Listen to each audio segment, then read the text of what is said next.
Blown to bits. A Tale of the Malay Archipelago. Chapter 1. The play commences.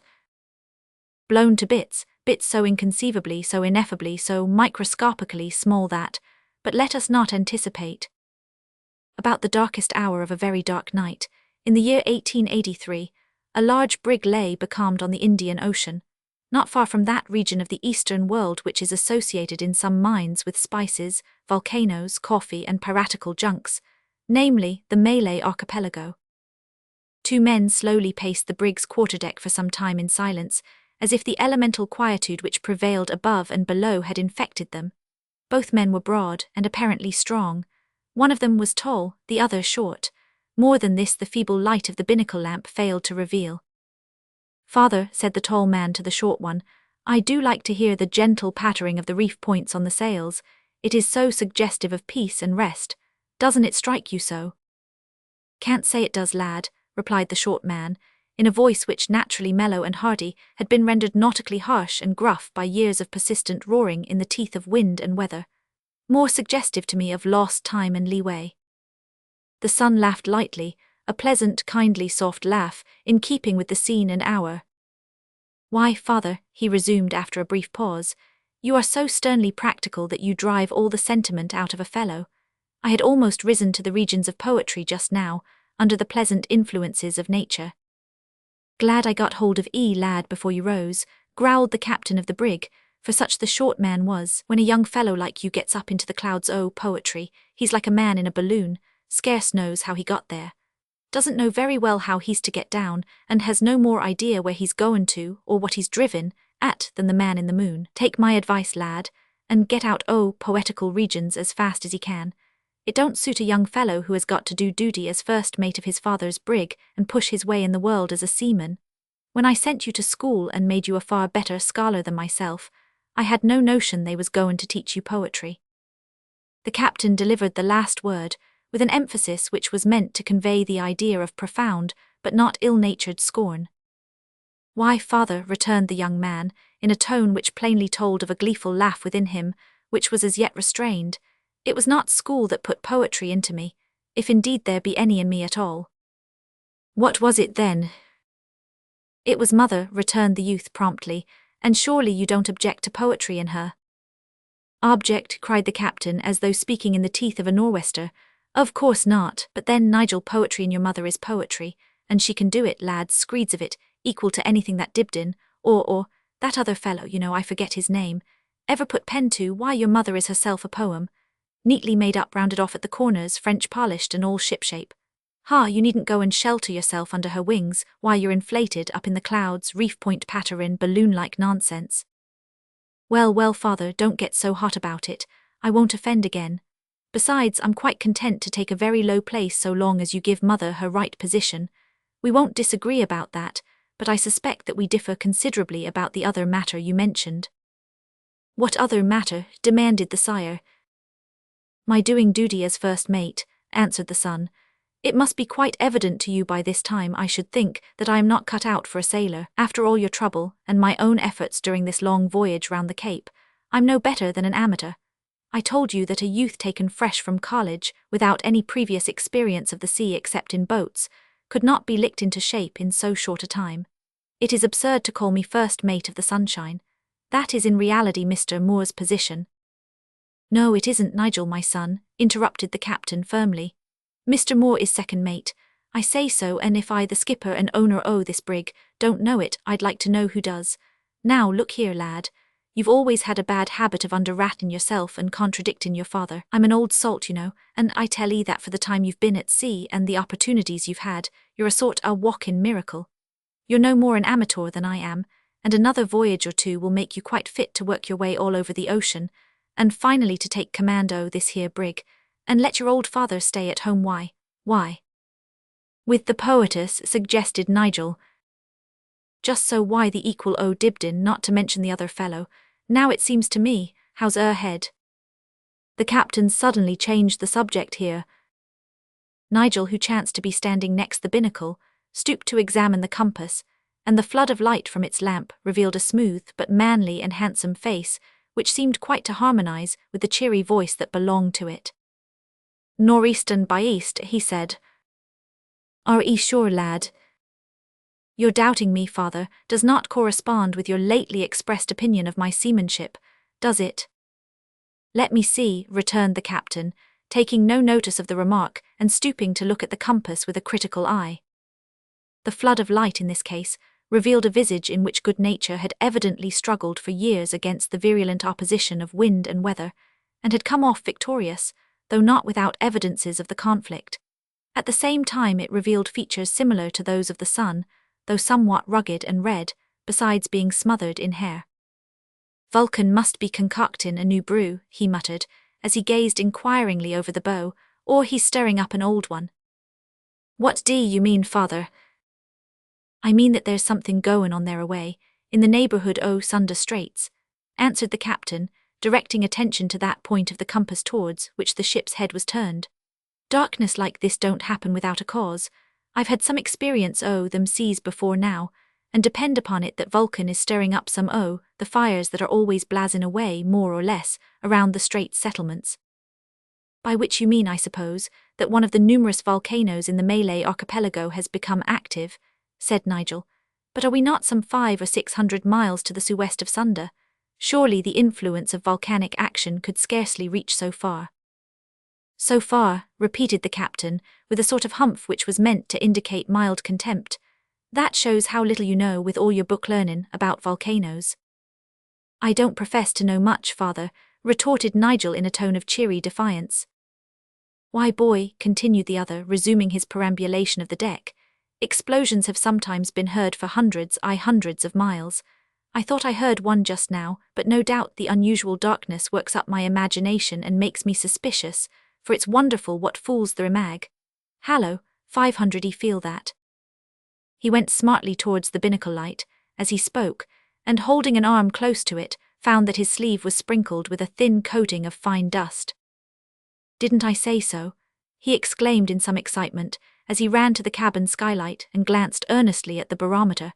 That glance caused him to shout a sudden order to take in all sail. At the same moment, a sigh of wind swept over the sleeping sea, as if the storm fiend were expressing regret at having been so promptly discovered and met. Seamen are well used to sudden danger, especially in equatorial seas, and to prompt, unquestioning action. Not many minutes elapsed before the Sunshine was under the smallest amount of sail she could carry. Even before this had been well accomplished, a stiff breeze was tearing up the surface of the sea into wild foam, which a furious gale soon raised into raging billows. The storm came from the Sunda Straits, about which the captain and his son had just been talking, and was so violent that they could do nothing but scud before it under almost bare poles. All that night it raged. Towards morning it increased to such a pitch that one of the backstays of the foremast gave way. The result was that the additional strain thus thrown on the other stays was too much for them. They also parted, and the foretopmast, snapping short off with a report like a cannon shot, went over the side, carrying the main topgallant mast and all its gear along with it. Chapter 2. Thus haven in the coral ring. It seemed as if the storm fiend was satisfied with the mischief he had accomplished, for immediately after the disaster just described, the gale began to moderate, and when the sun rose it had been reduced to a stiff but steady breeze.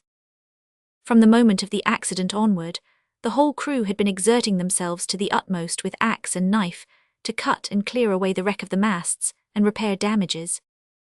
Not the least energetic among them was our amateur first mate, Nigel Roy. When all had been made comparatively snug, he went aft to where his father stood beside the steersman, with his legs nautically wide apart, his sou'wester pulled well down over his frowning brows, and his hands in their native pockets. "This is a bad ending to a prosperous voyage," said the youth sadly, "but you don't seem to take it much to heart, father." "How much or little I take it to heart you know nothing whatever about, my boy, seeing that I don't wear my heart on my coat sleeve, nor yet on the point of my nose for the inspection of all and sundry. Besides, you can't tell whether it's a bad or a good end, for it has not ended yet one way or another. Moreover, what appears bad is often found to be good, and what seems good is pretty often uncommon bad." "You are a walking dictionary of truisms, father. I suppose you mean to take a philosophical view of the misfortune and make the best of it," said Nigel, with what we may style one of his twinkling smiles, for on nearly all occasions that young man's dark, brown eyes twinkled in spite of him, as vigorously as any little star that was ever told in prose or song to do so, and much more expressively, too, because of the eyebrows of which little stars appear to be destitute. "No, lad," retorted the captain, "I take a common-sense view, not a philosophical one, and when you've been as long at sea as I have, you'll call nothing a misfortune until it's proved to be such. The only misfortune I have at present is a son who cannot see things in the same light as his father sees 'em." "Well then, according to your own principle, that is the reverse of a misfortune, for if I saw everything in the same light that you do, you'd have no pleasure in talking to me, you'd have no occasion to reason me out of error, or convince me of truth. Take the subject of poetry now." "Luff," said Captain Roy sternly to the man at the wheel. When the man at the wheel had gone through the nautical evolution involved in luff, the captain turned to his son and said abruptly, "We'll run for the Cocos Keeling Islands, Nigel, and refit." "Are the Keeling Islands far off?" "Lift up your head and look straight along the bridge of your nose, lad, and you'll see them. They're an interesting group, are the Keeling Islands. Volcanic they are, with a coral top dressing, so to speak. Sit down here and I'll tell 'ee about 'em." Nigel shut up the telescope through which he had been examining the thin, blue line on the horizon that indicated the islands in question, and sat down on the cabin skylight beside his father. "They've got a romantic history too, though a short one, and are set like a gem on the bosom of the deep blue sea." "Come, father, you're drifting out of your true course, that's poetical." "I know it, lad, but I'm only quoting your mother. Well, you must know that the Keeling Islands, we call them Keeling for short, were uninhabited between 50 and 60 years ago, when a Scotsman named Ross, thinking them well situated as a port of call for the repair and provisioning of vessels on their way to Australia and China, set his heart on them and quietly took possession in the name of England. Then he went home to fetch his wife and family of 6 children, intending to settle on the islands for good.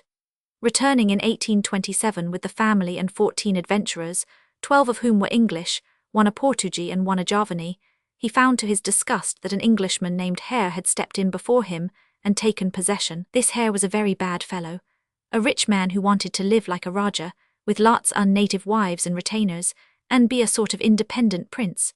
Of course he was on bad terms at once with Ross, who, finding that things were going badly, felt that it would be unfair to hold his people to the agreement which was made when he thought the whole group was his own, so he offered to release them. They all, except 2 men and 1 woman, accepted the release and went off in a gunboat that chanced to touch there at the time.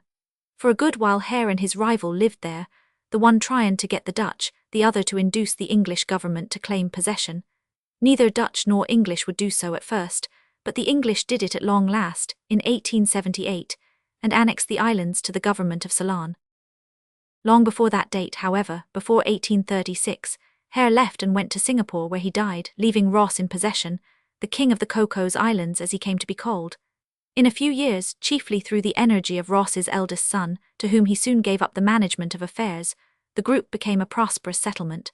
Its ships traded in coconuts, the chief produce of the islands, throughout all the Straits settlements, and boat building became one of their most important industries. But there was one thing that prevented it from being a very happy though prosperous place, and that was the coolies who had been hired in Java, for the only men that could be got there at first were criminals who had served their time in the chain gangs of Batavia. As these men were fit for anything, from pitch and toss to murder, and soon outnumbered the colonists, the place was kept in constant alarm and watchfulness. For, as I dare say you know, the Malays are sometimes liable to have the spirit of a muck on them, which leads them to care for and fear nothing, and to go in for a fight to death, from which we get our saying, run amuck. And when a strong fellow is going about loose in this state o' mind, it's about as bad as having a tiger prowling in one's garden.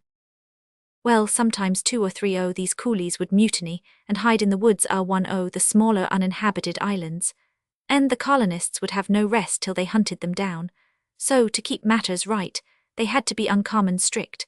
It was made law that no one should spend the night on any but what was called the home island without permission. Every man was bound to report himself at the guardhouse at a fixed hour, every fire to be out at sunset, and every boat was numbered and had to be in its place before that time. So they went on till the year 1862, when a disaster befell them that made a considerable change, at first for the worse, but for the better in the long run. Proving the truth, my lad, of what I was, well, no, I was going to draw a moral here, but I won't. It was a cyclone that did the business. Cyclones have got a free and easy way of making a clean sweep of the work of years in a few hours. This cyclone completely wrecked the homes of the Keelan Islanders, and Ross, that's the second Ross, the son of the first one, sent home for his son, who was then a student of engineering in Glasgow, to come out and help him to put things to rights. Ross the third obeyed the call like a good son. Observe that, Nigel. All right, father, fire away.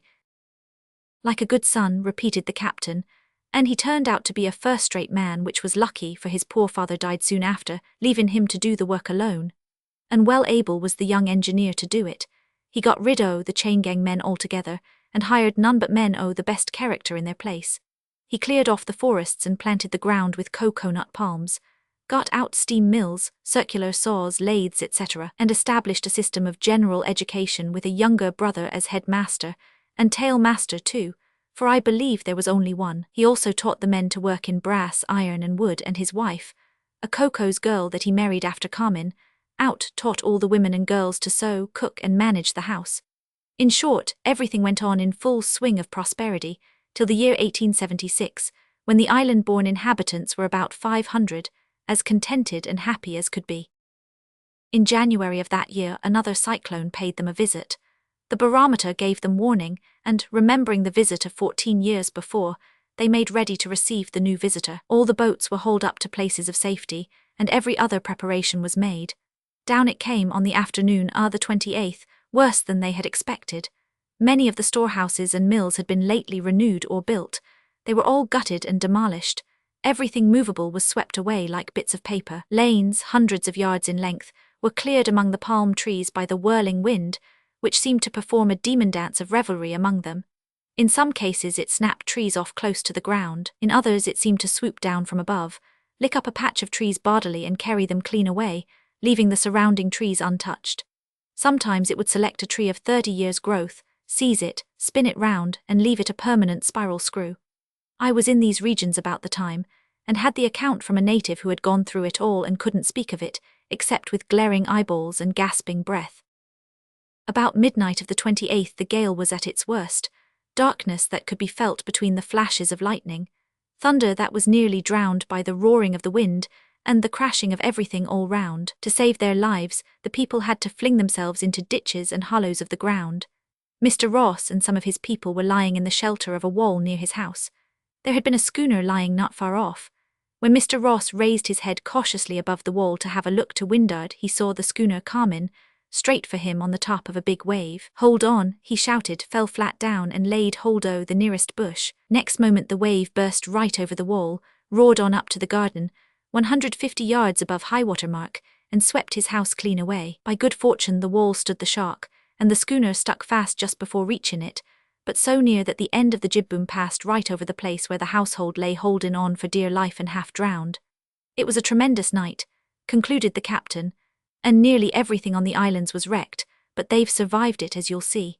Though it's 7 years since that cyclone swept over them, they're all right and going ahead again, full swing, as if nothing had happened. "And is Ross Roman III still king?" asked Nigel with much interest. "Aye, at least he was king a few years ago when I passed this way, and had occasion to land to replace a topsail yard that had been carried away." "Then you won't arrive as a stranger?" "I should think not," returned the captain, getting up and gazing steadily at the atoll or group of islets enclosed within a coral ring which they were gradually approaching. Night had descended, however, and the gale had decreased almost to a calm ere they steered through the narrow channel, or what we may call a broken part of the ring, which led to the calm lagoon inside. Nigel Roy leaned over the bow, watching with profound attention the numerous phosphorescent fish and eel-like creatures, which darted hither and thither, like streaks of silver from beneath their advancing keel. He had enough of the naturalist in him to arouse in his mind keen interest in the habits and action of the animal life around him, and these denizens of the coral groves were as new to him as their appearance was unexpected. "You'll find 'em very kind and hospitable, lad," said the captain to his son. "What, the fish?" "No, the inhabitants. Port steady." "Steady it is," responded the man at the wheel.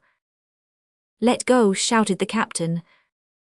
A heavy plunge, followed by the rattling of chains and swinging round of the brig, told that they had come to an anchor in the lagoon of the Cocos Keeling Islands. Chapter 3. interesting particulars of various kinds. By the first blush of dawn, Nigel Roy hastened on deck, eager to see the place in regard to which his father's narrative had awakened in him considerable interest. It not only surpassed, but differed from all his preconceived ideas. The brig floated on the bosom of a perfectly calm lake of several miles in width, the bottom of which, with its bright sand and brilliant coral beds, could be distinctly seen through the pellucid water. This lake was encompassed by a reef of coral which swelled here and there into tree-clad islets, and against which the breakers of the Indian Ocean were dashed into snowy foam in their vain, but ceaseless efforts to invade the calm serenity of the lagoon. Smaller islands, rich with vegetation, were scattered here and there within the charmed circle, through which several channels of various depths and sizes connected the lagoon with the ocean. "We shall soon have the king himself off to welcome us," said Captain Roy as he came on deck, and gave a sailor-like glance all round the horizon, and then up at the sky from the mere force of habit. "Visitors are not numerous here. A few scientific men have landed now and again, Darwin the great naturalist among others in 1836, and Forbes in 1878. No doubt they'll be very glad to welcome Nigel Roy in this year of grace 1883. But I'm not a naturalist, father, more's the pity." "No matter, lad, you're an amateur first mate, and p'raps a poet may count for something here.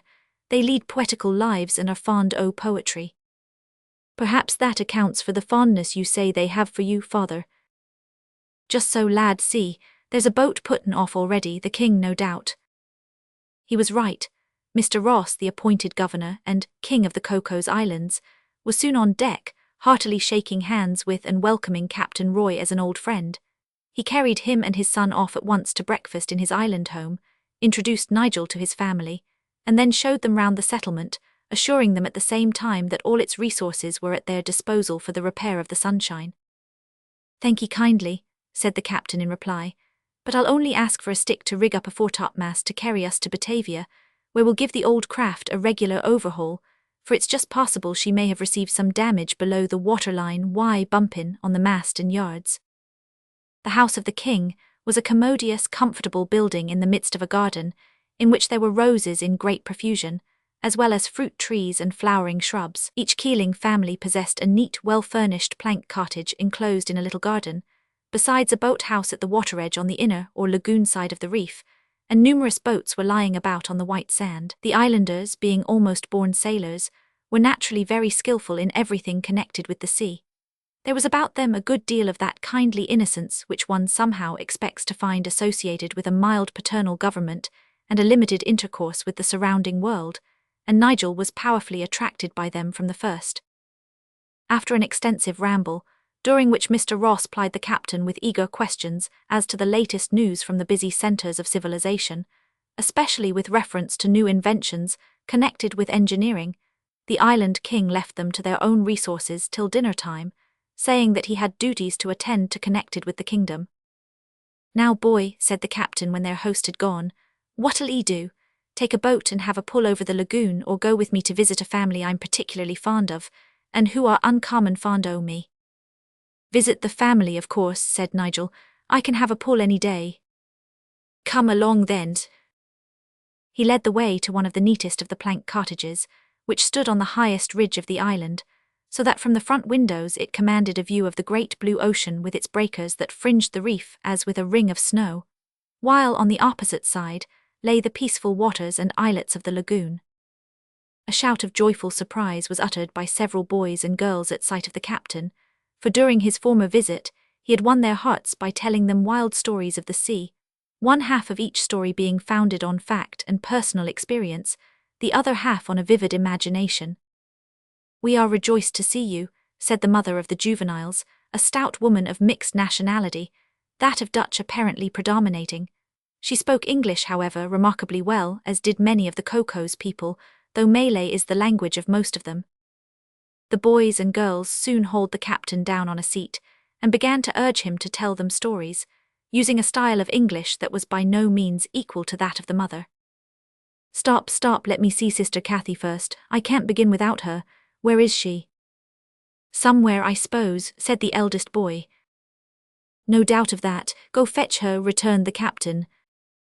At that moment a back door opened, and a girl of about 17 years of age entered. She was pleasant-looking rather than pretty, tall, graceful, and with magnificent black eyes. "Here she comes," cried the captain, rising and kissing her. "Why, Kathy, how you've grown since I saw you last. Quite a woman, I declare." Kathy was not too much of a woman, however, to join her brothers and sisters in forcing the captain into a seat and demanding a story on the spot. "Stop, stop," cried the captain, grasping round their waists a small boy and girl who had already clambered on his knees. "Let me inquire about my old friends first, and let me introduce my son to you. You've taken no notice of him yet. That's not hospitable." All eyes were turned at once on Nigel, some boldly, others with a shy inquiring look as though to say, "Can you tell stories?" "Come now," said Nigel, advancing. "Since you are all so fond of my father, I must shake hands with you all round." The hearty way in which this was done at once put the children at their ease. They admitted him, as it were, into their circle, and then turning again to the captain continued their clamour for a story. "No, no, about old friends first. How's old Mother Morris?" "Quite well," they shouted. "Fatter than ever," added an urchin, who in England would have been styled cheeky. "Yes," lisped a very little girl, "one of doors in house too small for she." "Why, Jurchin, you've learned to speak English like the rest," said the captain. "Yes, father, make every one learn." "Well now," continued the captain, "what about Black Sam?" "Gone to Batavia," chorused the children. And what's his name, the man why the nose?" A burst of laughter and "We's all got noses here," was the reply. "Yes, but you know who I mean, the short man why the—" "Oh, with the turned-up nose, I know," cried the cheeky boy. "You means Johnson, he goed away nobody no war." "And little Nellie Drew, what of her?" A sudden silence fell on the group, and solemn eyes were turned on Sister Kathy, who was evidently expected to answer. "Not dead," said the captain earnestly. "No, but very, very ill," replied the girl. "Dear Nellie have never get over the loss of her brother, who—" At this point they were interrupted by another group of the captain's little admirers, who, having heard of his arrival, ran forward to give him a noisy welcome. Before stories could be commenced, however, the visitors were summoned to Mr. Ross's house to dinner, and then the captain had got into such an eager talk with the king that evening was upon them before they knew where they were, as Nigel expressed it, and the stories had to be postponed until the following day. Of course beds were offered, and accepted by Captain Roy and Nigel. Just before retiring to them, father and son went out to have a stroll on the margin of the lagoon. "Ain't it a nice place, Nigel?" asked the former, whose kindly spirit had been stirred up to quite a jovial pitch by the gushing welcome he had received alike from old and young. "It's charming, father, quite different from what you had led me to expect." "My boy," returned the captain, with that solemn deliberation which he was wont to assume when about to deliver a palpable truism. You've come to live as long as me, you'll find that everything turns out different from what people have been led to expect. Leastways, that's my experience. Well, in the meantime, till I have come to your time of life, I'll take your word for that, and I do hope you intend to stay a long time here." "No, my son, I don't. Why do ye ask?" "Because I like the place and the people so much that I would like to study it and them, and to sketch the scenery." "Business before pleasure, my lad," said the captain with a grave shake of the head. "You know we've been blown out of our course and have no business here at all. I'll only wait till the carpenter completes his repairs and then be off for Batavia. Duty first, everything else afterwards." "But you being owner as well as commander, there is no one to insist on duty being done," objected Nigel. "Pardon me," returned the captain. "There is a certain owner named Captain David Roy, a very stern disciplinarian, who insists on the commander this here brig performin' his duty to the letter. You may depend upon it that if a man ain't true to himself, he's not likely to be true to anyone else. But it's likely that we may be here for a couple of days, so I release you from duty that you may make the most your time and enjoy yourself. By the way, it will save you wastin' time if you ask that little girl, Kathy Holbein, to show you the best places to sketch, for she's a born genius with her pencil and brush." "No, thank you, father," returned Nigel. "I want no little girl to bother me while I'm sketching, even though she be a born genius, for I think I possess genius enough myself to select the best points for sketching, and to get along fairly well without help. At least I'll try what I can do." "Please yourself, lad. Nevertheless, I think you wouldn't find poor Kathy a bother. She's too modest for that. Moreover, she could manage a boat and pull a good oar when I was here last, and no doubt she has improved since."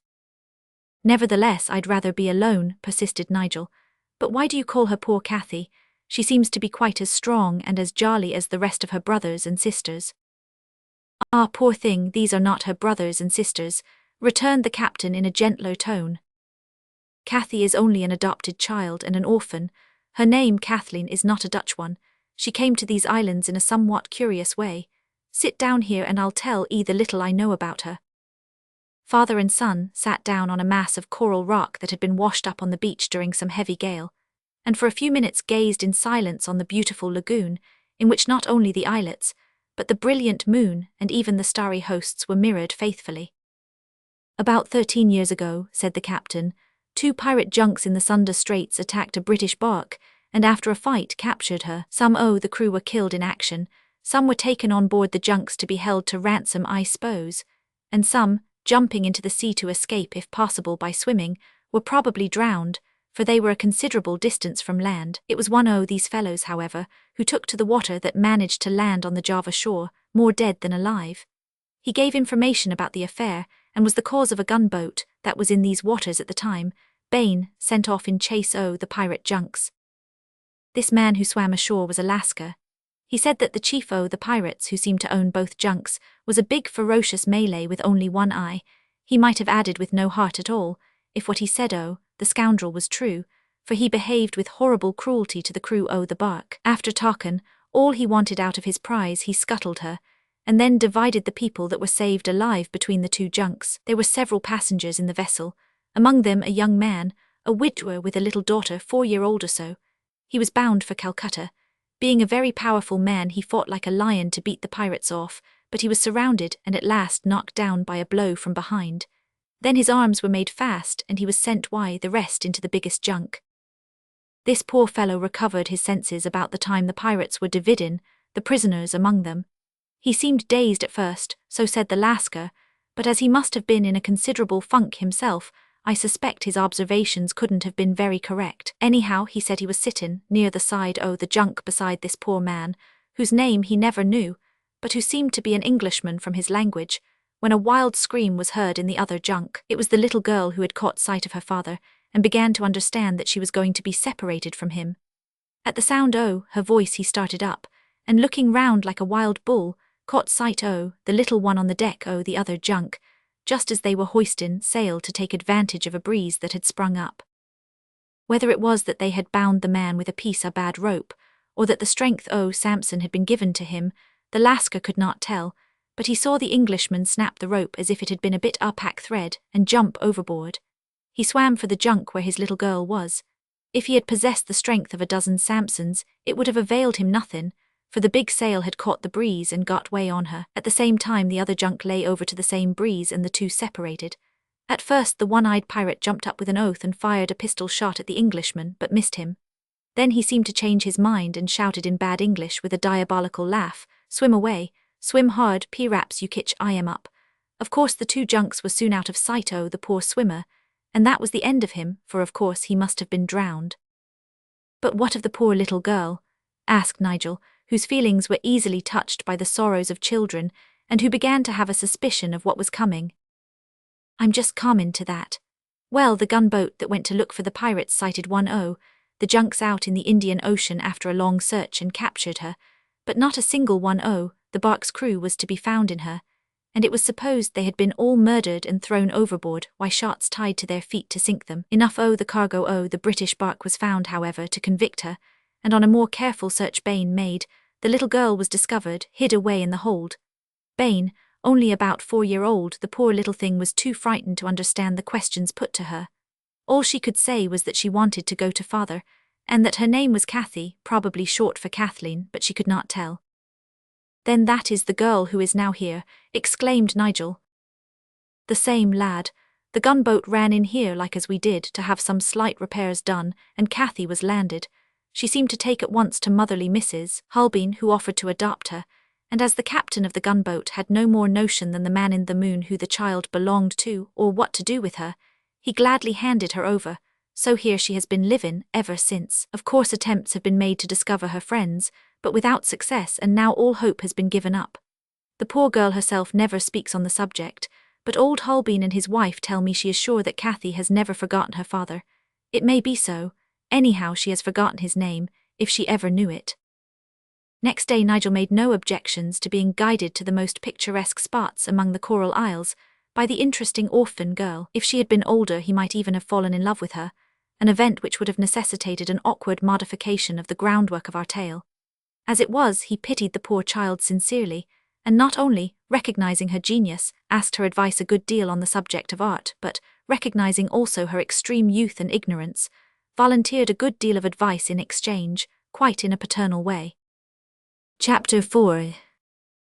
Nigel undergoes some quite new and interesting experiences.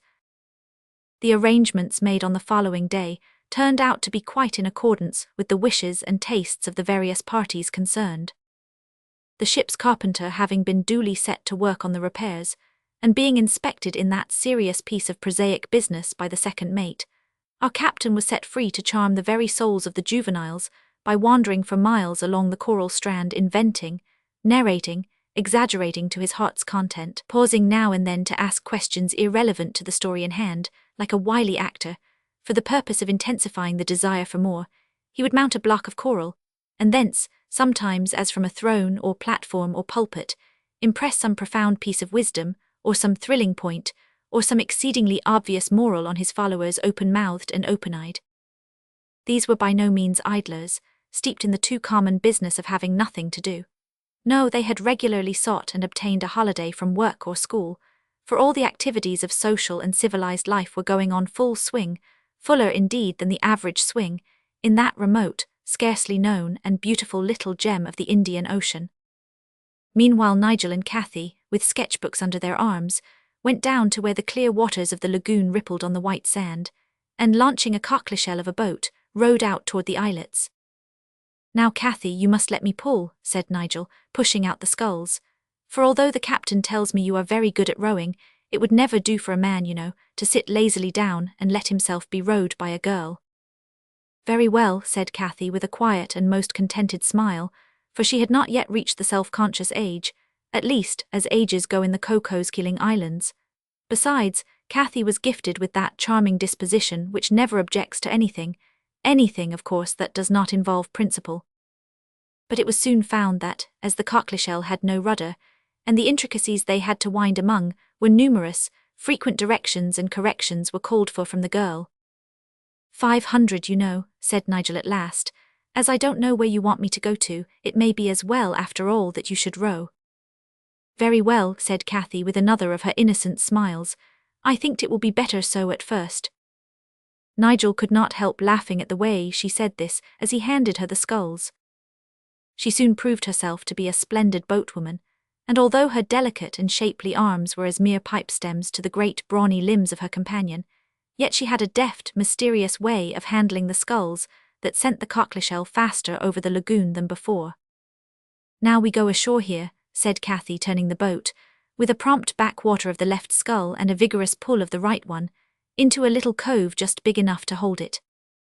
The keel went with such a plump on the sand that Nigel, who sat on a forward thwart with his back landward, reversed the natural order of things by putting his back on the bottom of the boat and his heels in the air.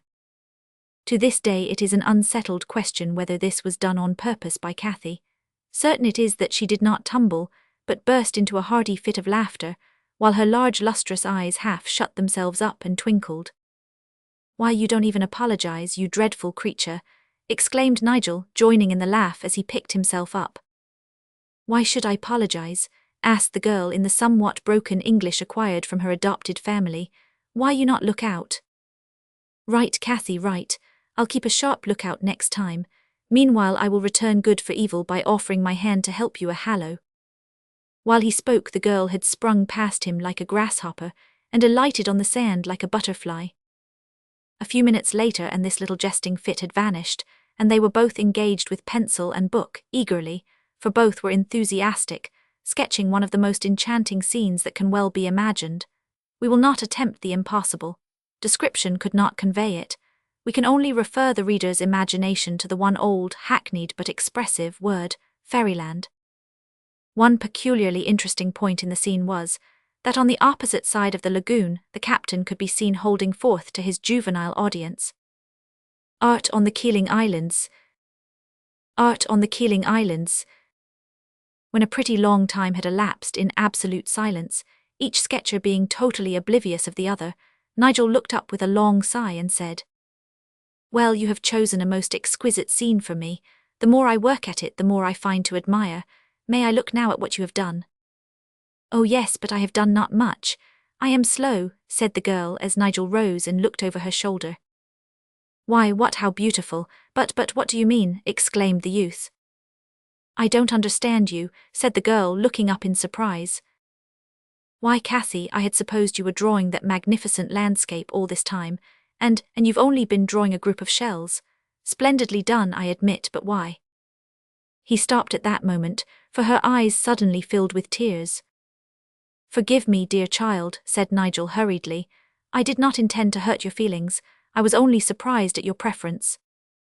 "You have not hurt me," returned Kathy in a low voice as she resumed her work, "but what you say calls back to me.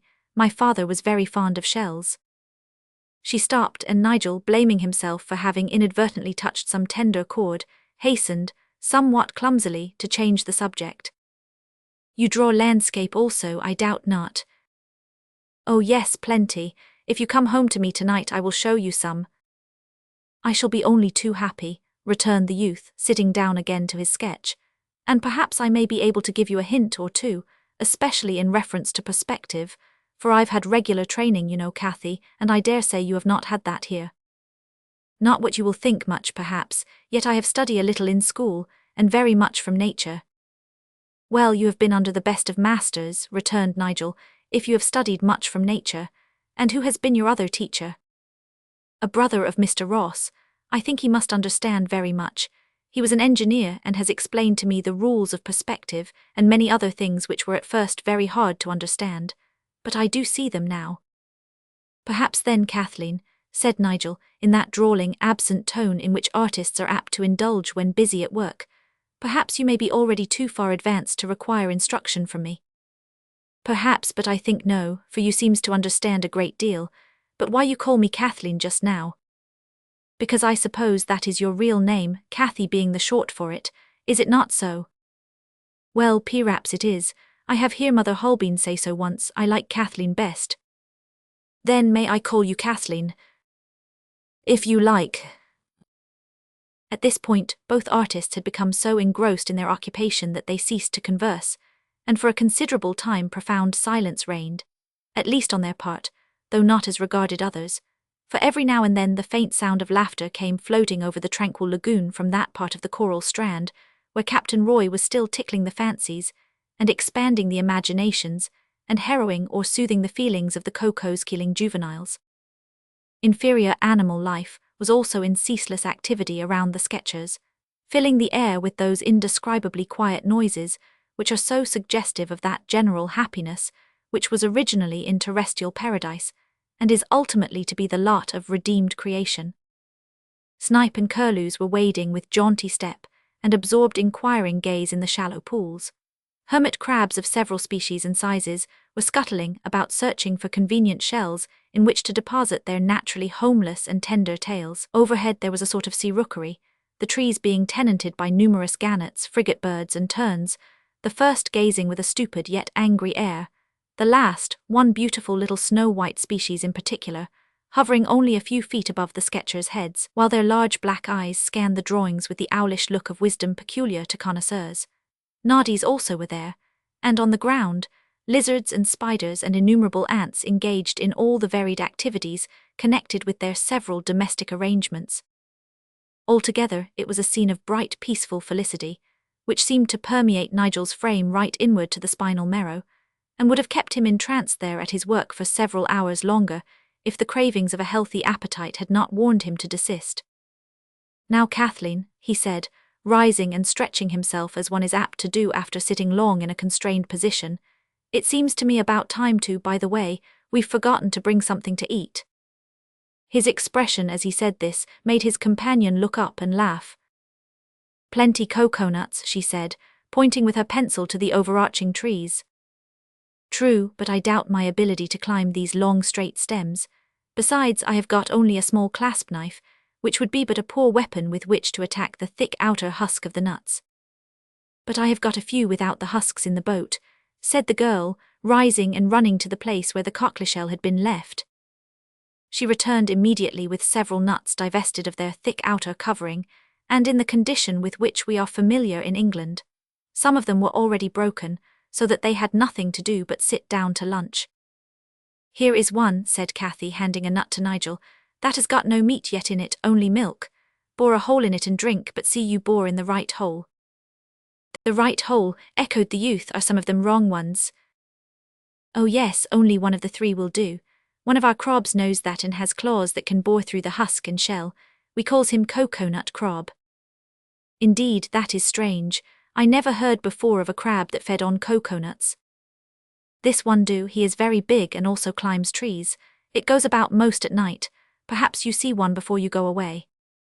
The crab to which Cathy referred is indeed a somewhat eccentric crustacean, besides being unusually large.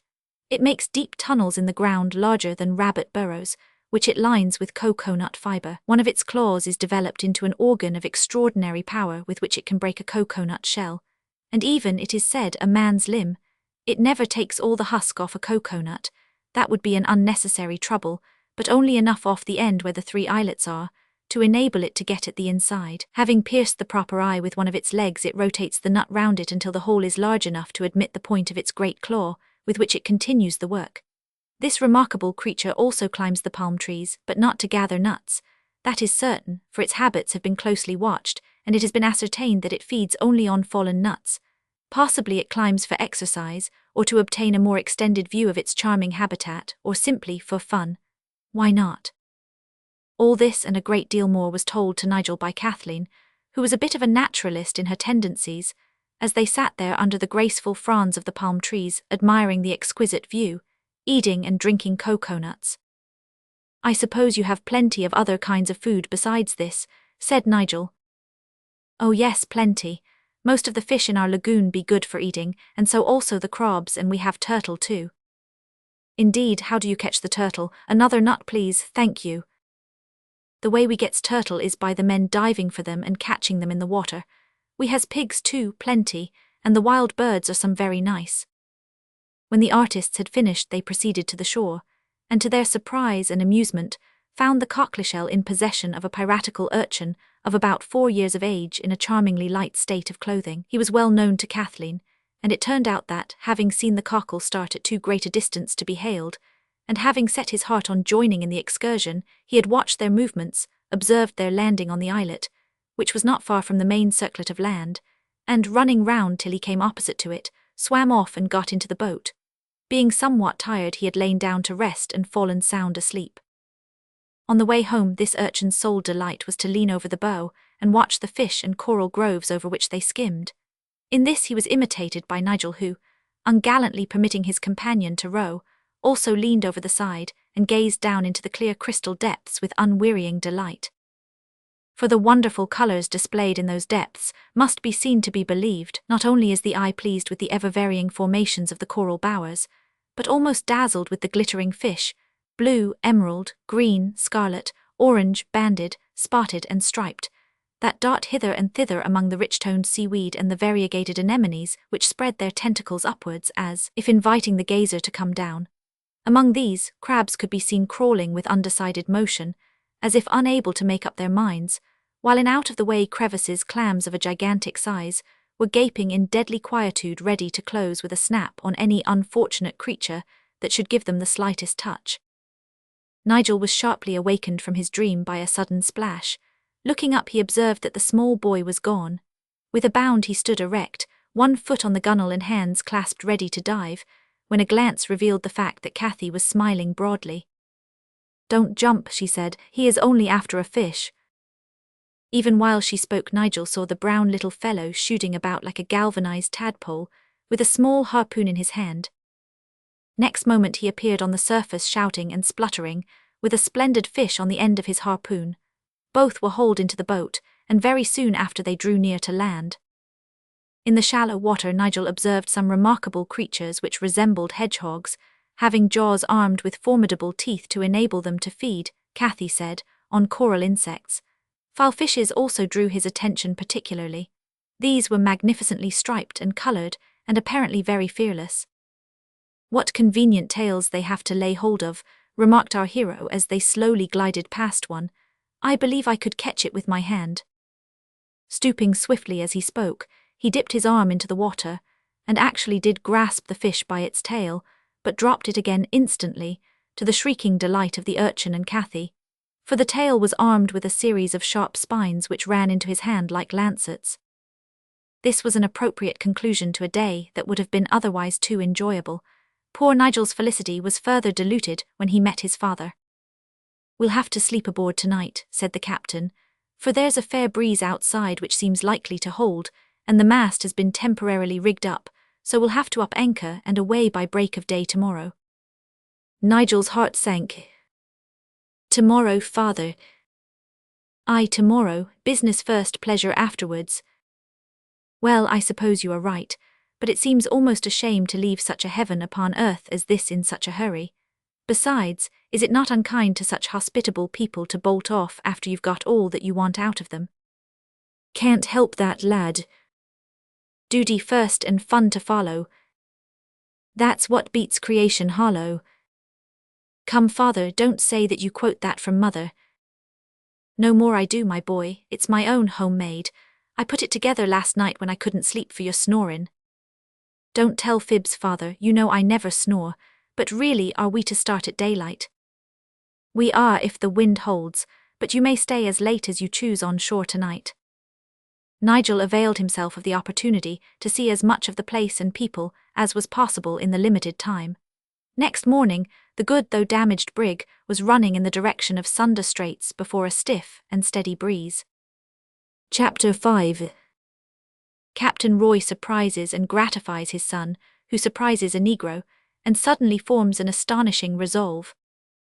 Arrived in Batavia, the low-lying seaport and capital of the Dutch island of Java, Captain Roy had his brig examined, and found that the damage she had sustained was so serious that several months would probably elapse before she would be again ready for sea.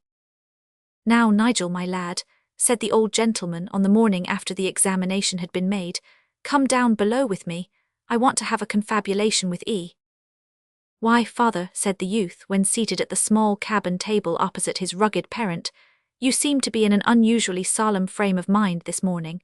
Has anything happened?" "Nothin', boy, nothin', leastwise nothin' in particular. You know all about the brig and what a deal o' repair she's got to undergo." "Of course I do. You know I was present when you talked the matter over with that fellow, what's his name, that gave you his report." "Just so. Well now, Nigel, you don't suppose, do you, that I'm going to keep you here for some months knockin' about with nothin' to do, eatin' your grub in idleness?" "Certainly not," said the youth, regarding the stern countenance of his parent with an amused look. "I have no intention of acting such an ignoble part, and I'm surprised at you askin' the question, for you know I am not lazy, at least not more so than average active men, and there must be plenty of work for me to do in looking after the cargo, superintending repairs, taking care of the ship and men. I wonder at you, father. You must either have had a shock of dotage or fallen into a poetical vein. What is a first mate fit for if—" "Nigel," said Captain Roy, interrupting, "I'm the owner and commander of the Sunshine, besides Bain the paternal parent of an impertinent son, and I claim to have the right to do as I please. Therefore, hold your tongue and listen to me." "All right, father," replied the young man with a benignant grin. "Proceed, but don't be hard upon me, spare my feelings." "Well now, this is how the land lies," said the old seaman, resting his elbows on the table and clasping his hands before him. "As Mr. Moore and I with the steward and men are quite sufficient to manage the affairs o' the brig, and as we shall certainly be here for a considerable time to come, I've made up my mind to give you a holiday. You're young, you see, and foolish, and your mind needs improvin'. In short, you want a good deal o' the poetry knocked out o' you, for it's not like your mother's poetry by any means, so you needn't flatter yourself, not built on the same lines by a long way. Well, where was I?" "Only got the length of the holiday yet, father." "Only indeed, you ungrateful dog. It's a considerable length to get that, isn't it? Well, I also intend to give you some money to enable you to move about in this curious archipelago, not much but enough to keep you from starvation if used with economy, so I recommend you to go into the town, make general inquiries about everything and everywhere, and settle in your mind what you'll do. For I give you a Raven commission and don't want to be bothered with you for some time to come." "Are you in earnest, father?" asked Nigel, who had become more interested while the captain unfolded his plan. "Never more in earnest in my life, except perhaps when I inquired over 20 years ago whether you was a boy or a girl." "Well, now that is good of you, father. Of course I need not say that I am charmed at the prospect you open up to me, and when may I start?"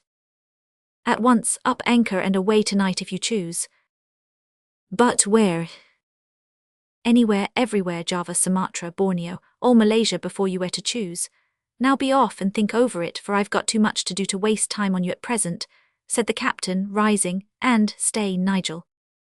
"Well," said the youth, looking back as he was about to leave the cabin, "whatever you do, don't grow poetical about it. You know it is said somewhere that mischief is found for idle hands to do." "All right, father, I'll keep clear of poetry, leave all that sort o' nonsense to you. I'll flee temptation's siren voice, throw poesy to the crows, and let my soul's ethereal fire gush out in sober prose."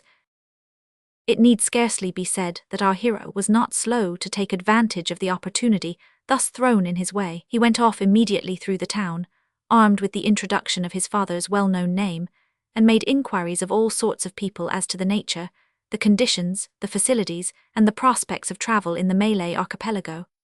In this quest, he found himself sorely perplexed for the very good reason that all sorts of people, having all sorts of ideas and tastes, gave amazingly conflicting accounts of the region and its attractions.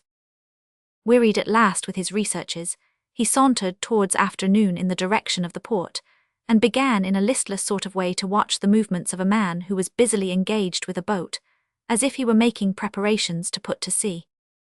Now, whatever philosophers may say to the contrary, we hold strongly to the opinion that likings and dislikings among men and women and children are the result of some profound occult cause which has nothing whatever to do with experience.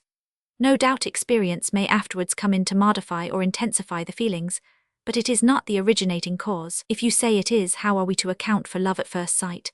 Beauty has nothing necessarily to do with it, for men fall in love at first sight with what the world calls plain women.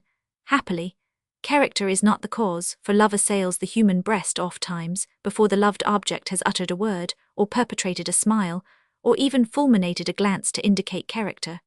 So in like manner, affection may arise between man and man. It was so on this occasion with Nigel Roy. As he stood abstractedly gazing at the boatman, he fell in love with him. At least he took a powerful fancy to him, and this was all the more surprising that the man was a Negro, a woolly-headed, flat-nosed, thick-lipped nigger. We would not for a moment have it supposed that it is unnatural to love such a man. Quite the reverse. But when such a man is a perfect stranger, has never uttered a word in one's presence, or vouchsafed so much as a glance, and is gravely, stolidly engaged in the unsavoury work of greasing some of the tackling of a boat, it does seem unaccountable that he should be unwittingly capable of stirring up in another man's bosom feelings of ardent goodwill, to put it mildly. After watching him for some time, Nigel, under an almost involuntary impulse, shouted, "Hullo!" "Hullo," replied the Negro, looking up with a somewhat stern frown and a pout of his thick lips, as much as to say, "Who are you?" Nigel smiled, and made that suggestive motion with his forefinger which signifies, "Come here." The frown fled, and the pout became a smile as the Negro approached, wiping his hands on a piece of cotton waste. "What you want why me, sir?" he asked. "Well, upon my word," said Nigel, somewhat perplexed, "I can't very well say. I suppose something must have been in my mind, but anyhow I felt a desire to have a talk with you, that is, if you can spare the time." The first part of this reply induced a slight recurrence of the frown and pout, but at its conclusion the black brow cleared, and the mouth expanded to such a gum and teeth-exposing extent that Nigel fairly burst into a laugh. "You's very good, sir," said the man, "and I's had much pleasure to make your acquaintance. There ain't no grease on 'em now." The last remark had reference to the enormous black paw which he held out. Nigel at once grasped it and shook it heartily. "I's very fond of a talk, sir," continued the Negro, "so as you wants one he behead." Thus encouraged, our hero began by remarking that he seemed to be preparing for a trip. That's exactly what I's a doin', sir. A long one. Well, dat depends on what you call short. Goin' to Sunder Straits, which perhaps you know, sir, is nigh 100 miles fro here. And what may you be going to do there? Asked Nigel. Goin' home to Krakatoa. Why, I thought that was an uninhabited island. I passed close to it on my way here and saw no sign of inhabitants. Does cause I was absent fro home, and massa he keeps indoors a good deal. And pray who is massa? Asked Nigel. Sir, said the negro, drawing up his square sturdy frame with a look of dignity, fair play is ebberriting wid me. You've axed me a heap o' questions, now's my turn, where you comes fro. From England, replied Nigel. And where you go to? Well, you've posed me now, for I really don't know where I'm going to. In fact, that is the very thing I have been trying to find out all day, so if you'll help me I'll be much obliged. Here Nigel explained his position and difficulties, and it was quite obvious, judging from the glittering eyes and mobile mouth, that he poured his tale into peculiarly sympathetic ears. When he had finished, the negro stood for a considerable time gazing in meditative silence at the sky. Yes, he said at last, as if communing with himself, I think, I ain't quite sure, but I think I may venture. Whatever it is you are thinking about, remarked Nigel, you may venture to say anything you like to me. The negro, who, although comparatively short of stature, was Herculean in build, looked at the youth with an amused expression. You're very good, sir, but does not what I's tinkin, whether I dar venture to introduce you to my massa. He's not fond o' company, and it might make I am angry, but he came by a heeby loss lately, and perhaps he may consent to receive you. Anyhow, you'd be quite safe, for he's sure to be civil to any friend of mine. Is he then so fierce? Asked Nigel, becoming interested as well as amused. Fierce, no, he's gentle as a lamb, but he's powerful when he's roused. Tigers, crocodiles, nose roses is nothing to him. Indeed, what's his name and what does he do? How does he live? The negro shook his head. Does more'n I dar tell till I ax his leave, sir. I kin only say to people around calls I am the hermit ob Rakata, 'cause he lives by hisself wid me ob course, but I counts for nothing, close under de ol' volcano ob Krakatoa. Dey tink some ob de foolish people, dat he hab sold hisself to de dibble, but I knows better. He's a good man and you'd hab great fun if you stop wid him. Now what I's a-gwine to advise you is come wid me and see de hermit. If he lets you stop, good. If not, I fetch you over to de main land where you please, and you kin come back here or go where you choose. It's worth your while to take your chance anyhow. The negro said this with such an earnest look that Nigel made up his mind on the spot to accept this curious invitation. I'll go, he exclaimed with sudden energy. When do you start? Tomorrow at daybreak, sir. Well, I shall have to talk it over first with my father, but I'm sure he won't object, so you may look out for me here at daybreak. Shall I have to fetch any provisions with me for the voyage? No, nothing, boat's crammed why grub, but you'd better bring a gun o' some sort and a revolver and a big knife and a mortal big appetite, for a man's no good widout dat. I always carry that about with me, said the youth, whatever else I may leave behind, and I'll see to the other things. By the way, what's your name? Moses. Is that all? Isn't dat enough? Returned the negro with a look of dignity. Quite, but I have the advantage of you there, Moses, for I have two names, Nigel Roy. Well, I don't see much use of two, but which does you like to be called by, Nigel or Roy? Whichever you please, Moses, I'll answer to either. So now, goodbye for the present, and look out for me tomorrow at daylight. Goodbye, Massa Nigel, till tomorrow. The negro waved his hand and, sauntering slowly back to his boat, remarked in an undertone, I lub dat young fella, saying which he resumed his greasing operations. Of course Captain Roy made no objection to his son's proposal, though he freely gave his opinion that it was a wild-goose chase. However, lad, please yourself and you'll please me, he added. And now be particular to bear in mind that you've got to write to me every time you get within hail of a post office or a passing ship or steamer that may chance to be common this way, and in each letter be sure to tell me where you're goin' to next, so as I may send a letter there to you in case I want you to return sudden or otherwise. We mustn't lose touch, you see. You needn't write long screeds. I only want to know your whereabouts from time to time. For the rest, you can spin it out in yarns when you come back. Chapter 6. The Hermit of Rakata introduced. Nothing worthy of particular note occurred during the boat voyage along the northern shore of Java to Sunda Straits. A fair, steady breeze wafted them westward, and on the morning of the third day, they came in sight of the comparatively small uninhabited island of Krakatoa. The boat in which they voyaged, although a little one, had a small portion of the bow decked over, so that our hero and his sable friend could find shelter from the night air when disposed to sleep, and from the fierce rays of the sun at noon.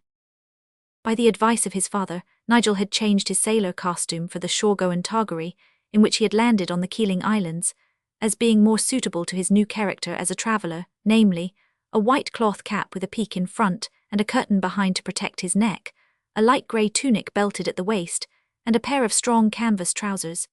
He had also purchased an old-fashioned double-barrelled fowling piece, muzzle-loading and with percussion locks.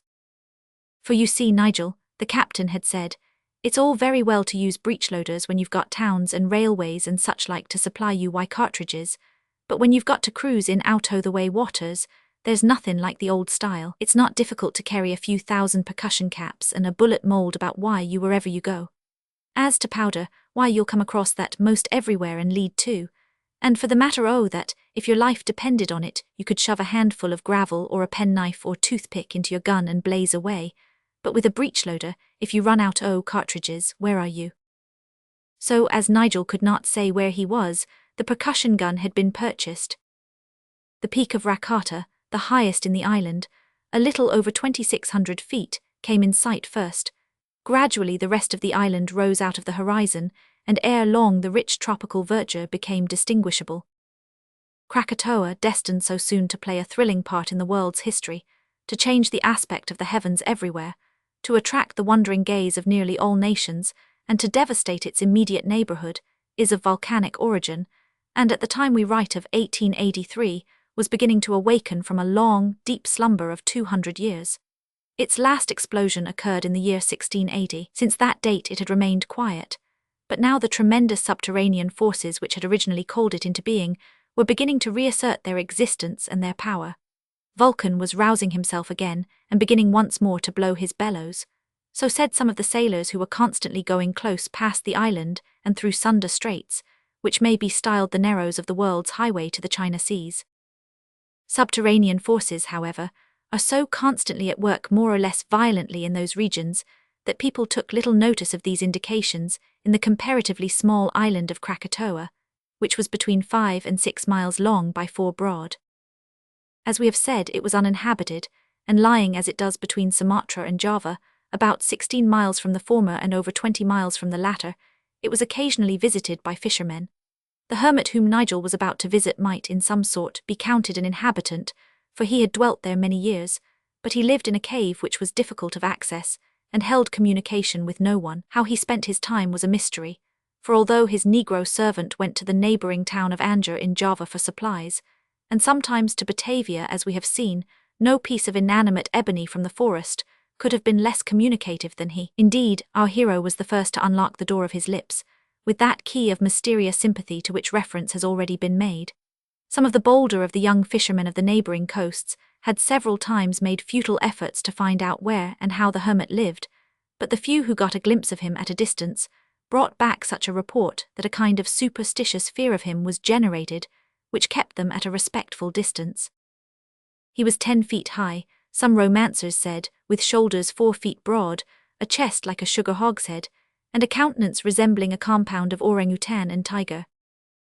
Of course our hero knew nothing of these rumours, and as Moses declined to give any information regarding his master beyond that already given, he was left to the full play of his imagination. Moses was quite candid about it. He made no pretence to shroud things in mystery. "You muse no, Massa Nigel," he said as they slowly drew near to the island. "I's 'fraid ob I am dough I lub I am." "But why do you love him, Moses?"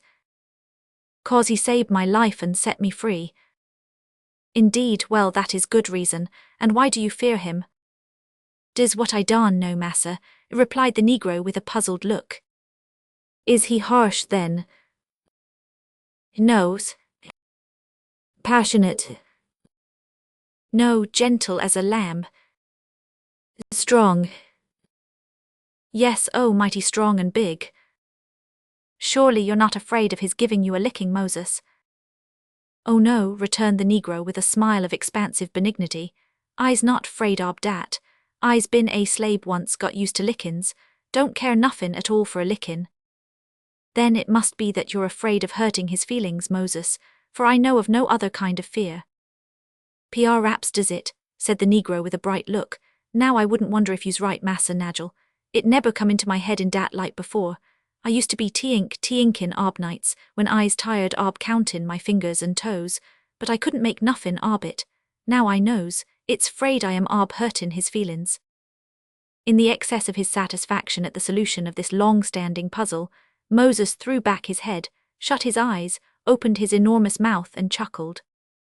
By the time he had reversed this process, they were sufficiently near to Krakatoa to distinguish all its features clearly, and the Negro began to point out to Nigel its various localities. There were 3 prominent peaks on it, he said, named respectively, Purbowatan about 400 feet high at the northern end of the island, Danan near the center, 1,500 feet, and Rakata at the southern end over 2,600 feet.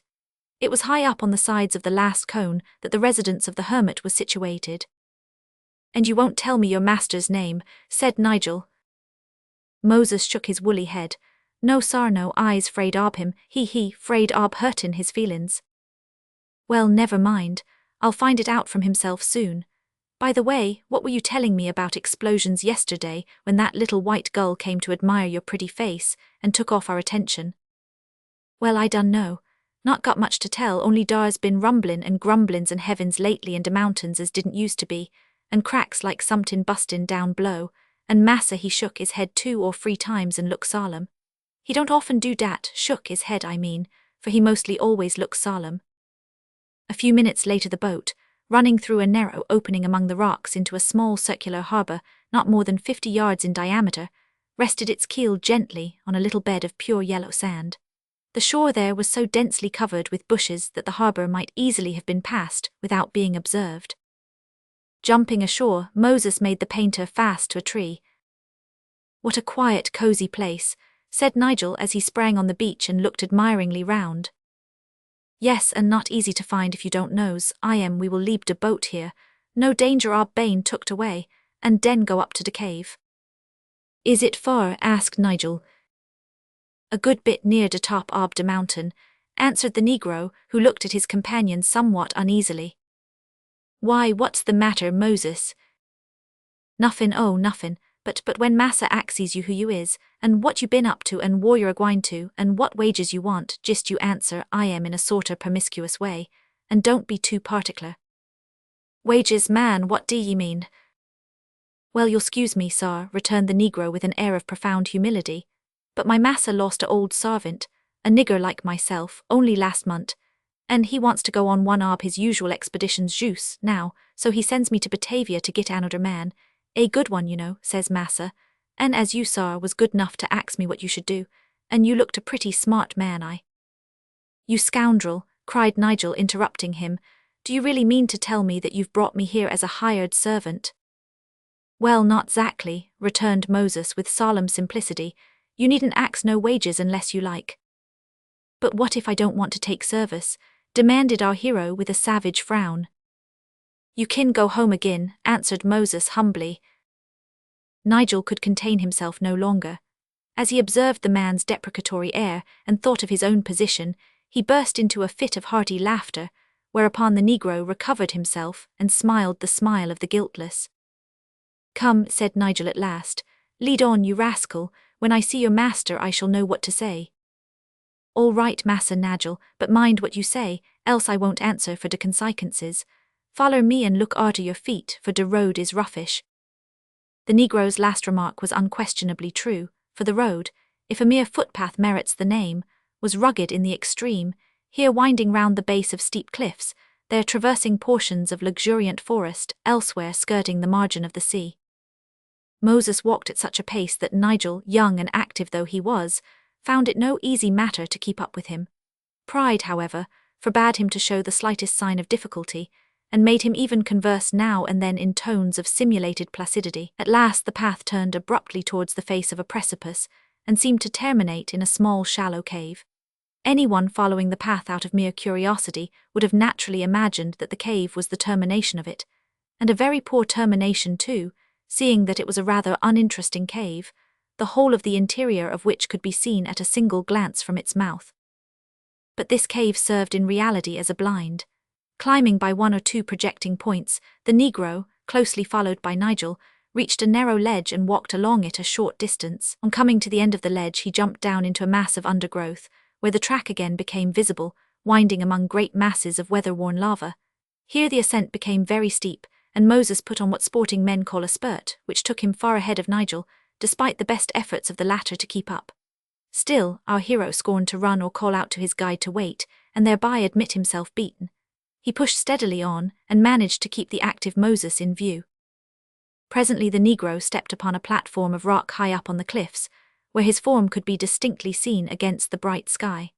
There Nigel observed that he was joined by a man whose tall, commanding figure seemed in such a position to be of gigantic proportions.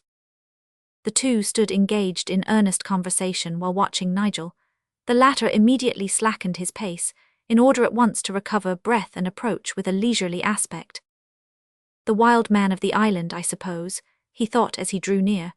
But on coming still nearer he saw that he must be mistaken, for the stranger who advanced to meet him with gracious ease and self-possession was obviously a gentleman, and dressed, not unlike himself, in a sort of mixed travelling and shooting costume. "I must apologize, Mr. Roy, for the presumption of my man in bringing you here under something like false pretenses," said the stranger, holding out his hand, which Nigel shook heartily. "Moses, I find, has failed to execute my commission, and has partially deceived you, but as you are now here, the least I can do is to bid you welcome, and offer you the hospitality of my roof." There was something so courteous and kindly in the tone and manner of the stranger, and something so winning in his soft, gentle tones, which contrasted strangely with his grand towering figure and massive bearded countenance, that Nigel felt drawn to him instantly.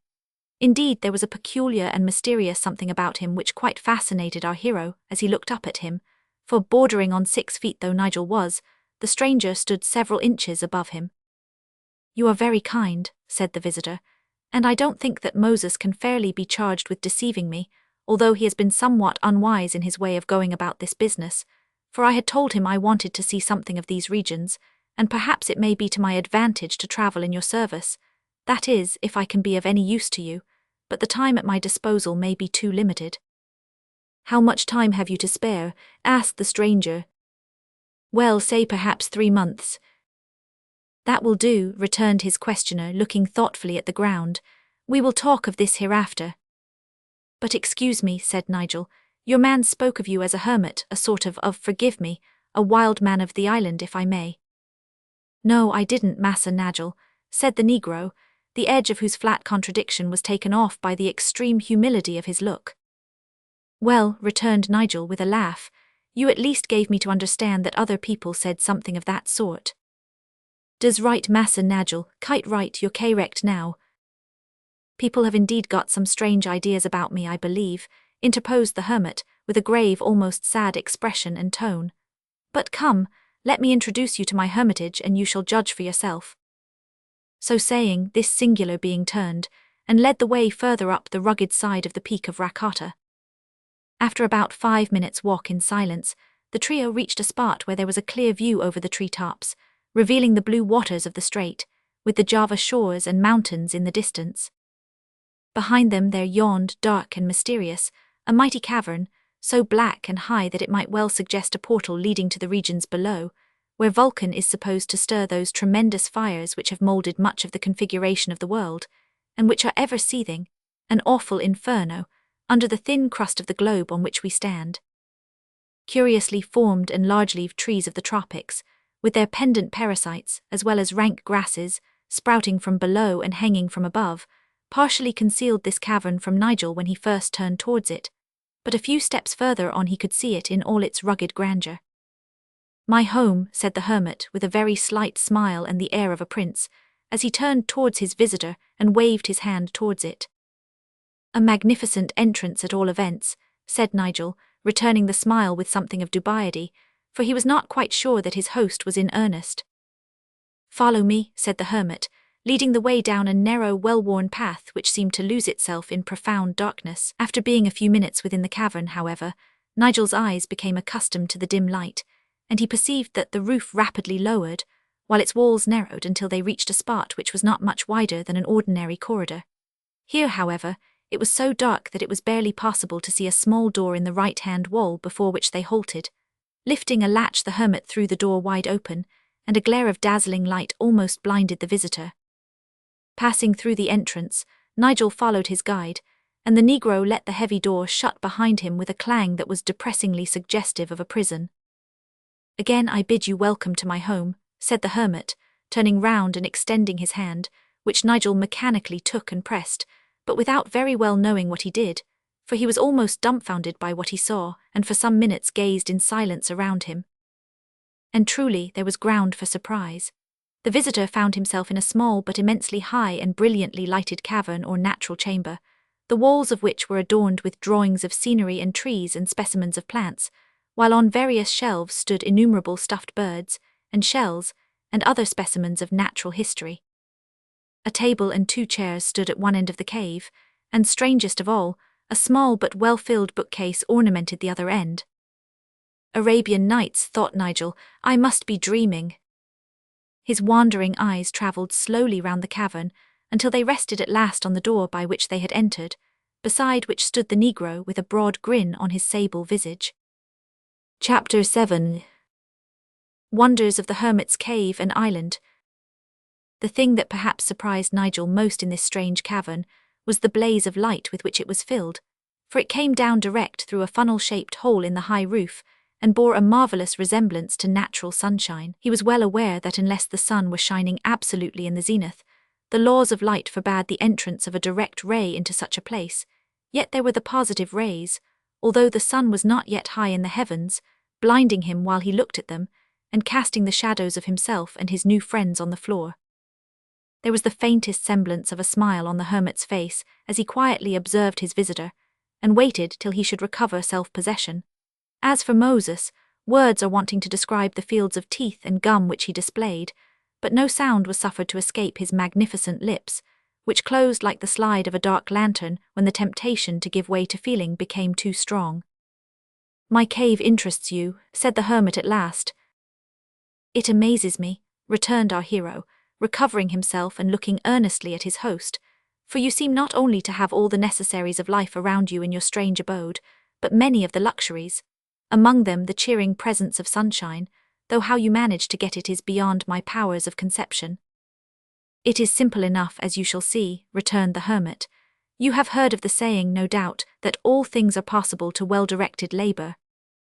"Yes, and that nothing can be achieved without it." "Well, I have proved that to some extent," continued the hermit. "You see by the various and miscellaneous implements on my shelves that I am given to dabbling a little in science, and thus have made my lonely home as pleasant as such a home can be. But let us not talk of these matters just now. You must be hungry. Have you had breakfast?"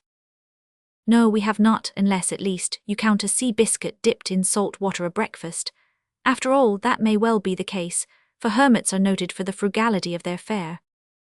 "I am not a genuine hermit," remarked his host gravely. "Men do indeed call me the hermit of Rakata, because I dwell alone here under the shadow of this particular cone of Krakatoa, but I do not ape the austere life of the conventional hermit, as you see, either in my domestic arrangements or food. Come, your breakfast is ready. From my outlook I saw your boat approaching some hours ago, and knew that it was mine, so I made ready for your arrival, though I did not guess that Moses was bringing me a guest instead of a servant." So saying, he led the way through a short natural passage to an inner cave, the entrance to which, like the outer one, was boarded. On opening a small door, Nigel was again greeted as before with brilliant rays of sunshine, and in addition, with a gush of odours that were exceedingly grateful to a hungry man. A low ho, ho, behind him told that his black companion was equally gratified. The inner cave, or mess room as the host styled it, combined dining room and kitchen, for while in one corner stood a deal table with plates, cups, etc., but no tablecloth, in another stood a small stove, heated by an oil lamp, from which issued puffing and sputtering sounds, and the savoury odours above referred to. Nigel now perceived that although his strange host necessarily spoke a good deal while welcoming him, and offering him the hospitalities of his abode, he was by no means communicative. On the contrary, it was evident that he was naturally reserved and reticent, and that although polite and gentle in the extreme, there was a quiet grave dignity about him which discouraged familiarity. It must not be supposed, however, that he was in any degree morosely silent. He was simply quiet and undemonstrative, said little except when asked questions, and spoke, alike to Nigel and Moses, in the soft, low, kindly tones with which one might address very young people. Going to the stove, he took a coffee pot therefrom and set it on the table. At the same time, Moses, without requiring to be told, opened the oven and brought forth fried fish, meat of some kind, and cakes of he knew not what but cared little, for their excellence was unquestionable. During the meal that followed, Nigel ventured as far as politeness permitted, indeed a little further, if truth must be told, to inquire into the circumstances and motives of his entertainer in taking up his abode in such a strange place. But he soon found that his eccentric friend was not one who could be pumped without a touch of rudeness, and in the sweetest of voices, he simply assumed an absent manner and changed the subject of discourse, when he did not choose to reply, by drawing attention to some irrelevant matter, or by putting a counter-question which led away from the subject. Nigel also found that his host never laughed and rarely smiled, though, when he did so, the smile was so slight as merely to indicate a general feeling of urbanity and goodwill, and it was followed instantly by a look of gravity, if not sadness. Altogether, the guest was much perplexed about the host at first, and somewhat constrained in consequence, but gradually he began to feel at ease. Another discovery that he soon made was that the hermit treated Moses not as a servant, but as if he were in all respects an equal and a comrade. After eating for some time in silence, and having tried to draw out his host without success, Nigel changed his tactics and said, "You were so kind as to speak of me as your guest, Mr. I beg pardon, may I?" "My name is Van der Kemp," said the hermit quietly. "Well, Mr. Van der Kemp, I must tell you that I am quite willing to accept the position for which Moses hired me." "No, I didn't," contradicted the Negro, flatly yet very gently, both in tone and manner, for long residence with the hermit had apparently imbued him with something of his spirit. "Well then," said Nigel, "the position for which Moses should have hired someone else." "Correct now," whispered Moses. "Of course I do not intend to ask for or accept wages, and also, of course, I accept the position on the understanding that you think me fit for the service. May I ask what that service is to be, and where you think of going to?" "The service," returned the hermit slowly and with his eyes fixed on the floor as if pondering his reply, "is to accompany me as my attendant and companion, to take notes as occasion may serve, and to paddle a canoe." At this reply our hero almost laughed, but was prevented from doing so by his host asking abruptly if he understood canoeing. "Well, yes, at least I can manage what in England is known as the Rob Roy canoe, having possessed one in my boyhood." "That will do," returned the hermit gravely. "Can you write shorthand?" "I can. A friend of mine, a reporter on one of the London dailies, once gave me a few lessons, and becoming fond of the subject I followed it up." "That is well, you did well. It is of immense advantage to a man, whatever his position in life, that he should be able to write shorthand with facility. Especially useful is it in commerce. I know that, having had some experience of commercial life." At this point in the conversation, Nigel was startled by what was to him an absolutely new sensation, namely a shaking or trembling of the whole cavern, accompanied by faint rumbling sounds, as if in deeper caverns below him. He glanced quickly at his host and at the Negro, but to his surprise these remarkable men seemed not to be aware of the shaking, although it was severe enough to cause some of the furniture to rattle. Observing his look of surprise, Moses remarked, with a benignant though capacious smile, "Mountains got de mulligrumps pretty bad gist now." "We are pretty well accustomed to that," said the host, observing that Nigel turned to him for an explanation. "No doubt you are aware that this region is celebrated for earthquakes and volcanoes, so much so that the inhabitants pay little attention to them unless they become unusually violent. This island of Krakatoa is itself the fragment of an extinct volcano, but the term extinct is scarcely applicable to volcanoes, for it is well known that many which were for centuries supposed to be extinct have awakened to sudden and violent activity. Quiescent might be a more appropriate term." "Yes," said Moses, ceasing to masticate for purposes of speech, "dem stinkt volcanoes have got an awkward habit ob unstinkin' dereselves hereabouts when you dawn, spect it of 'em. Go on, massa, I ax your pardon for truptin. The hermit's peculiar, good-natured little smile played for a moment on his massive features, and then faded away as he continued. Perhaps you may have heard that this is the very heart of the district that has long been recognized as the greatest focus of volcanic activity on the globe. I have heard something of the sort, answered Nigel, but I confess that my knowledge is limited and my mind hazy on the subject. I doubt it not, returned his friend, for geographical and scientific training in primary schools anywhere is not what it might be.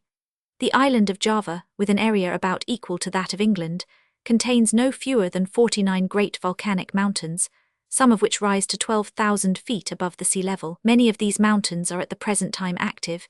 Yes, much too active, muttered the Negro, and more than half of them have been seen in eruption since Java was occupied by Europeans. Hot springs, mud volcanoes, and vapor vents abound all over the island, whilst earthquakes are by no means uncommon. There is a distinct line in the chain of these mountains, which seems to point to a great fissure in the earth's crust, caused by the subterranean fires. This tremendous crack or fissure crosses the Straits of Sunda, and in consequence we find a number of these vents, as volcanic mountains may be styled, in the island of Sumatra, which you saw to the northward as you came along. But there is supposed to be another great crack in the earth's crust, indicated by several volcanic mountains, which crosses the other fissure almost at right angles, and at the exact point where these two lines intersect stands this island of Krakatoa. I emphasize the fact, continued the hermit after a pause, first because, although this has been a quiescent volcano since the year 1680, and people have come to regard it as extinct, there are indications now which lead me to believe that its energy is reviving. And second, because this focus where fissures cross each other, this Krakatoa Island, is in reality part of the crater of an older and much larger volcanic mountain which must have been literally blown away in prehistoric times, and of which Krakatoa and the neighbouring islets of Varlaten, Polish Hat, Lang Island and the rest are but the remnants of the great crater ring. If these rumblings and minor earthquakes which I have noticed of late, and the latest of which you have just experienced, are the precursors of another explosion, my home here may be rendered untenable. Hi, exclaimed Moses, who had been listening with open mouth and eyes to this discourse, which was obviously news to him. I hope, massa, he ain't a-gwine to splode today anyhow, not till after breakfast. You must have studied the subject of volcanoes a good deal, I suppose, from what you say, observed Nigel. Naturally, living as I do almost on the top of one. My library, which I will show you presently, contains many interesting works on the subject. But come, if you have finished we will ascend the peak of Rakata and I will introduce you to my sunshine. He rose and led his guest back to the outer cavern, leaving Moses still busy with knife and fork, apparently meditating on the pleasure of breakfasting with the prospect of a possible and immediate explosion. In passing through the first chamber, Nigel observed, in a natural recess, the library just referred to. He also noted that, besides stuffed birds and other specimens and seashells, there were chisels, saws, hammers and other tools, besides something like a forge and carpenter's bench in a side chamber opening out of the large one, which he had not at first seen, from all which he concluded that the hermit was imbued with mechanical as well as scientific and literary tastes. At the further and darker end of the outer cave there was a staircase, partly natural and partly improved by art, which led upward into profound darkness. Let me take your hand here, said the hermit, looking down upon his guest with his slight but winning smile. It is a rough and dark staircase. You will be apt to stumble.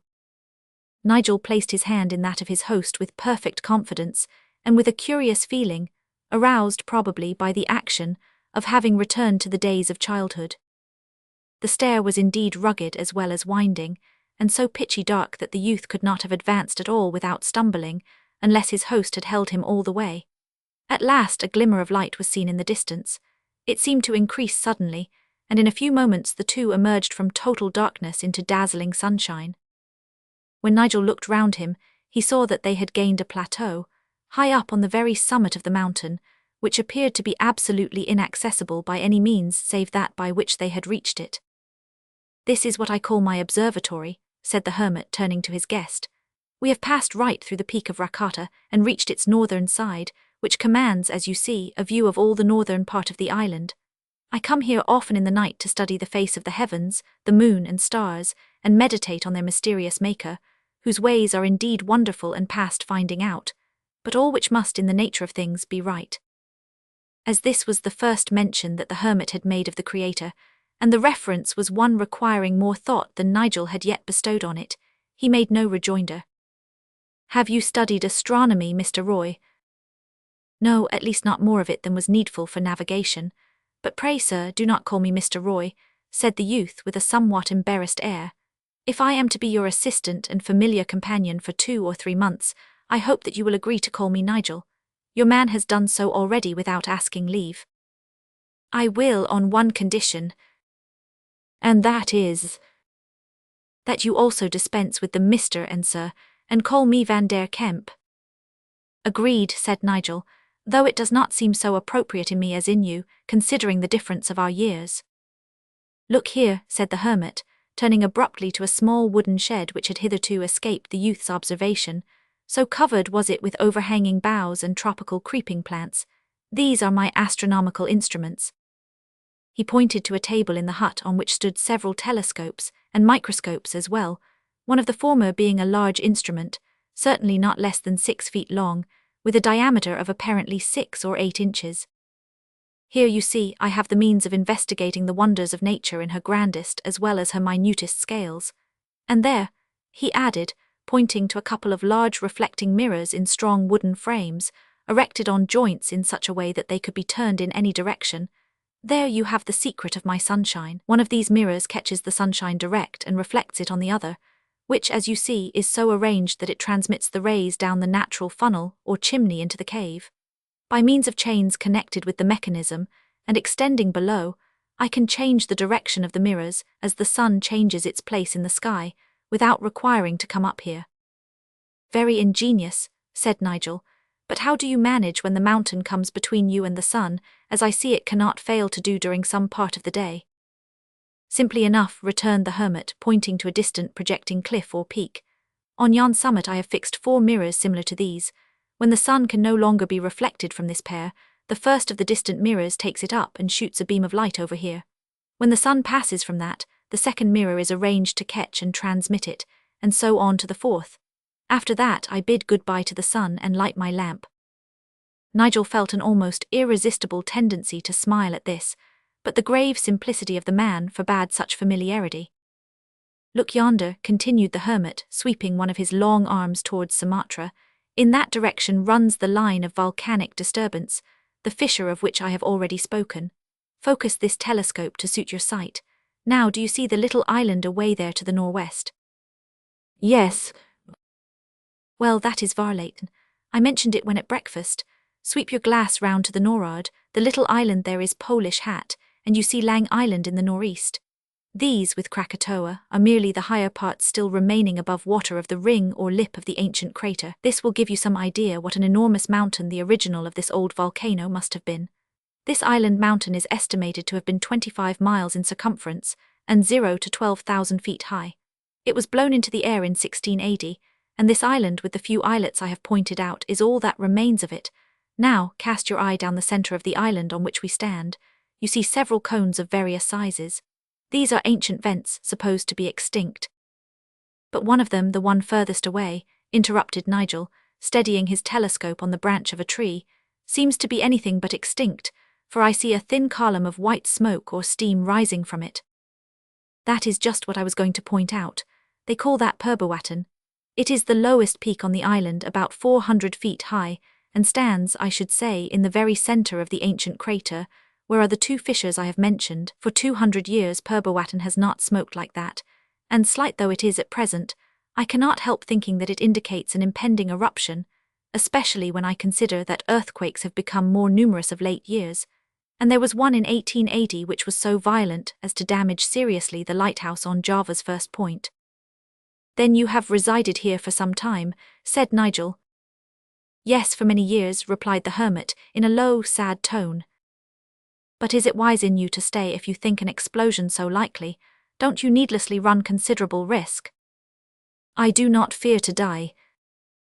Nigel looked at his new friend in surprise, but there was not a shadow of boastfulness or affectation either in his look or tone. "Besides," he continued, "the explosion may be but slight, and Purbawatan is, as you see, about 4 miles off. People in the neighborhood of the straits and passing ships are so accustomed to volcanic explosions on a more or less grand scale that they will never notice this little cloud hanging over Krakatoa. Those who, like myself, know the ancient history of the island regard it in a more serious light, but we may be wrong.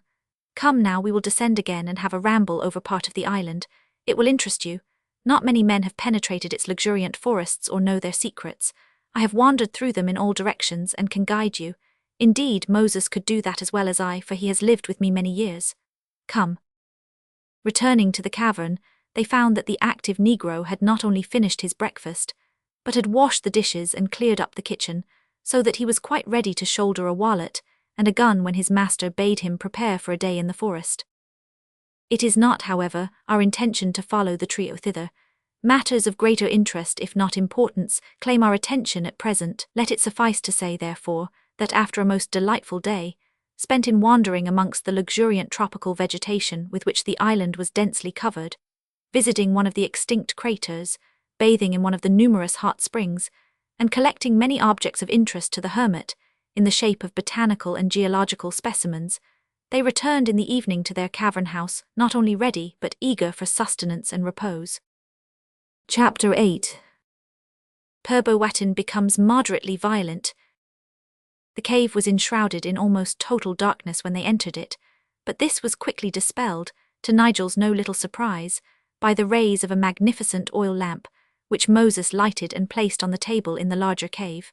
A smaller one of the same kind already illuminated the kitchen.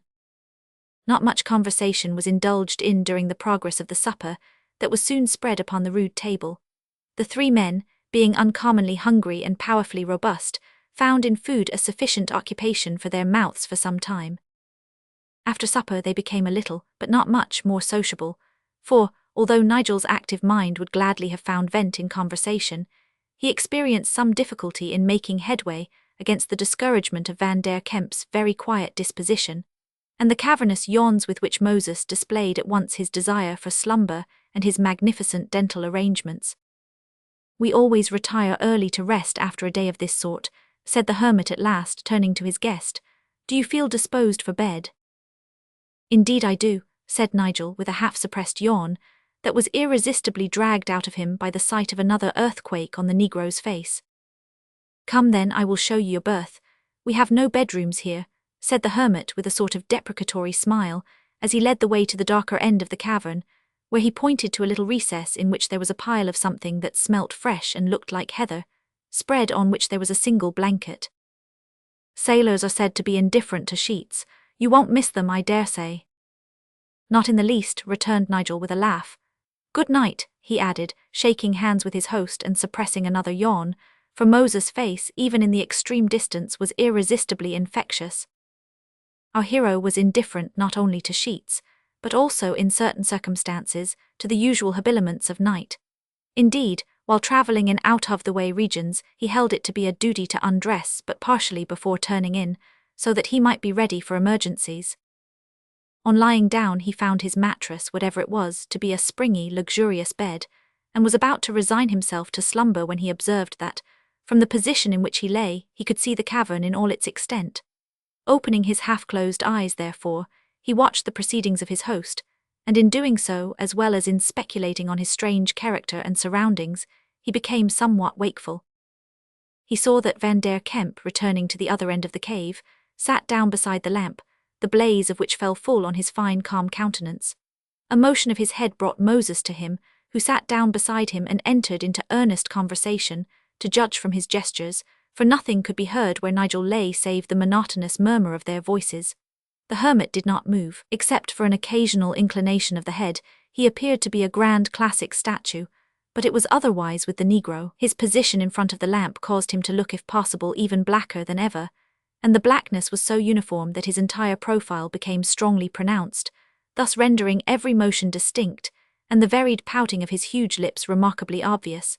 The extended left hand, too, with the frequent thrusting of the index finger of the other into the palm, was suggestive of argument and of much reasoning effort, if not power. After about half an hour of conversation, Moses arose, shook his master by the hand, appeared to say good night very obviously, yawned and retired to the kitchen, whence in 5 minutes or so, there issued sounds which betokened felicitous repose. Meanwhile his master sat motionless for some time, gazing at the floor as if in meditation. Then he rose, went to his bookcase and took down a large thick volume, which he proceeded to read.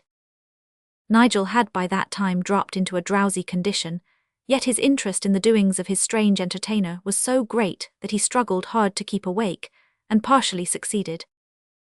"I wonder," he muttered in sleepy tones, "if that's a fam lie Bible he's reading, or a valm o' the Encyclopedia Brit." He dropped off at this point, but, feeling that he had given way to some sort of weakness, he struggled back again into wakefulness, and saw that the hermit was bending over the large book with his massive brow resting on the palms of both hands, and his fingers thrust into his iron-grey hair. It was evident, however, that he was not reading the book at that moment, for on its pages was lying what seemed to be a miniature or photograph case, at which he gazed intently. Nigel roused himself to consider this, and in doing so again dropped off, not yet soundly, however, for curiosity induced one more violent struggle, and he became aware of the fact that the hermit was on his knees with his face buried in his hands. The youth's thoughts must have become inextricably confused at this point, yet their general drift was indicated by the muttered words, I'm glad that, a good sign, and it's not encyclop." Here Morpheus finally conquered, and he sank into dreamless repose. How long this condition lasted he could not tell, but he was awakened violently by sensations and feelings of dread, which were entirely new to him. The bed on which he rested seemed to heave under him, and his ears were filled by sharp rattling sounds, something like, yet very different from, the continuous roll of musketry. Starting up, he sprang into the large cavern, where he found Van der Kemp quietly tightening his belt and Moses hastily pulling on his boots. "Something's busted and no mistake," exclaimed the latter. "An eruption from one of the cones," said the hermit. "I have been for a long time expecting it. Come with us." He went swiftly up the staircase and passages which led to the observatory as he spoke. The scene that met their eyes on reaching the ledge or plateau was sublime in the extreme, as well as terrific. "As I thought," said Van der Kemp in a low tone, "it is Ballantyne that has broken out." "The cone from which I observed smoke rising?" asked Nigel. "The same, the one over the very centre of the old crater, showing that we were wrong in supposing it to be extinct. It was only slumbering. It is in what volcanologists term moderate eruption now, and perhaps may prove a safety valve which will prevent a more violent explosion." That the cone of Ballantyne was indeed in a state of considerable activity, worthy of a stronger term than moderate, was very obvious, although at a distance, as we have said, of 4 miles, the glare of its fires on the 3 figures perched near the top of Rakata was very intense, while explosion after explosion sent molten lava and red-hot rocks, pumice and dust, high into the thickening air, clouds of smoke and steam being vomited forth at the same time. The wind, of which there was very little, blew it all away from the position occupied by the 3 observers. "What if the wind were to change and blow it all this way?" asked Nigel, with very pardonable feelings of discomfort. "We could return to the cavern," said the hermit. "But what if Rakata itself should become active?" It was evident from the very solemn expression on the Negro's face that he awaited the reply to Nigel's question with some anxiety. "Rakata," answered the hermit thoughtfully, "although the highest cone, is the one most distant from the great centre of activity. It is therefore not likely that the volcanic energy will seek a vent here, while there are other cones between us and Ballantyne. But we shall soon see whether the one vent is likely to suffice. There is undoubtedly no diminution in the explosions at present." There certainly was not, for the voice of the speaker was almost drowned by the horrible din caused, apparently, by the hurtling of innumerable fragments of rock and stones in the air, while a succession of fiery flashes, each followed by a loud explosion, lit up the dome-shaped mass of vapour that was mounting upwards and spreading over the sky. Vivid flashes of lightning were also seen playing around the vapour column. At the same time, there began a fall of fine white dust, resembling snow, which soon covered the foliage and the ground of all the lower part of the island. The sea around was also ere long covered with masses of pumice, which, being very light, floated away into the Indian Ocean, and these were afterwards encountered in large quantities by various vessels passing through Sunda Straits. The scientific committee, which ultimately wrote on the details of this eruption in Krakatoa, mentioned this first outburst as being a phase of moderate activity, similar to that which is said to have been exhibited for some months during the years 1680, and they added that the outburst was one of considerable violence, especially at its commencement, that falls of dust were noticed at the distance of 300 miles, and that the commander of the German war vessel Elizabeth estimated the height of the dust column issuing from the volcano at 11 kilometers, 36,000 feet, or about 7 miles. To our hero, however, and to Moses, the outburst seemed anything but moderate, and that night as they two sat together in the cave after supper, listening with awestruck faces to the cannonading and wild musketry going on as it seemed under their very feet, the Negro solemnly imparted to Nigel in a low whisper that he thought, "De end ob de world hab come at last." Returning at that moment from his observatory, to which he had ascended for a few minutes to view the scene through one of his glasses, Van der Kemp relieved their anxieties somewhat by remarking, in his quiet manner, that there was a distinct diminution in the violence of the explosions, and that, from his knowledge and experience of other volcanoes in Java, Sumatra, and elsewhere, he thought it probable they had seen the worst of it at that time, and that none of the other cones would be likely to break out. "I'm glad to hear you say so," observed Nigel, "for although the sight is extremely magnificent and very interesting, both from a scientific and artistic point of view, I cannot help thinking that we should be safer away from this island at present, at least while the volcano is active." The hermit smiled almost pitifully. "I do not apprehend danger," he said, "at least nothing unusual, but it happens that my business requires me to leave in the course of a few days at any rate, so whether the eruption becomes fiercer or feebler, it will not matter to us. I have preparations to make, however, and I have no doubt you won't object to remain till all is ready for a start." "Oh, as to that," returned the youth, slightly hurt by the implied doubt as to his courage, "if you are willing to risk going off the earth like a skyrocket, I am quite ready to take my chance of following you." "And Moses am de man," said the Negro, smiting his broad chest with his fist, "what's ready to serve as a rocket stick to Bath and go up along wid you." The hermit made the nearest approach to a laugh which Nigel had yet seen, as he left the cave to undertake some of the preparations above referred to. Chapter 9 describes, among other things, a singular meeting under peculiar circumstances.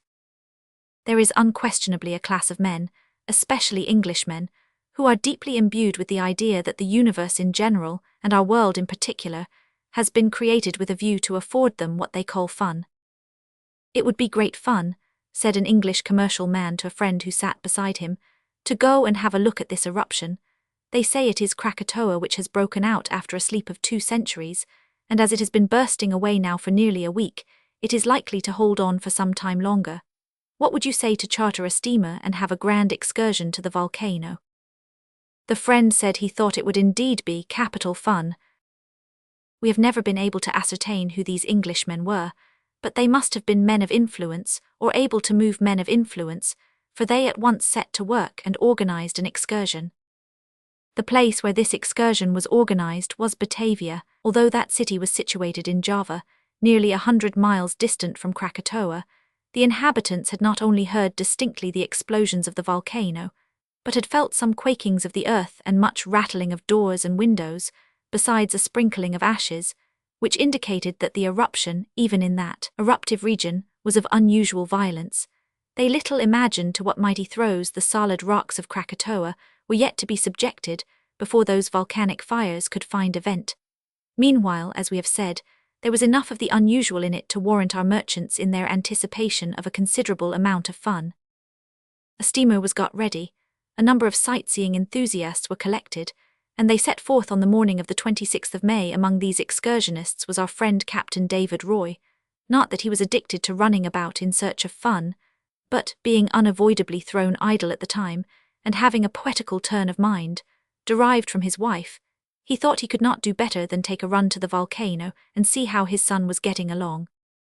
The party reached the scene of the eruption on the morning of the 27th, having witnessed during the night several tolerably strong explosions, which were accompanied by earthquake shocks. It was found that Krakatoa and all the adjoining islands were covered with a fine white dust like snow, and that the trees on the northern part of the former island and Varlaten had been to a great extent deprived of their leaves and branches by falling pumice, while those on Lang Island and Polish Hat, as well as those on the peak of Rakata, had to a great extent escaped.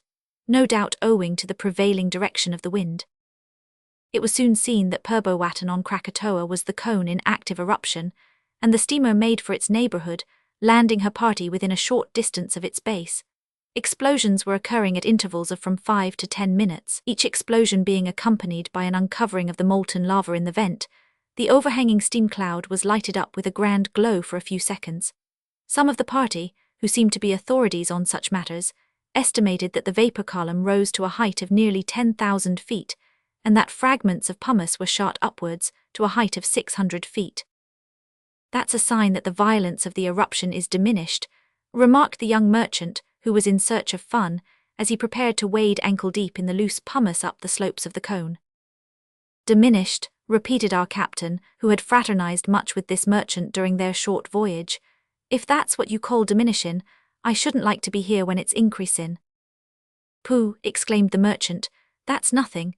I've seen at other volcanoes pieces of pumice blown up so high that they've been caught by the upper currents of the atmosphere and carried away in an opposite direction to the wind that was blowing below at the time.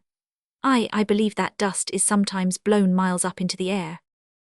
As Captain Roy thought that the merchant was drawing the long bow, he made no reply, but changed the subject by asking what was the height of Purbowatan. 300 feet or thereabouts," replied his friend. "I hope my son will have the sense to clear out of the island if things look like getting worse," muttered the captain, as an unusually violent explosion shook the whole side of the cone. "No fear of him," returned the merchant. "If he is visiting the hermit of Rakata as you tell me, he'll be safe enough. Although something of a daredevil, the hermit knows how to take care of himself. I'm afraid, however, that you'll not find it so easy to look up your son as you seem to think. Just glance round at these almost impenetrable forests. You don't know what part of the island he may be in just now, and you might as well look for a needle in a bundle of hay as look for him there. He is probably at the other end of Krakatoa, 4 or 5 miles off, on the south side of Rakata, where the hermit's cave is supposed to be, for no one seems to be quite sure as to its whereabouts. Besides, you'll have to stick by the excursionists if you wish to return to Batavia." Captain Roy paused for a moment to recover breath, and looking down upon the dense tropical forest that stretched between him and the peak of Rakata, he shook his head, and admitted that the merchant was right. Turning round, he addressed himself once more to the ascent of the cone, on the sides of which the whole excursion party now straggled and struggled, remarking as he panted along that hill climbing among ashes and cinders didn't come easy to a seafaring man. Now, nothing was more natural than that Van der Kemp and his guest should be smitten with the same sort of desire which had brought these excursionists from Batavia.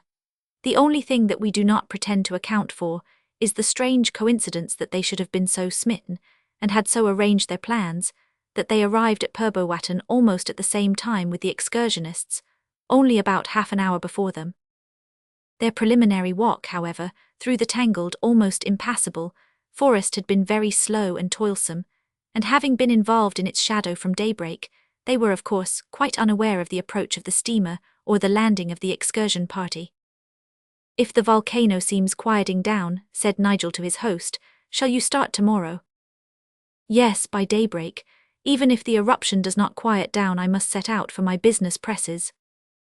Nigel felt much inclined to ask what his business was, but there was a quiet something in the air of the hermit, when he did not choose to be questioned, which effectually silenced curiosity.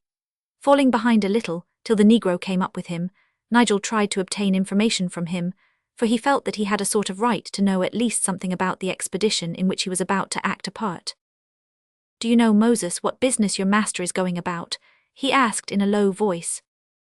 "No more nor de man ob de moon, Massa Nigel," said Moses, with an air at once so truthful and so solemn that the young man gave it up with a laugh of resignation.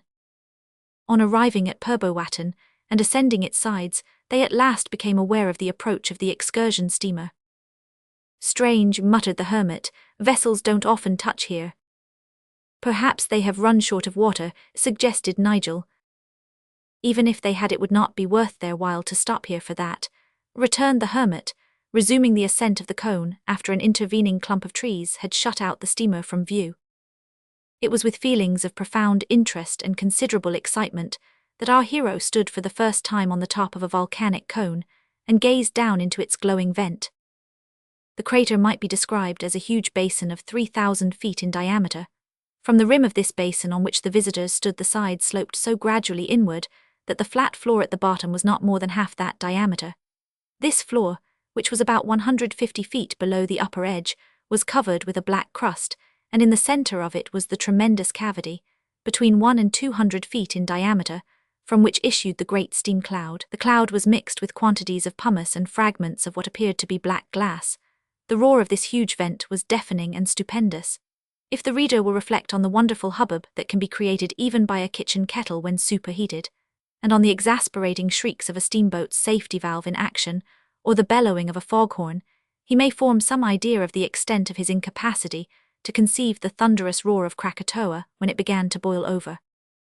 When to this awful sound there were added the intermittent explosions, the horrid crackling of millions of rock masses meeting in the air, and the bubbling up of molten lava, verily it did not require the imagination of a Dante to see in all this the very vomiting of Gehenna.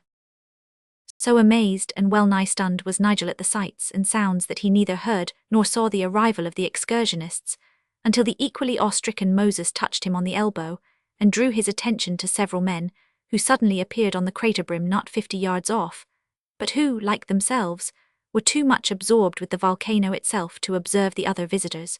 Probably they took them for some of their own party who had reached the summit before them. Nigel was yet looking at these visitors in some surprise, when an elderly nautical man suddenly stood not 20 yards off, gazing in open-mouthed amazement, past our hero's very nose, at the volcanic fires. "Hallo, father," shouted the one. "Zounds, Nigel," exclaimed the other. Both men glared and were speechless for several seconds. Then Nigel rushed at the captain, and the captain met him halfway, and they shook hands with such hearty goodwill as to arrest in his operations for a few moments a photographer who was hastily setting up his camera. Yes, science has done much to reveal the marvelous and arouse exalted thoughts in the human mind, but it has also done something to crush enthusiasts and shock the romantic. Veracity constrains us to state that there he was with his tripod and his eager haste, and his hideous black cloth, preparing to take Purbawatan on a dry plate. And he took it too, and you may see it, if you will, as a marvellous frontispiece to the volume by the Krakatoa Committee, a work which is apparently as exhaustive of the subject of Krakatoa as was the great explosion itself of those internal fires which will probably keep that volcano quiet for the next 200 years. But this was not the great eruption of Krakatoa, only a rehearsal, as it were. "What brought you here, my son?" asked the captain on recovering speech. "My legs, father." "Don't be insolent, boy." "It's not insolence, father. It's only poetical license, meant to assure you that I did not come by bus or rail though you did by steamer. But let me introduce you to my friend, Mr. He stopped short on looking round, for Van der Kemp was not there. "He goed away whenever he saw de people comin' up de hill," said Moses, who had watched the meeting of father and son with huge delight. "But you kin introduce me instead," he added with a crater-like smile. "True, true," exclaimed Nigel, laughing. "This is Moses, father, my host's servant and my very good friend, and a remarkably free and easy friend, as you see. He will guide us back to the cave, since Van der Kemp seems to have left us." "Who's Van der Kemp?" asked the captain. "The hermit of Rakata, father, that's his name. His father was a Dutchman and his mother an English or Irish woman, I forget which. He's a splendid fellow, quite different from what one would expect, no more like a hermit than a hermit crab, except that he lives in a cave under the peak of Rakata at the other end of the island. But you must come with us and pay him a visit. He will be delighted to see you." "What, steer through a green sea of leaves like that?" said the captain, stretching his arm towards the vast forest that lay stretched out below them, "and on my legs too, that have been used all their lives to a ship's deck. No, my son, I will content myself with this lucky meetin'. But I say, Nigel lad," continued the old man somewhat more seriously, "what if the peak o' what's his name should take to spoutin' like this one, and you, as you say, livin' under it?" "Ha, does exactly what I say," interposed Moses. "Does what I often says to massa, but he never answers, he only smile. Massa's not always so perlite as he might be." "There is no fear," said Nigel. "Not at present anyhow, for Van der Kemp says that the force of this eruption is diminishing." "It don't look much like it," muttered the captain, as the volcano at that moment gave vent to a burst which seemed like a sarcastic laugh at the hermit's opinion, and sent the more timid of the excursionists sprawling down the cinder slope in great alarm. "There's reason in what you say, father," said Nigel, when the diminution of noise rendered speech more easy. "And after all, as we start off on our travels tomorrow, your visit could not have been a long one." "Where do you go first?" asked the captain. "Not sure. Do you know Moses?" "No more en de man ob de moon, piraps Borneo, he go dar sometimes." At this point another roar from the volcano, and a shout from the leader of the excursionists to return on board, broke up the conference. "Well, lad, I'm glad I've seen you. Don't forget to write your whereabouts. They say there's a lot of wild places as well as wild men and beasts among them islands, so keep your weather eye open and your powder dry. Goodbye, Nigel. Take care of him, Moses, and keep him out o' mischief if you can, which is more than ever I could. Goodbye, my boy." "Goodbye, father." They shook hands vigorously. In another minute the old seaman was sailing down the cinder cone at the rate of 14 knots an hour, while his son, setting off under the guidance of Moses towards a different point of the compass, was soon pushing his way through the tangled forest in the direction of the hermit's cave. Chapter 10. A curious seagoing craft, the unknown voyage begun.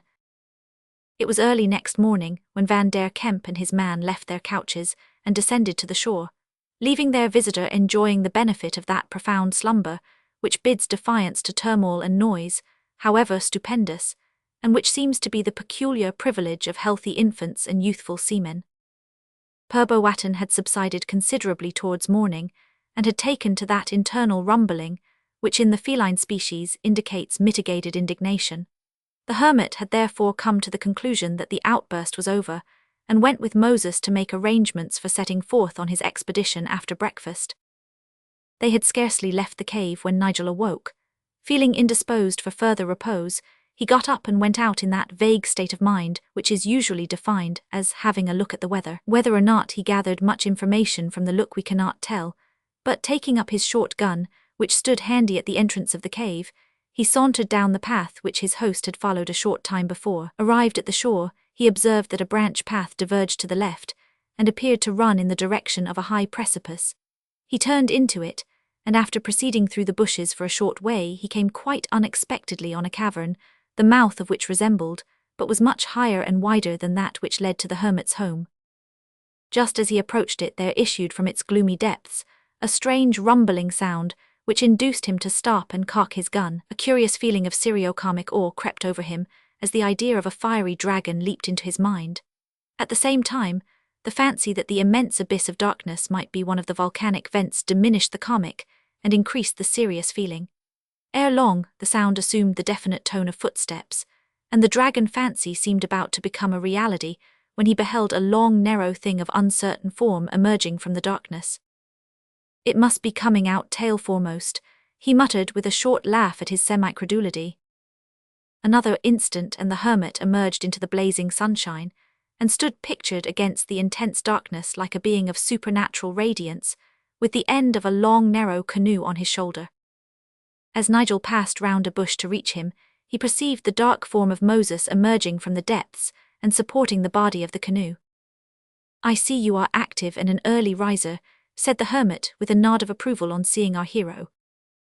"I almost took you for a Krakatoa monster," said Nigel as they came out in front of the cavern and laid the canoe on the ground. "Why, you've got here one of the craft which we in England call a Rob Roy canoe."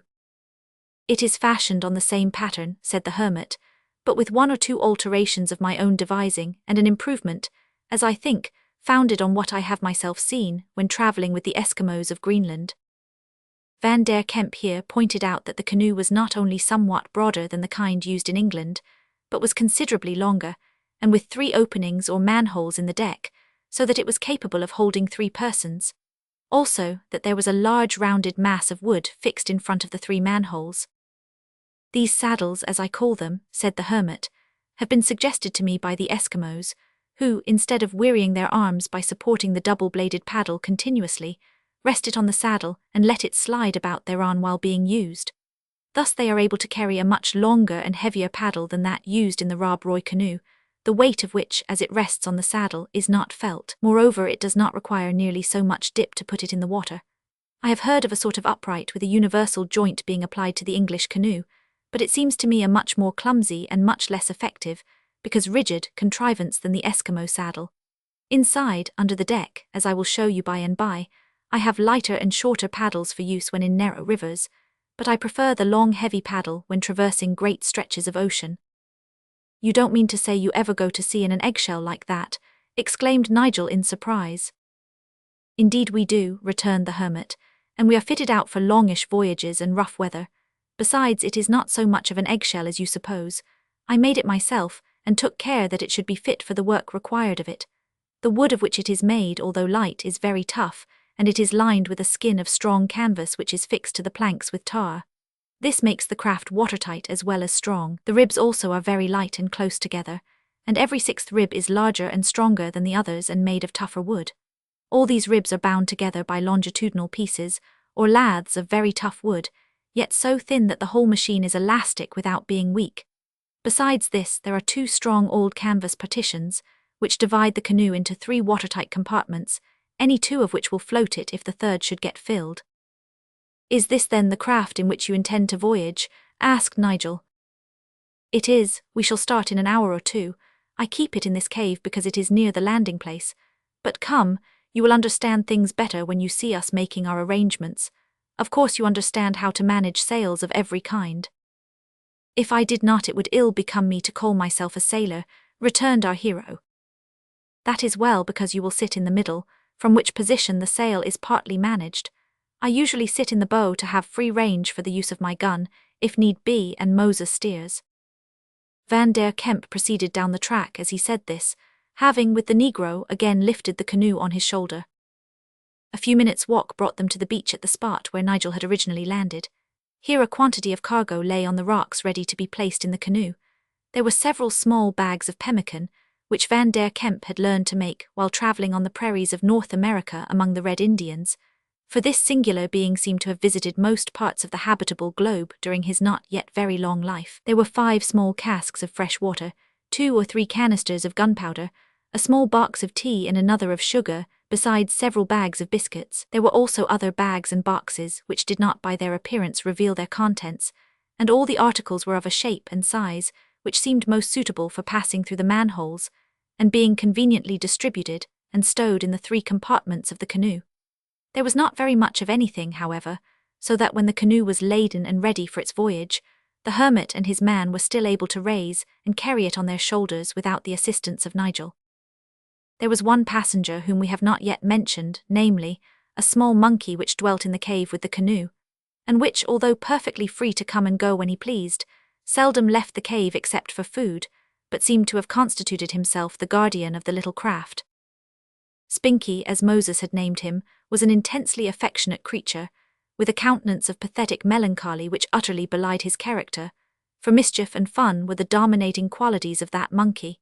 He was seated on a water cask when Nigel first caught sight of him, holding the end of his long tail in one hand, and apparently wiping his nose with it. "Is that what he is doing?" asked Nigel of the Negro. "Oh no, Massa Nigel," said Moses. "Spinky nebber catch cold and hab no need ob a pocket handkercher. He only tickles his nose wid his tail, but he's bury fond ob doing dat." Being extremely fond of monkeys, Nigel went forward to fondle him, and Spinky, being equally fond of fondling, resigned himself placidly, after one interrogative gaze of wide-eyed suspicion, into the stranger's hands. A lifelong friendship was cemented then and there. After stowing the cargo, the party returned to the upper cavern, leaving the monkey to guard the canoe. "And he's a good defender ob it," said Moses, "for if man or beast happen to come near it when Spinky's in charge, dat monkey sets up a screakin', fit to cause a splosion ob perbowatten." Breakfast over, the hermit put his cave in order for a pretty long absence, and they again descended to the shore, each man carrying his bed on his shoulder. Each bed, however, was light and simple. It consisted merely of one blanket wrapped up in an all-cloth sheet. Besides, an old-fashioned powder flask and shot belt. Van der Kemp and Nigel had slung a bullet pouch on their shoulders, and carried small hatchets and hunting knives in their belts. Moses was similarly armed, with this difference, that his couteau de chasse bore stronger resemblance to an ancient Roman sword than a knife, and his axe was of larger size than the hatchets of his companions. Launching the canoe, the hermit and his man held it fast at either end, while Nigel was directed to take his place in the central of the 3 openings or manholes. He did so, and found himself seated on a flat board on the bottom of the canoe, which was so shallow that the deck scarcely rose as high as his waist. Round the manhole there was a ledge of thin wood, about 3 inches high, to which a circular apron of oiled canvas was attached. "Yes, you'd better understand that thing before we start," said Van der Kemp, observing that Nigel was examining the contrivance with some curiosity. "It's an apron to tie round you in bad weather to keep the water out. In fine weather it is rolled as you see it now round the ledge. Undo the buckle before and behind, and you will see how it is to be used." Acting as directed, Nigel unbuckled the roll and found that he was surrounded by a sort of petticoat of oilskin, which could be drawn up and buckled round his chest. In this position, it could be kept by a loop attached to a button, or a wooden pin thrust through the coat. "You see," explained the hermit, "the waves may wash all over our deck and round our bodies without being able to get into the canoe while we have these things on. There are similar protections round the other holes." "I understand," said Nigel, "but how if water gets in through a leak below?" "Do you see that brass thing in front of you?" returned the hermit. "That is a pump which is capable of keeping under a pretty extensive leak. The handle unships so as to be out of the way when not wanted. I keep it here, under the deck in front of me, along with mast and sails and a good many other things." As he spoke, he raised a plank of the deck in front of the foremost hole, and disclosed a sort of narrow box about 6 feet long by 6 inches broad. The plank was hinged at one end and fastened with a hook at the other so as to form a lid to the box. The hole thus disclosed was not an opening into the interior of the canoe, but was a veritable watertight box just under the deck, so that even if it were to get filled with water not a drop could enter the canoe itself. But the plank lid was so beautifully fitted, besides shutting tightly down on india-rubber, that the chance of leakage through that source was very remote. Although very narrow, this box was deep, and contained a variety of useful implements, among them a slender mast and tiny sail, which could be rendered still smaller by means of reef points. All these things were fitted into their respective places with so keen an eye to economy of space that the arrangement cannot be better described than by the familiar phrase, multum in parvo. "We don't use the sails much, we depend chiefly on this," said the hermit, as he seated himself in the front hole and laid the long, heavy, double-bladed paddle on the saddle in front of him. "Moses uses a single blade, partly because it is handier for steering and partly because he has been accustomed to it in his own land. You are at liberty to use which you prefer." "Thanks, I will follow the lead of Moses, for I also have been accustomed to the single blade and prefer it, at least while I am one of 3. If alone, I should prefer the double blade." "Now, Moses, are you ready?" asked the hermit. "All ready, massa." "Get in then and shove off. Come along, Spinky." The monkey, which all this time had been seated on a rock looking on with an expression of inconsolable sorrow, at once accepted the invitation, and with a lively bound alighted on the deck close to the little mast, which had been set up just in front of Nigel, and to which it held on when the motions of the canoe became unsteady. "You need not give yourself any concern about Spinky," said the hermit, as they glided over the still water of the little cove in which the canoe and boat were harboured. "He is quite able to take care of himself." Bounding the entrance to the cove and shooting out into the ocean under the influence of Van der Kemp's powerful strokes, they were soon clear of the land, and proceeded eastward at a rate which seemed unaccountable to our hero, for he had not sufficiently realized the fact that in addition to the unusual physical strength of Van der Kemp as well as that of Moses, to say nothing of his own, the beautiful fish-like adaptation of the canoe to the water, the great length and leverage of the bow paddle, and the weight of themselves as well as the cargo, gave this canoe considerable advantage over other craft of the kind. About a quarter of an hour later, the sun arose in cloudless splendor on a perfectly tranquil sea, lighted up the shores of Java, glinted over the mountains of Sumatra, and flooded, as with a golden haze, the forests of Krakatoa, emulating the volcanic fires in gilding the volumes of smoke that could be seen rolling amid fitful mutterings from Purbawatan, until the hermit's home sank from view in the western horizon. Chapter 11. Canoeing on the Sea, a mysterious night surprise and sudden flight. At first the voyagers paddled over the glassy sea in almost total silence. Nigel was occupied with his own busy thoughts, speculating on the probable end and object of their voyage, and on the character, the mysterious life, and unknown history of the man who sat in front of him, wielding so powerfully the great double-bladed paddle. Van der Kemp himself was, as we have said, naturally quiet and silent, save when roused by a subject that interested him. As for Moses, although quite ready at any moment to indulge in friendly intercourse, he seldom initiated a conversation, and Spinky, grasping the mast and leaning against it with his head down, seemed to be either asleep or brooding over his sorrows. Only a few words were uttered now, and then when Nigel asked the name of a point or peak, which rose in the distance on either hand, it seemed as if the quiescence of sea and air had fallen like a soft mantle on the party and subdued them into an unusually sluggish frame of mind. They passed through the Sunda Straits between Sumatra and Java, not more at the narrowest part than about 13 miles wide, and in course of time found themselves in the great island-studded archipelago beyond. About noon they all seemed to wake up from their lethargic state. Van der Kemp laid down his paddle, and looking round asked Nigel if he felt tired. "Not in the least," he replied, "but I feel uncommonly hungry, and I have just been wondering how you manage to feed when at sea in so small a craft." "Ho ho," laughed Moses in guttural tones, "you soon see dat. I s'pose it time for me to get out de grub, massa." "Yes, Moses, let's have it." The Negro at once laid down his steering paddle and lifted a small square hatch or lid in the deck, which was rendered watertight by the same means as the lid in front already described. From the depths thus revealed, he extracted a bird of some sort that had been shot and baked the day before. Tearing off a leg, he retained it and handed the remainder to Nigel. "Help yourself, Massa Nigel, and pass I am for'ard." Without helping himself, he passed it on to Van der Kemp, who drew his knife, sliced off a wing with a mass of breast and returned the rest. "Always help yourself before passing the food in future," said the hermit. "We don't stand on ceremony here." Nigel at once fell in with their custom, tore off the remaining drumstick and began. "Biscuit," said Moses with his mouth full, "and look out for Spinky." He handed forward a deep tray of the sailors' familiar food, but Nigel was too slow to profit by the warning given, for Spinky darted both hands into the tray and had stuffed his mouth and cheeks full almost before a man could wink. The Negro would have laughed aloud, but the danger of choking was too great. He therefore laughed internally, an operation which could not be fully understood unless seen. Splosions of Perboatan may suggest the thing. Sorrow, grief, whatever it was that habitually afflicted that monkey, disappeared for the time being, while it devoted itself heart and soul to dinner. Feelings of a somewhat similar kind animated Nigel as he sat leaning back with his mouth full, a biscuit in one hand and a drumstick in the other, and his eyes resting dreamily on the horizon of the still tranquil sea, while the bright sun blazed upon his already bronzed face.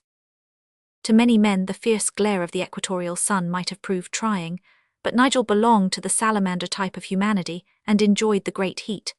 Van der Kemp seemed to be similarly moulded, and as for Moses, he was in his native element, so was Spinky.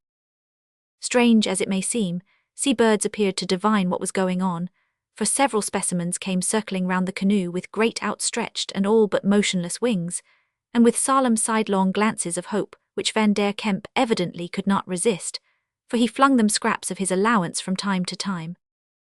"If you have plenty of provisions on board, I should like to do that too," said Nigel. "Do it," returned the hermit.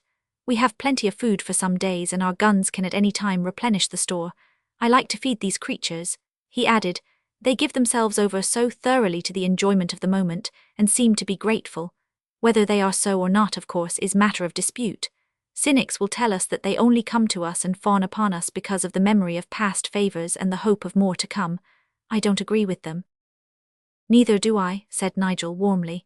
"Any man who has ever had to do with dogs knows full well that gratitude is a strong element of their nature, and it seems to me that the speaking eyes of Spinky, to whom I have just given a bit of biscuit, tell of a similar spirit." As he spoke, Nigel was conveying another piece of biscuit to his own mouth, when a small brown hand flashed before him, and the morsel, in the twinkling of an eye, was transferred to the monkey's already swollen cheek, whereat Moses again became suddenly explosive and red, as well as black in the face, for his capacious mouth was inordinately full as usual. Clear water from one of the casks and poured into a tin mug washed down their cold collation, and then, refreshed and reinvigorated, the trio resumed their paddles, which were not again laid down till the sun was descending towards the western horizon. By that time they were not far from a small wooded islet near the coast of Java, on which Van der Kemp resolved to spend the night. During the day they had passed at some distance many boats and praus and other native vessels, the crews of which ceased to row for a few moments, and gazed with curiosity at the strange craft which glided along so swiftly, and seemed to them little more than a long plank on the water. But these took no further notice of our voyagers. They also passed several ships, part of that constant stream of vessels which pass westward through those straits laden with the valuable teas and rich silks of China and Japan. In some cases a cheer of recognition, as being an exceptional style of craft, was accorded them, to which the hermit replied with a wave of the hand, Moses and Nigel with an answering cheer. There is something very pleasant in the rest which follows a day of hard and healthful toil.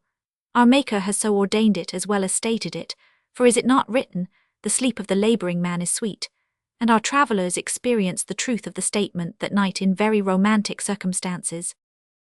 The small rocky islet, not more than a few hundred yards in diameter, which they now approached had several sheltered sandy bays on its shore, which were convenient for landing. The centre was clothed with palm trees and underwood, so that fuel could be procured and coconuts. Sometimes, said the hermit, while he stooped to arrange the fire, after the canoe and cargo had been carried to their camping place at the edge of the bushes, sometimes it is necessary to keep concealed while travelling in these regions, and I carry a little spirit lamp which enables me to heat a cup of tea or coffee without making a dangerous blaze, but here there is little risk in kindling a fire. I should not have thought there was any risk at all in these peaceful times, said Nigel, as he unstrapped his blanket and spread it on the ground under an overhanging bush. There are no peaceful times among pirates, returned the hermit, and some of the traders in this archipelago are little better than pirates. Where I puts your bed, massa? Asked Moses, turning his huge eyes on his master. There, under the bush beside Nigel. And where would you like to sleep, Massa Spinky? Added the negro with a low obeisance to the monkey, which sat on the top of what seemed to be its favourite seat, a water cask. Spinky treated the question with calm contempt, turned his head languidly to one side, and scratched himself. Unpearlitness is your character from skin to marrow, you son of a insolent mother, said Moses, shaking his fist whereat Spinky, promptly making an O of his mouth, looked fierce. The sagacious creature remained where he was till after supper, which consisted of another roast fowl, hot this time, and ship's biscuit washed down with coffee. Of course Spinky's portion consisted only of the biscuit with a few scraps of coconut. Having received it he quietly retired to his native wilds, with the intention of sleeping there, according to custom, till morning, but his repose was destined to be broken, as we shall see. After supper the hermit, stretching himself on his blanket, filled an enormous meerschaum and began to smoke. The negro, rolling up a little tobacco in tissue paper, sat down tailor-wise and followed his master's example, while our hero, who did not smoke, lay between them and gazed contemplatively over the fire at the calm dark sea beyond, enjoying the aroma of his coffee. From what you have told me of your former trading expeditions, said Nigel, looking at his friend, you must have seen a good deal of this archipelago before you took, excuse me, to the hermit life. Aye, a good deal. Have you ever travelled in the interior of the larger islands? Asked Nigel, in the hope of drawing from him some account of his experiences with wild beasts or wild men. He did not care which, so long as they were wild. Yes, in all of them, returned the hermit curtly, for he was not fond of talking about himself. I suppose the larger islands are densely wooded, continued Nigel interrogatively. They are very. But the wood is not of much value, I fancy, in the way of trade, pursued our hero, adopting another line of attack which proved successful, for Van der Kemp turned his eyes on him with a look of surprise that almost forced him to laugh.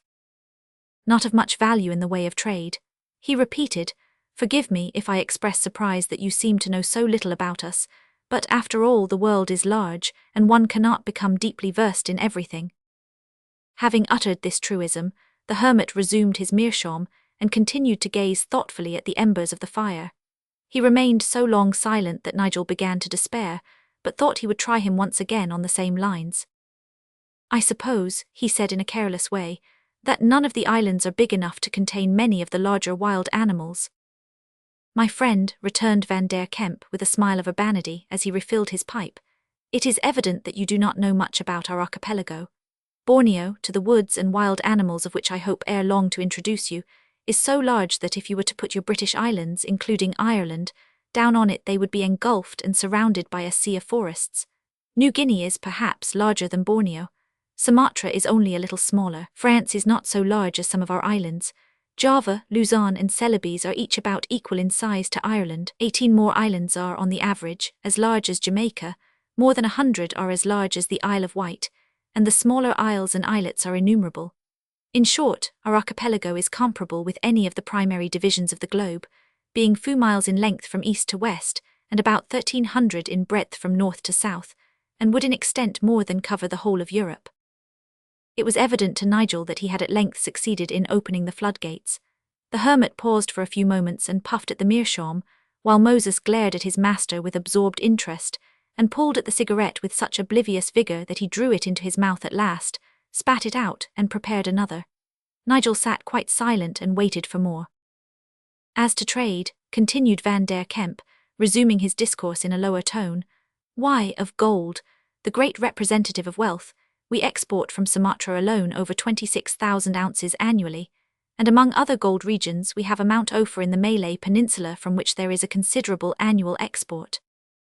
Continuing his discourse, Van der Kemp told a great deal more about the products of these prolific islands with considerable enthusiasm, as one who somewhat resented the underrating of his native land. "Were you born in this region, Van der Kemp?" asked Nigel during a brief pause. "I was in Java. My father, as my name tells, was of Dutch descent. My mother was Irish. Both are dead." He stopped. The fire that had been aroused seemed to die down, and he continued to smoke with the sad, absent look which was peculiar to him. "And what about large game?" asked Nigel, anxious to stir up his friend's enthusiasm again, but the hermit had sunk back into his usual condition of gentle dreaminess, and made no answer till the question had been repeated. "Pardon me," he said, "I was dreaming of the days that are gone. Ah, Nigel, you are yet too young to understand the feelings of the old, the sad memories of happy years that can never return, of voices that are hushed forever. No one can know till he has felt." "But you are not old," said Nigel, wishing to turn the hermit's mind from a subject on which it seemed to dwell too constantly. "Not in years," he returned, "but old, very old in experience, and, stay, what was it that you were asking about? Ah, the big game. Well, we have plenty of that in some of the larger of the islands. We have the elephant, the rhinoceros, the tiger, the puma, that great man-monkey, the orangutan, or, as it is called here, the meers, besides wild pigs, deer, and innumerable smaller animals and birds." The hermit stopped abruptly and sat motionless, with his head bent on one side, like one who listens intently. Such an action is always infectious. Nigel and the negro also listened, but heard nothing. By that time the fire had died down, and not being required for warmth, had not been replenished.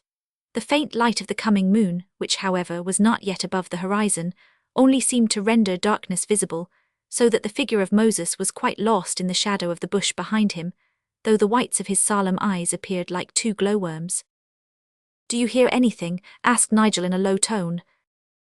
"Oars," answered the hermit. "I hear I am massa," whispered the negro, "but does not Suprasin plenty boats about?"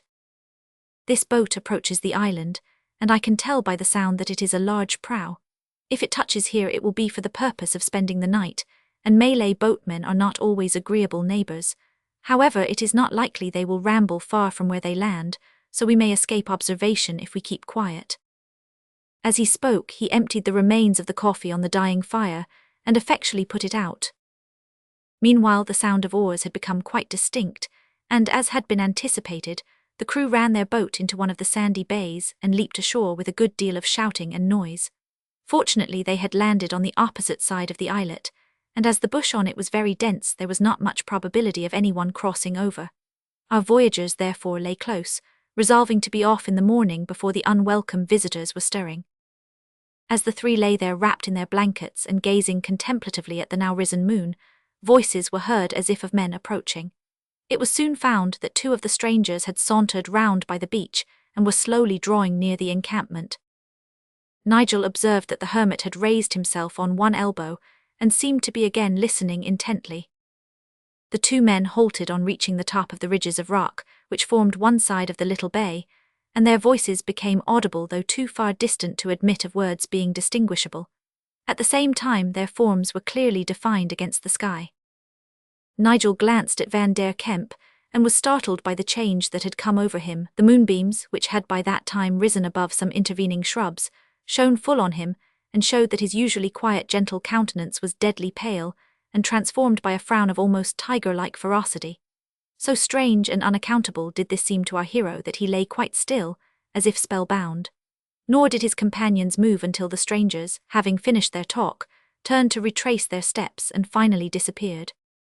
Then Van der Kemp rose with a sigh of relief. The Negro and Nigel also sprang up. "What's wrong, massa?" asked Moses in much anxiety. "Nothing, nothing," said the hermit hurriedly. "I must cross over to see these fellows." "All right, massa, I go wid you." "No, I go alone." "Not without arms," exclaimed the Negro, laying his hand on his master's shoulder. "Yes, without arms." As he spoke he drew the long knife that usually hung at his girdle and flung it down. "Now attend, both of you," he added, with sudden and almost threatening earnestness. "Do not on any account follow me. I am quite able to take care of myself." Next moment he glided into the bushes and was gone. "Can you guess what is the matter with him?" asked Nigel, turning to his companion with a perplexed look. "Not more nor de man ob de moon. I neber sawed I am like dat before. I tink he's go mad. I tell you what, I'll follow him wid a rifle and knife and 2 revolvers." "You'll do nothing of the sort," said Nigel, laying hold of the Negro's wrist with a grip of iron. "When a man like Van der Kemp gives an order, it's the duty of inferior men like you and me strictly to obey." "Well, perhaps you're right, Nigel," returned Moses calmly. "If you wasn't, I'd knock you into de middle ob next week for talkin' a grip o' me like dat." "You'll wish yourself into the middle of next fortnight if you disobey orders," returned our hero, tightening the grip. Moses threw back his head, opened his cavern and laughed silently. At the same time he twisted his arm free with a sudden wrench. "You's powerful strong, Nigel, but you don't quite come up to niggers. Howsber, you's right, I'll obey orders, nevertheless I'll get ready for action." So saying, the Negro extracted from the canoe several revolvers, 2 of which he handed to Nigel, 2 he thrust into his own belt, and 2 he laid handy for massa when he should return.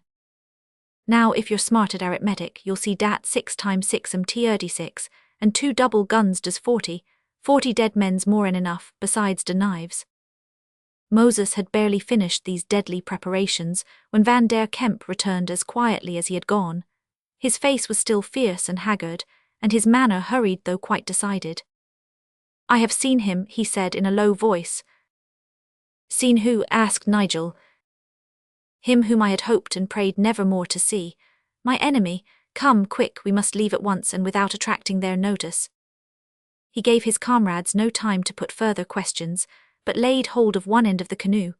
Moses took the other end, and it was launched in a few seconds, while Nigel carried down such part of the lading as had been taken out. 5 minutes sufficed to put all on board, and that space of time was also sufficient to enable Spinky to observe from his retreat in the bushes that a departure was about to take place. He therefore made for the shore with all speed and bounded to his accustomed place beside the mast. Taking their places, they pushed off so softly that they might well have been taken for phantoms. A cloud conveniently hid the moon at the time. Each man plied his paddle with noiseless but powerful stroke, and long before the cloud uncovered the face of the Queen of Night, they were shooting far away over the tranquil sea. Chapter 12.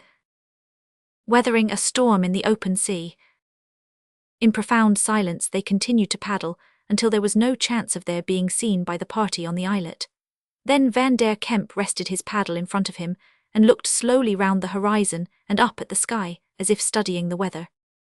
Nigel longed to ask him more about the men they had seen, and of this enemy whom he had mentioned, but there was that in the hermit's grave look which forbade questioning, and indeed Nigel now knew from experience that it would be useless to press him to speak on any subject in regard to which he chose to be reticent. "I don't like the look of the sky," he said at last. "We are going to have a squall, I fear." "Had we not better run for the nearest land?" said Nigel, who, although not yet experienced in the signs of the weather in those equatorial regions, had quite enough of knowledge to perceive that bad weather of some sort was probably approaching. The nearest island is a good way off, returned the hermit, and we might miss it in the dark, for daylight won't help us yet a while.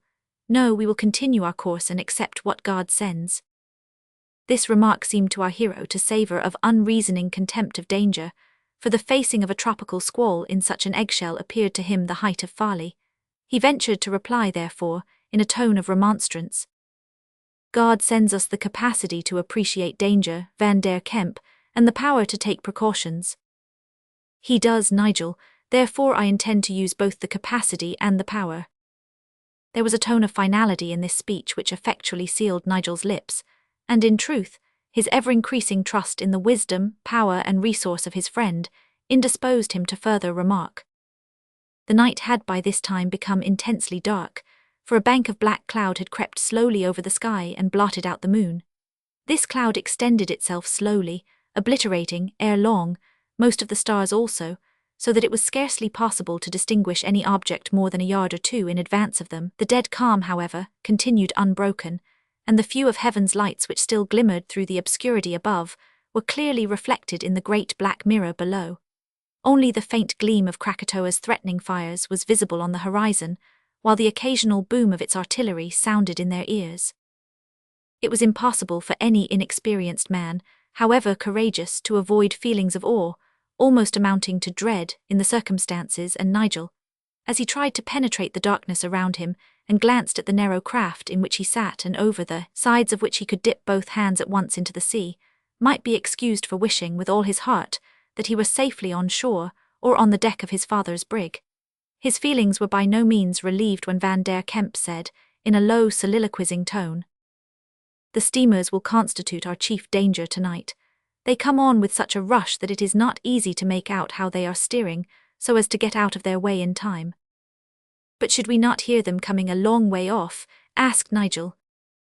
"Aye, it is not during a calm like this that we run risk, but when the gale begins to blow we cannot hear, and shall not perhaps see very well." As he spoke, the hermit lifted the covering of the forehatch and took out a small sail which he asked Nigel to pass aft to the negro. "Close refit, Moses, we shall make use of the wind as long as possible, after that we will lay to." "All right, massa," said the negro, in the same cheerful, free and easy tone in which he was wont to express his willingness to obey orders whether trifling or important. "Darn for jit spinky, massa." "You may be sure I won't do that," replied the hermit. "Come along, monkey." Evidently Van der Kemp had trained his dumb companion as thoroughly to prompt obedience as his black follower, for the little creature instantly bounded from its place by the mast on to the shoulder of its master, who bade it go into the place from which he had just extracted the sail.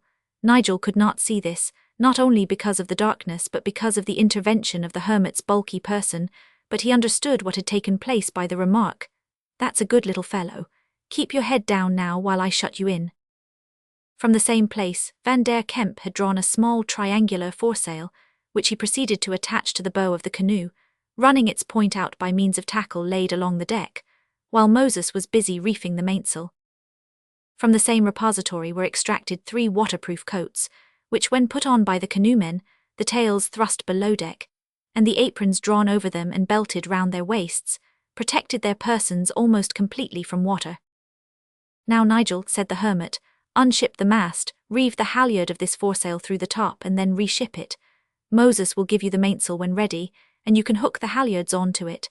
The thing is too simple to require explanation to a sailor. I attend to the foresail and Moses manages the mainsheet, but you have to mind the halyards of both, which, as you would see if it were light enough, run down alongside the mast. All I ask you to remember is to be smart in obeying orders, for squalls are sometimes very sudden here, but I doubt not that such a caution is needless." "I'll do my best," said Nigel. By this time a slight puff of air had ruffled the sea, thereby intensifying, if possible, the blackness which already prevailed. The tiny sails caught the puff, causing the canoe to lean slightly over and glide with a rippling sound through the water, while Moses steered by means of his paddle. "You have put Spinky down below, I think," said Nigel, who had been struck more than once with the hermit's extreme tenderness and care of the little creature. "Yes, to prevent it from being washed overboard. I nearly lost the poor little thing once or twice, and now when we are likely to be caught in bad weather I put him below." "Is he not apt to be suffocated?" asked Nigel, With everything made so tight to prevent water getting into the canoe, you necessarily prevent air entering also. I see you have a mechanical turn of mind, returned the hermit. You are right, yet in so large a canoe the air would last a considerable time to satisfy a monkey.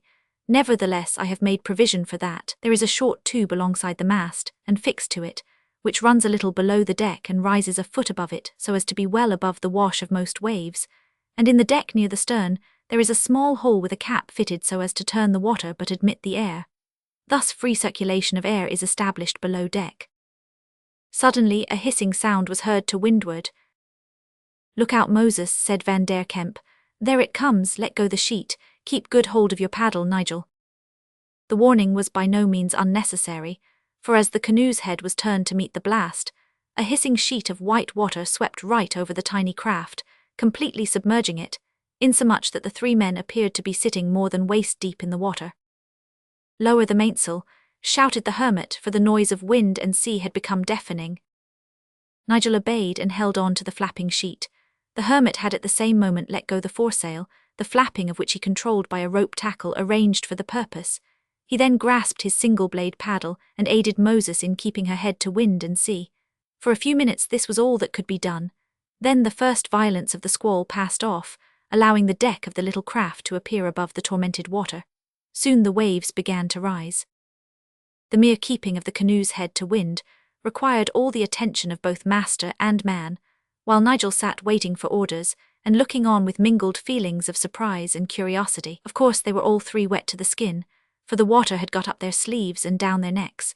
But being warm, that mattered little, and the oiled aprons before mentioned, being securely fastened round their waists, effectually prevented any of it from getting below save the little that passed through the thickness of their own garments.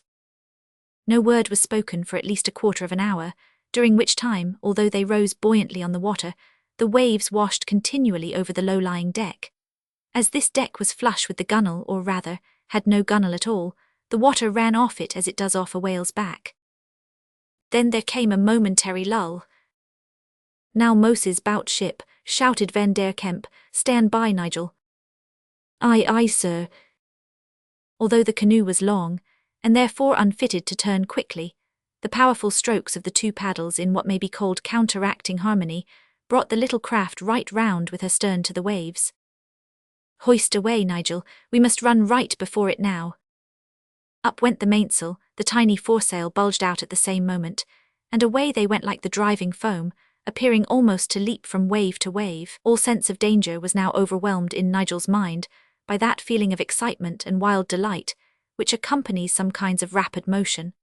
This was, if possible, intensified by the crashing thunder which now burst forth and the vivid lightning which began to play, revealing from time to time the tumultuous turmoil as if in clearest moonlight, only to plunge it again in still blacker night. By degrees the gale increased in fury, and it soon became evident that neither sails nor cordage could long withstand the strain to which they were subjected. "A'most too much, massa," said the negro in a suggestive shout. "Right, Moses," returned his master. "I was just thinking we must risk it." "Risk what, I wonder," thought Nigel. He had not long to wait for an answer to his thought. Down the mainsail was quickly followed by the lowering of the foresail until not more than a mere corner was shown, merely to keep the canoe end-on to the seas. Soon even this was lowered, and Van der Kemp used his double-blade paddle to keep them in position, at the same time telling Nigel to unship the mast. "And plug the hole with that," he added, handing him a bit of wood which exactly fitted the hole in the deck. Watching for another lull in the blast, the hermit at last gave the order, and round they came as before, head to wind, but not quite so easily, and Nigel felt that they had narrowly escaped overturning in the operation. "Keep her so, Moses. You can help with your paddle, Nigel, while I get ready our anchor." "Anchor!" exclaimed our hero in amazement, obeying orders, however, at the same moment. The hermit either did not hear the exclamation or did not care to notice it. He quickly collected the mast and sails, with a couple of boat hooks and all the paddles excepting 2 single ones. These he bound together by means of the sheets and halyards, attached the whole to a hawser, one end of which passed through an iron ring at the bow, and tossed it into the sea, paying out the hawser rapidly at the same time so as to put a few yards between them and their floating anchor. if it may be so called, in the lee of which they prepared to ride out the gale. It was well that they had taken the precaution to put on their waterproofs before the gale began, because, while turned head to wind, every breaking wave swept right over their heads, and even now while under the lee of the floating anchor they were for some time almost continually overwhelmed by thick spray. Being, however, set free from the necessity of keeping their tiny craft in position, they all bowed their heads on the deck, sheltered their faces in their hands, and awaited the end. Whilst in this attitude, so like to that of prayer, Nigel almost naturally thought of him who holds the water in the hollow of his hand, and lifted his soul to God. For amid the roaring of the gale, the flashes of lightning, the appalling thunder, the feeling that he was in reality all but under the waves, and the knowledge that the proverbial plank between him and death was of the very thinnest description, a sensation of helplessness and of dependence on the Almighty, such as he had never before experienced, crept over him. What the thoughts of the hermit were he could not tell, for that strange man seldom spoke about himself, but Moses was not so reticent, for he afterwards remarked that he had often been caught by gales while in the canoe, and had been attached for hours to their floating anchor, but that dat was out ob sight de wust bust ob wedder dade had since day come to lib at Krakatoa, and he had bury nigh jiben up in despair. The use of the floating breakwater was to meet the full force of the seas, and break them just before they reached the canoe. In spite of this, some of them were so tremendous that, broken though they were, the swirling foam completely buried the craft for a second or two, but the sharp bow cut its way through, and the water poured off the deck and off the stooping figures like rain from a duck's back. Of course a good deal got in at their necks, sleeves, and other small openings, and wet them considerably, but that, as Moses remarked, was nothing to speak of. Thus they lay tossing in the midst of the raging foam for several hours. Now and then each would raise his head a little to see that the rope held fast, but was glad to lower it again. They hardly knew when day broke. It was so slow in coming and so gloomy and dark when it did come, that the glare of the lightning flash seemed more cheerful. It may be easily believed that there was no conversation during those hours of elemental strife, though the thoughts of each were busy enough. At last the thunder ceased, or rather retired as if in growling defiance of the world which it had failed to destroy. Then the sky began to lighten a little, and although the wind did not materially abate in force, it became more steady and equal. Before noon, however, it had subsided so much that Moses suggested the propriety of continuing the voyage. To this Van der Kemp agreed, and the floating anchor was hauled in, the large paddle was resumed by the hermit, and the dangerous process of turning the canoe was successfully accomplished. When the mast was again set up and the close-reefed main and foresails were hoisted, the light craft bounded away once more before the wind like a fleck of foam. Then a gleam of sunshine forced its way through the driving clouds, and painted a spot of emerald green on the heaving sea. Soon after that Van der Kemp opened the lid or hatch of the forehold, and Spinky, jumping out with alacrity, took possession of his usual seat beside the mast, to which he clung with affectionate tenacity. Gradually the wind went down. Reef after reef of the two sails was shaken out, and for several hours thereafter our travellers sped merrily on, plunging into the troughs and cutting through the crests of the stormy sea. Chapter 13. Friends are met with, also pirates, and a life-or-death paddle ensues. In physics, as in morals, a storm is frequently the precursor of a dead calm.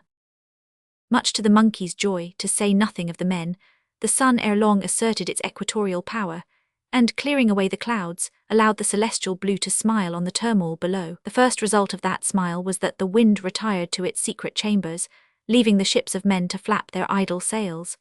Then the ocean ceased to fume, though its agitated bosom still continued for some time to heave. Gradually the swell went down, and soon the unruffled surface reflected a dimpling smile to the sky. When this happy stage had been reached, our voyagers lowered and stowed the canoe sails, and continued to advance under paddles. "We get along wonderfully fast, Van der Kemp," said Nigel, while resting after a pretty long spell, "but it seems to me, nevertheless, that we shall take a considerable time to reach Borneo at this rate, seeing that it must be over 200 miles away, and if we have much bad weather or contrary wind, we shan't be able to reach it for weeks, if at all." "I have been thrown somewhat out of my reckoning," returned the hermit, "by having to fly from the party on the islet, where I meant to remain till a steamer, owned by a friend of mine, should pass and pick us up, canoe and all. The steamer is a short voyage craft, and usually so punctual that I can count on it to a day. But it may have passed us in the gale. If so, I shall take advantage of the first vessel that will agree to lend us a hand." "How do you get them to tow you?" Nay, that were impossible. A jerk from the tow rope of a steamer at full speed would tear us asunder. Have you observed these two strong ropes running all round our gunwale, and the bridles across with ring bolts in them?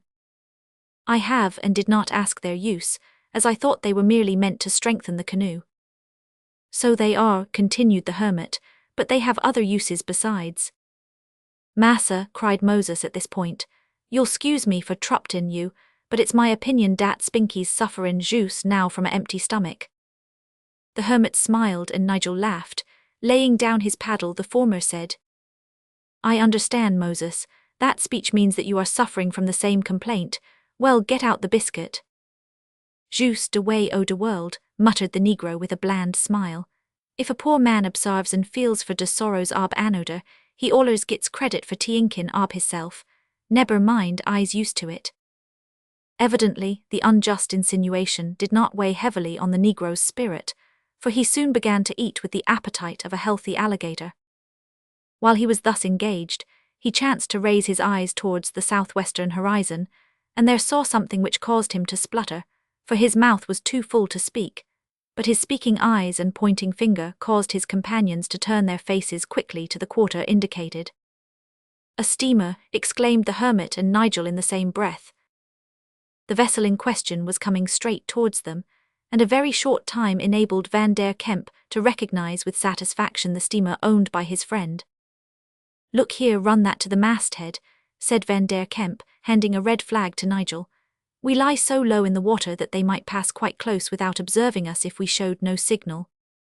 An immediate though slight change in the course of the steamer showed that the signal had been seen. Hereupon the hermit and Moses performed an operation on the canoe which still further aroused Nigel's surprise and curiosity. He resolved to ask no questions, however, but to await the issue of events. From the marvelous hold of the canoe, which seemed to be a magazine for the supply of every human need, Moses drew a short but strong rope or cable, with a ring in the middle of it, and a hook at each end. He passed one end along to his master, who hooked it to the bridle rope at the bow before referred to. The other end was hooked to the bridle in the stern, so that the ring in the centre came close to Nigel's elbow. This arrangement had barely been completed when the steamer was within hail, but no hail was given, for the captain knew what was expected of him. He reduced speed as the vessel approached the canoe, and finally came almost to a stop as he ranged alongside. What cheer, Van der Kemp, 500 you want a lift today, shouted the skipper, looking over the side. A nod and a wave of the hand was the hermit's reply. Heave a rope, boys, bow and stern, and lower away the tackle, was the skipper's order. A coil was flung to Van der Kemp, who deftly caught it and held on tight. Another was flung to Moses, who also caught it and held on slack. At the same moment, Nigel saw a large block with a hook attached descending towards his head. Catch it, Nigel, and hook it to the ring at your elbow, said the hermit. Our hero obeyed, still in surprise, though a glimmer of what was to follow began to dawn. Haul away, shouted the skipper, and next moment the canoe was swinging in the air, kept in position by the lines in the hands of Van der Kemp and Moses. At the same time another order was given, and the steamer went ahead full speed. It was all so suddenly done, and seemed such a reckless proceeding, that Nigel found himself on the steamer's deck, with the canoe reposing beside him, before he had recovered from his surprise sufficiently to acknowledge in suitable terms the welcome greeting of the hospitable skipper. You see, Nigel, said Van der Kemp that night, as the two friends paced the deck together after supper, I have other means besides paddles and sails of getting quickly about in the Java seas. Many of the traders and skippers here know me, and give me a lift in this way when I require it. Very kind of them and very convenient, returned Nigel. He felt inclined to add, but why all this moving about? For it was quite evident that trade was not the hermit's object, but the question, as usual, died on his lips, and he somewhat suddenly changed the subject. 500 ye know, Van der Kemp, that I feel as if I must have seen you somewhere or other before now, for your features seem strangely familiar to me. Have you ever been in England? Never, as I have told you, I was born in Java, and was educated in Hong Kong at an English school. But a fancy of this sort is not very uncommon. I myself once met a perfect stranger who bore so strong a resemblance to an old friend that I spoke to him as such, and only found out from his voice that I was mistaken. The captain of the steamer came on deck at that moment, and cut short the conversation. "Are you engaged, Van der Kemp?" he asked. "No, I am at your service." "Come below then, I want to have a talk with you." Thus left alone, and overhearing a loud burst of laughter at the forepart of the steamer, Nigel went forward to see what was going on. He found a group of sailors round his comrade Moses, apparently engaged in good-natured chaff. "Come now, Blackie," said one, "be a good fellow for once in your life and tell us what makes your master live on a desert island like Robinson Crusoe, and go about the ocean in a canoe." "Look ere now, Whitey," returned Moses, "what you take me for?" "A nigger, of course." "Of course, and you're right for once, which is sich an unusual teeing dat I devise you go and ax de cap'n to make a note of it in de log. I's a nigger, and a nigger's so much more cute dan a white man dat you shouldn't ought to expect him to blab his massa's secrets." "Right you are, Moses. Come then, if you won't reveal secrets, give us a song." "Couldn't teeink ob such a teeing," said the Negro with a solemn, remonstrant shake of the head. "Why not?" "'Cause I neber sing a song widout a moral, and I don't like to hurt your feelings by singin'. A moral dat would be sure to waken up some o' your consciences." "Never mind that, darky, our consciences are pretty tough, heave ahead." "But dere is a chorus," said Moses, looking round doubtfully. "What o' that, we'll do our best with it, if it ain't too difficult." "Oh, it's not difficult, but if de lazy fellers among you sings de chorus dey'll be singin' lies, and I don't zactly like to help men to tell lies. Housber, here goes. It begins wid de chorus so's you may know it afore you has to sing it." So saying, Moses struck 2 fingers on the capstan after the manner of a tuning fork, and holding them gravely to his ear as if to get the right pitch, began in a really fine manly voice to chant the following ditty. "Go to work. Oh, when de sun am shinin' bright, and everyting am fair. Clap on de steam and go to work, and take your proper share. De world hab got to go ahead, and dem what's young and strong. Muse do dare best wid all de rest to roll de world along. De lazy man does all he can to stop its whirlin' round. If he was king he'd loaf and sing, and guzzle I'll be bound. He always shirk de hardest work, and tink he's awful cleber. But boder his head to earn his bread, oh, no, he'll neber. Chorus, oh, when de sun, etc. De selfish man would raider dan put out his hand to work. Let women toil and sweat and moil, as wicked as de Turk. De cream ob eberiting he wants, let odors hab de skim. In fact de world and all it holds was only made for him. Chorus, oh, when de sun, etc. So keep de ball a-rollin', boys, and each one do his best to make de world a happy one, for dat's how man is blessed. Do unto odors all around de teeing what's good and true. And odors, turning tit for tat, will do de same to you. Chorus, oh, when de sun, etc. The sailors, who were evidently much pleased, took up the chorus moderately at the second verse, came out strong at the third, and sang with such genuine fervour at the last that it was quite evident, as Moses remarked, there was not a lazy man amongst them, at least if they all sang conscientiously. The weather improved every hour, and after a fine run of about 24 hours over that part of the Malay Sea, our 3 voyagers were lowered over the steamer's side in their canoe when within sight of the great island of Borneo. "I'm sorry," said the captain at parting, "that our courses diverge here, for I would gladly have had your company a little longer. Goodbye, I hope we'll come across you some other time when I'm in these parts." Thanks, my friend," replied Van der Kemp with a warm grip of the hand and a touch of pathos in his tones. "I trust that we shall meet again. You have done me good service by shortening my voyage considerably. Farewell." "I say, Moses," shouted one of the seamen, as he looked down on the tiny canoe while they were pushing off. "Hallows. Keep your heart up, for we'll try to do to odors all around de teeing what's good and true. Does de way, boy, and odors, turning tit for tat will do de same to you." He yelled rather than sang this at the top of his tuneful voice, and waved his hand as the sharp craft shot away over the sea. Fortunately the sea was calm, for it was growing dark when they reached the shores of Borneo and entered the mouth of a small stream, up which they proceeded to paddle. The banks of the stream were clothed with mangrove trees.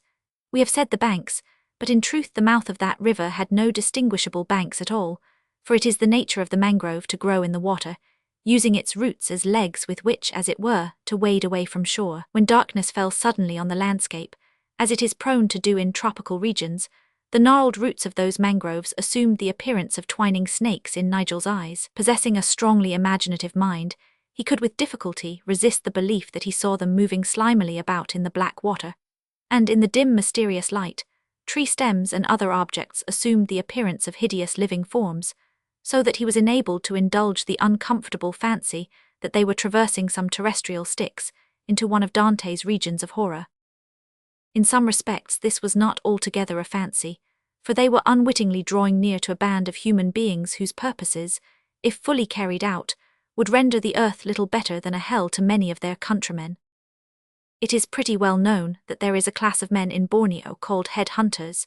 These men hold the extraordinary and gruesome opinion that a youth has not attained to respectable manhood until he has taken the life of some human being. There are two distinct classes of Dyaks, those who inhabit the hills and those who dwell on the sea-coast. It is the latter who recruit the ranks of the pirates of those eastern seas, and it was to the camp of a band of such villains that our adventurers were, as already said, unwittingly drawing near. They came upon them at a bend of the dark river beyond, which point the mangroves gave place to other trees, but what sort of trees they were it was scarcely light enough to make out very distinctly, except in the case of the particular tree in front of which the Dyaks were encamped, the roots of which were strongly illuminated by their camp fire. We say roots advisedly, for this singular and gigantic tree started its branches from a complexity of aerial roots, which themselves formed a pyramid some 60 feet high, before the branches proper of the tree began.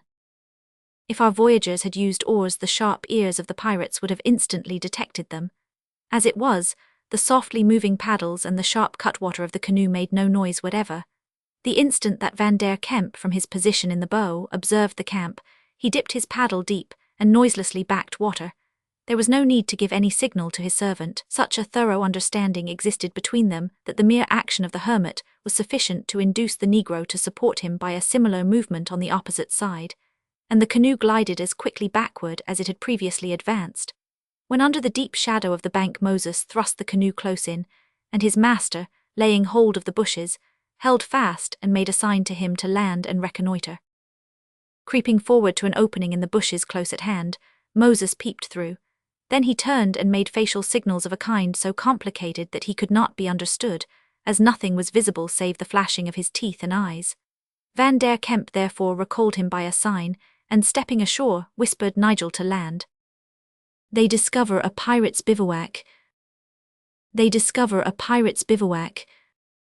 Another minute, and the three travellers stood on the bank with their heads close together.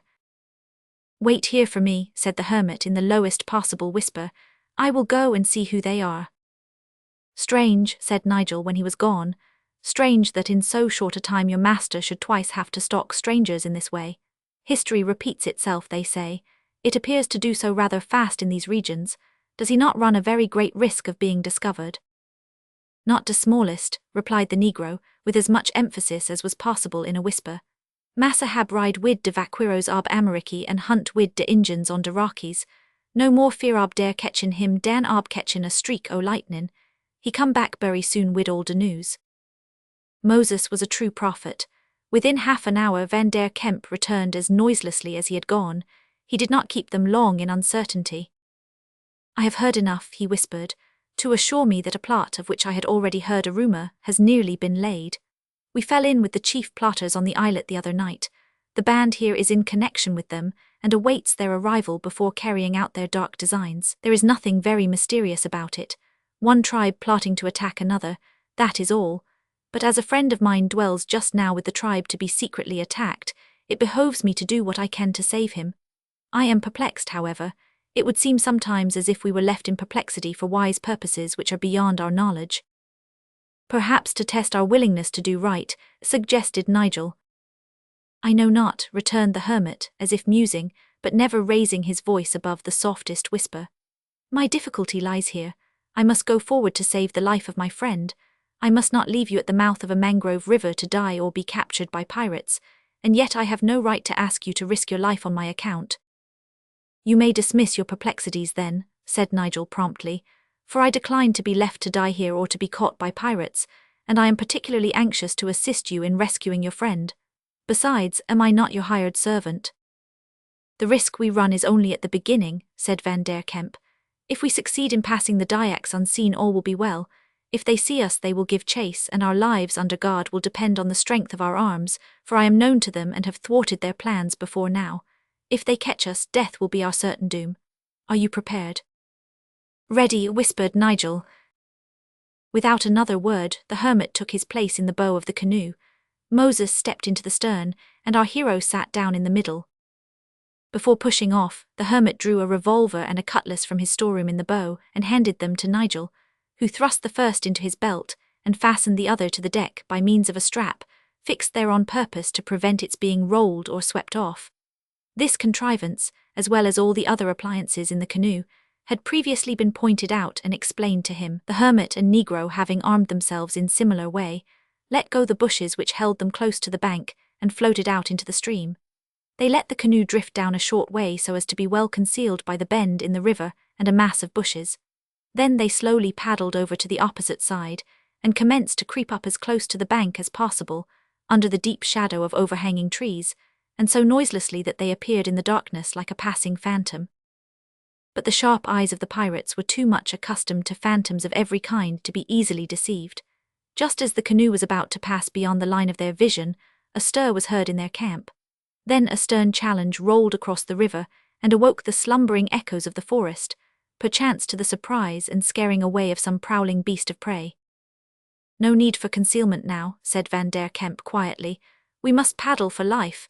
If you have occasion to use your weapons, Nigel, take no life needlessly. Moses knows my mind on this point and needs no warning. Any fool can take away life. Only God can give it. I will be careful, replied Nigel, as he dipped his paddle with all the muscular power at his command. His comrades did the same, and the canoe shot up the river like an arrow. A yell from the Dyaks, and the noise of jumping into and pushing off their boats told that there was no time to lose. They are strong men and plenty of them to relieve each other, said the hermit, who now spoke in his ordinary tones, so they have some chance of overhauling us in the smooth water. But a few miles further up there is a rapid which will stop them and will only check us. If we can reach it, we shall be safe. While he was speaking, every muscle in his broad back and arms was strained to the uttermost.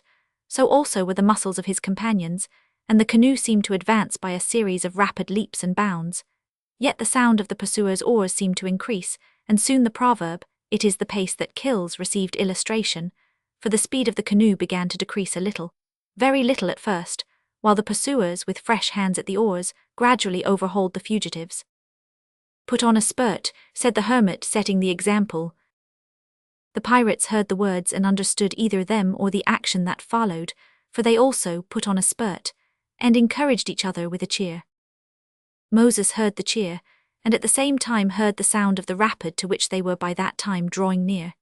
He glanced over his shoulder and could make out the dim form of the leading boat, with a tall figure standing up in the bow, not 30 yards behind.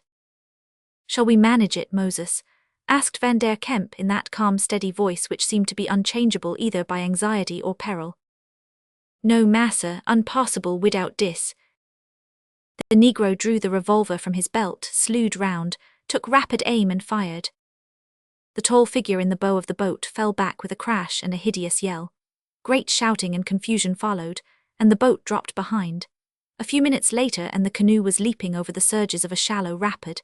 They dashed from eddy to eddy, taking advantage of every stone that formed a tail of backwater below it, and gradually worked the light craft upward in a way that the hermit and his man had learned in the northwestern rivers of America. We are not safe yet, said the former, resting and wiping his brow as they floated for a few seconds in a calm basin at the head of the rapid. Surely they cannot take a boat up such a place as that. Nay, but they can follow up the banks on foot. However, we will soon baffle them, for the river winds like a serpent just above this, and by carrying our canoe across 1, 2, or 3 spits of land, we will gain a distance in an hour or so that would cost them nearly a day to ascend in boats. They know that, and will certainly give up the chase. I think they have given it up already, but it is well to make sure. I wonder why they did not fire at us, remarked Nigel. Probably because they felt sure of catching us, returned the hermit. And when they recovered from the confusion that Moses threw them into, we were lost to them in darkness, besides being pretty well beyond range. I hope, Moses, that you aimed low. Yes, massa, but it's scarcely fair when life and death am in de balance to expect me to hit I am on de legs on a dark night. Legs is a bad target, bullets apt to pass between 'em. Housber, dat feller won't hop much for some time to come.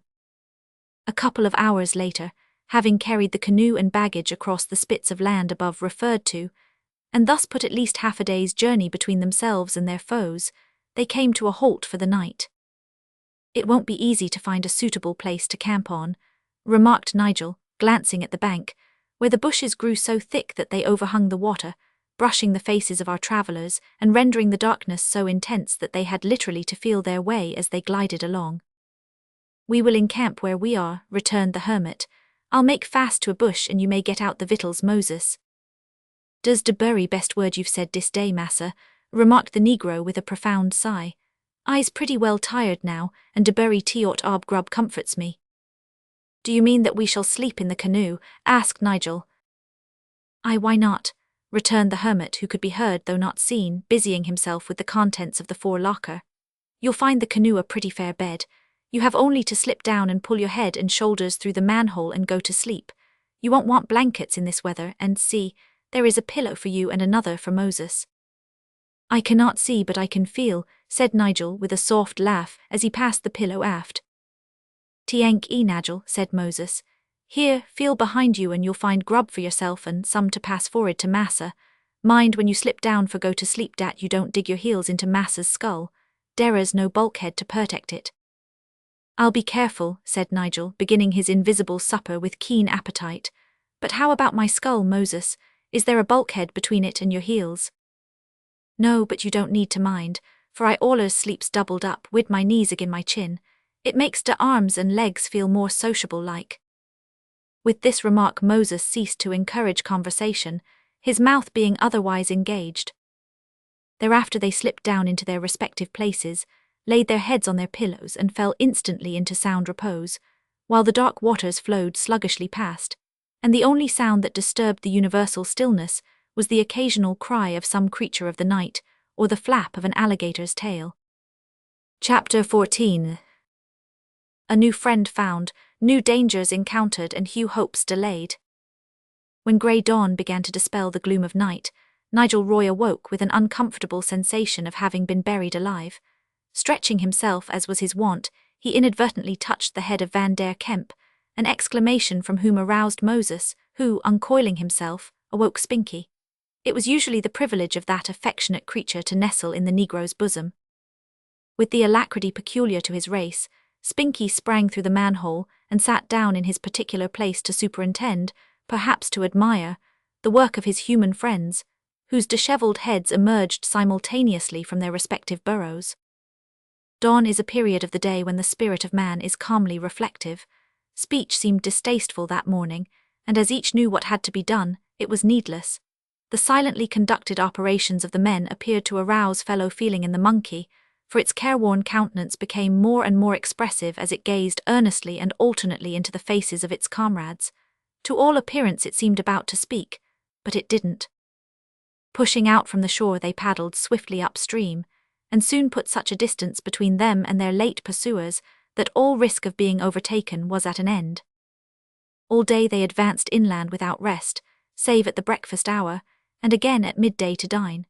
Towards evening they observed that the country through which they were passing had changed much in character and aspect. The low and swampy region had given place to hillocks and undulating ground, all covered with the beautiful virgin forest with its palms and creepers, and noble fruit trees and rich vegetation, conspicuous among which magnificent ferns of many kinds covered the steep banks of the stream. On rounding a point of the river, the travellers came suddenly upon an interesting group, in the midst of a most beautiful woodland scene. Under the trees on a flat spot by the river bank were seated round a fire a man and a boy and a monkey. The monkey was a tame orangutan, youthful but large. The boy was a Dyak in light cotton drawers, with the upper part of his body naked, brass rings on his arms, heavy ornaments in his ears, and a bright kerchief worn as a turban on his head. The man was a sort of nondescript in a semi-European shooting garb, with a wide-brimmed sombrero on his head, black hair, a deeply tanned face, a snub nose, huge beard and mustache, and immense blue spectacles. Something not unlike a cheer burst from the usually undemonstrative Van der Kemp on coming in sight of the party, and he waved his hand as if in recognition. The nondescript replied by starting to his feet, throwing up both arms and giving vent to an absolute roar of joy. "He seems to know you," remarked Nigel as they made for a landing place. "Yes, he is the friend I have come to rescue," replied the hermit in a tone of quiet satisfaction. "He is a naturalist and lives with the Roger against whom the pirates are plotting." "He don't look 's if he needs much rescuing," remarked Moses with a chuckle as they drew to land. The man looked in truth as if he were well able to take care of himself in most circumstances, being of colossal bulk, although somewhat short of limb. "Ah, mein Freund, mein Bruder," he exclaimed in fairly idiomatic English, but with a broken pronunciation that was a mixture of Dutch, American, and Malay. His language, therefore, like himself, was nondescript. In fact, he was an American-born Dutchman who had been transported early in life to the Straits settlements, had received most of his education in Hong Kong, was an old schoolfellow of Van der Kemp, became an enthusiastic naturalist, and being possessed of independent means, spent most of his time in wandering about the various islands of the archipelago, making extensive collections of animal and vegetable specimens, which he distributed with liberal hand to whatever museums at home or abroad seemed most to need or desire them. Owing to his tastes and habits, he had been dubbed professor by his friends. "Ach, Van der Kemp," he exclaimed while his coal-black eyes glittered as they shook hands. "That a butterfly I saw today, it beat all creation the way it flew. Oh, but excuse me, where did you come from and why do you come, and who is your friend?" He turned to Nigel as he spoke, and doffed his sombrero with a gracious bow. "An Englishman, Nigel Roy, who has joined me for a few months," said the hermit. "Let me introduce you, Nigel, to my good friend, Professor Verkemeier." Nigel held out his hand, and gave the naturalists a shake so hearty that a true friendship was begun on the spot, a friendship which was rapidly strengthened when the professor discovered that the English youth had a strong leaning towards his own favourite studies.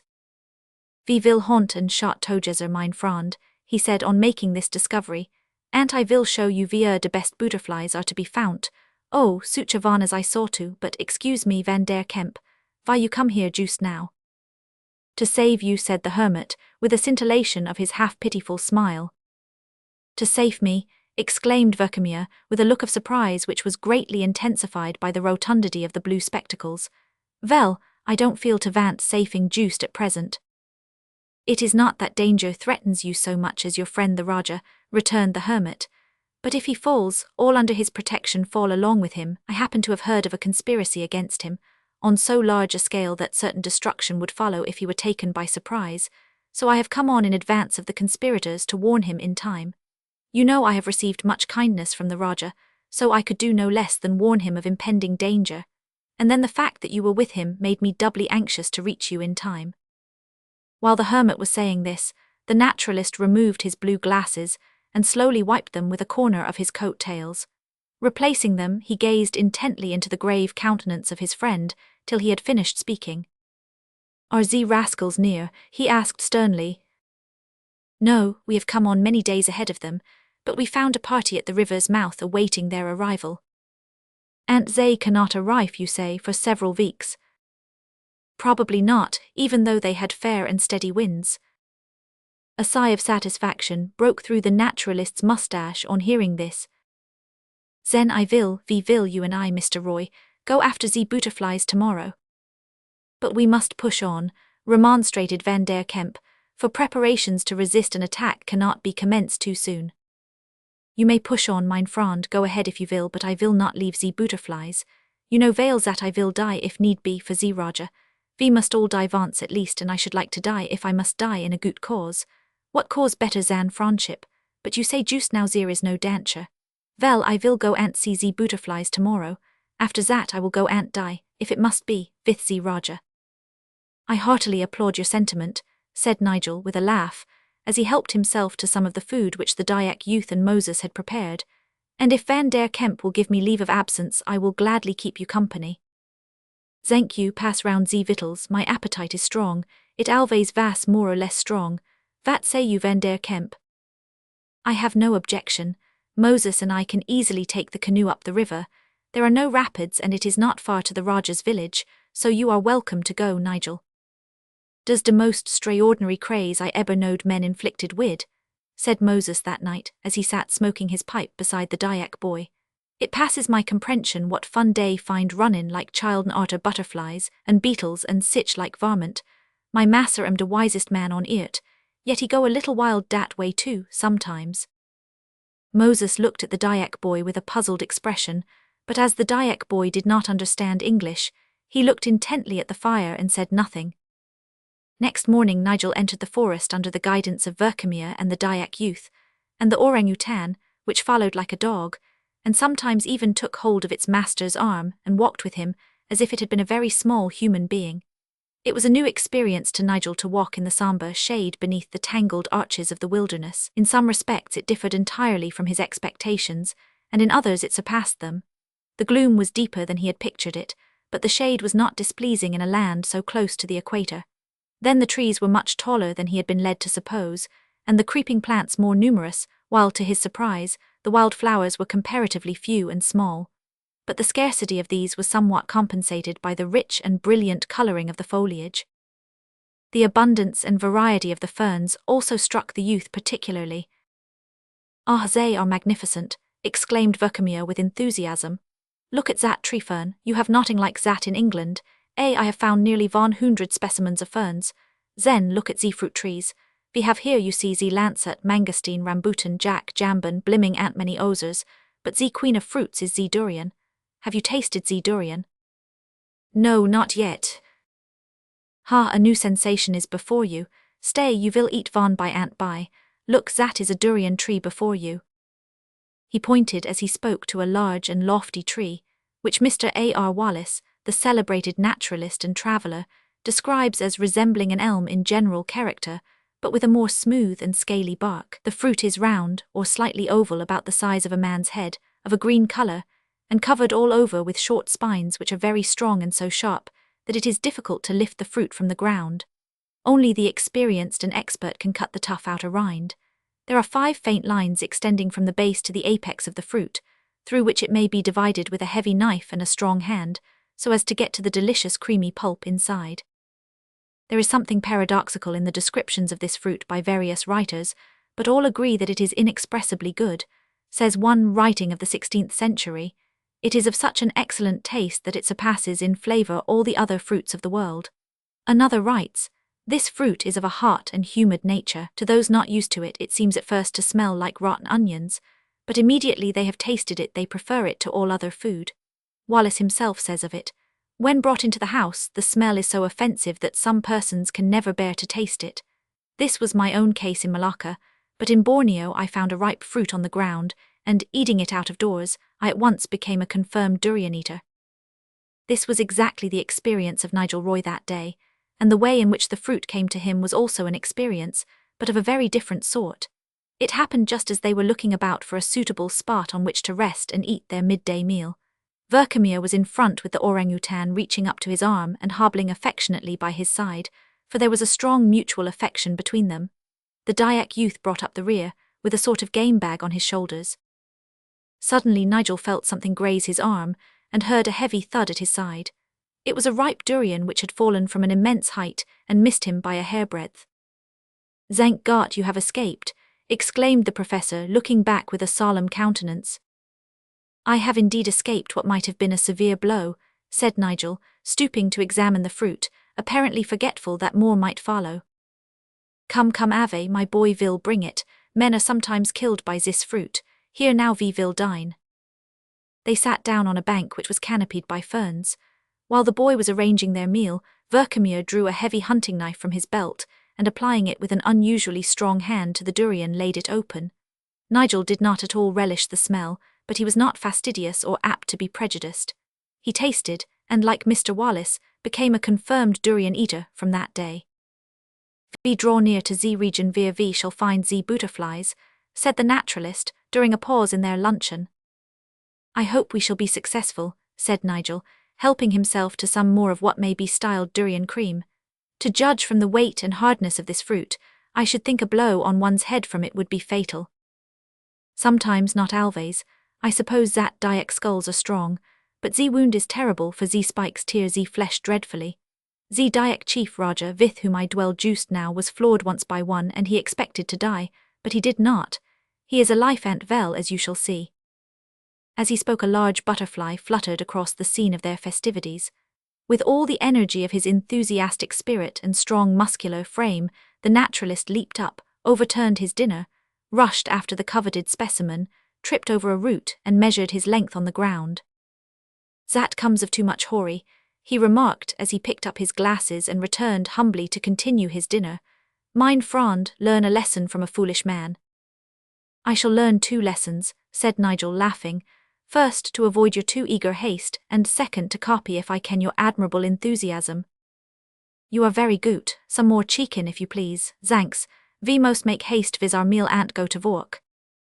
The grandeur and novelty of the scenery through which they passed when they did go to work was a source of constant delight and surprise to our hero, whose inherent tendency to take note of and admire the wonderful works of God was increased by the unflagging enthusiasm and interesting running commentary of his companion, whose flow of language and eager sympathy formed a striking contrast to the profound silence and gravity of the Dayak youth, as well as to the pathetic and affectionate selfishness of the man-monkey.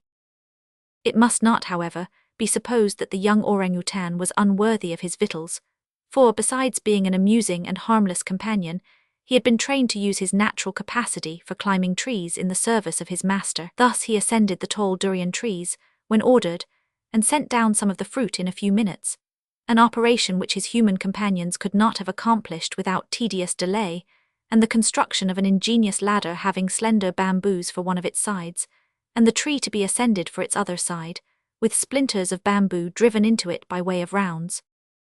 "That is the pitcher plant," said Verkemir, as Nigel stopped suddenly before a plant which he had often read of but never seen. He was told by his friend that pitcher plants were very numerous in that region, that every mountain top abounded with them, that they would be found trailing along the ground and climbing over shrubs and stunted trees, with their elegant pitchers hanging in every direction. Some of these, he said, were long and slender, others broad and short. The plant at which they were looking was a broad green one, variously tinted and mottled with red, and was large enough to hold 2 quarts of water. Resuming the march, Nigel observed that the group of orchids was abundant, but a large proportion of the species had small, inconspicuous flowers. Some, however, had large clusters of yellow flowers, which had a very ornamental effect on the sombre forest. But although the exceptions were striking, he found that in Borneo, as elsewhere, flowers were scarcer than he had expected in an equatorial forest. There were, however, more than enough of striking and surprising things to engage the attention of our hero and arouse his interest. One tree they came to which rendered him for some moments absolutely speechless, to the intense delight of the professor, who marched his new-found sympathizer from one object of interest to another with the secret intention of surprising him, and when he had got him to the point of open-mouthed amazement, he was wont to turn his spectacles full on his face, like the mouths of a blue binocular, in order to witness and enjoy his emotions. Nigel found this out at last, and was rather embarrassed in consequence. "That," exclaimed the naturalist after gazing at his friend for some time in silence, "that is a tree which planted itself in mid-air, and then sent its roots down to the ground, and its branches up to the sky." "It looks as if it had," returned Nigel. "I have seen a tree of the same kind near the coast. How came it to grow in this way?" "I know not. It is thought that they spring from a seed dropped by a bird into the fork of anozer tree. The seed grows, sends his roots down and his branches up. When his roots reach the ground he lays hold, and when strong enough kills his support, thus returning Ethel for good, like a thankless dependent. There is much resemblance between plants and animals. Come, we must feed here," said the professor, resting his gun against one of the roots. "I had expected to find the butterflies sooner. It cannot be helped. Let us make this our banqueting hall. We will have a durian to refresh us, and here is a bandy tree which seems to have ripe vones on it. Go," he added, turning to the orangutan, "and send down one or 2. The creature looked helplessly incapable, pitifully unwilling, scratching its side the while. Evidently it was a lazy monkey. "Do you hear?" said Verkemir sternly. The orang moved uneasily, but still declined to go. Turning sharply on it, the professor bent down, placed a hand on each of his knees, and stared through the blue goggles into the animal's face. This was more than it could stand. With a very bad grace it hobbled off to the durian tree, ascended it with a sort of lazy, lumbering facility, and hurled down some of the fruit without warning those below to look out. "My little Frond is obstinate sometimes," remarked the naturalist, picking up the fruit, "but when I bring my glasses to bear on him he always gives in. I never found them fail. Come now, eat and we will go to walk again. We must certainly find the butterflies somewhere before night." "Do you hear?" said Verkemir sternly. "Do you hear?" said Verkemir sternly. But Verkemir was wrong. It was his destiny not to find the butterflies that night, or in that region at all, for he and his companion had not quite finished their meal when a Dayak youth came running up to them, saying that he had been sent by the Raja to order their immediate return to the village. "Alas, we must go. It is dangerous to disobey the Raja, and I am sorry, very sorry, that I cannot show you the butterflies today. No matter. Go to the Dayak youth, tell your chief we will come. Better luck the next time." Chapter 15. Hunting the Great Man Monkey. Although Professor Verkemir had promised to return at once, he was compelled to encamp in the forest, being overtaken by night before he could reach the river and procure a boat. Next morning they started at daybreak. The country over which they passed had again changed its character and become more hilly. On the summits of many of the hills Dayak villages could be seen, and rice fields were met with as they went along. Several gullies and rivulets were crossed by means of native bamboo bridges, and the professor explained, as he went along, the immense value of the bamboo to the natives. With it they make their suspension bridges, build their houses, and procure narrow planking for their floors. If they want broader planks they split a large bamboo on one side and flatten it out to a plank of about 18 inches wide. Portions of hollow bamboo serve as receptacles for milk or water. If a precipice stops a path, the Dayaks will not hesitate to construct a bamboo path along the face of it, using branches of trees wherever convenient from which to hang the path, and every crevice or notch in the rocks to receive the ends of the bamboos by which it is supported. Honeybees in Borneo hang their combs, to be out of danger no doubt, under the branches of the tapan, which towers above all the other trees of the forest, but the Dayaks love honey and value wax as an article of trade.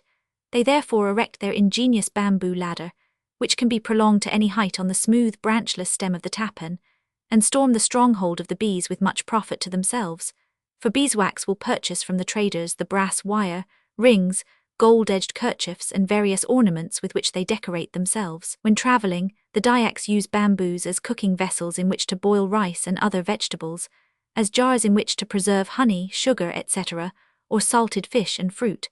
Split bamboos form aqueducts by which water is conveyed to the houses. A small, neatly carved piece of bamboo serves as a case in which are carried the materials used in the disgusting practice of betel nut chewing, which seems to be equivalent to the Western tobacco chewing. If a pipe is wanted, the Dayak will, in a wonderfully short space of time, make a huge hubble-bubble out of bamboos of different sizes, and if his long-bladed knife requires a sheath, the same gigantic grass supplies one almost ready-made. But the uses to which this reed may be applied are almost endless, and the great outstanding advantage of it is that it needs no other tools than an axe and a knife to work it. At about midday the river was reached, and they found a native boat, or prow, which had been sent down to convey them to the Raja's village. Here Nigel was received with the hospitality due to a friend of Van der Kemp, who somehow, probably by unselfish readiness as well as ability to oblige, had contrived to make devoted friends in whatever part of the Malay archipelago he travelled. Afterwards, in a conversation with Nigel, the professor, referring to those qualities of the hermit which endeared him to men everywhere, said, with a burst of enthusiasm which almost outdid himself, "You cannot understand Van der Kemp. No man can understand him. He is good, right down to the marrow, kind, amiable, unselfish, obliging, never seems to think of himself at all, and above all things is capable. That he will do, he can do, that he can do, he will do. But he is sad, very sad." "I have observed that, of course," said Nigel. "Do you know what makes him so sad?" The professor shook his head. "No, I do not know, nobody knows. I have tried to find out, but he will not speak." The Orang Kaya, or rich man, as this hill chief was styled, had provided lodgings for his visitors in the head house.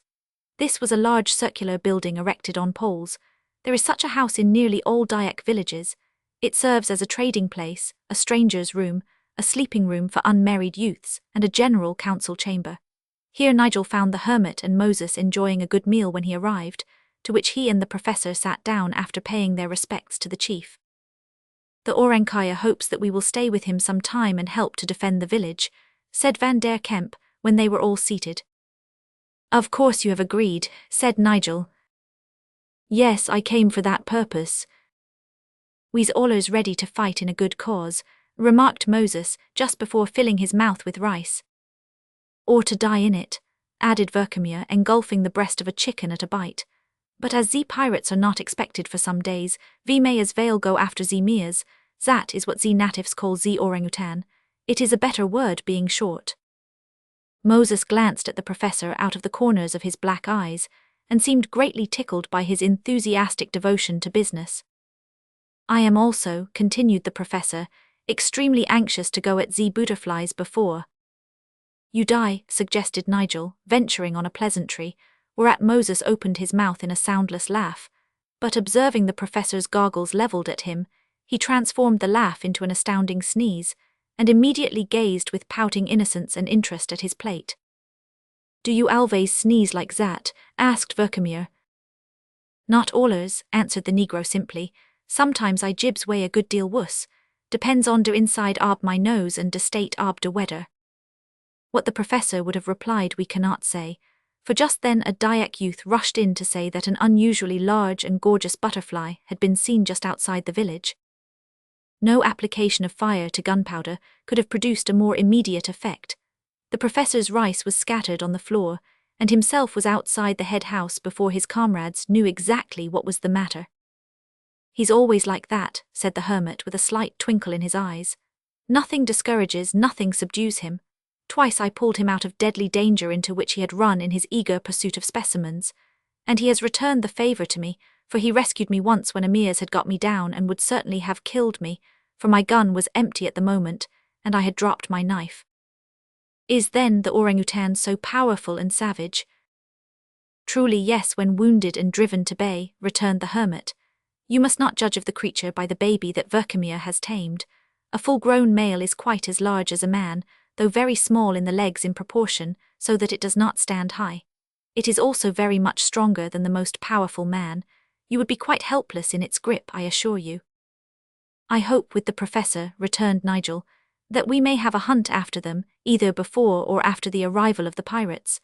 I know he is very anxious to secure a good specimen for some museum in which he is interested, I forget which." As he spoke, the youth who had brought information about the butterfly returned, and said a few words to Moses in his native tongue. "What does he say?" asked Nigel. "Dat Massa Verkemir is in full chase, and it's my opinion dat when he comes back he'll be wet all over, and have his shins and elbows barked." "Why do you think so?" "'Cause dat's de way he goed on when we was huntin' wid him last year. He neber larns fro 'sperience." "That's a very fine-looking young fellow," remarked Nigel, referring to the Dyak youth who had just returned, and who, with a number of other natives, was watching the visitors with profound interest while they ate. As the young man referred to was a good sample of the youth of his tribe, we shall describe him. Though not tall, he was well and strongly proportioned, and his skin was of a reddish-brown colour. Like all his comrades, he wore little clothing. A gay handkerchief with a gold lace border encircled his head, from beneath which flowed a heavy mass of straight, jet-black hair. Large crescent-shaped ornaments hung from his ears. His face was handsome and the expression pleasing, though the mouth was large and the lips rather thick. Numerous brass rings encircled his arms above and below the elbows. His only other piece of costume was a waistcloth of blue cotton, which hung down before and behind. It ended in 3 bands of red, blue, and white. There were also rows of brass rings on his legs, and armlets of white shells. At his side, he wore a long, slender knife and a little pouch containing the materials for beetle chewing. "Yes, and he is as good as he looks," said the hermit. "His name is Gurulam, and all the people of his tribe have benefited by the presence in Borneo of that celebrated Englishman Sir James Brooke, Roger Brooke as he was called, who did so much to civilize the Dyaks of Borneo and to ameliorate their condition." The prophecy of Moses about the professor was fulfilled. Just as it was growing dark, that genial scientist returned, drenched to the skin and covered with mud, having tumbled into a ditch. His knuckles also were skinned, his knees and shins damaged, and his face scratched, but he was perfectly happy in consequence of having secured a really splendid specimen of a butterfly as big as his hand, the scientific name of which, for very sufficient reasons, we will not attempt to inflict on our readers, and the description of which may be shortly stated by the single word, gorgeous. Being fond of Verkhemyr, and knowing his desire to obtain a full-grown orangutan, Gurulam went off early next morning to search for one. Half a dozen of his comrades accompanied him armed only with native spears, for their object was not to hunt the animal, but to discover one if possible, and let the professor know so that he might go after it with his rifle, for they knew that he was a keen sportsman as well as a man of science. They did not, indeed, find what they sought for, but they were told by natives with whom they fell in that a number of the animals had been seen among the treetops not more than a day's march into the forest. They hurried home therefore with this information, and that day, accompanied by the Dyak youths, Nigel, the hermit and Moses, Verkhemyr started off in search of the Mears, intending to camp out or to take advantage of a native hut if they should chance to be near one when night overtook them. Descending the hill region, they soon came to more level ground where there was a good deal of swamp, through which they passed on Dyak roads. These roads consisted simply of tree trunks laid end to end, along which the natives, being barefooted, walk with ease and certainty, but our booted hunters were obliged to proceed along them with extreme caution. The only one who came to misfortune was, as usual, the professor, and in the usual way, it occurred at the second of these tree roads. Look at that remarkable insect," exclaimed Nigel eagerly in the innocence of his heart. The professor was in front of him. He obediently looked, saw the insect, made an eager step towards it, and next moment was flat on the swamp, while the woods rang with his companions' laughter. The remarkable insect, whatever it was, vanished from the scene, and the professor was dragged, smiling though confused, out of the bog. These things affected him little. His soul was large and rose superior to such trifles. The virgin forest into which they penetrated was of vast extent, spreading over plain, mountain and morass in every direction for hundreds of miles, for we must remind the reader that the island of Borneo is considerably larger than all the British islands put together, while its inhabitants are comparatively few. Verkhemyr had been absolutely revelling in this forest for several months, ranging its glades, penetrating its thickets, bathing inadvertently in its quagmires, and maiming himself generally with unwearied energy and unextinguishable enthusiasm, shooting, skinning, stuffing, preserving and boiling the bones of all its inhabitants, except the human, to the great advantage of science and the immense interest and astonishment of the natives. Yet with all his energy and perseverance, the professor had failed up to that time to obtain a large specimen of a male orangutan, though he had succeeded in shooting several small specimens and females, besides catching the young one which he had tamed. It was therefore with much excitement that he learned from a party of beeswax hunters, on the second morning of their expedition, that a large male Mears had been seen that very day. Towards the afternoon they found the spot that had been described to them, and a careful examination began. "You see," said Verkhemyr in a low voice to Nigel, as he went a step in advance, peering up into the trees, with rifle at the ready, and bending a little as if by that means he better avoided the chance of being seen. "You see, I came to Borneo for the express purpose of obtaining the great man monkey and vatching his habits. Hush, do I not hear something?" "Nothing but your own voice, I think," said Nigel with a twinkle in his eye. "Vel, hush, keep caveat all of you." As the whole party marched in single file after the professor, and were at the moment absolutely silent, this order induced the display of a good many teeth. Just then the man of science was seen to put his rifle quickly to the shoulder. The arches of the forest rang with a loud report. Various horrified creatures were seen and heard to scamper away, and next moment a middle-sized orangutan came crashing through the branches of a tall tree and fell dead with a heavy thud on the ground. The professor's rifle was a breechloader. He therefore lost no time in recharging, and hurried forward as if he saw other game, while the rest of the party, except Van der Kemp, Nigel and Gurulam, fell behind to look at and pick up the fallen animal. "Look out," whispered Nigel, pointing to a bit of brown hair that he saw among the leaves high overhead. "Veer, I cannot see him," whispered the naturalist, whose eyes blazed enough almost to melt his blue glasses. "Do you fire, Mr. Roy?" "My gun is charged only with small shot for birds. It is useless for such game," said Nigel. "I see." Up went the rifle, and again the echoes were startled, and the animal kingdom astounded, especially that portion at which the professor had fired, for there was immediately a tremendous commotion among the leaves overhead, and another orang of the largest size was seen to cross an open space and disappear among the thick foliage. Evidently the creature had been hit, but not severely, for it travelled among the treetops at the rate of full 5 miles an hour, obliging the hunters to run at a rapid pace over the rough ground in order to keep up with it. In its passage from tree to tree, the animal showed caution and foresight, selecting only those branches that interlaced with other boughs, so that it made uninterrupted progress, and also had a knack of always keeping masses of thick foliage underneath it, so that for some time no opportunity was found of firing another shot. At last, however, it came to one of those Dyak roads of which we have made mention, so that it could not easily swing from one tree to another, and the stoppage of rustling among the leaves told that the creature had halted. For some time they gazed up among the branches without seeing anything, but at last, in a place where the leaves seemed to have been thrust aside near the top of one of the highest trees, a great red hairy body was seen, and a huge black face gazed fiercely down at the hunters. Verkemir fired instantly, the branches closed, and the monster moved off in another direction. In desperate anxiety, Nigel fired both barrels of his shotgun. He might as well have fired at the moon. Gurulam was armed only with a spear, and Van der Kemp, who was not much of a sportsman, carried a similar weapon. The rest of the party were still out of sight in rear looking after the dead Mears. It was astonishing how little noise was made by so large an animal as it moved along. More than once the hunters had to halt and listen intently for the rustling of the leaves before they could make sure of being on the right track.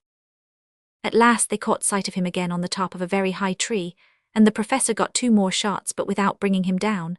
Then he was seen, quite exposed for a moment, walking in a stooping posture along the large limb of a tree, but the hunter was loading at the time and lost the chance.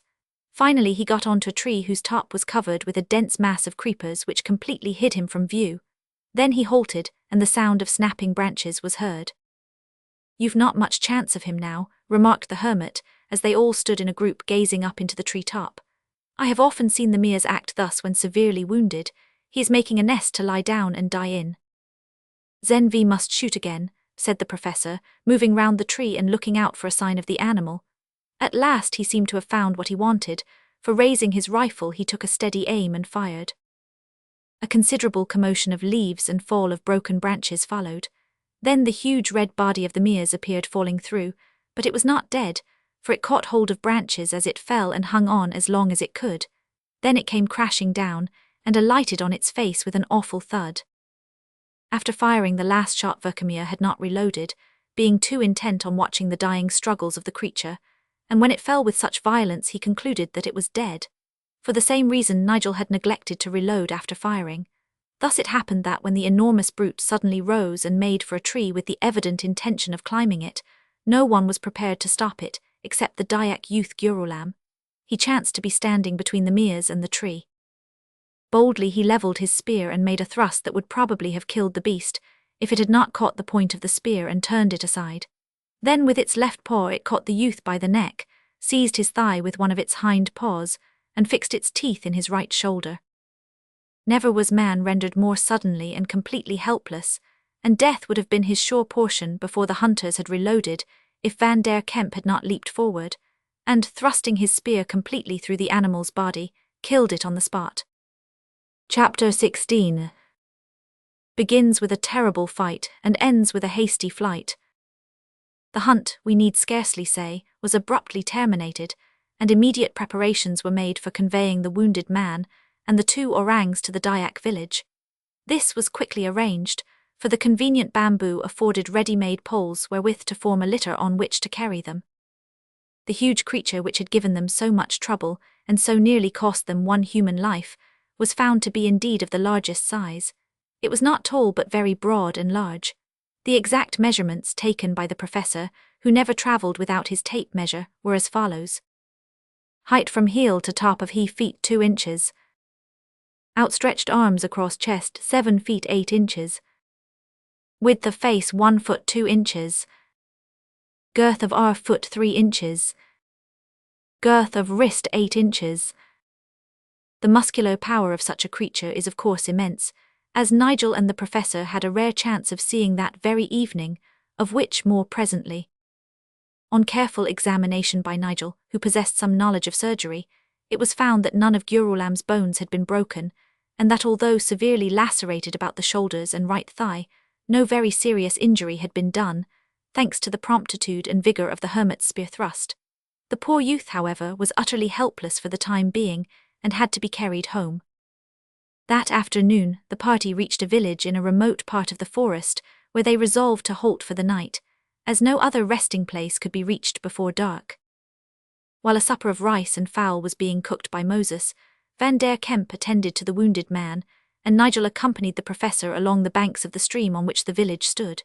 Having merely gone out for a stroll, they carried no weapons except walking sticks, intending to go only a short distance.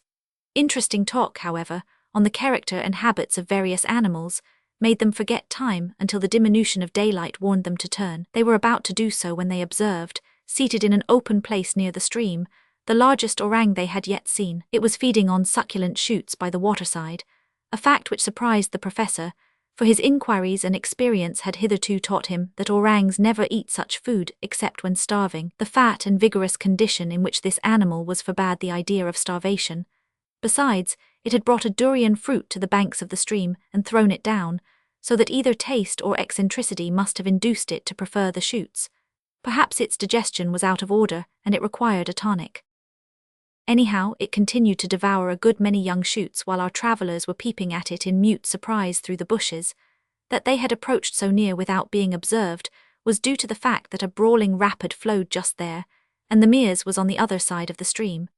By mutual consent, the men crouched to watch its proceedings. They were not a little concerned, however, when the brute seized an overhanging bough, and with what we may style sluggish agility, swung itself clumsily but lightly to their side of the stream. It picked up the durian which lay there and began to devour it.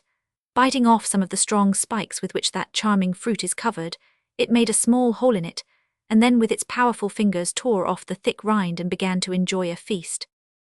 Now with monkeys no less than with men there is many a slip, twixt the cup and the lip, for the Mears had just begun its meal, or rather its dessert, when a crocodile, which the professor had not observed and Nigel had mistaken for a log, suddenly opened its jaws and seized the monkey's leg. The scene that ensued baffles description. Grasping the crocodile with its other 3 hands by nose, throat, and eyes, the Mears almost performed the American operation of gouging, digging its powerful thumbs and fingers into every crevice and tearing open its assailant's jaws. The crocodile, taken apparently by surprise, went into dire convulsions, and making for deep water, plunged his foe therein over head and ears. Nothing daunted, the Mears regained his footing, hauled his victim onto a mudbank, and jumping on his back began to tear and pommel him. There was nothing of the prize fighter in the Mears. He never clenched his fist, never hit straight from the shoulder, but the buffeting and slapping which he gave resounded all over the place. At last he caught hold of a fold of his opponent's throat, which he began to tear open with fingers and teeth. Wrenching himself free with a supreme effort, the crocodile shot into the stream, and disappeared with a sounding splash of its tail, while the Mears waded lamely to the shore with an expression of sulky indignation on its great black face. Slowly the creature betook itself to the shelter of the forest, and we need scarcely add that the excited observers of the combat made no attempt to hinder its retreat. It is said that the python is the only other creature that dares to attack the orangutan, and that when it does so victory usually declares for the man-monkey, which bites and tears it to death. The people of the village in which the hunters rested that night were evidently not accustomed to white men, perhaps had never seen them before, for they crowded round them while at supper, and gazed in silent wonder, as if they were watching a group of white-faced baboons feeding. They were, however, very hospitable, and placed before their visitors abundance of their best food, without expecting anything in return. Brass rings were the great ornament in this village, as they are indeed among the Dyaks generally. Many of the women had their arms completely covered with them, as well as their legs from the ankle to the knee. Their petticoats were fastened to a coil of rattan, stained red, round their bodies. They also wore coils of brass wire, girdles of small silver coins, and sometimes broad belts of brass ring armor. It was break of dawn next morning when our hunters started, bearing their wounded comrade and the dead orangs with them. Arrived at the village, they found the people in great excitement preparing for defense, as news had been brought to the effect that the pirates had landed at the mouth of the river, joined the disaffected band which awaited them, and that an attack might be expected without delay, for they were under command of the celebrated Malay pirate Badroon. Nigel observed that the countenance of his friend Van der Kemp underwent a peculiar change on hearing this man's name mentioned. There was a combination of anxiety, which was unnatural to him, and of resolution, which was one of his chief characteristics. "Is Baydroon the enemy whom you saw on the islet on our first night out?" asked Nigel, during a ramble with the hermit that evening. "Yes, and I fear to meet him," replied his friend in a low voice. Nigel was surprised. The impression made on his mind since their intercourse was that Van der Kemp was incapable of the sensation of fear. "Is he so very bitter against you?" asked Nigel. "Very," was the curt reply. "Have you reason to think he would take your life if he could?" "I am sure he would. As I told you before, I have thwarted his plans more than once. When he hears that it is I who have warned the Orenkaya against him, he will pursue me to the death, and I must not meet him." "Indeed," exclaimed Nigel with renewed surprise. But the hermit took no note of the exclamation. Anxiety had given place to a frown, and his eyes were fixed on the ground. It seemed to Nigel so evident that he did not wish to pursue the subject, that he slightly changed it. "I suppose," he said, "that there is no fear of the Dyaks of the village being unable to beat off the pirates now that they have been warned?" "None whatever. Indeed, this is so well known to Baydroon that I think he will abandon the attempt, but he will not abandon his designs on me. However, we must wait and see how God will order events." Next morning spies returned to the village, with the information that the pirates had taken their departure from the mouth of the river. "Do you think this is an attempt to deceive us?" asked the chief, turning to Van der Kemp when he heard the news. "I think not, and even should it be so and they should return, you are ready and well able to meet them." "Yes, ready and well able to meet them," replied the Orenkaya, drawing himself up proudly. "Did they all go in one direction?" asked Van der Kemp of the youths who had brought the news. "Yes, all went in a body to the north, except one boat which rowed southward." "Hm, I thought so. My friends, listen to me. This is no pretense. They do not mean to attack you now you are on your guard, but that boat which went south contains Baydroon, and I feel certain that he means to hang about here till he gets the chance of killing me." "That is well," returned the chief calmly. "My young men will hunt till they find where he is.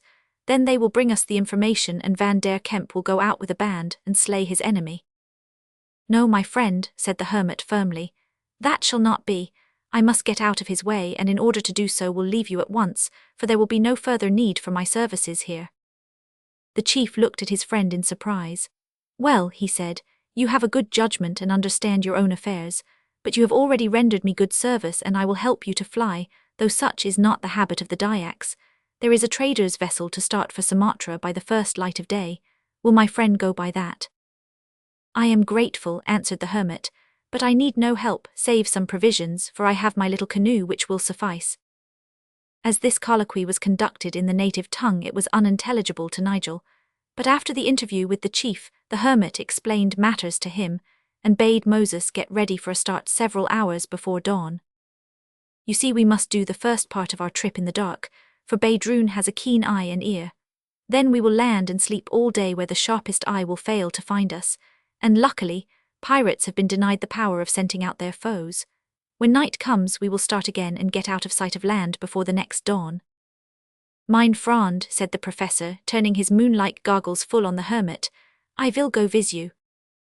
"I should be only too happy to have your company," returned the hermit, "but my canoe cannot by any contrivance be made to hold more than 3. "That is no matter to me," rejoined Verkemir. "You forget the trader's boat. I will go in that to Sumatra. We will find out the port he is going to, and you will meet me there. Wait for me if I have not arrived, or I will wait for you. I have longed to visit Sumatra, and that better Franz could I go with than yourselves." "But my good friend," returned the hermit, "my movements may not exactly suit yours. Here they are, you can judge for yourself. First I will, God permitting, cross over to Sumatra in my canoe. But it is 300 miles across, if not more." "No matter, there are plenty of islands on the way. Besides, some passing vessel will give me a lift, no doubt. Then I will coast along to one of the eastern ports, where I know there is a steamboat loading up about this time. The captain is an old friend of mine. He brought me and my companions the greater part of the way here. If I find him, I will ask him to carry my canoe on his return voyage through Sunda Straits, and leave it with another friend of mine at Teluk Betang on the south coast of Sumatra, not far, as you know, from my home in Krakatoa. Then I will proceed overland to the same place, so that my friend Nigel Roy may see a little of the country. And that if you do not find your Franz Z captain of Z steamer, why then I shall have to adopt some other plan. It is the uncertainty of my movements that makes me think you should not depend on them. That is nothing to me, Van der Kemp, you just go as you say. I will follow and take my chance. I am used to uncertainties and difficulties. They cannot influence me. After a good deal of consideration, this plan was agreed to.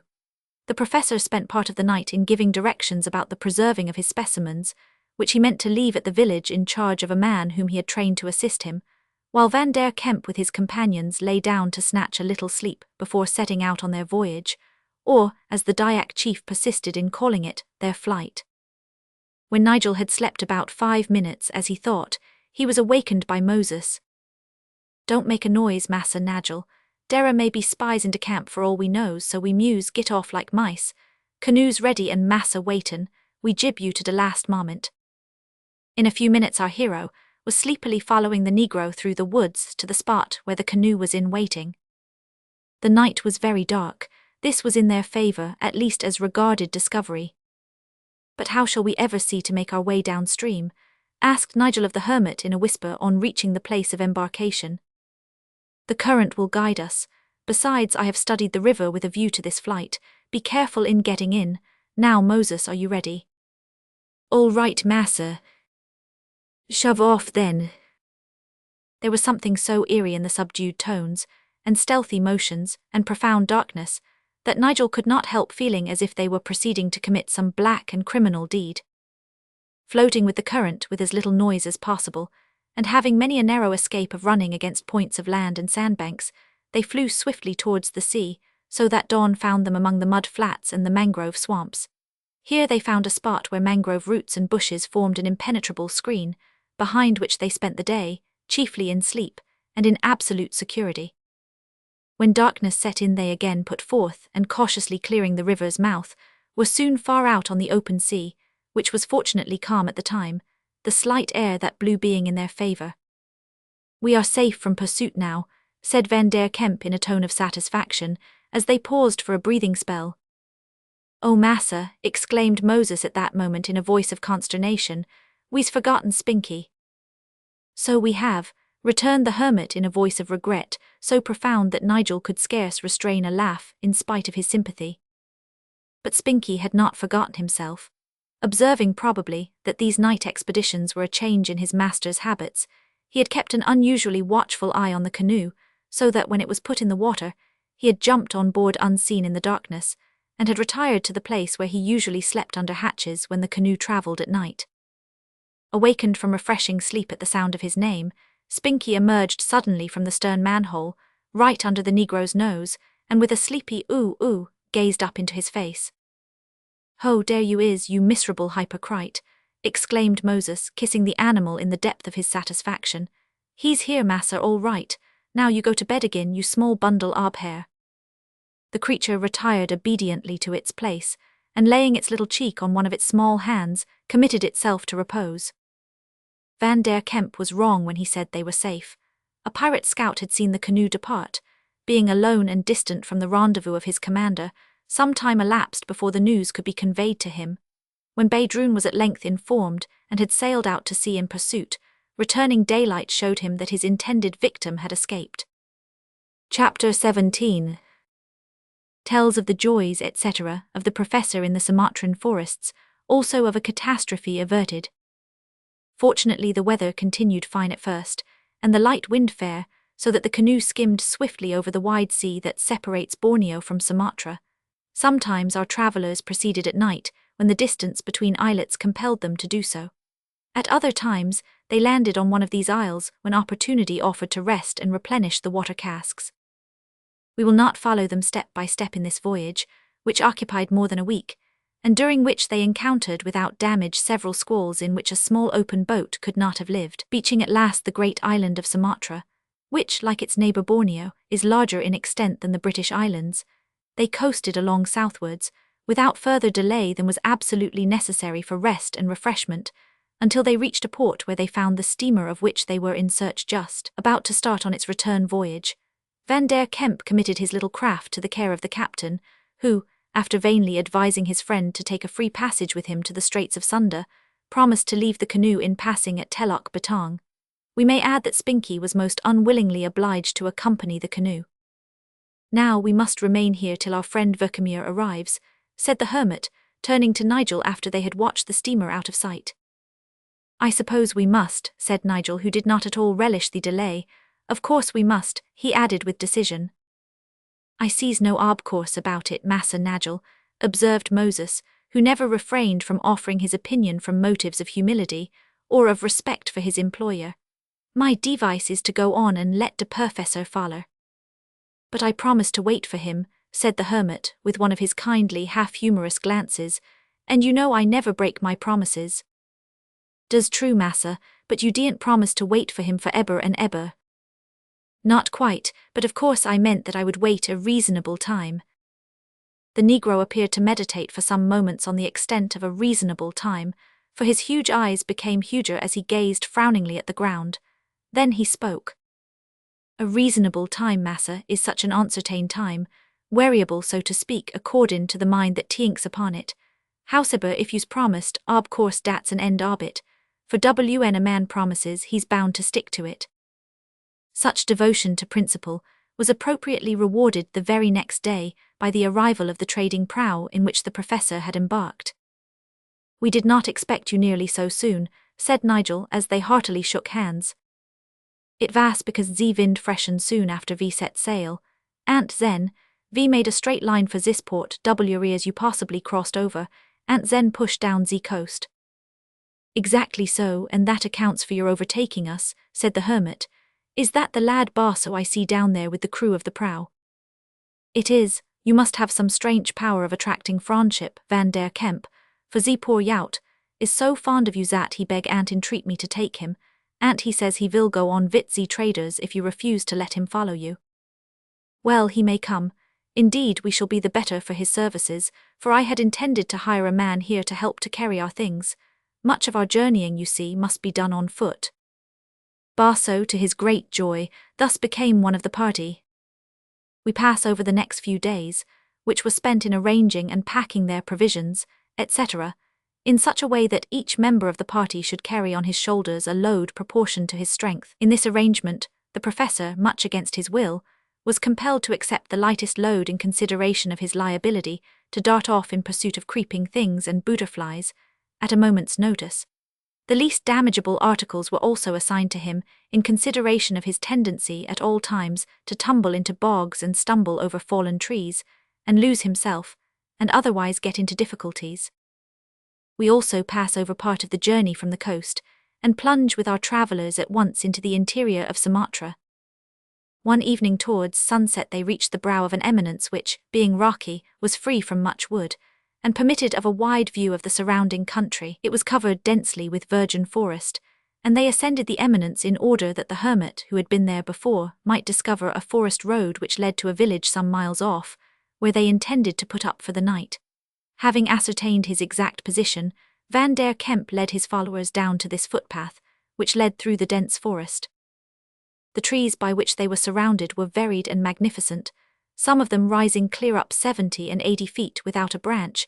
Many of them had superb leafy crowns, under any one of which hundreds of men might have found shelter. Others had trunks and limbs warped and intertwined with a wild entanglement of huge creepers, which hung in festoons and loops as if doing their best to strangle their supports, themselves being also encumbered, or adorned, with ferns and orchids, and delicate twining epiphytes. A forest of smaller trees grew beneath this shade, and still lower down were thorny shrubs, rattan palms, broad-leaved bushes, and a mass of tropical herbage which would have been absolutely impenetrable, but for the native road or footpath along which they travelled.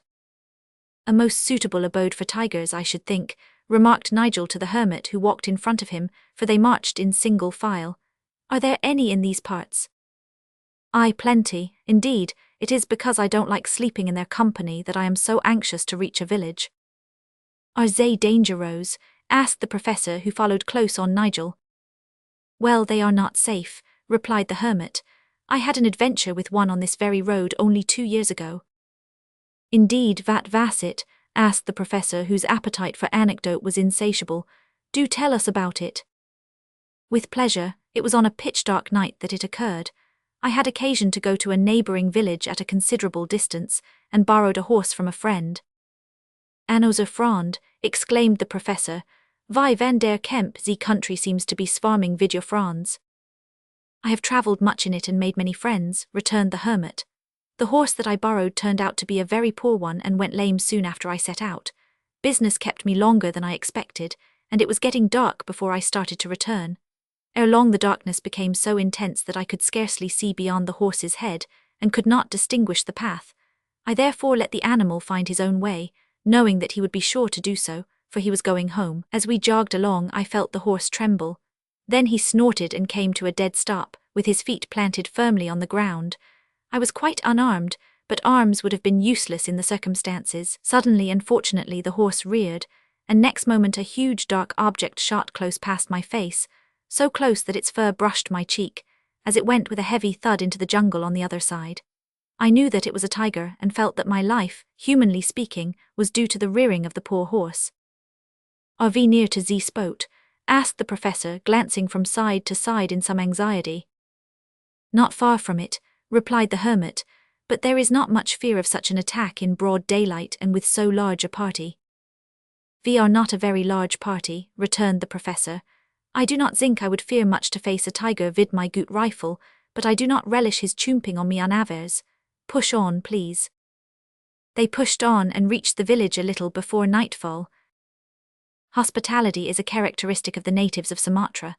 The travellers were received with open arms, so to speak, and escorted to the public building, which corresponds in some measure to our western town halls. It was a huge building composed largely of bamboo wooden planks and wickerwork, with a high thatched roof, and it stood, like all the other houses, on posts formed of great tree stems, which rose 8 or 10 feet from the ground. "You have fronds here too, I think," said Verkemir to the hermit, as they ascended the ladder leading to the door of the hall. "Well, yes, I believe I have 2 or 3. There could be no doubt upon that point, unless the natives were consummate hypocrites, for they welcomed Van der Kemp and his party with effusive voice, look and gesture, and immediately spread before them part of a splendid supper which had just been prepared, for they had chanced to arrive on a festive occasion.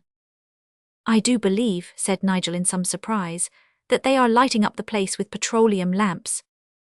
"Aye, and you will observe that they are lighting the lamps with Congreve matches, at least with matches of the same sort, supplied by the Dutch and Chinese.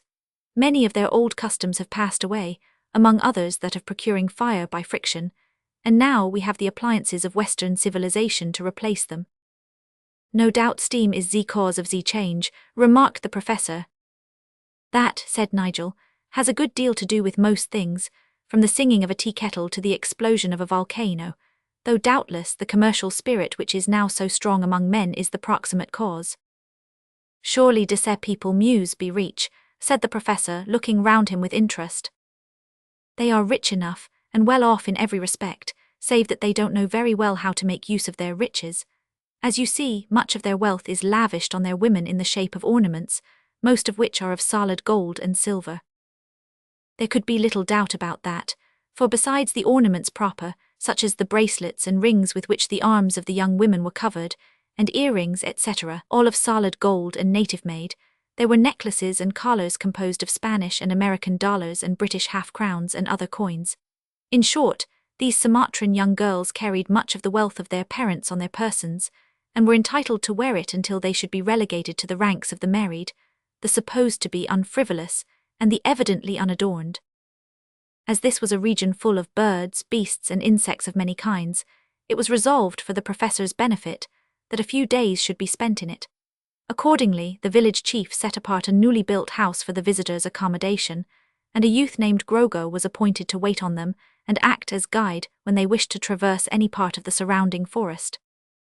The house was on the outskirts of the village, a matter of satisfaction to the professor, as it enabled him at once to plunge into his beloved work unobserved by the youngsters. It also afforded him a better opportunity of collecting moths, etc., by the simple method of opening his window at night. A mat or wickerwork screen divided the hut into 2 apartments, one of which was entirely given over to the naturalist and his materiel. "I will begin at once," said the eager man on taking possession. And he kept his word by placing his lamp on a table in a conspicuous position, so that it could be well seen from the outside. Then he threw his window wide open, as a general invitation to the insect world to enter. Moths, flying beetles, and other creatures were not slow to accept the invitation. They entered by 2s, 4s, 6s, at last by scores, insomuch that the room became uninhabitable except by the man himself, and his comrades soon retired to their own compartment, leaving him to carry on his work alone. "You enjoy this sort of thing," said Nigel as he was about to retire. "Enjoy it, yes, it is paradise regained." He pinned a giant moth at the moment and gazed triumphant through his blue glasses. "Paradise lost to the moth anyhow," said Nigel with a nod, as he bade him good night, and carefully closed the wicker door to check the incursions of uncaptured specimens. Being rather tired with the day's journey, he lay down on a mat beside the hermit, who was already sound asleep. But our hero found that sleep was not easily attainable so close to an inexhaustible enthusiast, whose every step produced a rattling of the bamboo floor, and whose unwearied energy enabled him to hunt during the greater part of the night. At length slumber descended on Nigel's spirit, and he lay for some time in peaceful oblivion when a rattling crash awoke him. Sitting up he listened, and came to the conclusion that the professor had upset some piece of furniture, for he could hear him distinctly moving about in a stealthy manner, as if on tiptoe, giving vent to a grumble of dissatisfaction every now and then. "What can he be up to now, I wonder?" murmured the disturbed youth sleepily. The hermit, who slept through all noises with infantine simplicity, made no answer, but a peculiar snort from the negro, who lay not far off on his other side, told that he was struggling with a laugh. "Hallo, Moses, are you awake?" asked Nigel in a low voice. "Ho yes, Massa Nigel. I's been whacking a good while, laughin' fit to bust my sides. De perfessor's been aggin on like a mad rhinoceros for more'n an hour. He's arter suthin which he can't catch. Listen, you hear I am goin' round and round on his tiptoes. Dere goes anoder chair.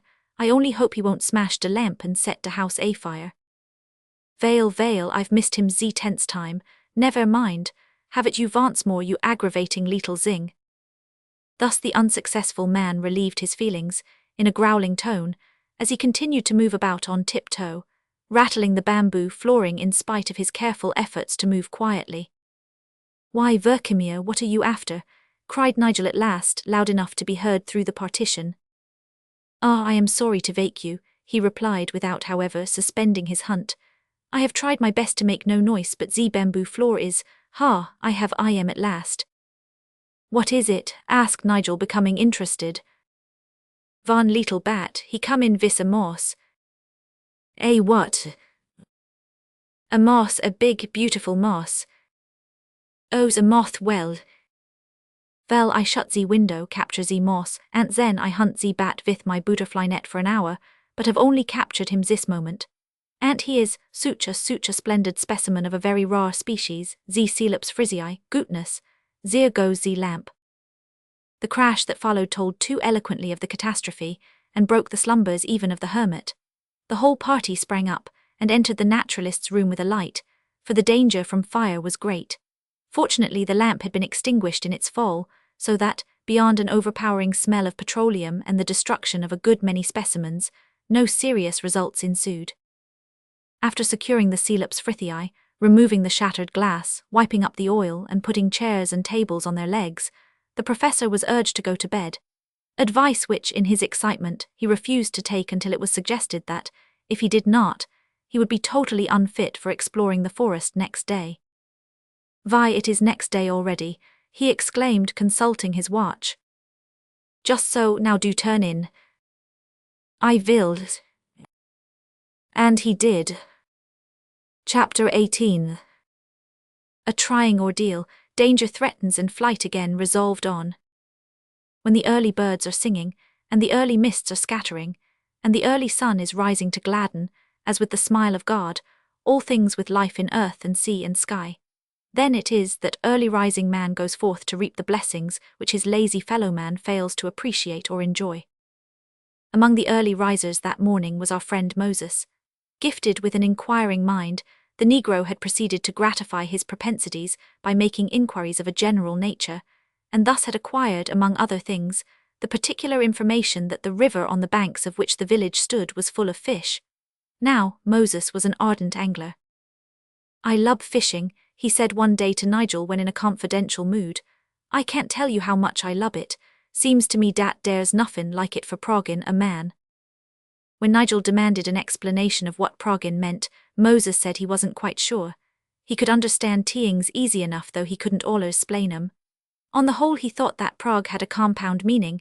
It was a combination of poke and pull, wid a flavour ob ticklin' about it, and was rather pleasant.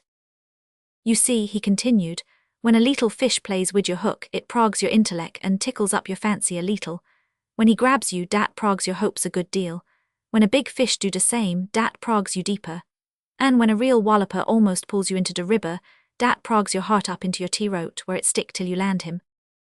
With surroundings and capacities such as we have attempted to describe, it is no wonder that Moses sat down on the riverbank and enjoyed himself, in company with a little Malay boy, who lent him his bamboo rod and volunteered to show him the pools.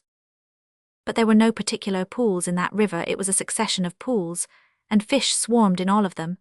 There were at least 15 different species, which nothing short of an ichthyologist could enumerate correctly. The line used by Moses was a single fibre of bark almost as strong as gut. The hook was a white tinned weapon like a small anchor, supplied by traders, and meant originally for service in the deep sea. The bait was nothing in particular, but as the fish were not particular, that was of no consequence. The reader will not be surprised, then, when we state that in an hour or so, Moses had had his heart progged considerably, and had filled a large bag with superb fish, with which he returned, perspiring, beaming, and triumphant, to breakfast. After breakfast the whole party went forth for what Verkemeer styled the business of the day, armed with guns, spears, botanical boxes, bags, wallets, and butterfly nets. In the immediate neighbourhood of the village, large clearings in the forest were planted as coffee gardens, each separated from the other for the purpose of isolation, for it seems that coffee, like the potato, is subject to disease. Being covered with scarlet flowers, these gardens had a fine effect on the landscape when seen from the heights behind the village. Passing through the coffee grounds, the party was soon in the tangled thickets of underwood, through which many narrow paths had been cut. We do not intend to drag our readers through bog and brake during the whole of this day's expedition. Suffice it to say that the collection of specimens made of all kinds far surpassed the professor's most sanguine expectations, and as for the others, those who could more or less intelligently sympathize did so, while those who could not were content with the reflected joy of the man of science. At luncheon, which they partook of on the riverbank, under a magnificently umbrageous tree, plans for the afternoon were fixed. "We have kept together long enough, I think," said Van der Kemp. "Those of us who have guns must shoot something to contribute to the national feast on our return." "Well, let us divide," assented the amiable naturalist. Indeed, he was so happy that he would have assented to anything, except giving up the hunt. "Von party can go von way, anoder can go anoder way. I will continue mine business. The place is more of a paradise than the last. We must remain 2 or 3 weeks." The hermit glanced at Nigel. "I fear it is impossible for me to do so," said the latter. "I am pledged to return to Batavia within a specified time, and from the nature of the country I perceive it will take all the time at my disposal to reach that place so as to redeem my pledge." "Ah, that is a pity. Well, never mind, let us enjoy today. Calm, we must not vast more of it in the mere gratification of our animal natures." Acting on this broad hint, they all rose and scattered in different groups, the professor going off ahead of his party in his eager haste, armed only with a butterfly net. Now, as the party of natives, including Basso, who carried the professor's biggest box, and Grogo, who bore his gun, did not overtake their leader, they concluded that he must have joined one of the other parties, and as it was impossible to ascertain which of them, they calmly went hunting on their own account. Thus it came to pass that the man of science was soon lost in the depths of that primeval forest, but little cared the enthusiast for that, or rather little did he realize it.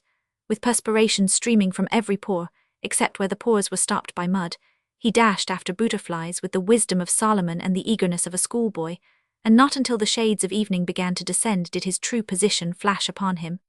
Then, with all the vigor of a powerful intellect and an enlightened mind, he took it in at a glance, and came to a sudden halt. "What shall I do?" he asked. Not even an echo answered, and the animal kingdom was indifferent. "Let me see, I have been wandering away all this time. Now I have nothing to do but write about face and wander back." Could reasoning be clearer or more conclusive? He acted on it at once, but after wandering back a long time, he did not arrive at any place or object that he had recognized on the outward journey. Meanwhile, as had been appointed, the rest of the party met a short time before dark at the rendezvous where they had lunched. "Where is the Professor, Basso?" asked Van der Kemp as he came up. Basso did not know and looked at Grogo, who also professed ignorance, but both said they thought the Professor had gone with Nigel. "I thought he was with you," said the latter, looking anxiously at the hermit. "He's goed and lost hisself," cried Moses with a look of concern. Van der Kemp was a man of action. "Not a moment to lose," he said, and organized the band into several smaller parties, each led by a native familiar with the jungle. "Let this be our meeting place," he said, as they were on the point of starting off together, "and let those of us who have firearms discharge them occasionally."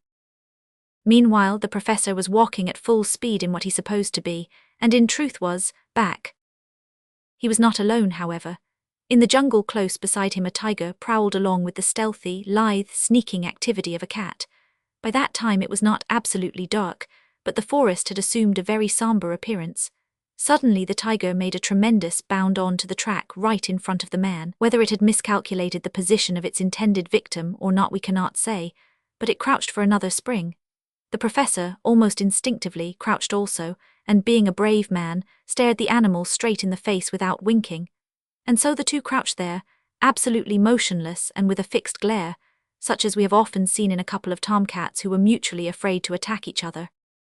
What the tiger thought at that critical and crucial moment we cannot tell, but the Professor's thoughts were swift, varied, tremendous, almost sublime, and once or twice even ridiculous. "What shall I do? Death stares me in the face. No vipons, only a net and he is not a butterfly. Science adieu, home of my childhood, farewell, my mother, ha, the fusees." Such were a few of the thoughts that burned but found no utterance. The last thought, however, led to action. Verkemir, foolish man, was a smoker. He carried fusees. Slowly, with no more apparent motion than the hour hand on the face of a watch, he let his hand glide into his coat pocket and took out the box of fusees. The tiger seemed uneasy, but the bold man never for one instant ceased to glare, and no disturbed expression or hasty movement gave the tiger the slightest excuse for a spring. Bringing the box up by painfully slow degrees in front of his nose, the man opened it, took out a fusee, struck it, and revealed the blue binoculars. The effect on the tiger was instantaneous and astounding. With a demi-volt or backward somersault, it hurled itself into the jungle whence it had come with a terrific roar of alarm, and its tail, undoubtedly though not evidently, between its legs. Heaving a deep, long-drawn sigh, the Professor stood up and wiped his forehead. Then he listened intently. "A shout, if mine ears deceive me not," he said, and listened again. He was right. Another shot much nearer was heard, and he replied with a shout to which joy as much as strength of lung gave fervour. Hurrying along the track, not without occasional side glances at the jungle, the hero was soon again in the midst of his friends, and it was not until his eyes refused to remain open any longer that he ceased to entertain an admiring circle that night with the details of his face-to-face meeting with a tiger. But Verkemir's anticipations in regard to that paradise were not to be realized. The evil passions of a wicked man, with whom he had personally nothing whatever to do, interfered with his plans. In the middle of the night, a native Malay youth named Babu arrived at the village and demanded an interview with the chief. That worthy, after the interview, conducted the youth to the hut where his visitors lived, and rousing Van der Kemp without disturbing the others, bade him listen to what the young man had to say. An expression of great anxiety overspread the hermit's usually placid countenance while Babu was speaking. "It is fate," he murmured as if communing with himself, then after a pause, "No, there is no such thing as fate. It must be the will of God. Go, young man, mention this to no one. I thank you for the kindness which made you take so long a journey for my sake." "It is not kindness, it is love that makes me serve you," returned the lad earnestly. "Every one loves you, Van der Kemp, because that curse of mankind, revenge, has no place in your breast." Strange how little man does know or guess the secret thoughts of his fellow. said the hermit with one of his pitiful smiles. Revenge no place in me, but I thank you, boy, for the kind thought as well as the effort to save me. My life is not worth much to anyone. It will not matter, I think, if my enemy should succeed. Go now, Babu, and God be with you. He will surely succeed if you do not leave this place at once, rejoined the youth in a tone of decision. Baydroon is furious at all times. He is worse than ever just now because you have thwarted his plans, so it is said, very often. If he knew that I am now thwarting them also, he would hunt me to death. I will not leave you till you are safe beyond his reach. The hermit looked at the lad with kindly surprise. How comes it, he said, that you are so much interested in me? I remember seeing you 2 years ago, but have no recollection of having done you any service. Do you not remember that my mother was ill when you spent a night in our hut, and my little sister was dying? You nursed her and tried your best to save her, and when you could not save her and she died, you wept as if the child had been your own. I do not forget that, Van der Kemp. Sympathy is of more value than service. Strangely mistaken again, murmured the hermit. Who can know the workings of the human mind? Self was mixed with my feelings profoundly, yet my sympathy with you and your mother was sincere. We never doubted that, returned Babu with a touch of surprise in his tone. Well now, what do you propose to do as you refuse to leave me? Asked the hermit with some curiosity. I will go on with you to the next village. It is a large one. The chief man there is my uncle who will aid me, I know, in any way I wish. I will tell him what I know and have heard of the pirate's intention, of which I have proof. He will order Baydroon to be arrested on suspicion when he arrives. Then we will detain him till you are beyond his reach. That is not unjust. True, and I am glad to know by your last words that you are sensitive about the justice of what you propose to do. Indifference to pure and simple justice is the great curse of mankind. It is not indeed the root, but it is the fruit of our sins. The suspicion that detains Baydroon is more than justified, for I could bring many witnesses to prove that he has vowed to take my life, and I know him to be a murderer. At breakfast time Van der Kemp announced to his friends his intention of quitting the village at once, and gave an account of his interview with the Malay lad during the night. This, of course, reconciled them to immediate departure, though, in truth, the professor was the only one who required to be reconciled. It is very misfortunate, he remarked with a sigh, which had difficulty in escaping through a huge mass of fish and rice. You see the wonderful variety of ornithological specimens I could find here, and the herbarum, not to mention the magnificent Amblypodia eumolpus and ozer butterflies. Ach, a little more fish if you please. Thanks, my friend, it is a great sacrifice, but I will go ave vis you, for I could not justify myself if I forsook you, and I cannot ask you to remain while your life is in danger. I appreciate your sentiments and sacrifice thoroughly, said the hermit. So does I, said Moses, helping himself to coffee, but of course if I didn't it would be all the same. Pass de venison, Massa Nagel, and don't look as if you was goin' to jib in already. It spoils my appetite. You will have opportunities, continued Van der Kemp, addressing the professor, to gather a good many specimens as we go along. Besides, if you will consent to honor my cave in Krakatoa with a visit, I promise you a hearty welcome and an interesting field of research. You have no idea what a variety of species in all the branches of natural history my little island contains. Hereupon the hermit proceeded to enter into details of the flora, fauna, and geology of his island home, and to expatiate in such glowing language on its arboreal and herbal wealth and beauty, that the professor became quite reconciled to immediate departure. But how, he asked, am I to get there when we reach the sea coast? For your canoe holds only Tiri, as you have told me. There are plenty of boats to be had. Besides, I can send over my own boat for you to the mainland. The distance is not great. Gut, that will do, I am happy now. So, remarked Nigel as he went off with Moses to pack up, his paradise regained is rather speedily to be changed into paradise forsaken. Off why the old love and on why the new. The expulsive power of a new affection. Does true, Massa Nagel, observed Moses, who entertained profound admiration for anything that sounded like proverbial philosophy. De professor am an affectionate creature. Pears to me dat he loves de whole creation. He kills and tenderly stuffs most everything he kin lay hands on. If he could only lay hold of Baydroon and stuff and stick him in a museum, he'd do good service to my massa, and also to de whole of mankind. Chapter 19. A terrible murder and a strange revelation. After letting the chief of the village know that the news just received rendered it necessary that they should proceed at once to the next town, but carefully refraining from going into particulars, lest Ballantyne should by any means be led to suspect their intentions, the party started off about daybreak under the guidance of the Malay youth Babu. Anxious as he was that no evil should befall his friend, Nigel could not help wondering that a man of such a calm spirit and such unquestionable courage should be so anxious to escape from this pirate. "I can't understand it at all," he said to Moses, as they walked through the forest together a little in rear of the party. "No more kin I, Massa Nigel," answered the Negro, with one of those shakes of the head and glares of solemn perplexity with which he was wont to regard matters that were too deep for him. "Surely Van der Kemp is well able to take care of himself against any single foe." "Does true, Massa Nigel, gainst any half-dozen foes as well. Fear, therefore, cannot be the cause." The Negro received this with a quiet chuckle. "No," said he, "Massa never knowed fear, but obdis you may be bury sure Massa's allers got good reasons for what he does. One thing's sartin, I never saw him do nuffin for fear, nor revenge, nor anger, no, nor yet for fun, allers for lub, and," added Moses after a moment's thought, "sometimes for money, when we goes on a tradin' spedition, but he don't make much account ob dat."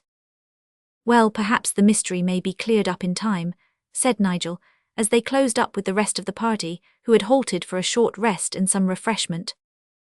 This last consisted largely of fruit, which was abundant everywhere, and a little rice with water from sparkling springs to wash it down.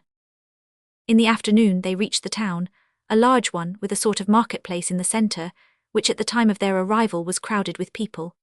Strangers, especially Europeans, were not often seen in that region, so that Van der Kemp and his friends at once attracted a considerable number of followers. Among these was one man who followed them about very unobtrusively, usually hanging well in rear of the knot of followers whose curiosity was stronger than their sense of propriety. This man wore a broad sun hat, and had a bandage round his head pulled well over one eye, as if he had recently met with an accident or been wounded. He was unarmed, with the exception of the kris, or long knife, which every man in that region carries. This was no other than Ballantyne himself, who had outwitted his enemies, had somehow discovered at least part of their plans, and had hurried on in advance of them to the town, where, disguising himself as described, he awaited their arrival. Babu conducted his friends to the presence of his kinsman, the chief man of the town, and, having told his story, received a promise that the pirate should be taken up when he arrived and put in prison. Meanwhile he appointed to the party a house in which to spend the night. Ballantyne boldly accompanied the crowd that followed them, saw the house, glanced between the heads of curious natives who watched the travellers while eating their supper, and noted the exact spot on the floor of the building where Van der Kemp threw down his mat and blanket, thus taking possession of his intended couch. He did not, however, see that the hermit afterwards shifted his position a little, and that Babu, desiring to be near his friend, lay down on the vacated spot. In the darkest hour of the night, when even the owls and bats had sought repose, the pirate captain stole out of the break in which he had concealed himself, and, kris in hand, glided under the house in which his enemy lay.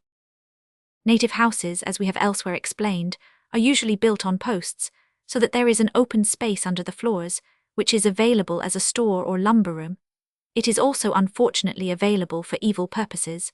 The bamboo flooring is not laid so closely, but that sounds inside may be heard distinctly by anyone listening below. Voices were heard by the pirate as he approached, which arrested his steps. They were those of Van der Kemp and Nigel engaged in conversation. Ballantyne knew that as long as his enemy was awake and conversing, he might probably be sitting up and not in a position suitable to his fell purpose. He crouched therefore among some lumber like a tiger abiding its time. "Why are you so anxious not to meet this man?" asked Nigel, who was resolved, if possible without giving offence, to be at the bottom of the mystery.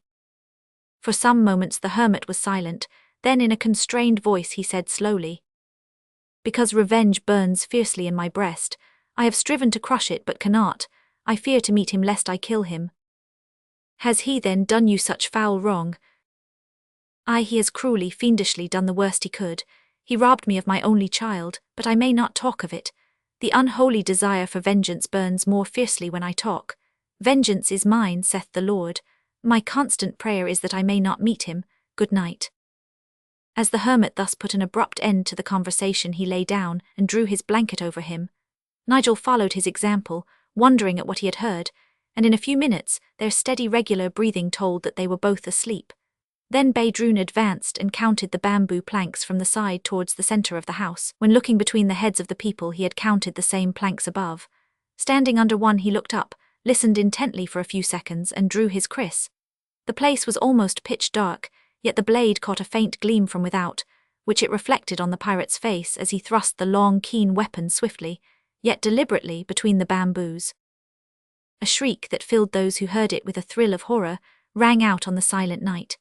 At the same moment, a gush of warm blood poured over the murderer's face before he could leap aside.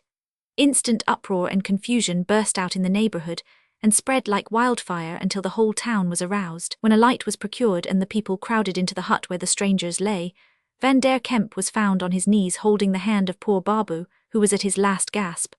A faint smile, that yet seemed to have something of gladness in it, flitted across his pale face as he raised himself, grasped the hermit's hand and pressed it to his lips. Then the fearful drain of blood took effect and he fell back, dead.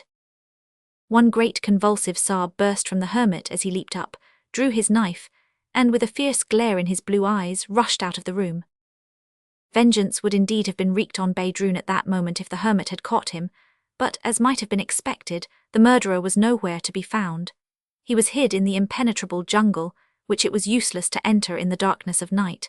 When daybreak enabled the townspeople to undertake an organized search, no trace of him could be discovered. Flight, personal safety, formed no part of the pirate's plan. The guilty man had reached that state of depravity which, especially among the natives of that region, borders close on insanity. While the inhabitants of the village were hunting far afield for him, Ballantyne lay concealed among some lumber in rear of a hut awaiting his opportunity. It was not very long of coming. Towards afternoon the various searching parties began to return, and all assembled in the marketplace, where the chief man, with the hermit and his party, were assembled discussing the situation. "I will not now proceed until we have buried poor Babu," said Van der Kemp. "Besides, Ballantyne will be sure to return. I will meet him now." "I do not agree with you, mein Freund," said the professor. "The man is not a fool though he is a villain. He knows what awaits him if he comes." "He will not come openly," returned the hermit, "but he will not now rest till he has killed me." Even as he spoke, a loud shouting, mingled with shrieks and yells, was heard at the other end of the main street. The sounds of uproar appeared to approach, and soon a crowd of people was seen rushing towards the marketplace, uttering cries of fear in which the word Amok was heard. At the sound of that word, numbers of people, especially women and children, turned and fled from the scene, but many of the men stood their ground, and all of them drew their krisses. Among the latter, of course, were the white men and their native companions. We have already referred to that strange madness, to which the Malays seem to be peculiarly liable, during the paroxysms of which those affected by it rush in blind fury among their fellows, slaying right and left. From the terrified appearance of some of the approaching crowd and the maniac shouts in rear, it was evident that a man thus possessed of the spirit of amok was venting his fury on them. Another minute and he drew near, brandishing a kriss that dripped with the gore of those whom he had already stabbed. Catching sight of the white men, he made straight for them. He was possessed of only one eye, but that one seemed to concentrate and flash forth the fire of a dozen eyes, while his dishevelled hair and blood-stained face and person gave him an appalling aspect. "It is Ballantyne," said Van der Kemp in a subdued but stern tone. Nigel, who stood next to him, glanced at the hermit.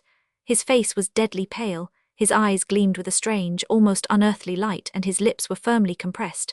With a sudden nervous motion, unlike his usually calm demeanour, he drew his long knife and, to Nigel's surprise, cast it away from him. At that moment a woman who came in the madman's way was stabbed by him to the heart and rent the air with her dying shriek as she fell. No one could have saved her. The act was so quickly done. Van der Kemp would have leaped to her rescue, but it was too late. Besides, there was no need to do so now, for the maniac, recognizing his enemy, rushed at him with a shout that sounded like a triumphant yell. Seeing this, and that his friend stood unarmed as well as unmoved, regarding Ballantyne with a fixed gaze, Nigel stepped a pace in advance to protect him, but Van der Kemp seized his arm and thrust him violently aside. Next moment the pirate was upon him with uplifted knife, but the hermit caught his wrist, and with a heave worthy of Samson hurled him to the ground, where he lay for a moment quite stunned. Before he could recover, The natives, who had up to this moment held back, sprang upon the fallen man with revengeful yells, and a dozen knives were about to be buried in his breast when the hermit sprang forward to protect his enemy from their fury. But the man whose wife had been the last victim came up at the moment, and led an irresistible rush which bore back the hermit as well as his comrades, who had crowded round him, and in another minute the maniac was almost hacked to pieces. "I did not kill him, thank God," muttered Van der Kemp as he left the marketplace, where the relatives of those who had been murdered were wailing over their dead. After this event, even the professor was anxious to leave the place, so that early next morning the party resumed their journey, intending to make a short stay at the next village. Failing to reach it that night, however, they were compelled to encamp in the woods. Fortunately, they came upon a hill which, although not very high, was sufficiently so, with the aid of watchfires, to protect them from tigers. From the summit, which rose just above the tree tops, they had a magnificent view of the forest. Many of the trees were crowned with flowers among which the setting sun shone for a brief space with glorious effulgence. Van der Kemp and Nigel stood together apart from the others, contemplating the wonderful scene. "What must be the dwelling place of the Creator himself when his footstool is so grand?" said the hermit in a low voice. "That is beyond mortal ken," said Nigel. "True, true, eye hath not seen, nor ear heard, nor mind conceived it. Yet methinks the glory of the terrestrial was meant to raise our souls to the contemplation of the celestial." "And yet how signally it has failed in the case of Ballantyne," returned Nigel, with a furtive glance at the hermit, whose countenance had quite recovered its look of quiet simple dignity. "Would it be presumptuous if I were to ask why it is that this pirate had such bitter enmity against you?" "It is no secret," answered the hermit in a sad tone. "The truth is I had discovered some of his nefarious plans, and more than once have been the means of preventing his intended deeds of violence, as in the case of the Dyaks whom we have so lately visited. Besides, the man had done me irreparable injury, and it is one of the curious facts of human experience that sometimes those who injure us hate us because they have done so." "May I venture to ask for a fuller account of the injury he did you?" said Nigel with some hesitancy. For some moments the hermit did not answer. He was evidently struggling with some suppressed feeling. Turning a look full upon his young friend, he at length spoke in a low, sad voice. "I have never mentioned my grief to mortal man since that day when it pleased God to draw a cloud of thickest darkness over my life. But Nigel, there is that in you which encourages confidence. I confess that more than once I have been tempted to tell you of my grief, for human hearts crave intelligent sympathy. My faithful servant and friend Moses is, no doubt, intensely sympathetic, but, well, I cannot understand, still less can I explain, why I shrink from making a confidant of him. Certainly it is not because of his colour, for I hold that the souls of men are colourless." "I need not trouble you with the story of my early life," continued the hermit. "I lost my dear wife a year after our marriage, and was left with a little girl whose lovely face became more and more like that of her mother every day she lived. My soul was wrapped up in the child. After 3 years I went with her as a passenger to Batavia. On the way we were attacked by a couple of pirate junks. Ballantyne was the pirate captain. He killed many of our men, took some of us prisoners, sank the vessel, seized my child and was about to separate us, putting my child into one junk while I was retained, bound in the other." He paused and gazed over the glowing treetops into the golden horizon, with a longing, wistful look. At the same time, something like an electric shock passed through Nigel's frame, for was not this narrative strangely similar in its main features to that which his own father had told him on the Keeling Islands, about beautiful little Kathleen Holbein and her father? He was on the point of seizing the hermit by the hand and telling him what he knew, when the thought occurred that attacks by pirates were common enough in those seas, that other fathers might have lost daughters in this way, and that perhaps his suspicion might be wrong. It would be a terrible thing, he thought, to raise hope in his poor friend's breast unless he were pretty sure of the hope being well-founded. He would wait and hear more. He had just come to this conclusion and managed to subdue the feelings which had been aroused, when Van der Kemp turned to him again and continued his narrative. "I know not how it was, unless the Lord gave me strength for a purpose as he gave it to Samson of old, but when I recovered from the stinging blow I had received, and saw the junk hoist her sails and heard my child scream, I felt the strength of a lion come over me. I burst the bonds that held me and leaped into the sea, intending to swim to her, but it was otherwise ordained. A breeze which had sprung up freshened, and the junk soon left me far behind. As for the other junk, I never saw it again, for I never looked back or thought of it, Only as I left it, I heard a mocking laugh from the one-eyed villain, who, I afterwards found out, owned and commanded both junks.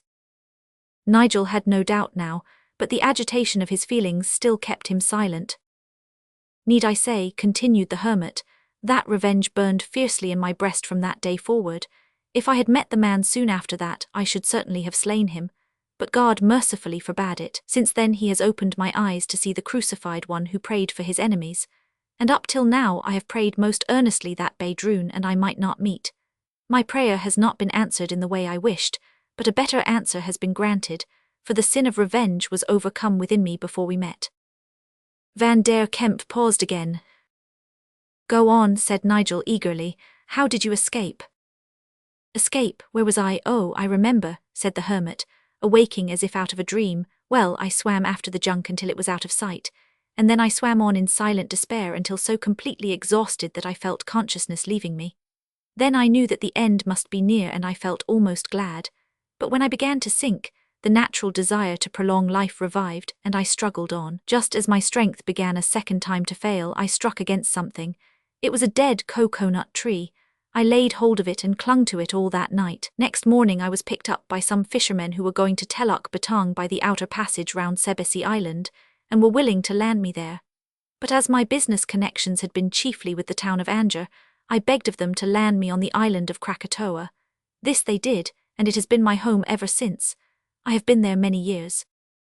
Have you never seen or heard of your daughter since? Asked Nigel eagerly and with deep sympathy. Never. I have travelled far and near all over the archipelago, into the interior of the islands, great and small, but have failed to find her. I have long since felt that she must be dead, for she could not live with the monsters who stole her away. A certain contraction of the mouth as he said this, and a gleam of the eyes, suggested to Nigel that revenge was not yet dead within the hermit's breast, although it had been overcome. What was her name? Asked Nigel, willing to gain time to think how he ought to act, and being afraid of the effect that the sudden communication of the news might have on his friend.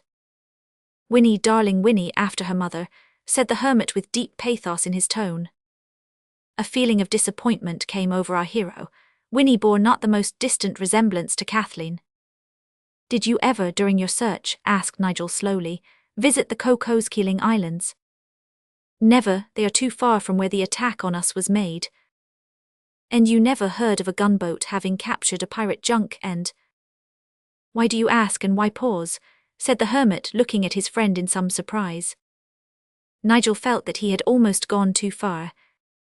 Well, you know, he replied in some confusion, you are right when you expect me to sympathize with your great sorrow, which I do most profoundly, and in short, I would give anything to be able to suggest hope to you, my friend. Men should never give way to despair. Thank you, it is kindly meant, returned the hermit, looking at the youth with his sad smile, but it is vain, hope is dead now.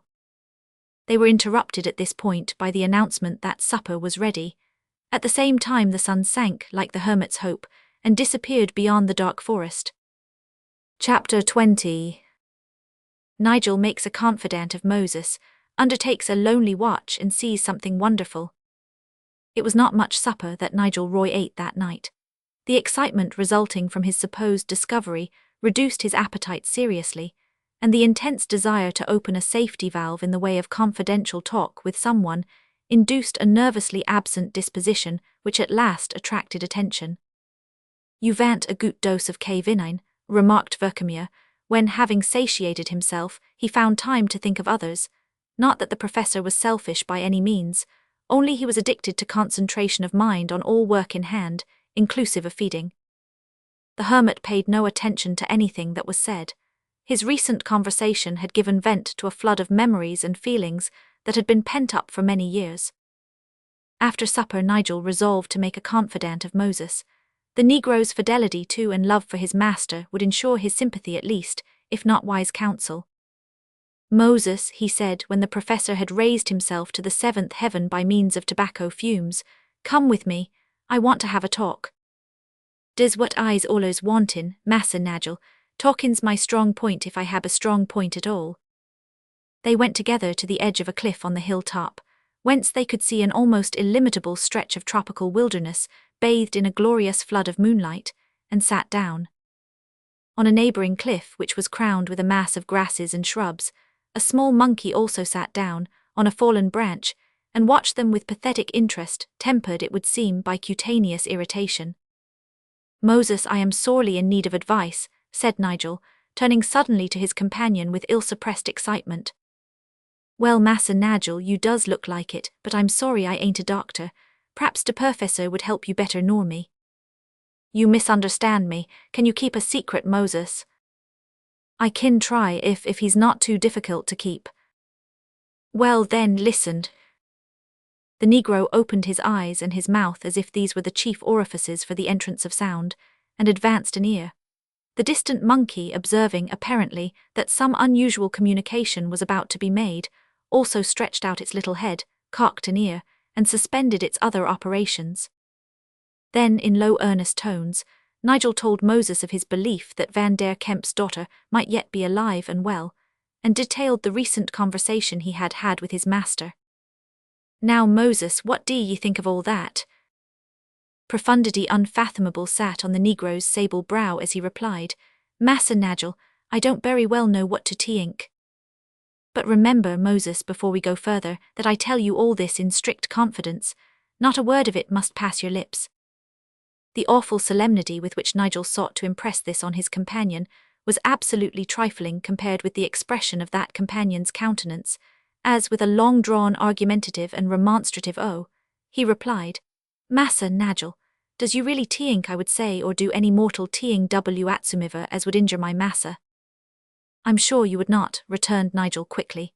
"Forgive me, Moses, I merely meant that you would have to be very cautious, very careful, that you do not let a word slip, by accident, you know. I believe you'd sooner die than do an intentional injury to Van der Kemp. If I thought you capable of that, I think I would relieve my feelings by giving you a good thrashing." The listening monkey cocked its ear a little higher at this, and Moses, who had at first raised his flat nose indignantly in the air, gradually lowered it, while a benignant smile supplanted indignation. "You're right dere, Massa Nigel. I'd die 1,000 times sooner dan injure massa. As to your last observation, it rouses two iddies in my mind. First, I wonder how you'd manage to jib me a tirashin, and second, I wonder if your own mother would recognize you arter you'd tried it." At this the monkey turned its other ear as if to make quite sure that it heard aright. Nigel laughed shortly. "But seriously, Moses," he continued, "what do you think I should do? Should I reveal my suspicions to Van der Kemp?" "Certainly not," answered the Negro with prompt decision. "What? Wake up all his old hopes to have 'em all dashed to bits p'raps when you find dat you's wrong." "But I feel absolutely certain that I'm not wrong," returned Nigel excitedly. "Consider, there is first the one-eyed pirate, second there is—" "'Scuse me, Massa Nigel, there is no occasion to go all over it again. I'll tell you what you do." "Well," exclaimed Nigel anxiously, while his companion frowned savagely under the force of the thoughts that surged through his brain. "Here's what you'll do," said Moses. "Well," impatiently as the Negro paused, "we're on our way home to Krakatoa." "Yes, well, one ob our men leaves us tomorrow, goes to his home on the coast. Kitch one ob de steamers dat's allers do about dis time." "Well, what of that?" "What ob dat? Why, you'll write a letter to your fader. It'll go by de steamer to Batavia.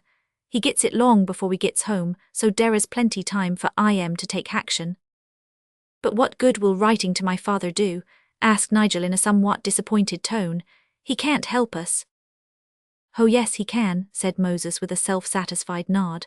"See here, I'll tell you what to write. You begin, 'Dear Fader' or 'Dearest Fader, I's not quite sure ob de strength ob your affection. P'raps de safest way." "Oh, get on, Moses, never mind that." "Oh, it's all very well for you to say dat, but de old gentleman'll mind it. Howsever, put it as you t'ink best. 'Dear Fader, victual your ship, up anchor, hoise de sails and steer for de Cocos Keeling Islands. Go ashore, get hold ob de young ooman called Kathleen Hobbleban." "Holbein Moses." "What, is she Moses too?" No, get on, man." "Well, dearest Fader, get a hold ob her, whatever her name is, and carry her off body and soul, and whatever else belongs to her. Take her to de town ob Anger and wait dere for further orders. Ob course for de windin, de letter you must appeal again to state your affections, for as. Not a bad idea, exclaimed Nigel. Why, Moses, you're a genius. Of course I'll have to explain a little more fully. Splain what you please, said Moses. My business is to jib you de bones de letter, yours bane a scholar is to clove it wid flesh. I'll do it, Moses, at once. I should like, rejoined Moses with a tooth and gum disclosing smile, to see your fadder when he gets dat letter. The picture conjured up by his vivid imagination caused the Negro to give way to an explosive laugh that sent the eavesdropping monkey like a brown thunderbolt into the recesses of its native jungle, while Nigel went off to write and dispatch the important letter. Next day the party arrived at another village, where, the report of their approach having preceded them, they were received with much ceremony, all the more that the professor's power with the rifle had been made known, and that the neighborhood was infested by tigers. There can be little doubt that at this part of the journey the travelers must have been dogged all the way by tigers, and it was matter for surprise that so small a party should not have been molested. Possibly the reason was that these huge members of the feline race were afraid of white faces, being unaccustomed to them, or, perchance, the appearance and vigorous stride of even a few stalwart and fearless men had intimidated them. Whatever the cause, the party reached the village without seeing a single tiger, though their footprints were observed in many places. The wild scenery became more and more beautiful as this village was neared. Although flowers as a rule were small and inconspicuous in many parts of the great forest through which they passed, the rich pink and scarlet of many of the opening leaves, and the autumn-tinted foliage which lasts through all seasons of the year, fully made up for the want of them, at least as regards colour, while the whole vegetation was intermingled in a rich confusion that defies description. The professor went into perplexed raptures, his mind being distracted by the exuberant wealth of subjects which were presented to it all at the same time. Look there, he cried at one turning in the path which opened up a new vista of exquisite beauty. Look at that. Aye, it is a siamang ape, next in size to the orangutan, said Van der Kemp, who stood at his friend's elbow. The animal in question was a fine full-grown specimen, with long jet-black glancing hair. Its height might probably have been a few inches over 3 feet, and the stretch of its arms over rather than under 5 feet, but at the great height at which it was seen, not less than 80 feet, it looked much like an ordinary monkey. It was hanging in the most easy nonchalant way by one hand from the branch of a tree, utterly indifferent to the fact that to drop was to die. The instant the siamang observed the travellers it set up a loud barking howl which made the woods resound, but it did not alter its position or seem to be alarmed in any degree. That a stray-ordinary noise, remarked the professor. It is indeed, returned the hermit, and it has an extraordinary appliance for producing it. There is a large bag under its throat extending to its lips and cheeks which it can fill with air by means of a valve in the windpipe. By expelling this air in sudden bursts it makes the varied sounds you hear. Mos wonderful, a sort of natural air gun. I will shoot it, said the professor, raising his deadly rifle, and there is no doubt that the poor siamang would have dropped in another moment if Van der Kemp had not quietly and gravely touched his friend's elbow just as the explosion took place. "Ha, you touched me," exclaimed the disappointed naturalist, looking fiercely round, while the amazed ape sent forth a bursting crack of its air gun as it swung itself into the tree-top and made off. "Yes, I touched you, and if you will shoot when I am so close to you, you cannot wonder at it, especially when you intend to take life uselessly. The time now at the disposal of my friend Nigel Roy will not permit of our delaying long enough to kill and preserve large specimens. To say truth, my friend, we must press on now, as fast as we can, for we have a very long way to go."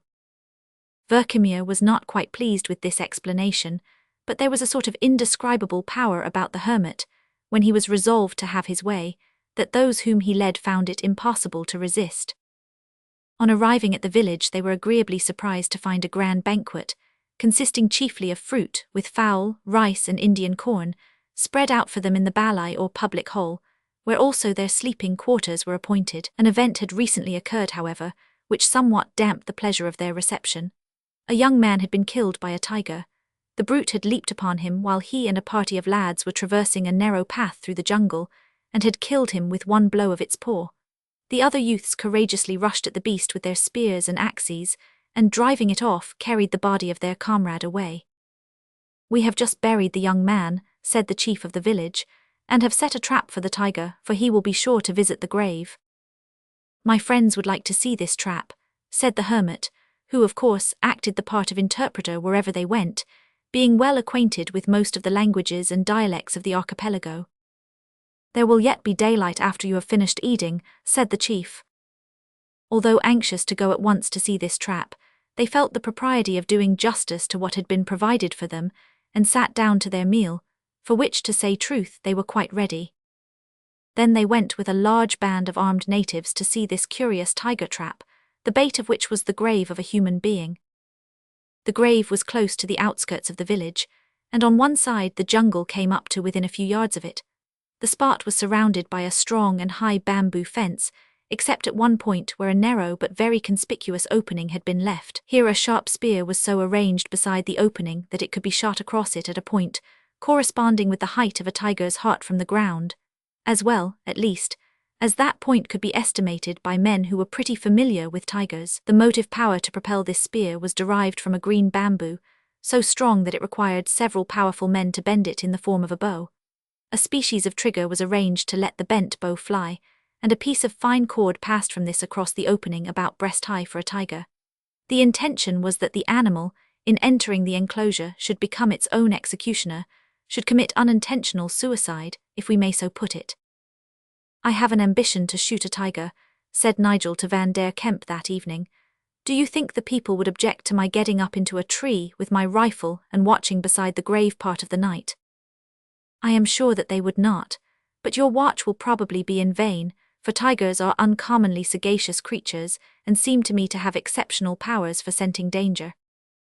No matter, I will try.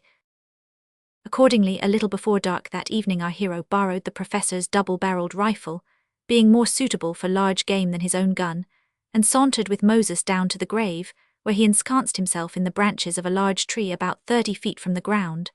The form of the tree was such that among its forks Nigel could form a sort of nest in which he could sit, in full view of the poor youth's grave, without the risk of falling to the ground, even if he should chance to drop asleep.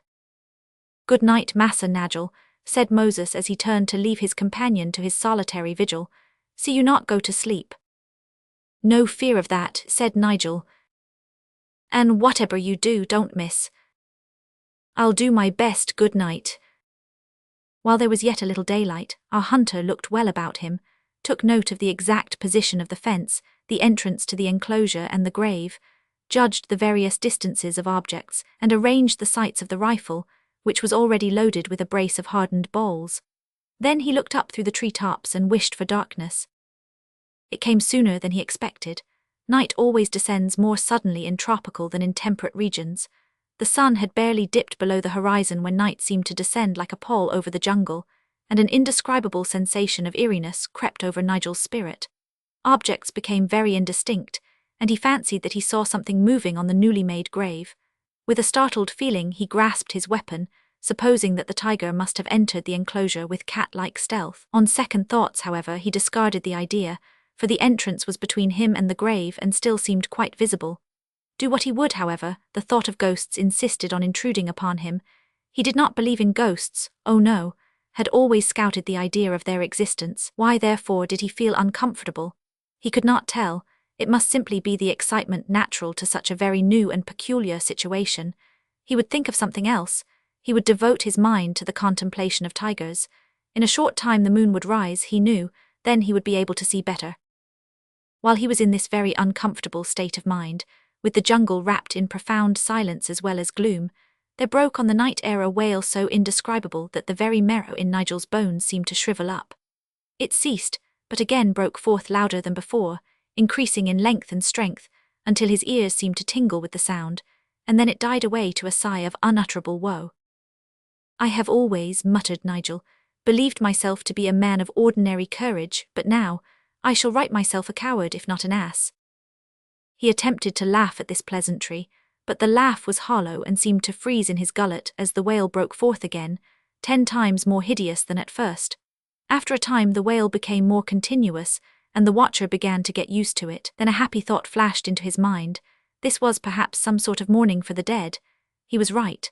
The duty of the father of the poor youth who had been killed was, for several days after the funeral, to sit alone in his house and chant from sunset till daybreak a death dirge, or, as it is called, the Tijarita Bari.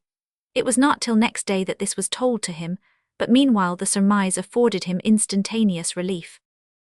As if nature sympathized with his feelings, the moon arose at the same time and dispelled the thick darkness, though it was not till much later that, sailing across a clear sky, she poured her bright beams through the tree-tops and finally rested on the dead man's grave.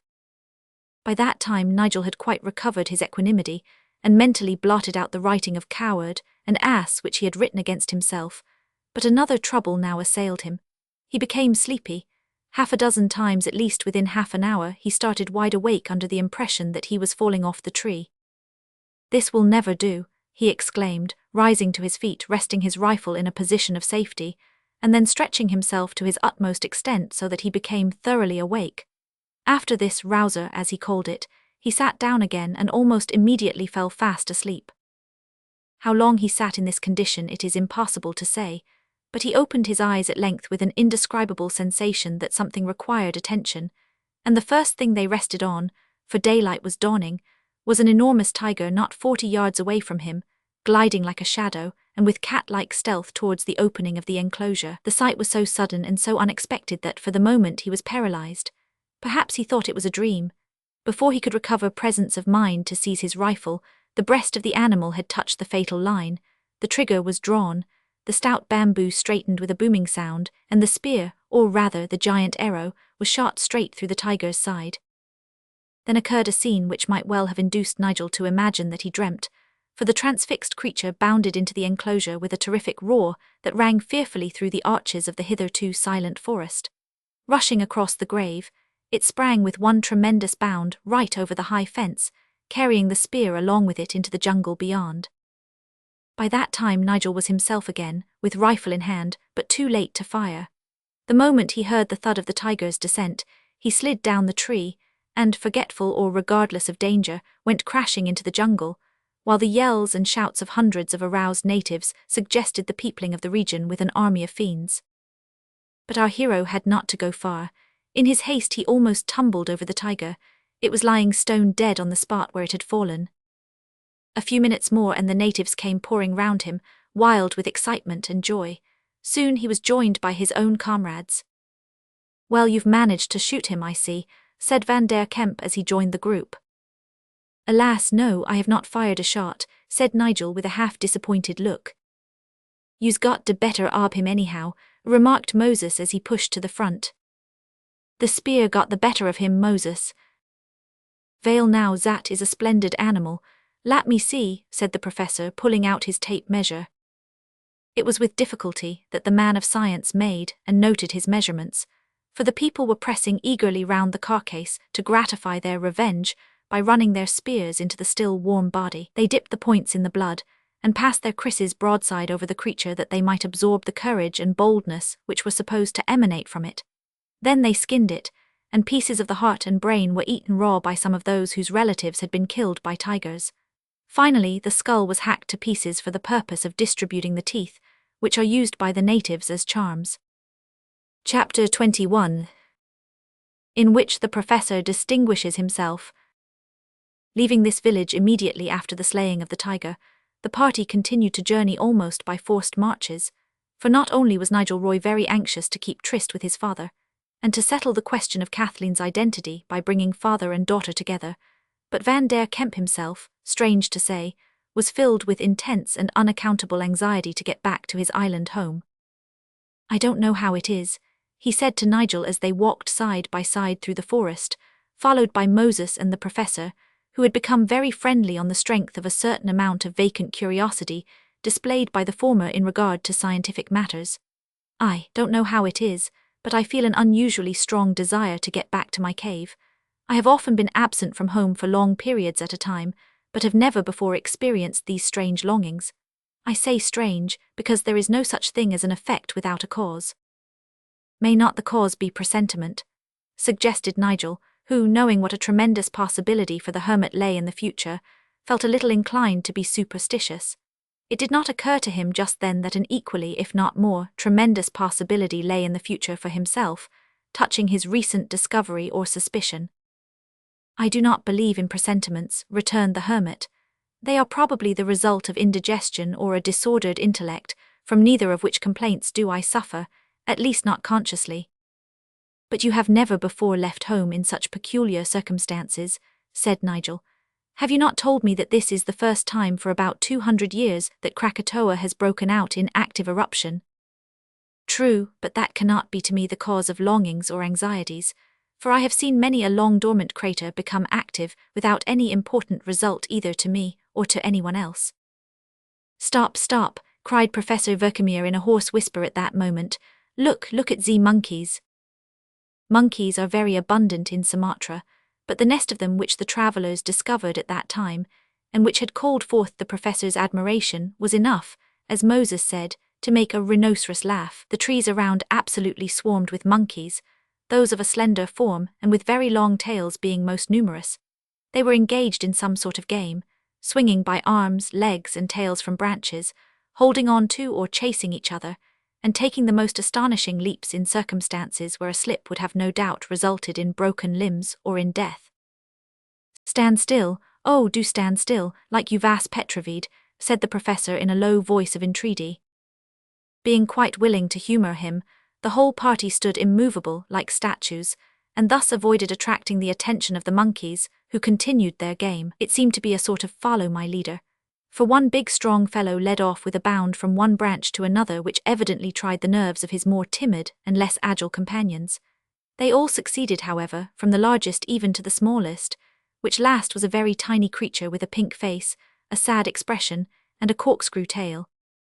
For a time they bounded actively among the branches, now high now low, till suddenly the big leader took a tremendous leap, as if for the express purpose of baffling or testing his companions. It was immensely amusing to see the degrees of trepidation with which the others followed. The last two seemed quite unable to make up their minds to the leap, until the others seemed about to disappear, when one of them took heart and bounded wildly across. Thus little Pink Face with the corkscrew tail was left alone. Twice did that little monkey make a desperate resolution to jump, and twice did its little heart fail as it measured the distance between the branches and glanced at the abyss below. Its companions seemed to entertain a feeling of pity for it. Numbers of them came back, as if to watch the jump and encourage the little one. A third time it made an abortive effort to spring, and looked round pitifully, whereupon Moses gave vent to an uncontrollable snort of suppressed laughter. "That you mean by that," growled the professor angrily. The growl and snort together revealed the intruders, and all the monkeys, except Pink Face, crowding the trees above the spot where they stood, gazed down upon them with expressions in which unparalleled indignation and inconceivable surprise struggled for the mastery. Then, with a wild shriek, the whole troop fled into the forest. This was too much for poor half-petrified Pink Face with the twisted tail. Seeing that its comrades were gone in earnest, it became desperate, flung itself frantically into the air with an agonizing squeak, missed its mark, went crashing through the slender branches and fell to the ground. Fortunately these branches broke its fall so that it arose unhurt, bounded into a bush, still squeaking with alarm, and made after its friends. "Why did you not shoot it, Professor?" asked Nigel, laughing as much at Verkemir's grave expression as at the little monkey's behaviour. "Why did I not shot it?" echoed the Professor. "I would as soon shot a baby. The pluck of that little creature is admirable. It would be a horrible shame to take his life. No, I do love to see Pluk Vezer in man or beast. He could not shoomp that. He knew he could not shoomp it, but he tried to shoomp it. He would not be beat, and I would not kill him, so I vant I am very mooch for a specimen." It seemed as if the Professor was to be specially rewarded for his generous self-denial on this occasion, for while he was yet speaking, a soft hush from Van der Kemp caused the whole party to halt in dead silence and look at the hermit inquiringly. "You are in luck, Professor," he murmured, in a soft, low voice, very different from that hissing whisper which so many people seem to imagine is an inaudible utterance. "I see a splendid Argus pheasant over there making himself agreeable to his wife." "There, oh, there!" exclaimed the enthusiast with blazing eyes, for although he had already seen and procured specimens of this most beautiful creature, he had not yet seen it engage in the strange love dance, if we may so call it, which is peculiar to the bird. "You'll never get near enough to see it if you hiss like a serpent," said the hermit. "Get out your binoculars, follow me, and hold your tongue, all of you. That will be the safest plan. Tread lightly." It was a sight to behold the professor crouching almost double in order to render himself less conspicuous, with his hat pushed back, and the blue glasses giving him the appearance of a great-eyed seal. He carried his butterfly net in one hand, and the unfailing rifle in the other.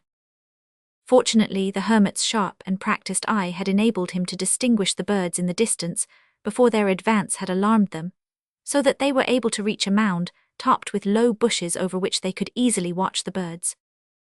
"That is very curious and most interesting," murmured the professor after a short silence. He was right. There were 2 Argus pheasants, a male and female, the male alone being decorated superbly. The Argus belongs to the same family as the peacock, but is not so gaudy in colouring, and therefore perhaps somewhat more pleasing. Its tail is formed chiefly by an enormous elongation of the 2 tail quills, and of the secondary wing feathers, no 2 of which are exactly the same, and the closer they are examined the greater is seen to be the extreme beauty of their markings, and the rich varied harmony of their colouring. When a male Argus wishes to show off his magnificence to his spouse, or when she asks him to show it off, we know not which, he makes a circle in the forest some 10 or 12 feet in diameter, which he clears of every leaf, twig, and branch. On the margin of this circus there is invariably a projecting branch or overarching root a few feet above the ground, on which the female takes her place to watch the exhibition. This consists of the male strutting about, pluming his feathers, and generally displaying his gorgeous beauty. "That ineffable vanity," exclaimed the professor after gazing for some time in silence. His own folly in thus speaking was instantly proved by the 2 birds bringing the exhibition to an abrupt close and hastily taking wing. Not long after seeing this they came to a small but deep and rapid river, which for a time checked their progress, for there was no ford, and the porters who carried Verkemier's packages seemed to know nothing about a bridge, either natural or artificial.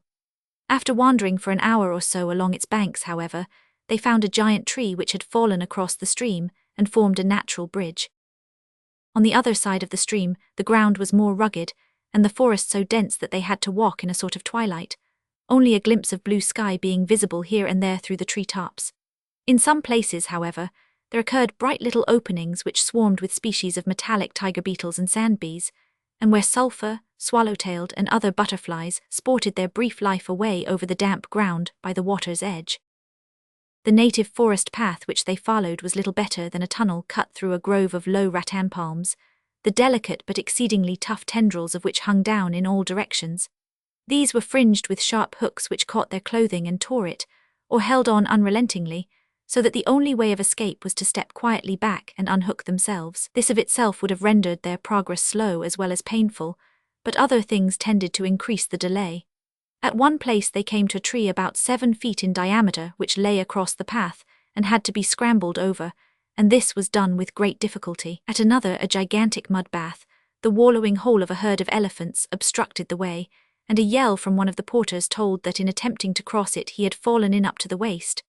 A comrade in trying to pull him out also fell in and sank up to the armpits, but they got over it, as resolute men always do, somehow.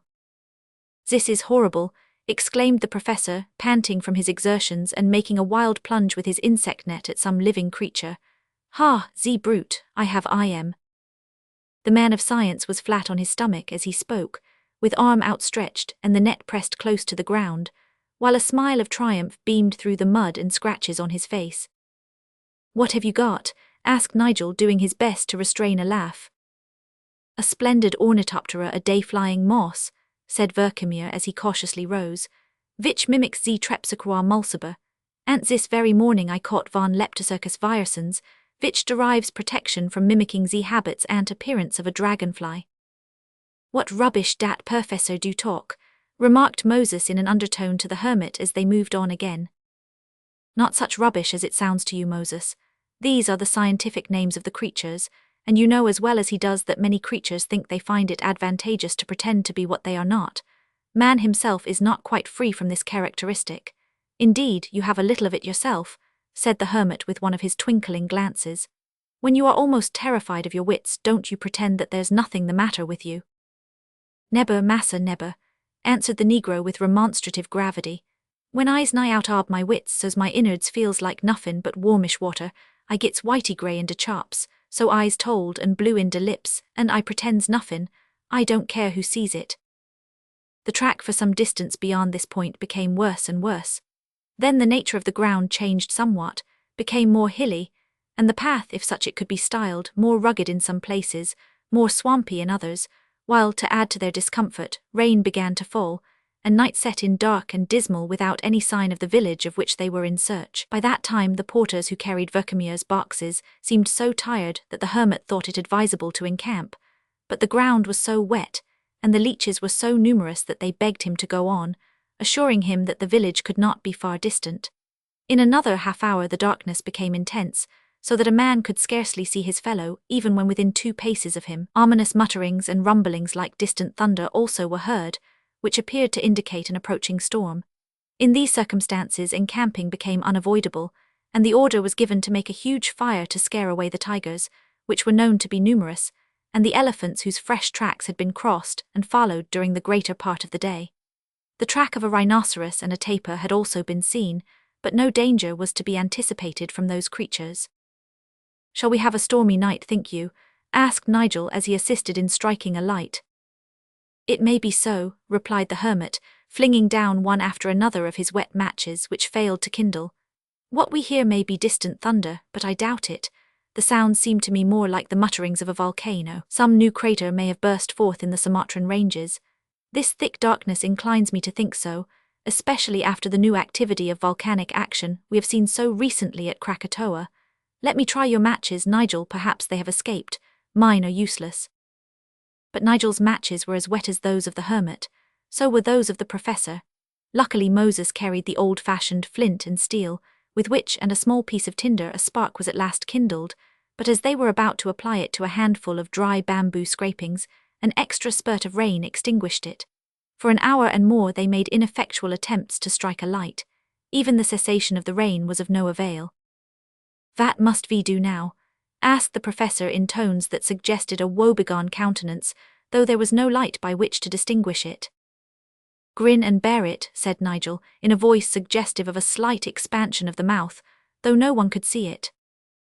"There's nothing else left to do," said Moses, in a tone which betrayed such a very wide expansion that Nigel laughed outright. "Ha, you may laugh, my young friend. Hot if ze tigers find us out or ze elephants trample on us, your laughter will be turned to weeping. That is not that wonderful?"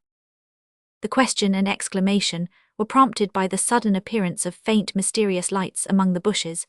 That the professor viewed them as unfriendly lights was clear from the click of his rifle locks which followed.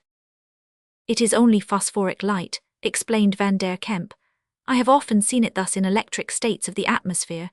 It will probably increase. Meanwhile we must seat ourselves on our boxes and do the best we can till daylight. Are you there, boys?" This question, addressed to the bearers in their native tongue, was not answered, and it was found on a feeling examination that, in spite of leeches, tigers, elephants, and the whole animal creation, the exhausted porters had flung themselves on the wet ground and gone to sleep, while their leaders were discussing the situation.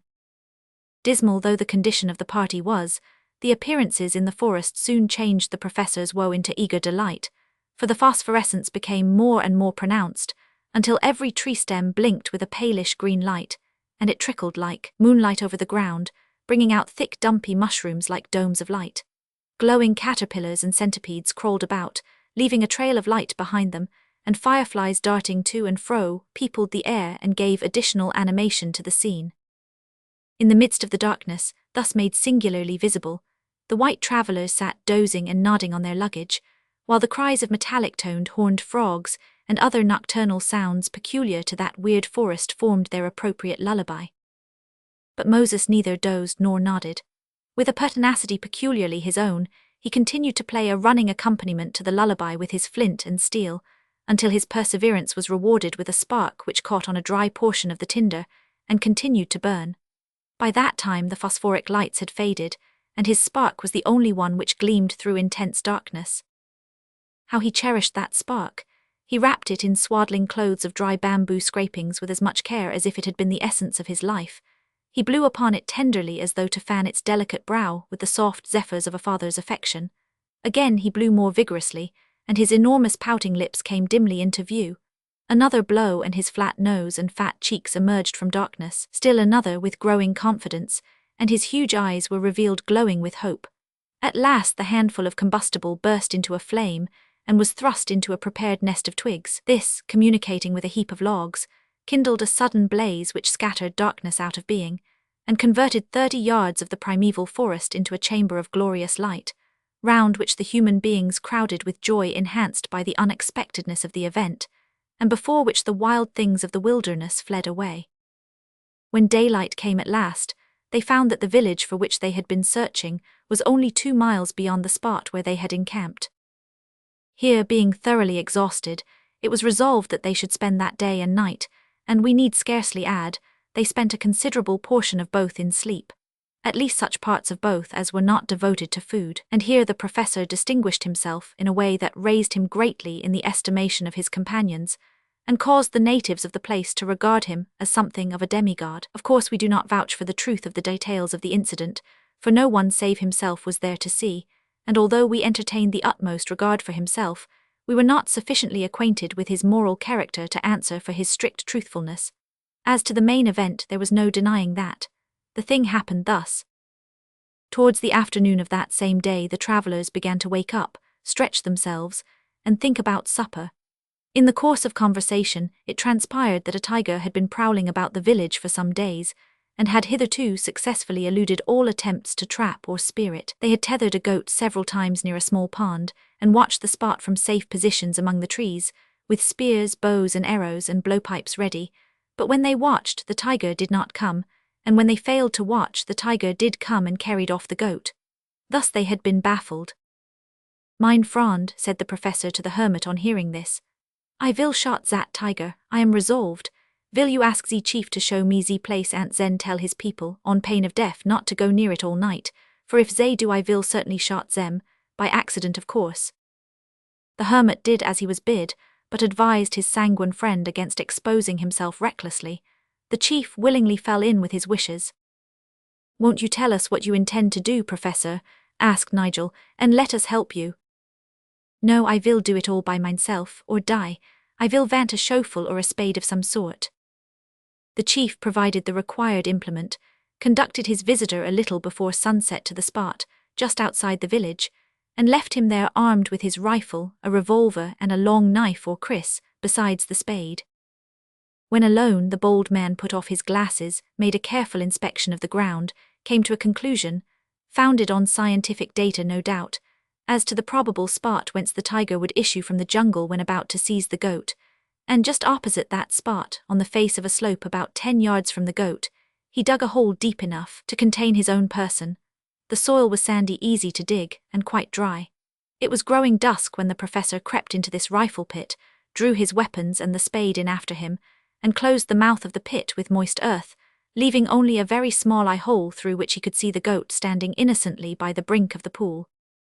"Now," said he, as he lay resting on his elbows with the rifle laid ready to hand and the revolver beside it, "now I know not whether you can smell or not, but I have buried myself in earth, which is a non-conductor of smell.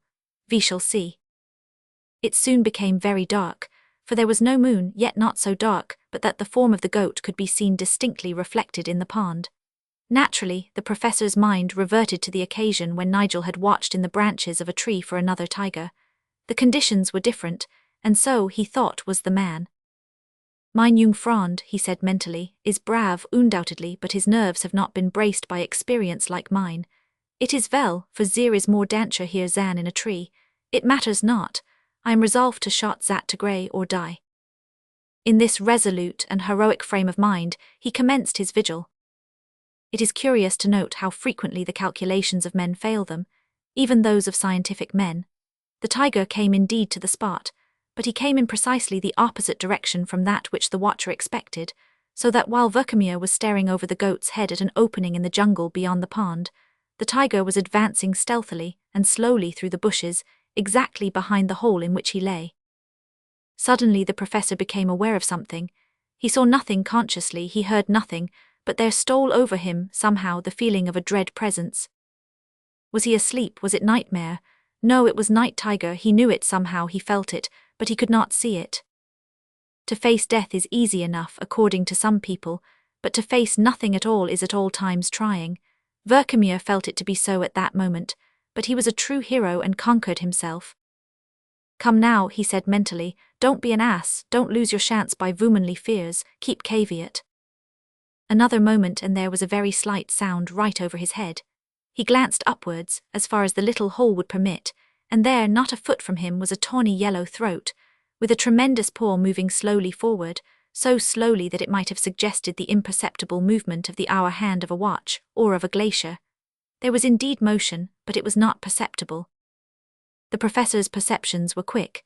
He did not require to think. He knew that to use the rifle at such close quarters was absolutely impossible. He knew that the slightest motion would betray him. He could see that as yet he was undiscovered, for the animal's nose was straight for the goat, and he concluded that either his having buried himself was a safeguard against being smelt, or that the tiger had a cold in its head. He thought for one moment of bursting up with a yell that would scare the monster out of his 7 senses, if he had 7, but dismissed the thought as cowardly, for it would be sacrificing success to safety. He knew not what to do, and the cold perspiration consequent upon indecision at a supreme moment broke out all over him. Suddenly he thought of the revolver. Like lightning he seized it, pointed it straight up and fired. The bullet, a large army revolver one, entered the throat of the animal, pierced the root of the tongue, crashed through the palate obliquely and entered the brain. The tiger threw one indescribable somersault and fell so promptly that it blocked the mouth of the pit, all the covering earth of which had been blown away by the shot, and Verkhemir could feel the hairy side of the creature, and hear the beating of its heart as it gasped its life away. But in his cramped position, he could not push it aside. Well aware of the tenacity of life in tigers, he thought that if the creature revived it would certainly grasp him even in its dying agonies, for the weight of its body and its struggles were already crushing in the upper part of the hole. To put an end to its sufferings and his own danger, he pointed the revolver at its side and again fired. The crash in the confined hole was tremendous, so awful that the professor thought the weapon must have burst. The struggles of the tiger became more violent than ever, and its weight more oppressive as the earth crumbled away. Again the cold perspiration broke out all over the man, and he became unconscious. It must not be supposed that the professor's friends were unwatchful. Although they had promised not to disturb him in his operations, they had held themselves in readiness with rifle, revolver, and spear, and the instant the first shot was heard, they ran down to the scene of action. Before reaching it, the second shot quickened their pace as they ran down to the pond, a number of natives yelling and waving torches at their heels. "Here he is," cried Moses, who was first on the scene, "dead as mutton." "What, the professor?" cried Nigel in alarm. "No, the tiger." "Where's Verkhemir?" asked the hermit as he came up. "I dun know, massa," said Moses, looking round him vacantly.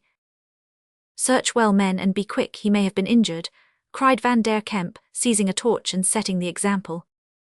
"Let me out," came at that moment from what appeared to be the bowels of the earth, causing everyone to stand aghast, gazing in wonder around and on each other. "Zounds, why don't you let me out?" shouted the voice again. There was an indication of a tendency to flight on the part of the natives, but Nigel's asking, "Where are you?" had the effect of inducing them to delay for the answer. "Here under Zeta Grey, Kavik, I am suffocat." Instantly Van der Kemp seized the animal by the tail, and with a force worthy of Hercules, heaved it aside as if it had been a dead cat, revealing the man of science underneath, alive and well, but dishevelled, scratched and soiled, also as deaf as a doorpost. Chapter 22. A python discovered and a geyser interviewed. "It never rains but it pours" is a well-known proverb which finds frequent illustration in the experience of almost everyone.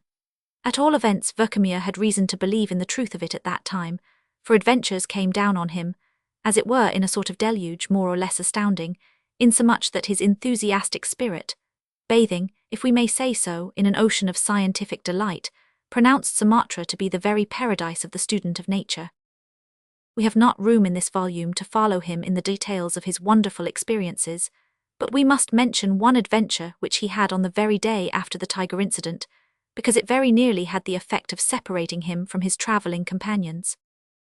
Being deaf, as we have said, owing to the explosion of his revolver in the hole, but not necessarily dumb, the professor, after 1 or 2 futile attempts to hear and converse, deemed it wise to go to bed and spend the few conscious minutes that might precede sleep in watching Van der Kemp, who kindly undertook to skin his tiger for him. Soon the self-satisfied man fell into a sweet infantine slumber, and dreamed of tigers, in which state he gave vent to sundry grunts, gasps, and half-suppressed cries, to the immense delight of Moses, who sat watching him, indulging in a running commentary suggestive of the recent event, and giving utterance now and then to a few imitative growls by way of enhancing the effect of the dreams.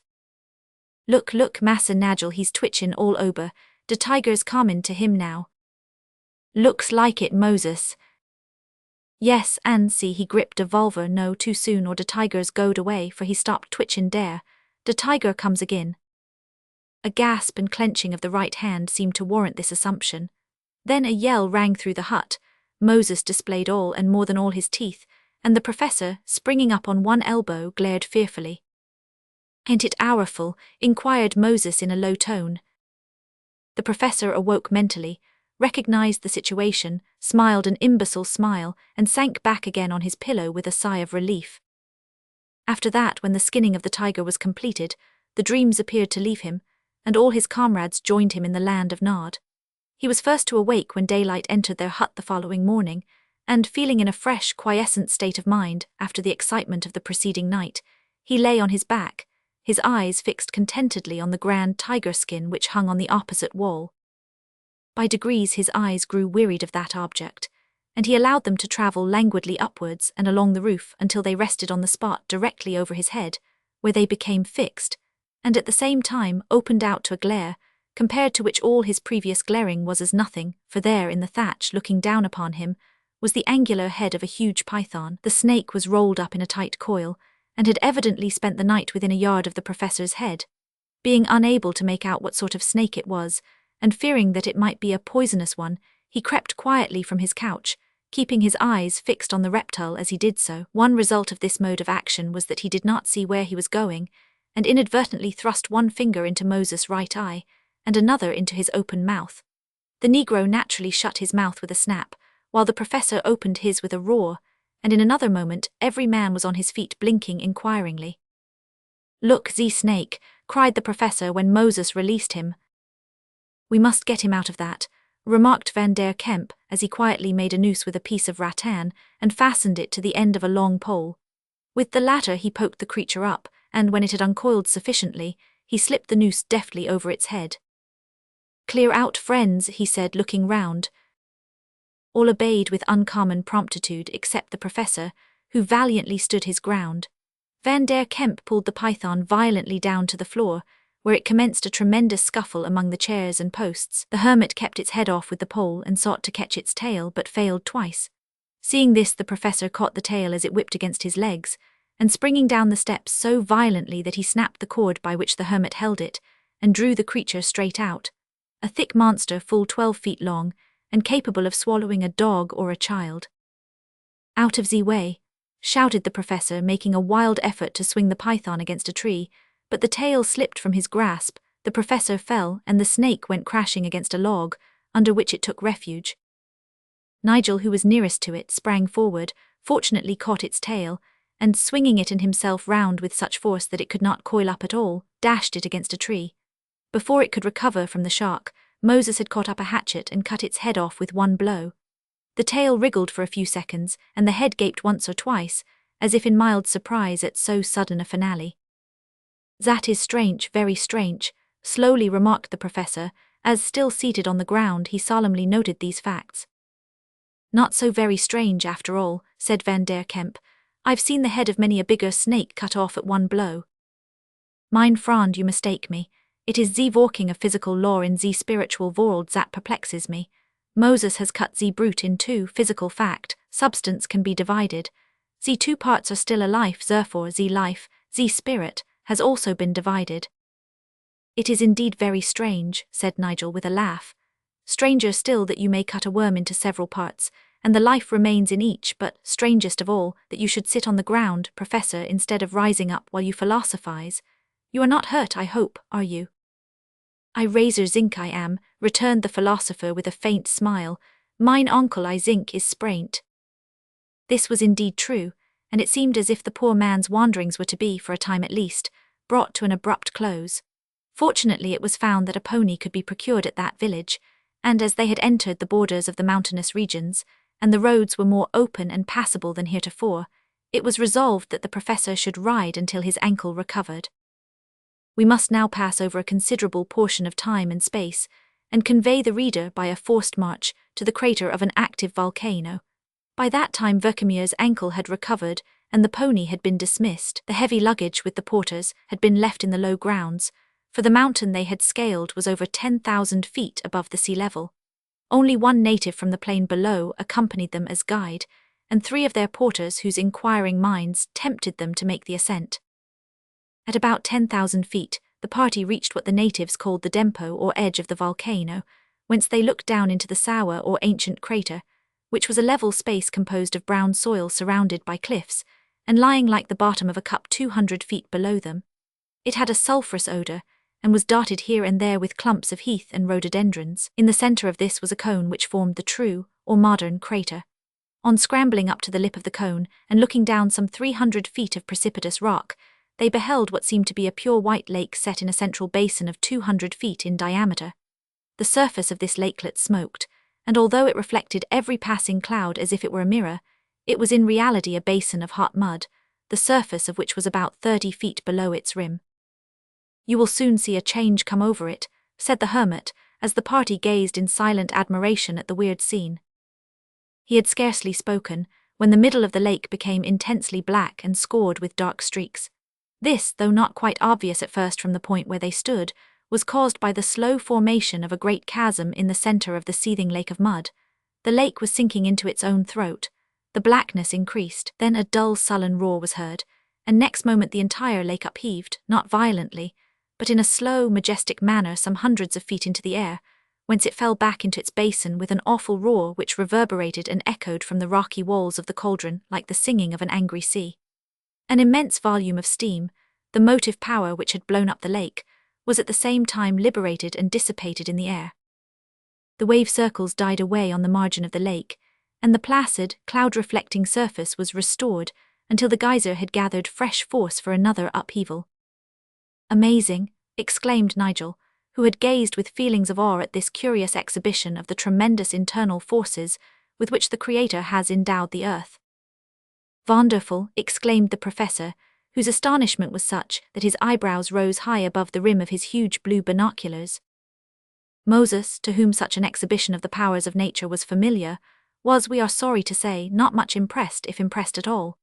Indeed, he scarcely noticed it, but watched, with intense teeth and gum disclosing satisfaction, the faces of 2 of the native porters who had never seen anything of the kind before, and whose terrified expressions suggested the probability of a precipitate flight, when their trembling limbs became fit to resume duty. "Will it come again soon?" asked Nigel, turning to Van der Kemp. "Every 15 or 20 minutes it goes through that process all day and every day," replied the hermit. "But if I may judge from the stones and scoriae around," said the professor, "the volcano is not always so peaceful as it is just now." "You are right. About once in every 3 years, and sometimes oftener, the crops of coffee, bananas, rice, etc., in this region are quite destroyed by sulphur rain, which covers everything for miles around the crater. It would be too hot a place this for us, if that was to happen just now," remarked Verkemeer with a smile. "It cannot be far off the time now, I should think," said Van der Kemp. All this talk Moses translated, and embellished, to the native porters with the solemn sincerity of a true and thorough-paced hypocrite. He had scarcely finished, and was watching with immense delight the changeful aspect of their whity-green faces, when another volcanic fit came on, and the deep-toned roar of the coming explosion was heard. It was so awesome that the countenance even of Van der Kemp became graver than usual. As for the 2 native porters, they gazed and trembled. Nigel and the professor also gazed with lively expectation. Moses, we grieve to record it, hugged himself internally and gloated over the 2 porters. Another moment and there came a mighty roar. Up went the mud lake hundreds of feet into the air, out came the steam with the sound of 1,000 trombones, and away went the 2 porters, head over heels, down the outer slope of the cone and across the sour as if the spirit of evil were after them. There was no cause, however, for alarm. The mud lake, falling back into its native cup, resumed its placid aspect, and awaited its next upheaval with as much tranquillity as if it had never known disturbance in the past, and were indifferent about the future. That evening, our travellers encamped in close proximity to the crater, supped on fowls roasted in an open crevice whence issued steam and sulphurous smells, and slept with the geyser's intermittent roar sounding in their ears and re-echoing in their dreams. Chapter 23 tells of volcanic fires and a strange return home. This tremendous introduction to volcanic fires was but the prelude to a period of eruptive action which has not been paralleled in the world's history. For a short time after this, indeed, the genial nature of the weather tended to banish from the minds of our travellers all thoughts of violence either in terrestrial or human affairs, and as the professor devoted himself chiefly to the comparatively mild occupation of catching and transfixing butterflies and beetles during the march southward, there seemed to be nothing in the wide universe above or below save peace and tranquillity, except, perhaps, in the minds of beetles and butterflies. Throughout all this period, nevertheless, there were ominous growlings, grumblings, and tremors, faint but frequent, which indicated a condition of Mother Earth that could not have been called easy. "Some of the volcanoes of Java must be at work, I think," said Nigel one night, as the party sat in a small isolated woodcutter's hut, discussing a supper of rice and fowls with his friends, which they were washing down with home-grown coffee. "It may be so," said Van der Kemp in a dubious tone, "but the sounds, though faint, seem to me a good deal nearer. I can't help thinking that the craters which have so recently opened up in Krakatoa are still active, and that it may be necessary for me to shift my quarters, for my cave is little more, I suspect, than the throat of an ancient volcano." "Ha, say you so, mein Freund? Then I would advise you to make no delay," said the professor, critically examining a well-picked drumstick. "You see, it is not pleasant to be blown up either by the terrestrial eruptions of the world or the celestial explosions of your wife. A little more rice, Moses, if you please. Thanks. Now, mein Franz," he continued, after having disposed of a supper which it might have taxed a volcano's throat to swallow, "it is with great sorrow that I must part from you here." "Part why?" asked the hermit in surprise. "Why, because I find this country as heaven upon earth.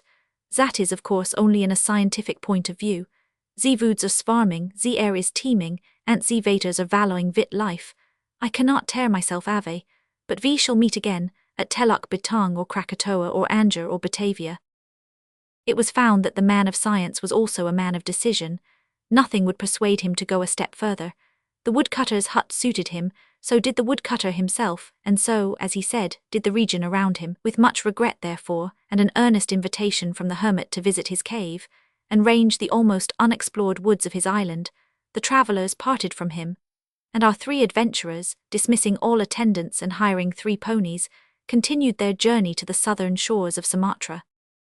As they advanced, it soon became evident that the scene of volcanic activity was not so far distant as the island of Java, for the air was frequently darkened by the falling of volcanic dust, which covered the land with a greyish powder.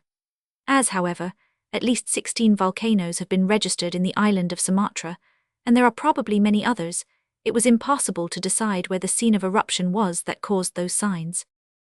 One afternoon, the travellers witnessed a catastrophe which induced them to forgo all idea of spending more time in examining the country. They had arrived at a village where they found a traveller who appeared to be going about without any special object in view. He spoke English, but with a foreign accent. Nigel naturally felt a desire to become sociable with him, but he was very taciturn and evidently wished to avoid intercourse with chance acquaintances. Hearing that there were curious hot water and mud springs not far off, the stranger expressed a desire to visit them. Nigel also felt anxious to see them, and as one guide was sufficient for the party, the stranger joined the party and they went together.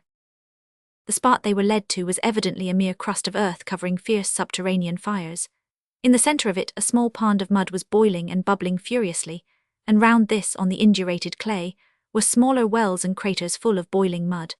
The ground near them was obviously unsafe, for it bent under pressure like thin ice, and at some of the cracks and fissures the sulphurous vapour was so hot that the hand could not be held to it without being scalded.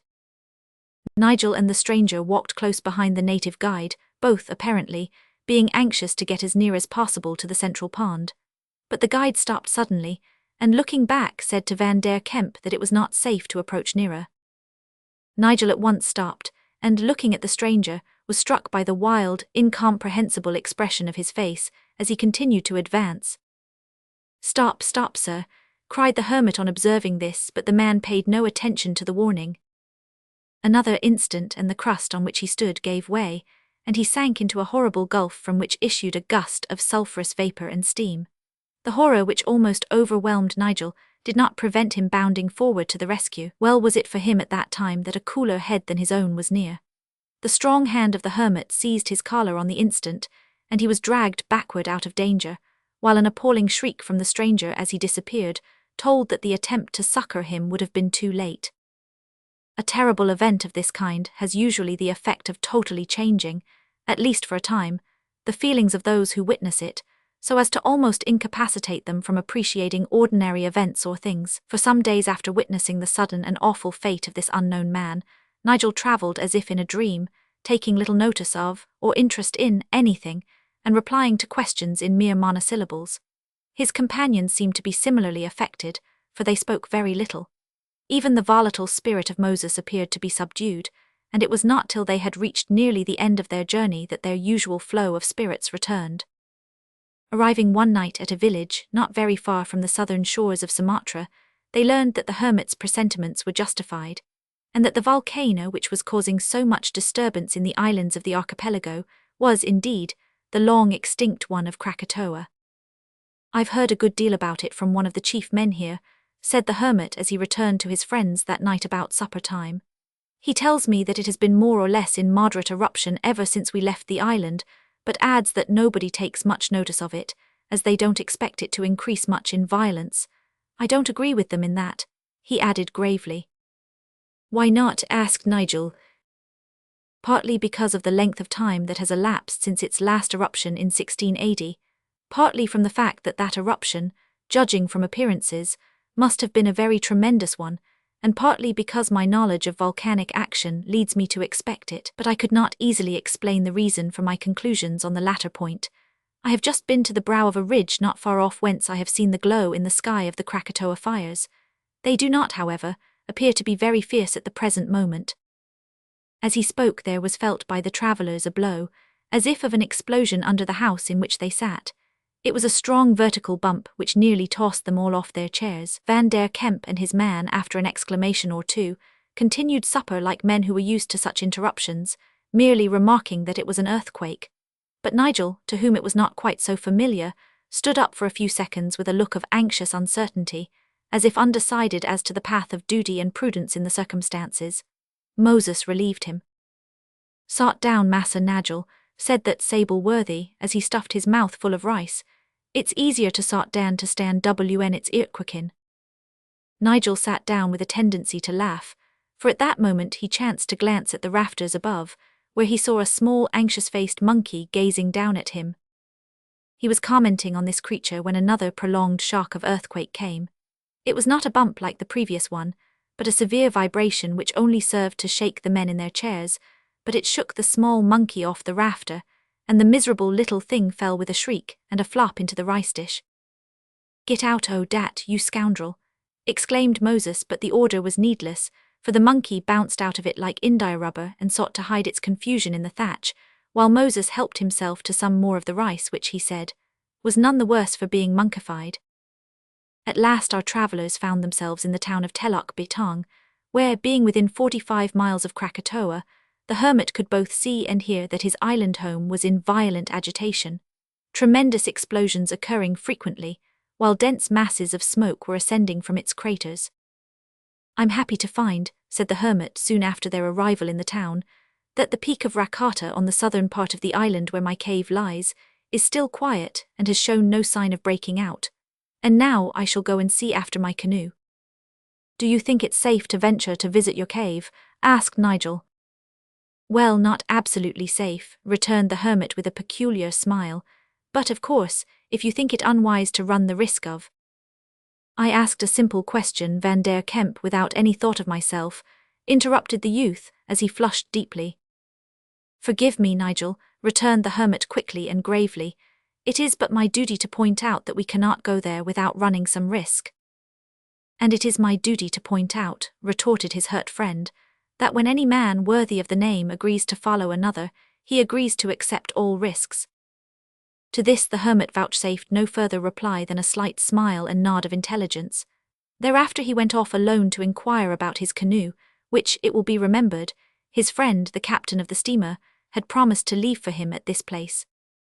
Teluk Betong, which was one of the severest sufferers by the eruption of 1883, is a small town at the head of Lampung Bay, opposite to the island of Krakatoa, from which it is between 40 and 50 miles distant. It is built on a narrow strip of land at the base of a steep mountain, but little above the sea, and is the chief town of the Lampung Residency, which forms the most southerly province of Sumatra.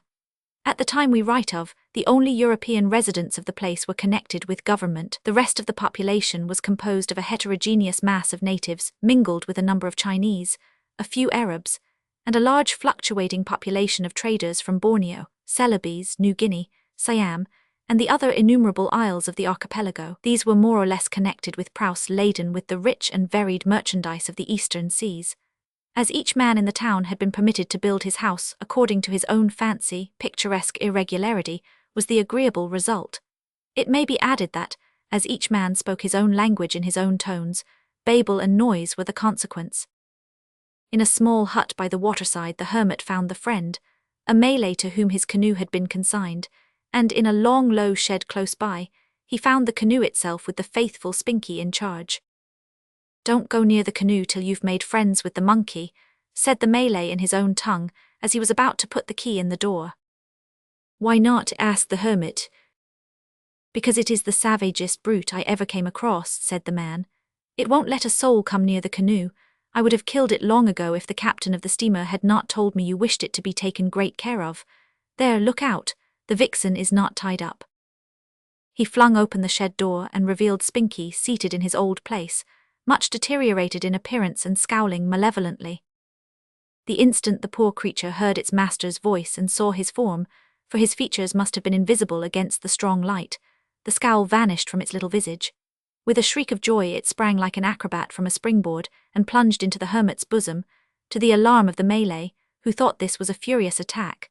We need not say that Van der Kemp received his faithful little servant kindly, and it was quite touching to observe the monkey's intense affection for him. It could not indeed wag its tail like a dog, but it put its arms round its master's neck with a wondrously human air, and rubbed its little head in his beard and whiskers, drawing itself back now and then, putting its black paws on his cheeks, turning his face round to the light and opening its round eyes wide, as well as its round little mouth, as if to make sure of his identity, then plunging into the whiskers again, and sometimes, when unable to contain its joy, finding a safety valve in a little shriek.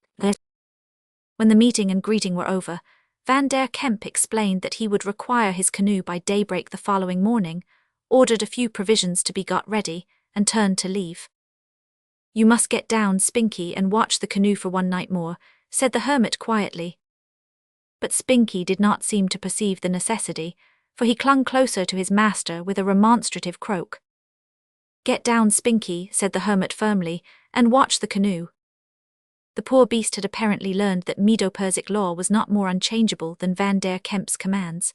At all events it crept down his arm and leg, waddled slowly over the floor of the shed with bent back and wrinkled brow, like a man of 90, and took up its old position on the deck, the very personification of superannuated woe. The hermit patted its head gently, however, thus relieving its feelings, and probably introducing hope into its little hut before leaving. Then he returned to his friends and bade them prepare for immediate departure. It was the night of the 24th of August, and as the eruptions of the volcano appeared to be getting more and more violent, Van der Kemp's anxiety to reach his cave became visibly greater.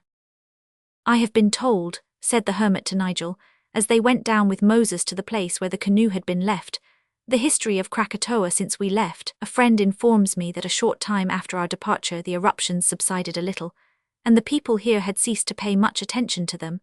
But about the middle of June, the volcanic activity became more violent, and on the 19th in particular, it was observed that the vapor column and the force of the explosions were decidedly on the increase. At Katimbang, from which place the island can be seen, it was noticed that a second column of vapor was ascending from the center of the island, and that the appearance of Purbowatan had entirely changed, its conspicuous summit having apparently been blown away. In July there were some explosions of exceptional violence, and I have now no doubt that it was these we heard in the interior of this island when we were travelling hither, quite lately. On the 11th of this month, I believe, the island was visited in a boat by a government officer, but he did not land, owing to the heavy masses of vapour and dust driven about by the wind, which also prevented him from making a careful examination. But he could see that the forests of nearly the whole island have been destroyed, only a few trunks of blighted trees being left standing above the thick covering of pumice and dust. He reported that the dust near the shore was found to be 20 inches thick. "If so," said Nigel, "I fear that the island will be no longer fit to inhabit." "I know not," returned the hermit sadly in a musing tone. "The officer reported that there is no sign of eruption at Rakata, so that my house is yet safe, for no showers of pumice, however deep, can injure the cave." Nigel was on the point of asking his friend why he was so anxious to revisit the island at such a time, but recollecting his recent tiff on that subject, refrained. Afterwards, however, when Van der Kemp was settling accounts with the Malay, he put the question to Moses. "I can't help wondering," he said, "that Van der Kemp should be so anxious to get back to his cave just now. If he were going in a big boat to save some of his goods and chattels I could understand it, but the canoe, you know, could carry little more than her ordinary lading." "Well, Massa Nigel," said Moses, "it's my opinion dat he wants to go back 'cause he's got an uncommon affectionate heart." "How, surely you don't mean that his love of the mere place is so strong that—" "No, Massa Nigel's not dat. But he was owerful fond ob his wife and daughter, and I know he's got a photograph ob 'em bof targeter, and I think he'd sooner lose his head dan lose dat, for I've seed him look at 'em for hours, and kiss 'em sometimes when he thought I was asleep." The return of the hermit here abruptly stopped the conversation. The canoe was carried down and put into the water, watched with profound interest by hundreds of natives and traders, who were all more or less acquainted with the hermit of Rakata. It was still daylight when they paddled out into Lampung Bay, but the volumes of dust which rose from Krakatoa, although nearly 50 miles off, did much to produce an unusually early twilight. "Goin' to be very dark, massa," remarked Moses as they glided past the shipping. "Shall I light de lamp?"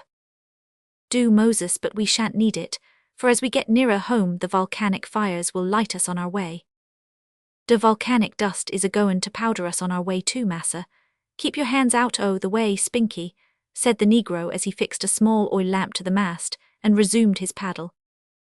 "After we get out a bit the wind will help us," said the hermit. "Yes, massa, if he don't blow too strong," returned Moses, as a squall came rushing down the mountains and swept over the bay, ruffling its now dark waters into foaming wavelets.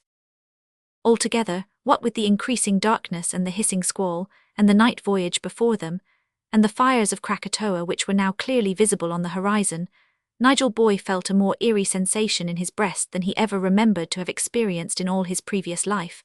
But he scorned to admit the fact, even to himself, and said mentally that it was rather romantic than otherwise. Just then there burst upon their ears the yell of a steam whistle, and a few moments later a steamer bore straight down on them, astern. "Steamer ahoy," shouted Van der Kemp, "will ye throw us a rope?" Aye, ease stop where are ye bound for?" demanded an unmistakably English voice. "Krakatoa," replied the hermit, "where are you?" "Anger on the Java coast. Do ye want to be smothered, roasted and blown up?" asked the captain, looking down on the canoe as it ranged alongside the dark hull. "No, we want to get home." "Home, well, you're queer fellows in a queer eggshell for such waters, every man to his taste. Look out for the rope." "All right, Cap'n," cried Moses as he caught the coil. Next moment the steamer went ahead, and the canoe ploughed over the Sunda Straits at the rate of 13 miles an hour, with her sharp prow high out of the water, and the stern correspondingly low. The voyage, which would have otherwise cost our 3 travellers a long laborious night and part of next day, was by this means so greatly shortened that when daybreak arrived they were not more than 13 miles to the east of Krakatoa. Nearer than this the steamboat could not take them without going out of her course, but as Van der Kemp and Nigel gratefully acknowledged, it was quite near enough. "Well, I should just think it was rather too near," said the captain with a grin. And truly, he was justified in making the remark, for the explosions from the volcano had by that time become not only very frequent, but tremendously loud, while the dense cloud which hung above it and spread far and wide over the sky covered the sea with a kind of twilight that struggled successfully against the full advent of day. Lightning, too, was playing among the rolling black masses of smoke, and the roaring explosions every now and then seemed to shake the very heavens. Casting off the tow rope, they turned the bow of their canoe to the island. As a stiffish breeze was blowing, they set the sails close-reefed and steered for the southern shore at that part which lay under the shadow of Rakata. Chapter 24. An awful night and terrible morning. It was a matter of some satisfaction to find on drawing near to the shore that the peak of Rakata was still intact, and that, although most other parts of the island which could be seen were blighted by fire and covered deeply with pumice dust, much of the forest in the immediate neighborhood of the cave was still undestroyed though considerably damaged. 500 you think our old harbor will be available, Moses? Asked Van der Kemp as they came close to the first headland. Perhaps best go and see, was the Negro's practical reply. Evidently Rakata is not yet active, said Nigel, looking up at the grey dust-covered crags as the canoe glided swiftly through the dark water. That is more than can be said for the other craters, returned the hermit. It seems to me that not only all the old ones are at work, but a number of new ones must have been opened. The constant roaring and explosions that filled their ears and the rain of fine ashes bore testimony to the truth of this, though the solid and towering mass of Rakata rose between them and the part of Krakatoa which was in eruption, preventing their seeing anything that was passing except the dense masses of smoke, steam, and dust, which rose many miles into the heavens, obstructing the light of day, but forming cloud masses from which the lurid flames of the volcano were reflected downward. On reaching the little bay or harbour it was found much as they had left it, save that the rocks and bushes around were thickly covered with dust, and their boat was gone. Strange, at such a time one would scarcely have expected thieves to come here, said the hermit, looking slowly round. No thief been here, massa, said Moses, looking over the side of the canoe. I see de boat. He pointed downwards as he spoke, and on looking over the side they saw the wreck of the boat at the bottom, in about 10 feet of water, and crushed beneath a ponderous mass of lava, which must have been ejected from the volcano and afterwards descended upon the boat.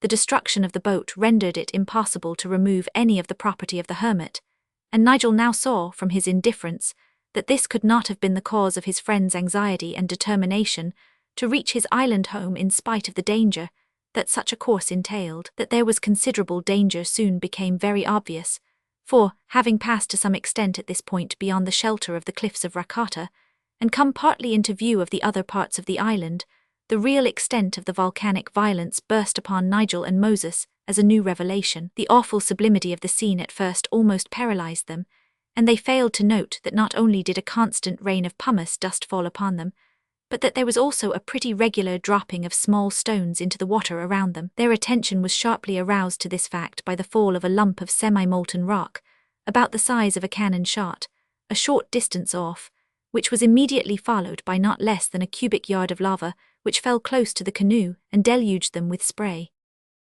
We must go, said the hermit quietly.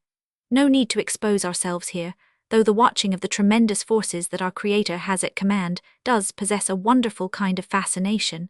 It seems to me the more we see of his power as exerted on our little earth, the more do we realize the paltriness of our conception of the stupendous might that upholds the universe.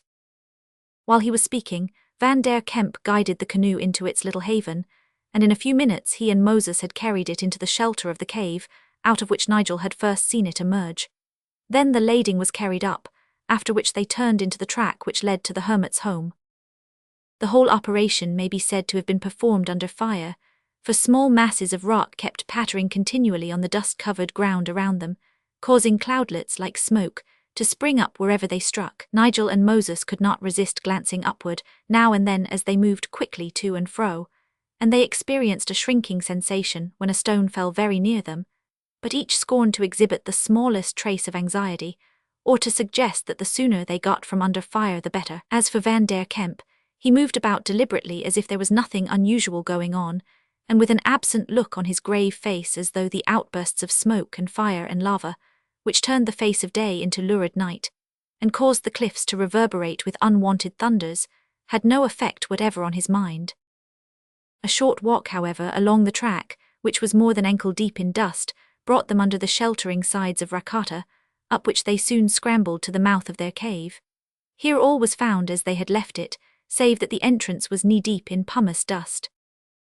And now a new and very strange sensation was felt by each of them, for the loud reports and crackling sounds which had assailed their ears outside were reduced by the thick walls of the cave to a continuous dull groan, as it were, like the soft but thunderous bass notes of a stupendous organ. To these sounds were added others, which seemed to be peculiar to the cave itself. They appeared to rise from crevices in the floor, and were no doubt due to the action of those pent-up subterranean fires which were imprisoned directly, though it may be very far down, under their feet. Every now and then there came a sudden increase of the united sounds, as if the swell of the great organ had been opened, and such outgushing was always accompanied with more or less of indescribable shocks, followed by prolonged tremors of the entire mountain.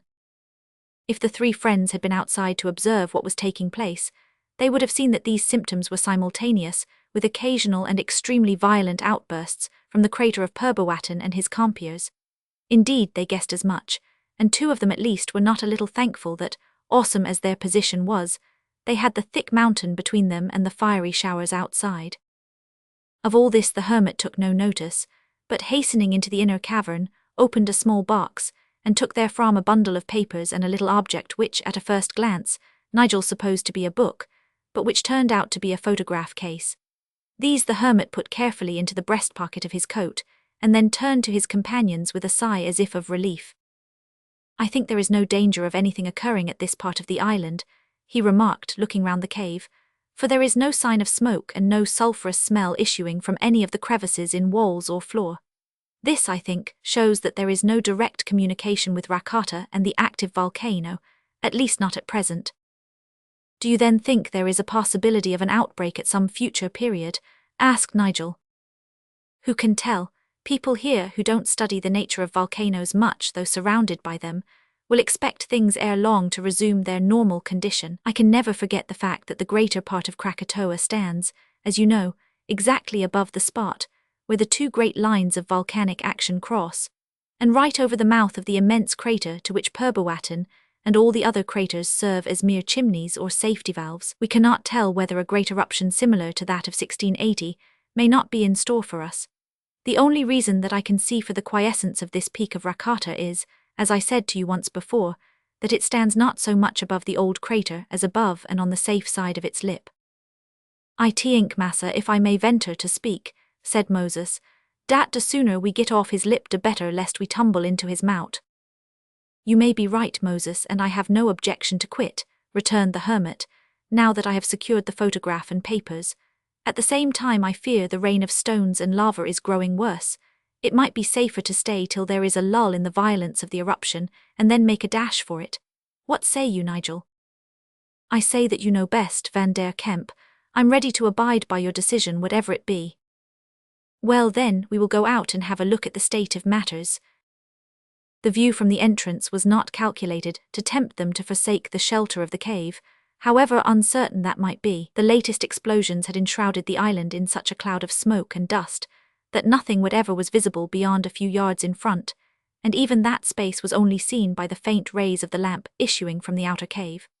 This lamplight was sufficient, however, to show that within the semicircle of a few yards there was a continuous rain of grey ashes, and dust mingled with occasional stones of various sizes, some larger than a man's fist. "To go out in that would be simply to court death," said Nigel, whose voice was almost drowned by the noise of the explosions and fall of material. As it was manifest that nothing could be done at the moment except to wait patiently, they returned to the cave, where they lighted the oil stove, and Moses, who had taken the precaution to carry up some provisions in a bag from the canoe, proceeded to prepare a meal. "Stomachs must be attended to," he murmured to himself as he moved about the cave kitchen and shook his head gravely. "Collapses in dat region is wuss, a long way dan's splosion of the earth." Meanwhile, Nigel and the hermit went to examine the passage leading to the observatory. The eruption had evidently done nothing to it, for having passed upwards without difficulty, they finally emerged upon the narrow ledge. The scene that burst upon their astonished gaze here was awful in the extreme. It will be remembered that while the hermit's cave was on the southern side of Krakatoa, facing Java, the stair and passage leading to the observatory completely penetrated the peak of Rakata, so that when standing on the ledge they faced northward and were thus in full view of all the craters between them and Ballantyne. These were in full blast at the time, and being so near, the heat, as well as the dust, molten lava and other missiles, instantly drove them back under the protection of the passage from which they had emerged. Here they found a small aperture which appeared to have been recently formed, probably by a blow from a mass of falling rock, through which they were able to obtain a glimpse of the pandemonium that lay seething below them. They could not see much, however, owing to the smoke which filled the air. The noise of the almost continuous explosions was so loud that it was impossible to converse save by placing the mouth to the ear and shouting. Fortunately, soon after their ascent, the wind shifted and blew smoke, fire, and dust away to the northward, enabling them to get out on the ledge, where for a time they remained in comparative safety. Look at your mirrors," exclaimed Nigel suddenly as his wandering gaze happened to turn to the hermit's sun guides. And he might well exclaim, for not only was the glass of these ingenious machines shivered and melted, but their iron frameworks were twisted up into fantastic shapes. "Lightning has been at work here," said Van der Kemp. It did not at the moment occur to either of them that the position on which they stood was peculiarly liable to attack by the subtle and dangerous fluid, which was darting and zigzagging everywhere among the rolling clouds of smoke and steam. A louder report than usual here drew their attention again to the tremendous scene that was going on in front of them. The extreme summit of Ballantyne had been blown into 1,000 fragments, which were hurtling upwards and crackling loudly as the smaller masses were impelled against each other in their skyward progress. This crackling has been described by those who heard it from neighbouring shores as a strange rustling sound. To our hermit and his friend, who were, so to speak, in the very midst of it, the sound rather resembled the continuous musketry of a battlefield, while the louder explosions might be compared to the booming of artillery, though they necessarily lose by the comparison, for no invention of man ever produced sounds equal to those which thundered at that time from the womb of Krakatoa. Immediately after this, a fountain of molten lava at white heat welled up in the great throat that had been so violently widened, and, overflowing the edges of the crater, rolled down its sides in fiery rivers. All the other craters in the island became active at the same moment, and a number of new ones burst forth. Indeed, it seemed to those who watched them that if these had not opened up to give vent to the suppressed forces, the whole island must have been blown away. As it was, the sudden generation of so much excessive heat set fire to what remained of trees and everything combustible, so that the island appeared to be one vast seething conflagration, and darkness was for a time banished by a red glare that seemed to Nigel far more intense than that of noonday. It is indeed the partiality, if we may say so, of conflagration light which gives to it the character of impressive power with which we are all so familiar, the intense lights being here cut sharply off by equally intense shadows, and then grading into dull reds and duller greys. The sun, on the other hand, bathes everything in its genial glow so completely that all nature is permeated with it, and there are no intense contrasts, no absolutely black and striking shadows, except in caverns and holes, to form startling contrasts. "These safety valves," said the hermit, referring to the new craters, "have, under God, been the means of saving us from destruction." "It would seem so," said Nigel, who was too overwhelmed by the sight to say much. Even as he spoke, the scene changed as if by magic, for from the cone of Ballantyne there issued a spout of liquid fire, followed by a roar so tremendous that the awestruck men shrank within themselves, feeling as though that time had really come when the earth is to melt with fervent heat. The entire lake of glowing lava was shot into the air, and lost in the clouds above, while mingled smoke and steam went bellowing after it, and dust fell so thickly that it seemed as if sufficient to extinguish the raging fires. Whether it did so or not is uncertain. It may have been that the new pall of black vapour only obscured them. At all events, after the outburst the darkness of night fell suddenly on all around. Just then the wind again changed, and the whole mass of vapour, smoke, and ashes came sweeping like the very besom of destruction towards the giddy ledge on which the observers stood. Nigel was so entranced that it is probable he might have been caught in the horrible tempest, and lost had not his cooler companion grasped his arm and dragged him violently into the passage, where they were safe, though half suffocated by the heat and sulphurous vapours that followed them. At the same time, the thunderous roaring became so loud that conversation was impossible. Van der Kemp therefore took his friend's hand and led him down to the cave, where the sounds were so greatly subdued as to seem almost a calm by contrast. "We are no doubt in great danger," said the hermit gravely, as he sat down in the outer cave, "but there is no possibility of taking action tonight. Here we are whether wisely or unwisely, and here we must remain, at least till there is a lull in the eruption. God is our refuge. He ought to be so at all times, but there are occasions when this great, and I would add glorious fact is pressed upon our understandings with unusual power. Such a time as this. Come, we will see what his word says to us just now." To Nigel's surprise, and he afterwards confessed to his comfort and satisfaction, the hermit called the negro from his work, and taking down the large Bible from its shelf, read part of the 46th Psalm. "God is our refuge and strength, a very present help in trouble. Therefore will not we fear, though the earth be removed, and though the mountains be carried into the midst of the sea." He stopped reading at the verse where it is written, "Be still, and know that I am God."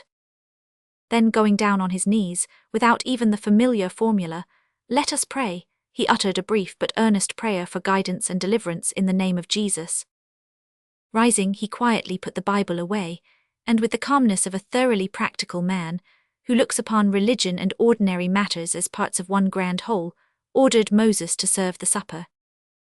Thus they spent part of that memorable night of 26th August 1883 in earnest social intercourse, conversing chiefly and naturally about the character, causes and philosophy of volcanoes, while Purbawatan and his brethren played a rumbling, illustrative accompaniment to their discourse. The situation was a peculiar one. Even the negro was alive to that fact. "Ain't it curious?" he remarked solemnly in a moment of confidence after swallowing the last bite of his supper. "Ain't it curious, Massa Nigel, dat we're sotin here comfortably enjoyin' our wittles ober de Mount aber Velicano as is quite fit to blow us all to bits and hoise us into de bury middle ob next week, if not farther." "It is strange indeed, Moses," said Nigel, who however added no commentary, feeling indisposed to pursue the subject. Seeing this, Moses turned to his master. "Massa," he said, "you don't want nothing more tonight, I suppose?" "No, Moses, nothing." "And is you quite easy in your mind?" "Quite," replied the hermit with his peculiar little smile. "Den it would be wuss dan stupid for me to be wannasy, so I'll bid ye both good night and turn in." In this truly trustful as well as philosophical state of mind, the negro retired to his familiar couch in the inner cave, and went to sleep. Nigel and the hermit sat up for some time longer.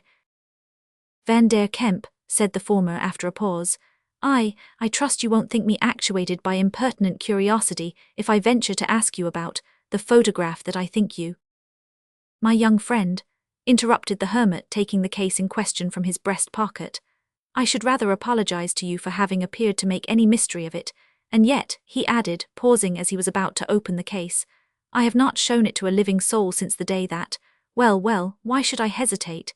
It is all I have left of my dead wife and child."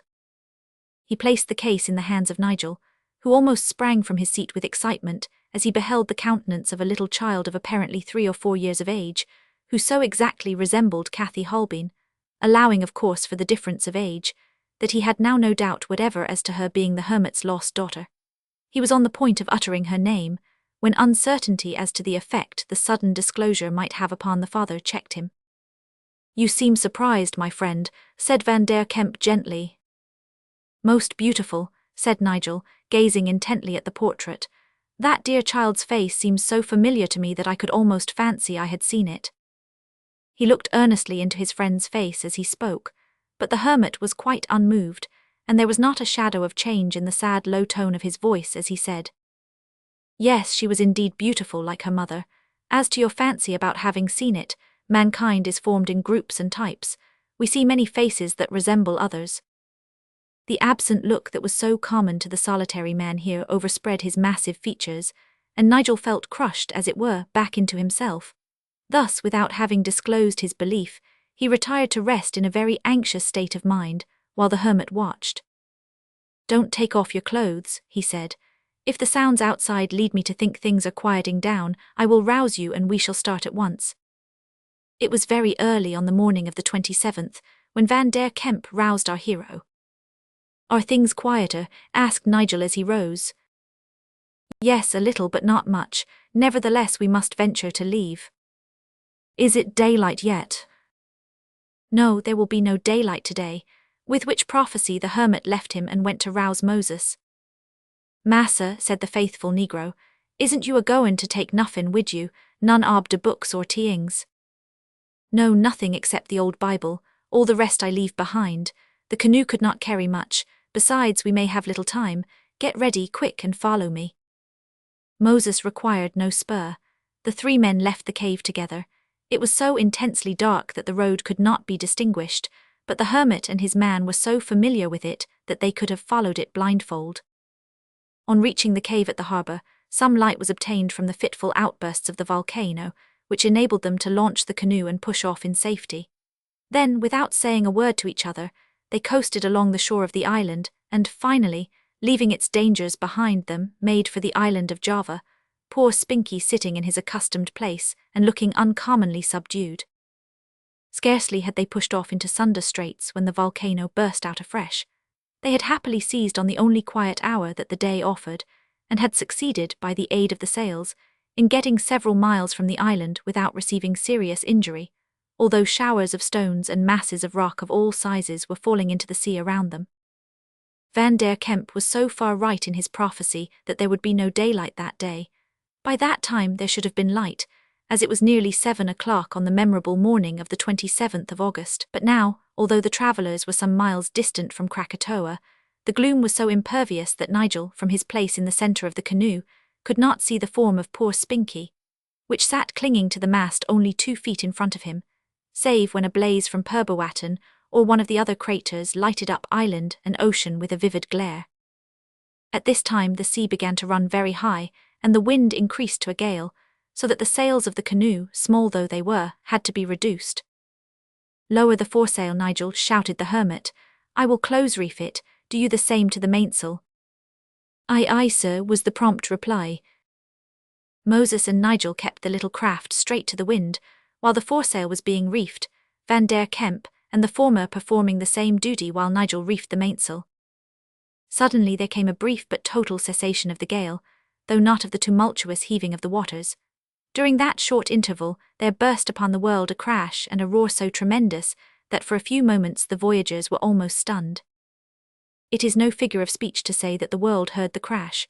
Hundreds, aye, thousands of miles did the sound of that mighty upheaval pass over land and sea to startle, more or less, the nations of the earth. The effect of a stupendous shock on the nervous system is curiously various in different individuals. The 3 men who were so near to the volcano at that moment involuntarily looked round and saw by the lurid blaze that an enormous mass of Krakatoa, rent from top to bottom, was falling headlong into the sea, while the entire heavens were alive with flame, lightning, steam, smoke, and the upward-shooting fragments of the hideous wreck. The hermit calmly rested his paddle on the deck and gazed around in silent wonder. Nigel, not less smitten with awe, held his paddle with an iron grasp, every muscle quivering with tension in readiness for instant action when the need for action should appear. Moses, on the other hand, turning round from the sight with glaring eyes, resumed paddling with unreasoning ferocity, and gave vent at once to his feelings and his opinion in the sharp exclamation, "Blown to bits! Blown to bits! Blown to bits!" Chapter 25. Adventures of the Sunshine and an Unexpected Reunion. We must request the reader to turn back now for a brief period to a very different scene. A considerable time before the tremendous catastrophe described in the last chapter, which we claim to have recorded without the slightest exaggeration, inasmuch as exaggeration were impossible, Captain David Roy, of the good brig Sunshine, received the letter which his son wrote to him while in the jungles of Sumatra. The captain was seated in the back office of a Batavian merchant at the time, smoking a long clay pipe, on the principle, no doubt, that moderate poisoning is conducive to moderate health. As he perused the letter, the captain's eyes slowly opened, so did his mouth, and the clay pipe, falling to the floor, was reduced to little pieces. But the captain evidently cared nothing for that. He gave forth a prolonged whistle, got up, smote upon his thigh, and exclaimed with deep-toned emphasis, "The rascal!" Then he sat down again and reperused the letter, with a variety of expression on his face that might have recalled the typical April day, minus the tears. "The rascal," he repeated, as he finished the second reading of the letter and thrust it into his pocket. I knew there was something I the wind why, that little girl. The memory my own young days when I boarded and captured the poetess is strong upon me yet. I saw it in the rascal's eye the very first time they met, and he thinks I'm as blind as a bat, I'll be bound, with his poetical reef-point pattering sharpness. But it's a strange discovery he has made and must be looked into. The young dog, he gives me orders as if he were the owner. Jumping up, Captain Roy hurried out into the street. In passing the outer office, he left a message with one of the clerks for his friend the merchant. "Tell him," he said, "that I'll attend to that little business about the bill when I come back. I'm going to sail for the Keeling Islands this afternoon." "The Keeling Islands," exclaimed the clerk in surprise. "Yes, I've got business to do there. I'll be back all bane well in a week more or less." The clerk's eyebrows remained in a raised position for a few moments, until he remembered that Captain Roy, being owner of his ship and cargo, was entitled to do what he pleased with his own and himself. Then they descended, and he went on with his work, amusing himself with the thought that the most curious beings in the world were seafaring men. "Mr. Moore," said the captain somewhat excitedly, as he reached the deck of his vessel, "are all the men aboard?" "All except Jim Sloper, sir." "Then send and hunt up Jim Sloper at once, for we sail this afternoon for the Keeling Islands." "Very well, sir." Mr. Moore was a phlegmatic man, a self-contained and a reticent man. If Captain Roy had told him to get ready to sail to the moon that afternoon, he would probably have said, "Very well, sir," in the same tone and with the same expression. "May I ask, sir, what sort of cargo you expect there?" said Mr. Moore, for to his practical mind some rearrangement of the cargo already on board might be necessary for the reception of that to be picked up at Keeling. "The cargo we take on board will be a girl," said the captain. "A what, sir?" "A girl." "Very well, sir." This ended the business part of the conversation. Thereafter they went into details so highly nautical that we shrink from recording them. An amateur detective, in the form of a shipmate, having captured Jim Sloper, the Sunshine finally cleared out of the port of Batavia that evening, shortly before its namesake took his departure from that part of the southern hemisphere. Favouring gales carried the brig swiftly through Sunda Straits and out into the Indian Ocean. 2 days and a half brought her to the desired haven.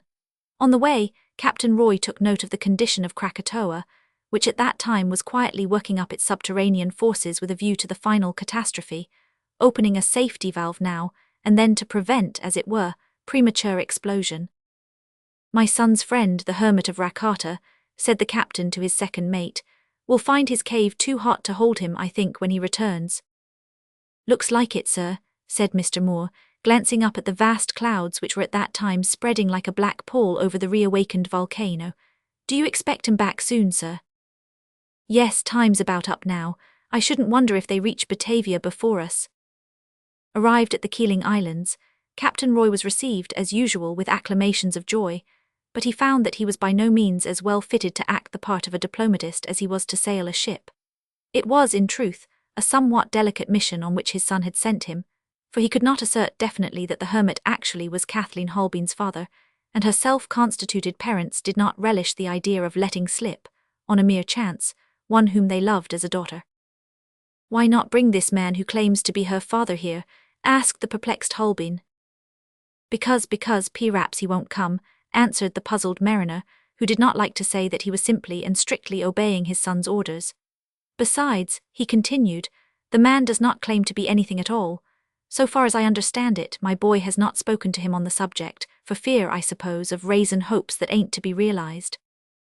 "He is right in that," said Mrs. Holbein, "and we must be just as careful not to raise false hopes in dear little Cathy. As your son says, it may be a mistake after all. We must not open our lips to her about it." "Right you are, madam," returned the captain. "Mum's the word, and we've only got to say she's goin' to visit one of your old friends in Anger, which'll be quite true, you know, for the landlady o' the chief hotel there is a great friend o' yours, and will take Cathy to her straight. Besides, the trip will do her health a power o' good, though I'm free to confess it don't need no good to be done to it, bane A1 at the present time. Now just you agree to give the girl a holiday, and I'll pledge myself to bring her back safe and sound, with her father if he's him, without him if he isn't." With such persuasive words Captain Roy at length overcame the Holbein objections. With the girl herself he had less difficulty, his chief anxiety being, as he himself said, to give her reasons for wishing her to go without tellin' lies. "Wouldn't you like a trip in my brig to Anger, my dear girl?" He had almost said daughter, but thought it best not to be too precipitate. "Oh, I should like it so much," said Kathleen, clasping her little hands and raising her large eyes to the captain's face. "Dear child," said the captain to himself, then aloud, "well, I'll take you. But I fear that father and mother would not like me to go, perhaps." "No fear o' them, my girl," returned the captain, putting his huge rough hand on her pretty little head as if in an act of solemn appropriation, for unlike too many fathers, this exemplary man considered only the sweetness, goodness, and personal worth of the girl, caring not a straw for other matters, and being strongly of opinion that a man should marry young if he possess the spirit of a man or the means to support a wife. As he was particularly fond of Kathleen, and felt quite sure that his son had deeper reasons than he chose to express for his course of action, he entertained a strong hope, not to say conviction, that she would also become fond of Nigel, and that all things would thus work together for a smooth course to this case of true love. It will be seen from all this that Captain David Roy was a sanguine man. Whether his hopes were well grounded or not remains to be seen. Meanwhile, having, as Mr. Moore said, shipped the cargo, the Sunshine set sail once more for Sunda Straits in a measure of outward gloom that formed a powerful contrast to the sunny hopes within her commander's bosom, for Krakatoa was at that time progressing rapidly towards the consummation of its designs, as partly described in the last chapter.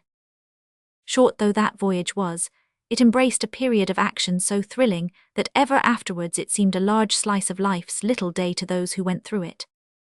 We have said that the culminating incidents of the drama began on the night of the 26th. Before that time, however, the cloud pall was fast spreading over land and sea, and the rain of pumice and ashes had begun to descend. The wind being contrary, it was several days before the brig reached the immediate neighborhood of Krakatoa, and by that time the volcano had begun to enter upon the stage, which is styled by volcanologists paroxysmal, the explosions being extremely violent as well as frequent. "It is very awful," said Kathleen in a low voice, as she clasped the captain's arm and leaned her slight figure on it. "I have often heard the thunder of distant volcanoes, but never been so near as to hear such terrible sounds." "Don't be frightened, my ducky," said the captain in a soothing tone, for he felt from the appearance of things that there was indeed some ground for alarm. "Volcanoes always look worse when you're near them." "I not frightened," she replied, "only I got strange, solemn feelings. Besides, no danger can come till God allows." "That's right, lass. Mrs. Holbein has been a true mother if she taught you that." "No, she did not taught me that. My father taught me that." "What, old Holbein?" "No, my father who is dead," she said in a low voice. "Oh, I see, my poor child, I should have understood you. Forgive me." As the captain spoke, a tremendous outburst on Krakatoa turned their minds to other subjects. They were by that time drawing near to the island, and the thunders of the eruption seemed to shake not only the heavens but even the great ocean itself. Though the hour was not much past noon, the darkness soon became so dense that it was difficult to perceive objects a few yards distant, and as pieces of stone the size of walnuts or even larger began to fall on the deck, the captain sent Kathleen below. "There's no saying where or when a big stone may fall, my girl," he said, "and it's not the habit of Englishmen to let women come under fire, so you'll be safer below. Besides, you'll be able to see something of what's going on out o' the cabin windows." With the obedience that was natural to her, Kathleen went down at once, and the captain made everything as snug as possible, battening down the hatches and shortening sail so as to be ready for whatever might befall. "I don't like the look o' things, Mr. Moore," said the captain when the second mate came on deck to take his watch. "No more do I, sir," answered Mr. Moore calmly. The aspect of things was indeed very changeable. Sometimes, as we have said, all nature seemed to be steeped in thick darkness. At other times the fires of the volcano blazed upward, spreading a red glare on the rolling clouds and over the heaving sea. Lightning also played its part as well as thunder, but the latter was scarcely distinguishable from the volcano's roar. 3 days before Sunday, the 26th of August, Captain Roy, as well as the crews of several other vessels that were in Sunda Straits at the time, had observed a marked though gradual increase in the violence of the eruption. On that day, as we read in the report of the Krakatoa Committee of the Royal Society, About 1 p.m., the detonations caused by the explosive action attained such violence as to be heard at Batavia, about 100 English miles away. At 2 p.m. of the same day, Captain Thompson of the Medea, when about 76 miles en of the island, saw a black mass rising like clouds of smoke to a height which has been estimated at no less than 17 miles, and the detonations were at that time taking place at intervals of 10 minutes. But terrible though these explosions must have been, they were but as the whisperings of the volcano. An hour later they had increased so much as to be heard at Bandung and other places 150 miles away, and at 5 p.m. they had become so tremendous as to be heard over the whole island of Java, the eastern portion of which is about 650 miles from Krakatoa. And the sounds thus heard were not merely like distant thunder. In Batavia, although, as we have said, 100 miles off, they were so violent during the whole of that terrible Sunday night as to prevent the people from sleeping. They were compared to the discharge of artillery close at hand, and caused a rattling of doors, windows, pictures, and chandeliers. Captain Watson of the Charles Ball, who chanced to be only 10 miles south of the volcano, also compared the sounds to discharges of artillery, but this only shows the feebleness of ordinary language in attempting to describe such extraordinary sounds, for if they were comparable to close artillery at Batavia, the same comparison is inappropriate at only 10 miles distance. He also mentions the crackling noise, probably due to the impact of fragments in the atmosphere, which were noticed by the hermit and Nigel while standing stunned and almost stupefied on the giddy ledge of Rakata that same Sunday. About 5 in the evening of that day, the brig Sunshine drew still nearer to the island, but the commotion at the time became so intense, and the intermittent darkness so profound, that Captain Roy was afraid to continue the voyage and shortened sail. Not only was there a heavy rolling sea, but the water was seething, as if about to boil. "Heave the lead, Mr. Moore," said the captain who stood beside the wheel.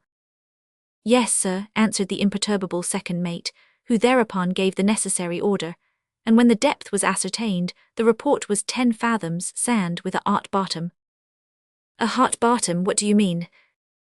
"The lead's hot, sir," replied the sailor. This was true, as the captain found when he applied his hand to it. "I do believe the world's going on fire," he muttered, "but it's a comfort to know that it can't very well blaze up as long as the sea lasts." Just then a rain of pumice in large pieces and quite warm began to fall upon the deck. As most people know, pumice is extremely light, so that no absolute injury was done to anyone, though such rain was excessively trying. Soon, however, a change took place. The dense vapours and dust clouds which had rendered it so excessively dark were entirely lighted up from time to time by fierce flashes of lightning, which rent as well as painted them in all directions. At one time this great mass of clouds presented the appearance of an immense pine tree, with the stem and branches formed of volcanic lightning. Captain Roy, fearing that these tremendous sights and sounds would terrify the poor girl in the cabin, was about to look in and reassure her, when the words, "Oh, how splendid!" came through the slightly opened door. He peeped in and saw Kathleen on her knees on the stern locker, with her hands clasped, gazing out of one of the stern windows. She's all right," he muttered, softly reclosing the door and returning on deck. "If she thinks it's splendid, she don't need no comfortin'. It's quite clear that she don't know what danger means, and why should she? Humph, there go some more splendid sights for her," he added, as what appeared to be chains of fire ascended from the volcano to the sky. Just then a soft rain began to fall. It was warm, and on examination at the binnacle lamp, turned out to be mud. Slight at first, it soon poured down in such quantities that in 10 minutes it lay 6 inches thick on the deck, and the crew had to set to work with shovels to heave it overboard. At this time there was seen a continual roll of bowls of white fire down the sides of the peak of Rakata, caused, doubtless, by the ejection of white-hot fragments of lava. Then showers of masses like iron cinders fell on the brig, and from that time onward till 4 o'clock of the morning of the 27th, explosions of indescribable grandeur continually took place, as if the mountains were in a continuous roar of terrestrial agony, the sky being at one moment of inky blackness, the next in a blaze of light, while hot, choking, and sulphurous smells almost stifled the voyagers. At this point the captain again became anxious about Kathleen and went below. He found her in the same place and attitude, still fascinated. "My child," he said, taking her hand, "you must lie down and rest." "Oh no, do let me stay up," she begged entreatingly.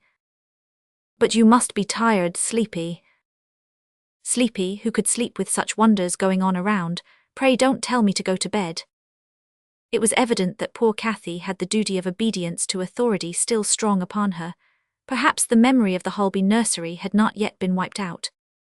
Well, well, said the captain with a pathetic smile, you are as safe, comfortable, I mean, here as in your berth or anywhere else.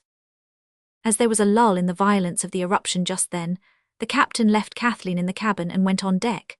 It was not known at that time what caused this lull, but as it preceded the first of the 4 grand explosions which effectually eviscerated, emptied, the ancient crater of Krakatoa, we will give briefly the explanation of it as conjectured by the men of science.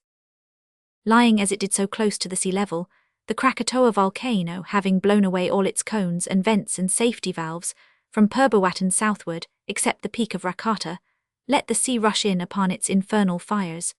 This result, ordinary people think, produced a gush of steam which caused the grand terminal explosions. Volcanologists think otherwise, and with reason, which is more than can be said of ordinary people, who little know the power of the forces at work below the crust of our earth.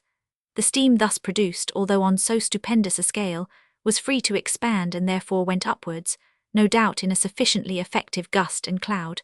But nothing worthy of being named a blow-up was there. The effect of the inrushing water was to cool the upper surface of the boiling lava, and convert it into a thick hard solid crust at the mouth of the great vent. In this condition the volcano resembled a boiler with all points of egress closed and the safety valve shut down, oceans of molten lava creating expansive gases below, no outlet possible underneath, and the neck of the bottle corked with tons of solid rock. One of 2 things must happen in such circumstances: the cork must go or the bottle must burst. Both events happened on that terrible night. All night long the corks were going, and at last Krakatoa burst. In the hurly-burly of confusion, smoke and noise, no eye could note the precise moment when the island was shattered, but there were on the morning of the 27th 4 supreme explosions, which rang loud and high above the horrible average din. These occurred according to the careful investigations made at the instance of the Dutch Indian government by the eminent geologist, Mr. R.D.M. Verbeek, at the hours of 5:30, 6:44, 10:02 and 52 in the morning. Of these the third, about 10, was by far the worst for violence and for the widespread devastation which it produced. At each of these explosions a tremendous sea wave was created by the volcano, which swept like a watery ring from Krakatoa as a centre to the surrounding shores. It was at the second of these explosions, that of 6:44, that the fall of the mighty cliff took place which was seen by the hermit and his friends as they fled from the island, and on the crest of the resulting wave were carried along they scarce knew whither. As the previous wave, that of 5:30, had given the brig a tremendous heave upwards, the captain, on hearing the second, ran down below for a moment to tell Kathleen there would soon be another wave, but that she need fear no danger. The brig is deep and has a good hold o' the water, he said, so the wave is sure to slip under her without damage. I wish I could hope it would do as little damage when it reaches the shore. As he spoke a strange and violent crash was heard overhead, quite different from volcanic explosions, like the falling of some heavy body on the deck. 1 o' the yards down, muttered the captain as he ran to the cabin door. Hallo, what's that, Mr. Moore? Canoe just come aboard, sir. A canoes? Yes, sir, crew 3 men and a monkey, all insensible. Hallo. The hallo, with which the second mate finished his remark, was so unlike his wonted tone, and so full of genuine surprise, that the captain ran forward with unusual haste, and found a canoe smashed to pieces against the foremast, and the mate held a lantern close to the face of one of the men, while the crew were examining the others. A single glance told the captain that the mud-bespattered figure that lay before him, as if dead, was none other than his own son.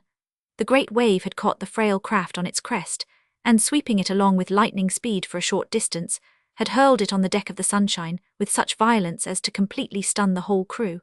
Even Spinky lay in a melancholy little heap in the lee scuppers. You think this a far-fetched coincidence, good reader? Well, all we can say is that we could tell you of another, a double, coincidence which was far more extraordinary than this one, but as it has nothing to do with our tale, we refrain from inflicting it on you. Chapter 26. A climax. 3 of those who had tumbled thus unceremoniously on the deck of the Sunshine were soon sufficiently recovered to sit up and look around in dazed astonishment, namely Nigel, Moses, and the monkey. But the hermit still lay prone where he had been cast, with a pretty severe wound on his head, from which blood was flowing freely. "Nigel, my boy." "Father," exclaimed the youth, "where am I? What has happened?" "Don't excite yourself, lad," said the mariner, stooping and whispering into his son's ear. "We've got her aboard." No treatment could have been more effectual in bringing Nigel to his senses than this whisper. Is Van der Kemp safe?" he asked anxiously. "All right, only stunned, I think. That's him they're just goin' to carry below. Put I am in my bunk, Mr. Moore." "Aye, aye, sir." Nigel sprang up. "Stay, father," he said in a low voice. "She must not see him for the first time like this." "All right, boy, I understand. You leave that to me. My bunk has been shifted for'ard more amidships and Cathy's well aft. They shan't be let run foul of each other. You go and rest on the main hatch till we get him down. Why, here's a nigger. Where did you pick him? Oh, I remember. You're the man we met, I suppose. Why, the hermit on Krakatoa that day the excursion from Batavia." "Yes, does me, but we'll meet on Krakatoa no more for dat place and blown to bits." "I'm pretty well convinced that by this time my man, not hurt much I hope." "No, sir, not more 'en I can stan, but I's 'fraid dat poor Spinky's a'most used up. Hallo, what you gwine to do with massa?" demanded the negro, whose wandering faculties had only in part returned. "He's gone below, all right. Now you go and lie down beside my son on the hatch. I'll see to Van der Kemp." But Captain David Roy's intentions, like those of many men of greater note, were frustrated by the hermit himself, who recovered consciousness just as the 4 men who carried him reached the foot of the companion ladder close to the cabin door. Owing to the deeper than midnight darkness that prevailed, a lamp was burning in the cabin, dimly, as if, infected by the universal chaos, it were unwilling to enlighten the surrounding gloom. On recovering consciousness, Van der Kemp was, not unnaturally, under the impression that he had fallen into the hands of foes. With one effectual convulsion of his powerful limbs, he scattered his bearers right and left, and turning, like all honest men to the light, he sprang into the cabin, wrenched a chair from its fastenings, and facing round stood at bay.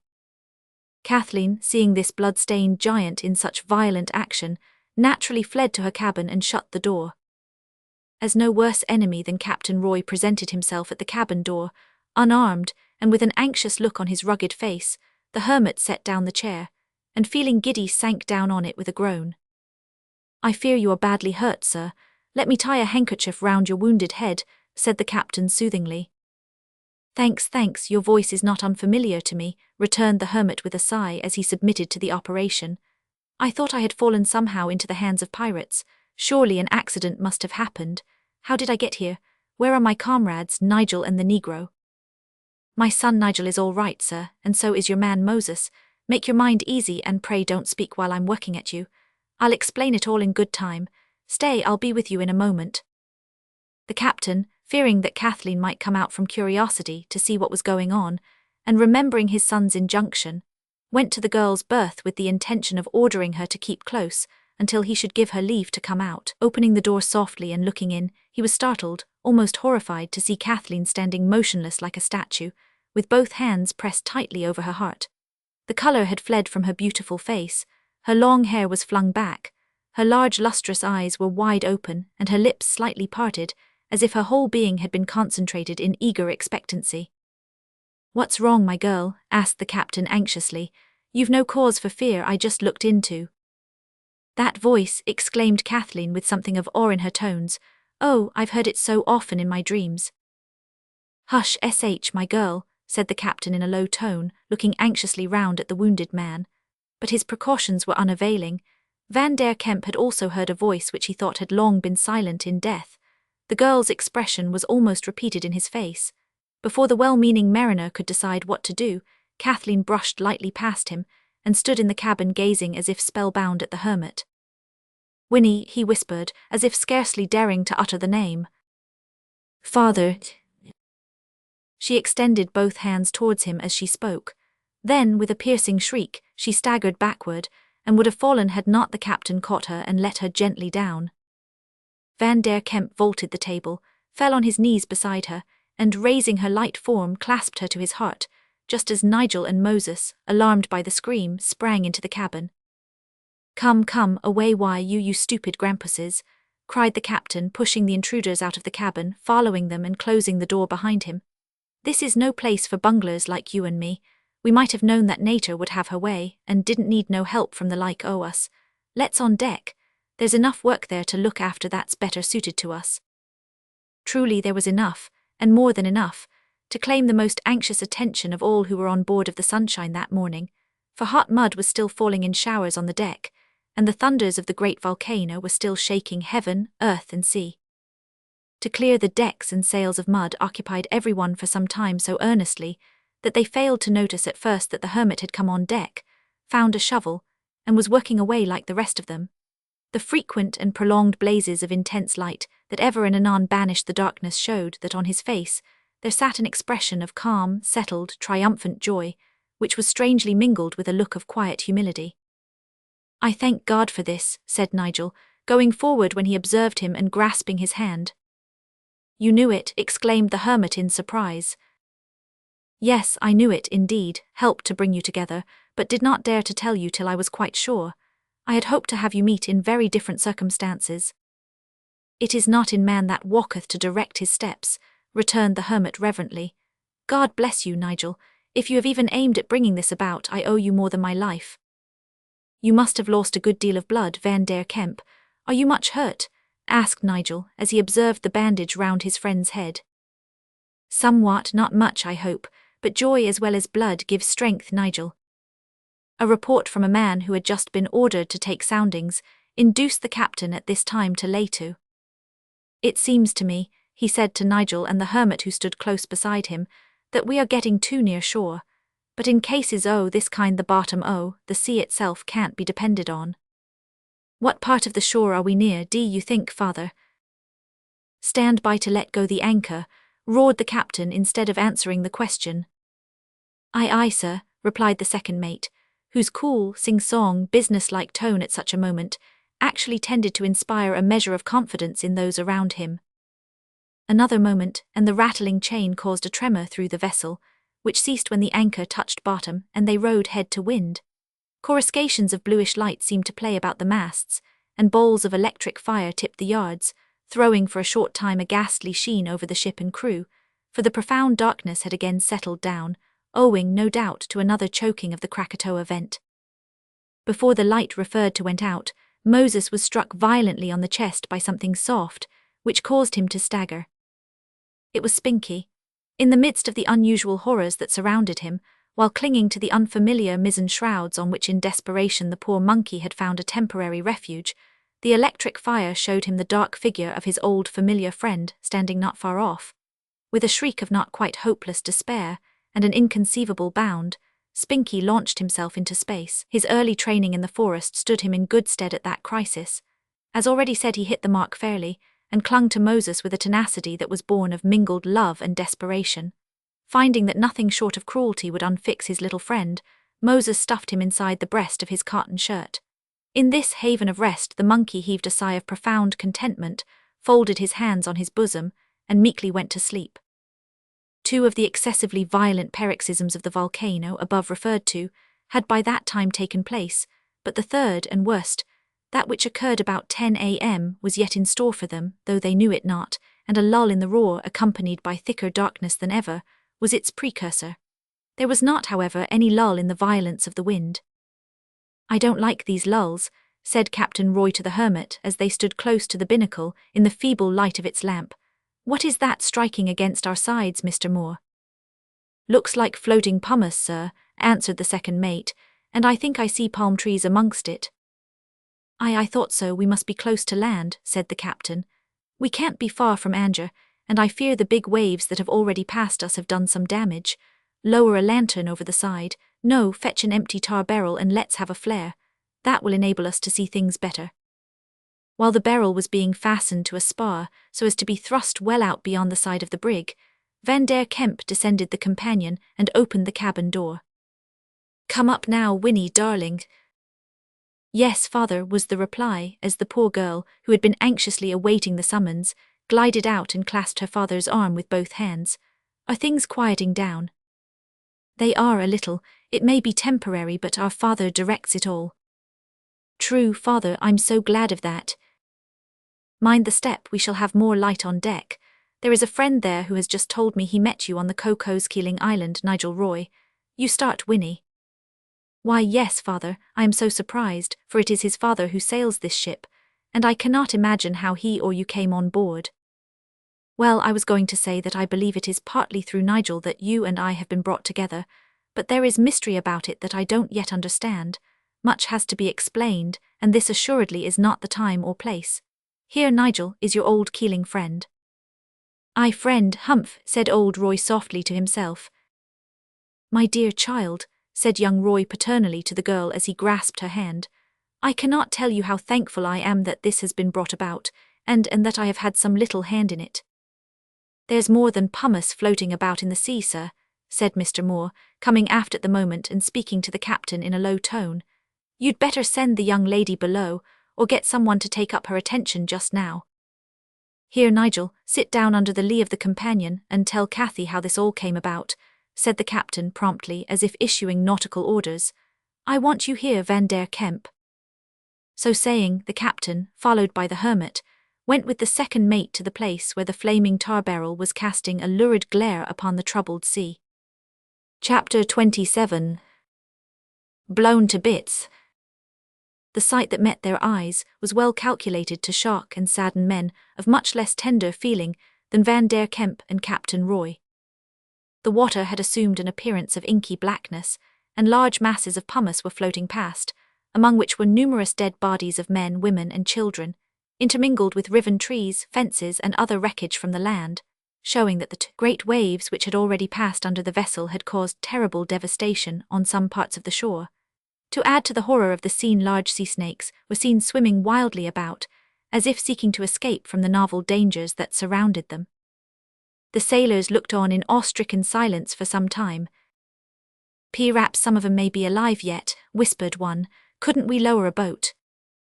"Impossible in such a sea," said the captain, who overheard the remark. "Besides, no life could exist there."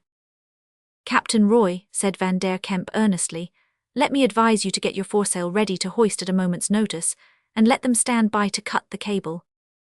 "Why so? There seems no need at present for such strong measures." "You don't understand volcanoes as I do," returned the hermit.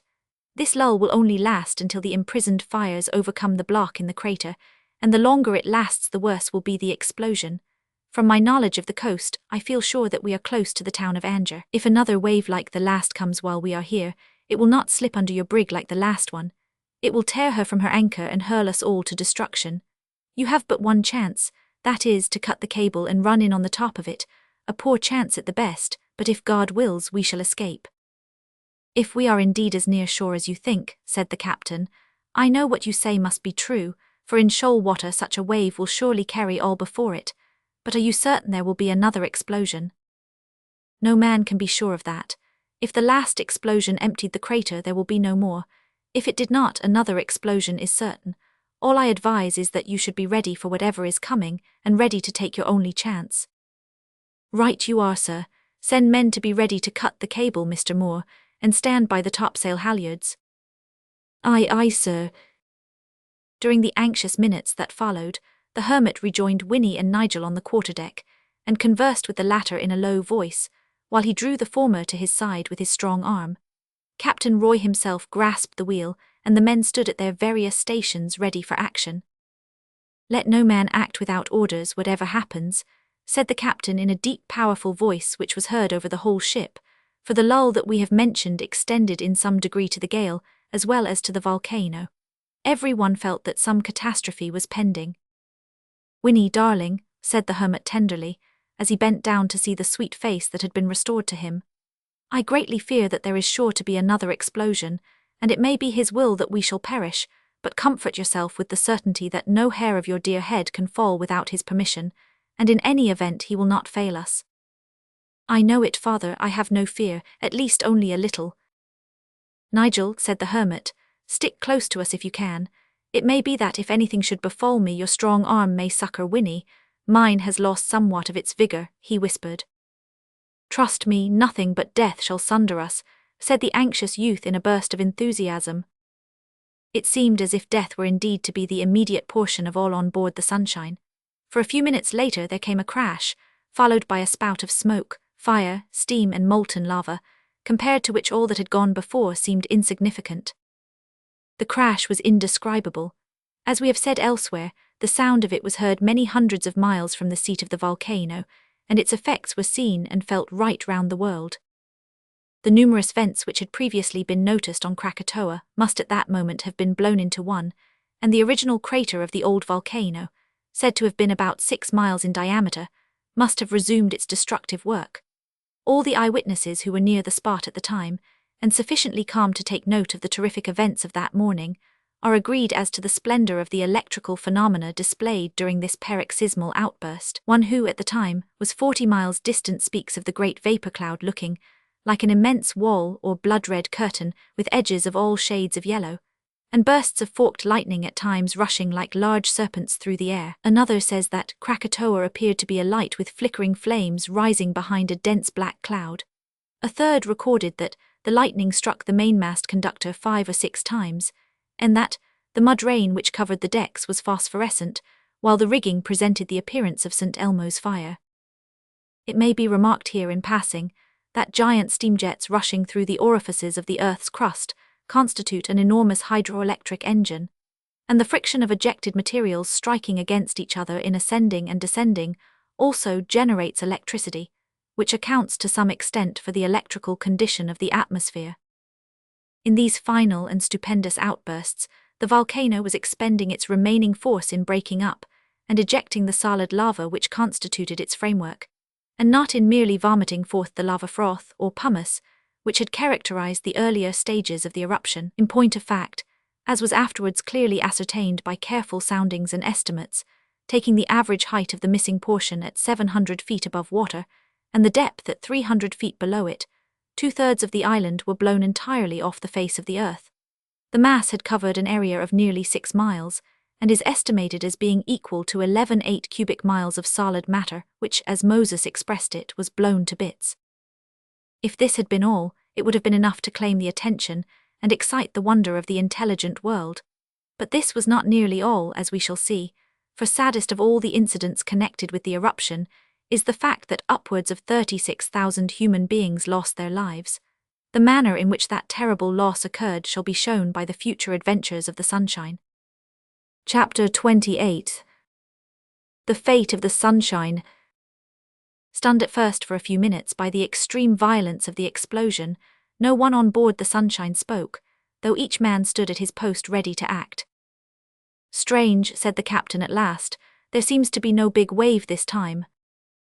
"That only shows that we are not as near the island as we thought, but it won't be long of. See, there it comes," said the hermit. "Now, Winnie, cling to my arm and put your trust in God." Nigel, who had secured a life buoy, moved close to the girl's side, and looking anxiously out ahead saw a faint line of foam in the thick darkness which had succeeded the explosion. Already the distant roar of the billow was heard, proving that it had begun to break. "The wind comes with it," said Van der Kemp. "Stand by," cried the captain, gazing intently over the side. Next moment came the sharp order to hoist the foretopsail and jib, soon followed by cut the cable. There was breeze enough to swing the vessel quickly round. In a few seconds her stern was presented to the coming wave, and her bow cleft the water as she rushed upon what every one now knew was her doom. To escape the great wave was no part of the captain's plan. To have reached the shore before the wave would have been fatal to all. Their only hope lay in the possibility of riding in on the top of it, and the great danger was that they should be unable to rise to it stern first when it came up, or that they should turn broadside on and be rolled over. They had not long to wait. The size of the wave before it came near enough to be seen was indicated by its solemn, deep-toned, ever-increasing roar. The captain stood at the wheel himself, guiding the brig and glancing back from time to time uneasily. Suddenly the volcano gave vent to its fourth and final explosion. It was not so violent as its predecessors had been, though more so than any that had occurred on the day before, and the light of it showed them the full terrors of their situation, for it revealed the mountains of Java, apparently quite close in front, though in reality at a considerable distance, with a line of breakers beating white on the shore. But astern of them was the most appalling sight, for there, rushing on with awful speed and a sort of hissing roar, came the monstrous wave, emerging as it were out of thick darkness like a mighty wall of water with a foaming white crest, not much less, according to an average of the most reliable estimates, than 100 feet high. Well might the seamen blanch, for never before in all their varied experience had they seen the like of that. On it came with the unwavering force of fate. To the eye of Captain Roy, it appeared that up its huge towering side no vessel made by mortal man could climb, but the captain had too often stared death in the face to be unmanned by the prospect now. Steadily he steered the vessel straight on, and in a quiet voice said, "Lay hold of something firm, every man." The warning was well timed. In the amazement if not fear caused by the unwanted sight, some had neglected the needful precaution. As the billow came on, the bubbling, leaping and seething of its crest was apparent both to eye and ear. Then the roar became tremendous. "Darling Winnie," said Nigel at that moment, "I will die for you or with you." The poor girl heard, but no sign of appreciation moved her pale face as she gazed up at the approaching chaos of waters. Next moment the brig seemed to stand on its bows. Van der Kemp had placed his daughter against the mast, and throwing his long arms round both held on. Nigel, close to them, had grasped a handful of ropes, and everyone else was holding on for life. Another moment and the brig rose as if it were being tossed up to the heavens. Immediately thereafter it resumed its natural position in a perfect wilderness of foam. They were on the summit of the great wave, which was so large that its crest seemed like a broad, rounded mass of tumbling snow with blackness before and behind, while the roar of the tumult was deafening. The brig rushed onward at a speed which she had never before equalled even in the fiercest gale, tossed hither and thither by the leaping foam, yet always kept going straight onward by the expert steering of her captain. "Come aft, all of you," he shouted when it was evident that the vessel was being borne surely forward on the wave's crest. "The masts will go for certain when we strike." The danger of being entangled in the falling spars and cordage was so obvious that every one except the hermit and Nigel obeyed. "Here, Nigel," gasped the former, I've lost blood faint." Our hero at once saw that Van der Kemp, fainting from previous loss of blood, coupled with exertion, was unable to do anything but hold on. Indeed, he failed even in that, and would have fallen to the deck had Nigel not caught him by the arm. "Can you run aft, Winnie?" said Nigel anxiously. "Yes," said the girl, at once understanding the situation and darting to the wheel, of which and of Captain Roy she laid firm hold, while Nigel lifted the hermit in his arms and staggered to the same spot. Winnie knelt beside him immediately, and, forgetting for the moment all the horrors around her, busied herself in replacing the bandage which had been loosened from his head. "Oh, Mr. Roy, save him! Save him!" cried the poor child, appealing in an agony to Nigel, for she felt instinctively that when the crash came her father would be utterly helpless even to save himself.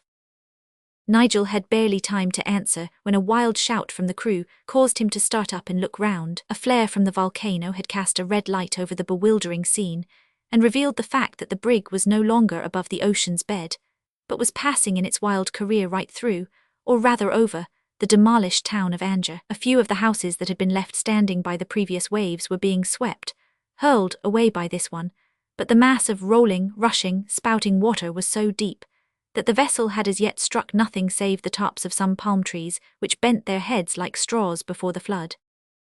Even in the midst of the amazement, alarm and anxiety caused by the situation, Nigel could not help wondering that in this final and complete destruction of the town, no sign of struggling human beings should be visible. He forgot at the moment, what was terribly proved afterwards, that the first waves had swallowed up men, women and children by hundreds, and that the few who survived had fled to the hills, leaving nothing for the larger wave to do but complete the work of devastation on inanimate objects. Ere the situation had been well realized, the volcanic fires went down again, and left the world, for over 100 surrounding miles, in opaque darkness. Only the humble flicker of the binnacle light, like a trusty sentinel on duty, continued to shed its feeble rays on a few feet of the deck, and showed that the compass at least was still faithful to the pole. Then another volcanic outburst revealed the fact that the wave which carried them was thundering on in the direction of a considerable cliff or precipice, not indeed quite straight towards it, but sufficiently so to render escape doubtful. At the same time, a swarm of terror-stricken people were seen flying towards this cliff and clambering up its steep sides. They were probably some of the more courageous of the inhabitants who had summoned courage to return to their homes after the passage of the second wave. Their shrieks and cries could be heard above even the roaring of the water and the detonations of the volcano. "God spare us," exclaimed poor Winnie, whose trembling form was now partially supported by Nigel. As she spoke, darkness again obscured everything, and they could do naught but listen to the terrible sounds, and pray. On went the sunshine in the midst of wreck and ruin on this strange voyage over land and water, until a check was felt. It was not a crash as had been anticipated, and as might have naturally been expected, neither was it an abrupt stoppage. There was first a hissing, scraping sound against the vessel's sides, then a steady checking, we might almost say a hindrance to progress, not violent, yet so very decided that the rigging could not bear the strain.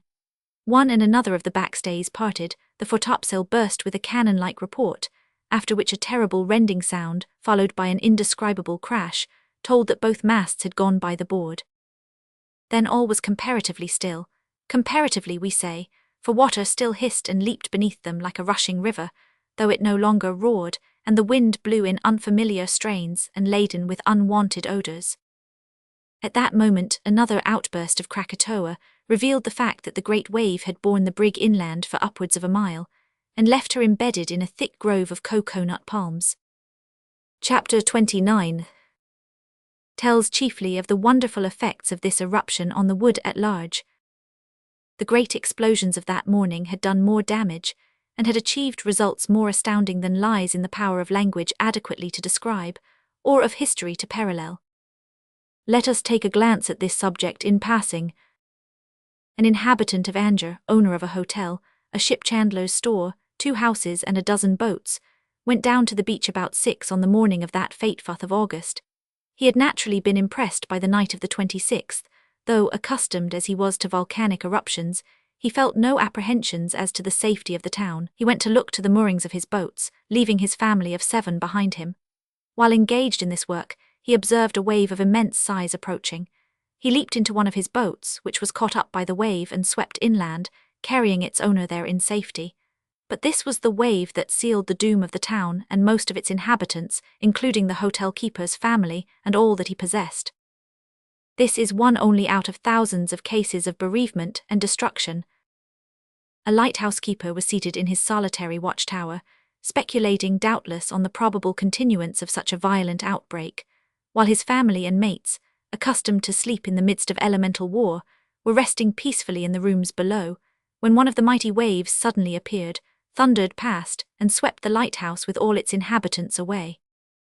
This shows but one of the many disasters to lighthouses in Sunda Straits. A Dutch man-of-war, the Barrow, was lying at anchor in Lampung Bay, 50 miles from Krakatoa. The great wave came, tore it from its anchorage and carried it, like the vessel of our friend David Roy, nearly 2 miles inland. Masses of coral of immense size and weight were carried 4 miles inland by the same wave. The river at Anger was choked up, the conduit which used to carry water into the place was destroyed, and the town itself was laid in ruins. But these are only a few of the incidents of the great catastrophe. Who can conceive, much less tell of, those terrible details of sudden death and disaster to thousands of human beings, resulting from an eruption which destroyed towns like Teluk Betong, Anger, Tiringin, etc., besides numerous villages and hamlets on the shores of Java and Sumatra, and caused the destruction of more than 36,000 souls. But it is to results of a very different kind, and on a much more extended scale, that we must turn if we would properly estimate the magnitude, the wide-spreading and far-reaching influences, and the extraordinary character of the Krakatoa outburst of 1883. In the first place, it is a fact, testified to by some of the best-known men of science, that the shock of the explosion extended appreciably right round the world, and 17 miles, some say even higher, up into the heavens. Mr. Verbeek, in his treatise on this subject, estimates that a cubic mile of Krakatoa was propelled in the form of the finest dust into the higher regions of the atmosphere, probably about 30 miles. The dust thus sent into the sky was of ultramicroscopic fineness, and it travelled round and round the world in a westerly direction, producing those extraordinary sunsets and gorgeous effects and afterglows which became visible in the British Isles in the month of November following the eruption, and the mighty waves which caused such destruction in the vicinity of Sunda Straits travelled, not once, but at least 6 times round the globe, as was proved by trustworthy and independent observations of tide gauges and barometers made, and recorded at the same time in nearly all lands, including our own. Other volcanoes, it is said by those who have a right to speak in regard to such matters, have ejected more stuff, but not one has equaled Krakatoa in the intensity of its explosions, the appalling results of the sea waves, the wonderful effects in the sky, and the almost miraculous nature of the sounds. Seated on a log under a palm tree in Batavia, on that momentous morning of the 27th, was a sailor who had been left behind sick by Captain Roy when he went on his rather quixotic trip to the Keeling Islands. He was a somewhat delicate son of the sea. Want of self-restraint was his complaint, leading to a surfeit of fruit and other things, which terminated in a severe fit of indigestion and indisposition to life in general. He was smoking, that being a sovereign and infallible cure for indigestion and all other ills that flesh is heir to, as everyone knows. "I say, old man," he inquired, with that cheerful tone and air which usually accompanies incapacity for food, "do it always rain ashes here?" The old man whom he addressed was a veteran Malay seaman. "No," replied the Malay, "sometimes it rain mud, hot mud." "Do it? Oh, well, anything for variety, I suppose," returned the sailor, with a growl which had reference to internal disarrangements. "Is it often as dark as this in the daytime, and is the sun usually green?" he asked carelessly, more for the sake of distracting the mind from other matters than for the desire of knowledge. "Sometime it's more darker," replied the old man. "I've seed it so dark that you couldn't see how awful dark it was." As he spoke, a sound that has been described by ear witnesses as deafening smote upon their tympanums, the log on which they sat quivered, the earth seemed to tremble, and several dishes in a neighbouring hut were thrown down and broken. "I say, old man, suthin busted there," remarked the sailor, taking the pipe from his mouth and quietly ramming its contents down with the end of his blunt forefinger. The Malay looked grave. "The gasometer," suggested the sailor. "No, that never busts. A new mountain come into action, p'raps, and blowed its top off. Shouldn't wonder if that's it close at hand too, we's used to that here, but them's bigger cracks than Ornar." The old Malay was right as to the cause, but wrong as to distance. Instead of being a volcano close at hand, it was Krakatoa eviscerating itself 100 miles off, and the sound of its last grand effort extended over 50 degrees equals about 3,000 miles. On that day all the gas lights were extinguished in Batavia, and the pictures rattled on the walls as though from the action of an earthquake. But there was no earthquake. It was the air wave from Krakatoa, and the noise produced by the air waves that followed was described as deafening. The effect of the sounds of the explosions on the Straits settlements generally was not only striking, but to some extent amusing. At Karimun in Java, 355 miles distant from Krakatoa, it was supposed that a vessel in distress was firing guns, and several native boats were sent off to render assistance, but no distressed vessel was to be found. At Aceh in Sumatra, 1,073 miles distant, they supposed that a fort was being attacked and the troops were turned out under arms. At Singapore, 522 miles off, they fancied that the detonations came from a vessel in distress, and 2 steamers were dispatched to search for it. And here the effect on the telephone, extending to Ishore, was remarkable. On raising the tubes a perfect roar as of a waterfall was heard. By shouting at the top of his voice, the clerk at one end could make the clerk at the other end hear, but he could not render a word intelligible. At Perak, 770 miles off, the sounds were thought to be distant salvos of artillery, and Commander Hun, F. Verica, R.N. of HMS Magpie, when 1227 miles distant in lat. 5 degrees 52 N long, 118 degrees 22 E, states that the detonations of Krakatoa were distinctly heard by those on board his ship, and by the inhabitants of the coast as far as Bangi Island, on August 27th. He adds that they resembled distant heavy cannonading. In a letter from St. Lucia Bay, 1,116 miles distant, it was stated that the eruption was plainly heard all over Borneo. A government steamer was sent out from the island of Timor, 1,351 miles off, to ascertain the cause of the disturbance. In South Australia also, at places 2,250 miles away, explosions were heard on the 26th anth which awakened people, and were thought worthy of being recorded and reported. From Tav in Burma, 1,478 miles away, the report came. All day on August 27th unusual sounds were heard resembling the boom of guns. Thinking there might be a wreck or a ship in distress, The Tavy superintendent sent out the police launch, but they could see nothing. And so on, far and near, similar records were made, the most distant spot where the sounds were reported to have been heard being Rodriguez, in the Pacific, nearly 3,000 miles distant. One peculiar feature of the records is that some ships in the immediate neighborhood of Krakatoa did not experience the shock in proportionate severity. Probably this was owing to their being so near that a great part of the concussion and sound flew over them, somewhat in the same way that the pieces of a bombshell fly over men who, being too near to escape by running, escape by flinging themselves flat on the ground. Each airwave which conveyed these sounds, commencing at Krakatoa as a center, spread out in an ever-increasing circle till it reached a distance of 180 degrees from its origin and encircled the earth at its widest part, after which it continued to advance in a contracting form until it reached the antipodes of the volcano, whence it was reflected or reproduced, and travelled back again to Krakatoa. Here it was turned right about face and again dispatched on its long journey. In this way it oscillated backward and forward not fewer than 6 times before traces of it were lost. We say traces, because these remarkable facts were ascertained, tracked, and corroborated by independent barometric observation in all parts of the earth. For instance, the passage of the great air wave from Krakatoa to its antipodes, and from its antipodes back to Krakatoa, was registered 6 times by the automatic barometer at Greenwich. The instrument at Kew Observatory confirmed the records of Greenwich, and so did the barometers of other places in the kingdom. Everywhere in Europe also this fact was corroborated, and in some places even a 7th oscillation was recorded. The Greenwich record shows that the airwaves took about 36 hours to travel from pole to pole, thus proving that they travelled at about the rate of ordinary sound waves, which, roughly speaking, travel at the rate of between 600 and 700 miles an hour. The height of the sea waves that devastated the neighbouring shores, being variously estimated at to 135 feet, is sufficiently accounted for by the intervention of islands and headlands, etc., which of course tended to diminish the force, height and volume of waves in varying degrees.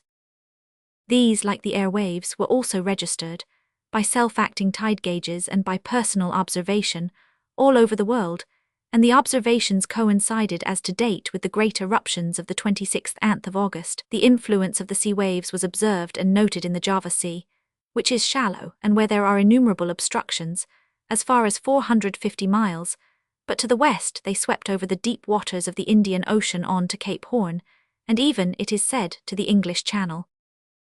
The unusual disturbance of ocean in various places was sufficiently striking. At Gala in Ceylon, where the usual rise and fall of the tide is 2 feet, the master attendant reports that on the afternoon of the 27th 4 remarkable waves were noticed in the port. The last of these was preceded by an unusual recession of the sea, to such an extent that small boats at their anchorage were left aground, a thing that had never been seen before. The period of recession was only 1.5 minutes, then the water paused, as it were, for a brief space, and beginning to rise, reached the level of the highest high water mark in less than 2 minutes, thus marking a difference of 8 feet 10 inches instead of the ordinary 2 feet.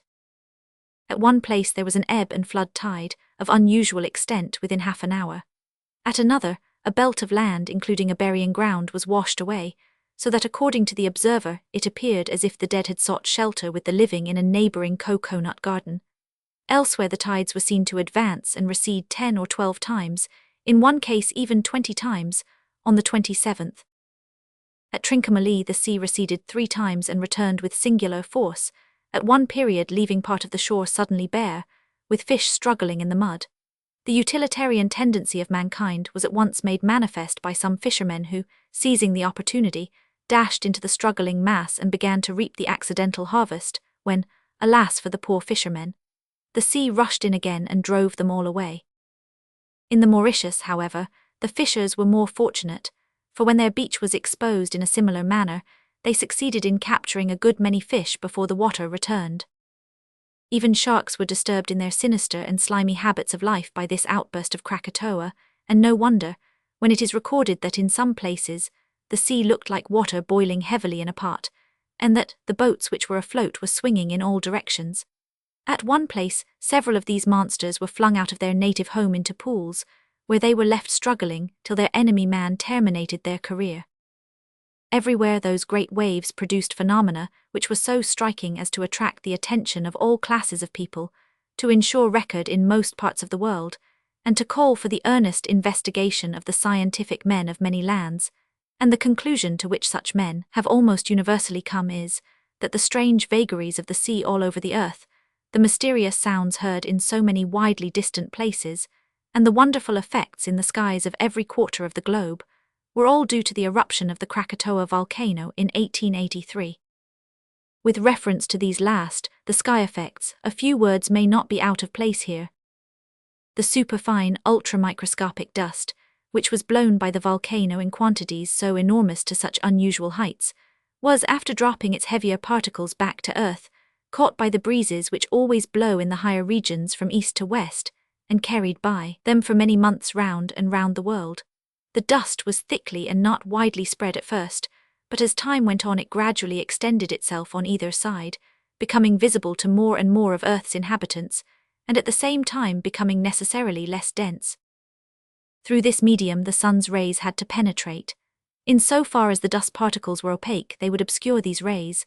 Where they were transparent or polished, they would refract and reflect them. That the material of which those dust particles was composed was very various has been ascertained, proved, and recorded by the Krakatoa Committee. The attempt to expound this matter would probably overtax the endurance of the average reader, yet it may interest all to know that this dust cloud travelled westward within the tropics at the rate of about double the speed of an express train, say 120 miles an hour, crossed the Indian Ocean and Africa in 3 days, the Atlantic in 2, America in 2, and in short, put a girdle round the world in 13 days. Moreover, the cloud of dust was so big that it took 2 or 3 days to pass any given point. During its second circumnavigation it was considerably spread and thinned, and the third time still more so, having expanded enough to include Europe and the greater part of North America. It had thinned away altogether, and disappeared in the spring of 1884. Who has not seen, at least read or heard of, the gorgeous skies of the autumn of 1883, not only in Britain but in all parts of the world, these same skies were seen, admired, and commented on as marvellous. And so they were. One of the chief peculiarities about them, besides their splendour, was the fact that they consisted chiefly of afterglows. That is, an increase of light and splendour after the setting of the sun, when in an ordinary state of things, the grey shadows of evening would have descended on the world. Greenish-blue suns, pink clouds, bright yellow, orange and crimson afterglows, gorgeous, magnificent, blood-red skies. The commentators seemed unable to find language adequately to describe them. Listen to a German observer's remarks on the subject. The display of November 29th was the grandest and most manifold. I give a description as exactly as possible, for its overwhelming magnificence still presents itself to me as if it had been yesterday. When the sun had set about a quarter of an hour, there was not much afterglow, but I had observed a remarkably yellow bow in the south, about 10 degrees above the horizon. In about 10 minutes more this arc rose pretty quickly, extended itself all over the east and up to and beyond the zenith. The sailors declared, "Sir, that is the northern lights." I thought I had never seen northern lights in greater splendour. After 5 minutes more the light had faded, though not vanished, in the east and south, and the finest purple-red rose up in the southwest. One could imagine oneself in fairyland. All this and a great deal more was caused by the dust of Krakatoa. But how, why? Exclaims an impatient and puzzled reader. Aye, there's the rub. Rubbing, by the way, may have had something to do with it. At all events we are safe to say that whatever there was of electricity in the matter resulted from friction. Here is what the men of science say, as far as we can gather and condense. The fine dust blown out of Krakatoa was found under the microscope to consist of excessively thin, transparent plates or irregular specks of pumice, which inconceivably minute fragments were caused by enormous steam pressure in the interior and the sudden expansion of the masses blown out into the atmosphere. Of this glassy dust, that which was blown into the regions beyond the clouds must have been much finer even than that which was examined. These glass fragments were said by Dr. Flugel to contain either innumerable air bubbles or minute needle-like crystals, or both. Small though these vesicles were when ejected from the volcano, they would become still smaller by bursting when they suddenly reached a much lower pressure of atmosphere at a great height. Some of them, however, owing to tenacity of material and other causes, might have failed to burst and would remain floating in the upper air as perfect microscopic glass balloons. Thus the dust was a mass of particles of every conceivable shape, and so fine that no watches, boxes, or instruments were tight enough to exclude from their interior even that portion of the dust which was heavy enough to remain on earth.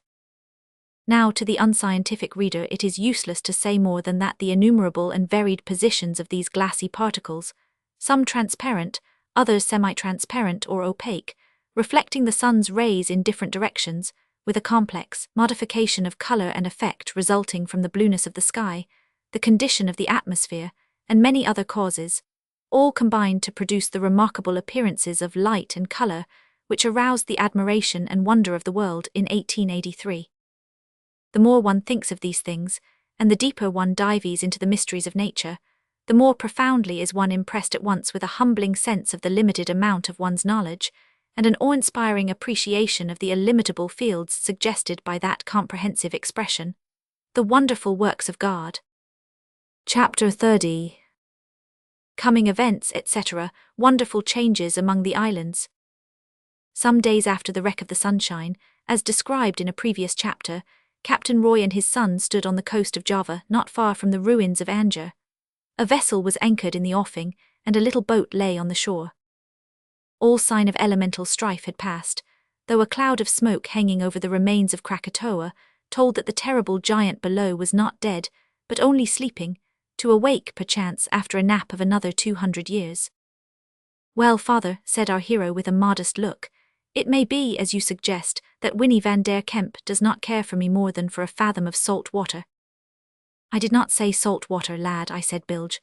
"A fathom of bilge water," interrupted the captain, who, although secretly rejoiced at the fact of his son having fallen overhead and ears in love with the pretty little Cocos-Keeling Islander, deemed it his duty, nevertheless, as a sternly upright parent, to make quite sure that the love was mutual as well as deep, before giving his consent to anything like courtship. "It matters not. Salt or bilge water makes little difference," returned the son with a smile. "But all I can say is that I care for Winnie so much that her love is to me of as much importance as sunshine to the world, and we have had some experience lately of what the want of that means." "Nonsense, Nigel," returned the captain severely.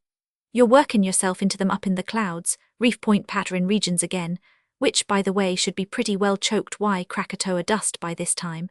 Come down out that if you want to hold ornery intercourse your old father, she's far too young yet, my boy. You must just do as many a young fellow has done before you, attend to your duties and forget her." "Forget her," returned the youth, with that amused, quiet expression which wise men sometimes assume when listening to foolish suggestions. "I could almost as easily forget my mother." "A very proper sentiment, Nigel, very, especially the almost part of it. Besides," continued the son, "she is not so very young, and that difficulty remedies itself every hour. Moreover, I too am young, I can wait." "The selfishness of youth is only equalled by its presumption," said the captain. "How do you know she will wait?" "I don't know, father, but I hope she will. I think she will." "Nigel," said the captain, in a tone and with a look that were meant to imply intense solemnity, "have you ever spoken to her about love?" "No, father." "Has she ever spoken to you?" "No, at least not with her lips." "Come, boy, you're humbugging your old father. Her tongue couldn't well do it without the lips lending a hand." "Well then, with neither," returned the son. "She spoke with her eyes, not intentionally, of course, for the eyes, unlike the lips, refused to be under control." I see, reef point pattern poetics again. And what did she say with her eyes?" "Really, father, you press me too hard. It is difficult to translate language, but if you'll only let memory have free play and revert to that time, nigh quarter of a century ago, when you first met with a certain real poetess, perhaps." "Ah, you dog, you have me there. But how dare you, sir, venture to think of marrying on nothing?" "I don't think of doing so. Am I not a first mate with a handsome salary?" "No, lad, you're not. You're nothing better than a seaman out work, with your late ship wrecked in a coconut grove." "That's true," returned Nigel with a laugh. "But is not the cargo of the said ship safe in Batavia? Has not its owner a good bank account in England? Won't another ship be wanted and another first mate, and would the owner dare to pass over his own son, who is such a competent seaman, according to your own showing? Come, father, I turn the tables on you and ask you to aid rather than resist me in this matter." "Well, I will, my boy, I will," said the captain heartily, as he laid his hand on his son's shoulder. But seriously, you must haul off this little craft and clap a stopper on your tongue, aye, and on your eyes too, till 3 points are considered and made quite clear. First, you must find out whether the hermit would be agreeable. Second, you must look the matter straight in the face and make quite sure that you mean it, for better or for worse. No undoing that knot, Nigel, once it's fairly tied. And third, you must make quite sure that Winnie is sure of her own mind, and that. We're all sure all round, father. Quite right, I agree with you. All fair and above board should be the sailing orders of every man in such matters, especially of every seaman. But will you explain how I am to make sure of Winnie's state of mind without asking her about it? Well, I don't exactly see my way, replied the captain slowly. What d'ye say to my soundin' her on the subject? Couldn't think of it. You may be first-rate at deep-sea soundings, father, but you couldn't sound the depths of a young girl's heart. I must reserve that for myself, however long it may be delayed. So be it, lad. The only embargo that I lay upon you is, haul off, and mind you don't let your figurehead go by the board. Meanwhile, here comes the boat. Now, Nigel, none o' your courtin', till everything is settled and the wind fair, dead aft, my lad, and blowin' stiff. You and the hermit are goin' off to Krakatoa today, I suppose. Yes, I am just now waiting for him and Moses, returned Nigel. Is Winnie going? Don't know, I hope so. Humph, well, if we have a fair wind I shall soon be in Batavia, said the captain, descending to business matters, and I expect without trouble to dispose of the cargo that we landed there, as well as that part o' the return cargo which I had bought before I left for Keeling, at a loss no doubt, but that don't matter much. Then I'll come back here by the first craft that offers, arter which. Aye, shove her in here, plenty o' water. The last remark was made to the seaman, who steered the boat sent from the vessel in the offing. A short time thereafter Captain Roy was sailing away for Batavia, while his son, with Van der Kemp, Moses, Winnie and Spinky, was making for Krakatoa in a native boat. The hermit, in spite of his injuries, had recovered his wonted appearance, if not his wonted vigour. Winnie seemed to have suddenly developed into a mature woman under her recent experiences, though she had lost none of her girlish grace and attractiveness. As for Moses, time and tide seemed to have no effect whatever on his ebony frame, and still less, if possible, on his indomitable spirit. Now you keep still, he said in solemn tones and with warning looks to Spinky. If you keep fidgetin' about you'll capsize the boat, you hear. Spinky veiled his real affection for the Negro under a look of supreme indifference, while Winnie went off into a sudden giggle at the idea of such a small creature capsizing the boat. Mindful of his father's warning, Nigel did his best to haul off, and to prevent his figurehead from going by the board. But he found it uncommonly hard work, for Winnie looked so innocent, so pretty, so unconscious, so sympathetic with everybody and everything, so very young yet so wondrously wise and womanly, that he felt an irresistible desire to prostrate himself at her feet in abject slavery. Dear little thing, said Winnie, putting her hand on Spinky's little head and smoothing him down from eyes to tail. Spinky looked as if half inclined to withdraw his allegiance from Moses and bestow it on Winnie, but evidently changed his mind after a moment's reflection. Oh, that I were a monkey, thought Nigel, paraphrasing Shakespeare, that I might, but it is not fair to our hero to reveal him in his weaker moments.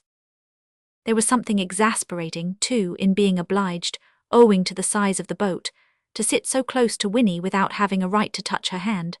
Who has not experienced this, and felt himself to be a very hero of self-denial in the circumstances? Mo's hourful heart, remarked Moses, wiping his forehead with the sleeve of his shirt. You hot, said Nigel in surprise. I thought nothing on earth could be too hot for you. Dat's your ignorance, returned Moses calmly. Us niggers, you see, ought to suffer more fro heat dan you whites. How so? Why don't your philosophers say dat black and better dan white for tractin' heat, and ain't our skins black? I wish we'd been born white as chalk. I say, Massa Nigel, seems to me dat dera's not much left ob Krakatoa. They had approached near enough to the island by that time to perceive that wonderful changes had indeed taken place, and Van der Kemp, who had been for some time silently absorbed in contemplation, at last turned to his daughter and said, I had feared at first, Winnie, that my old home had been blown entirely away, but I see now that the peak of Rakata still stands, so perhaps I may yet show you the cave in which I have spent so many years. But why did you go to live in such a strange place, dear father? Asked the girl, laying her hand lovingly on the hermit's arm. Van der Kemp did not reply at once. He gazed in his child's face with an increase of that absent air and faraway look which Nigel, ever since he met him, had observed as one of his characteristics. At this time, an anxious thought crossed him, that perhaps the blows which his friend had received on his head when he was thrown on the deck of the Sunshine might have injured his brain. "It is not easy to answer your question, dear one," he said after a time, laying his strong hand on the girl's head and smoothing her luxuriant hair which hung in the untrammeled freedom of nature over her shoulders. "I have felt sometimes, during the last few days, as if I were awaking out of a long, long dream, or recovering from a severe illness in which delirium had played a prominent part. Even now, though I see and touch you, I sometimes tremble lest I should really awake and find that it is all a dream.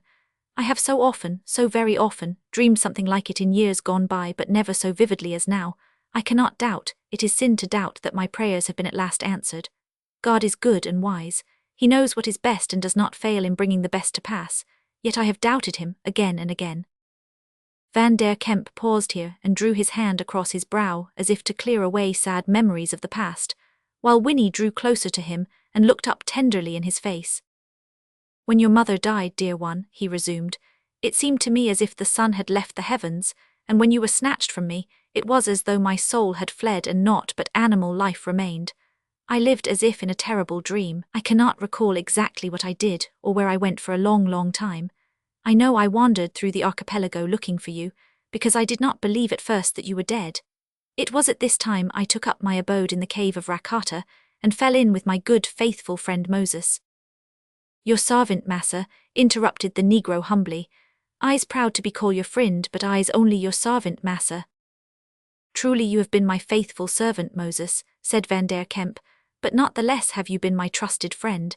He nursed me through a long and severe illness, Winnie. How long, I am not quite sure. After a time I nearly lost hope. Then there came a very dark period when I was forced to believe that you must be dead. Yet, strange to say, even during this dark time I did not cease to pray and to wander about in search of you. I suppose it was the force of habit, for hope seemed to have died. Then at last Nigel found you. God used him as his instrument, and now, praise to his name, we are reunited, forever." "Darling father," were the only words that Winnie could utter as she laid her head on the hermit's shoulder and wept for joy. Two ideas which had not occurred to him before struck Nigel with great force at that moment. The one was that whatever or wherever his future household should be established, if Winnie was to be its chief ornament, her father must of necessity become a member of it. The other idea was that he was destined to possess a Negro servant with a consequent and unavoidable monkey attendant. How strange the links of which the chain of human destiny is formed, and how wonderful the powers of thought by which that chain is occasionally forecast. How to convey all these possessions to England and get them comfortably settled, there was a problem which he did not care to tackle just then. "See, Winnie," said Van der Kemp, pointing with interest to a mark on the side of Rakata, "yonder is the mouth of my cave. I never saw it so clearly before because of the trees and bushes, but everything seems now to have been burnt up."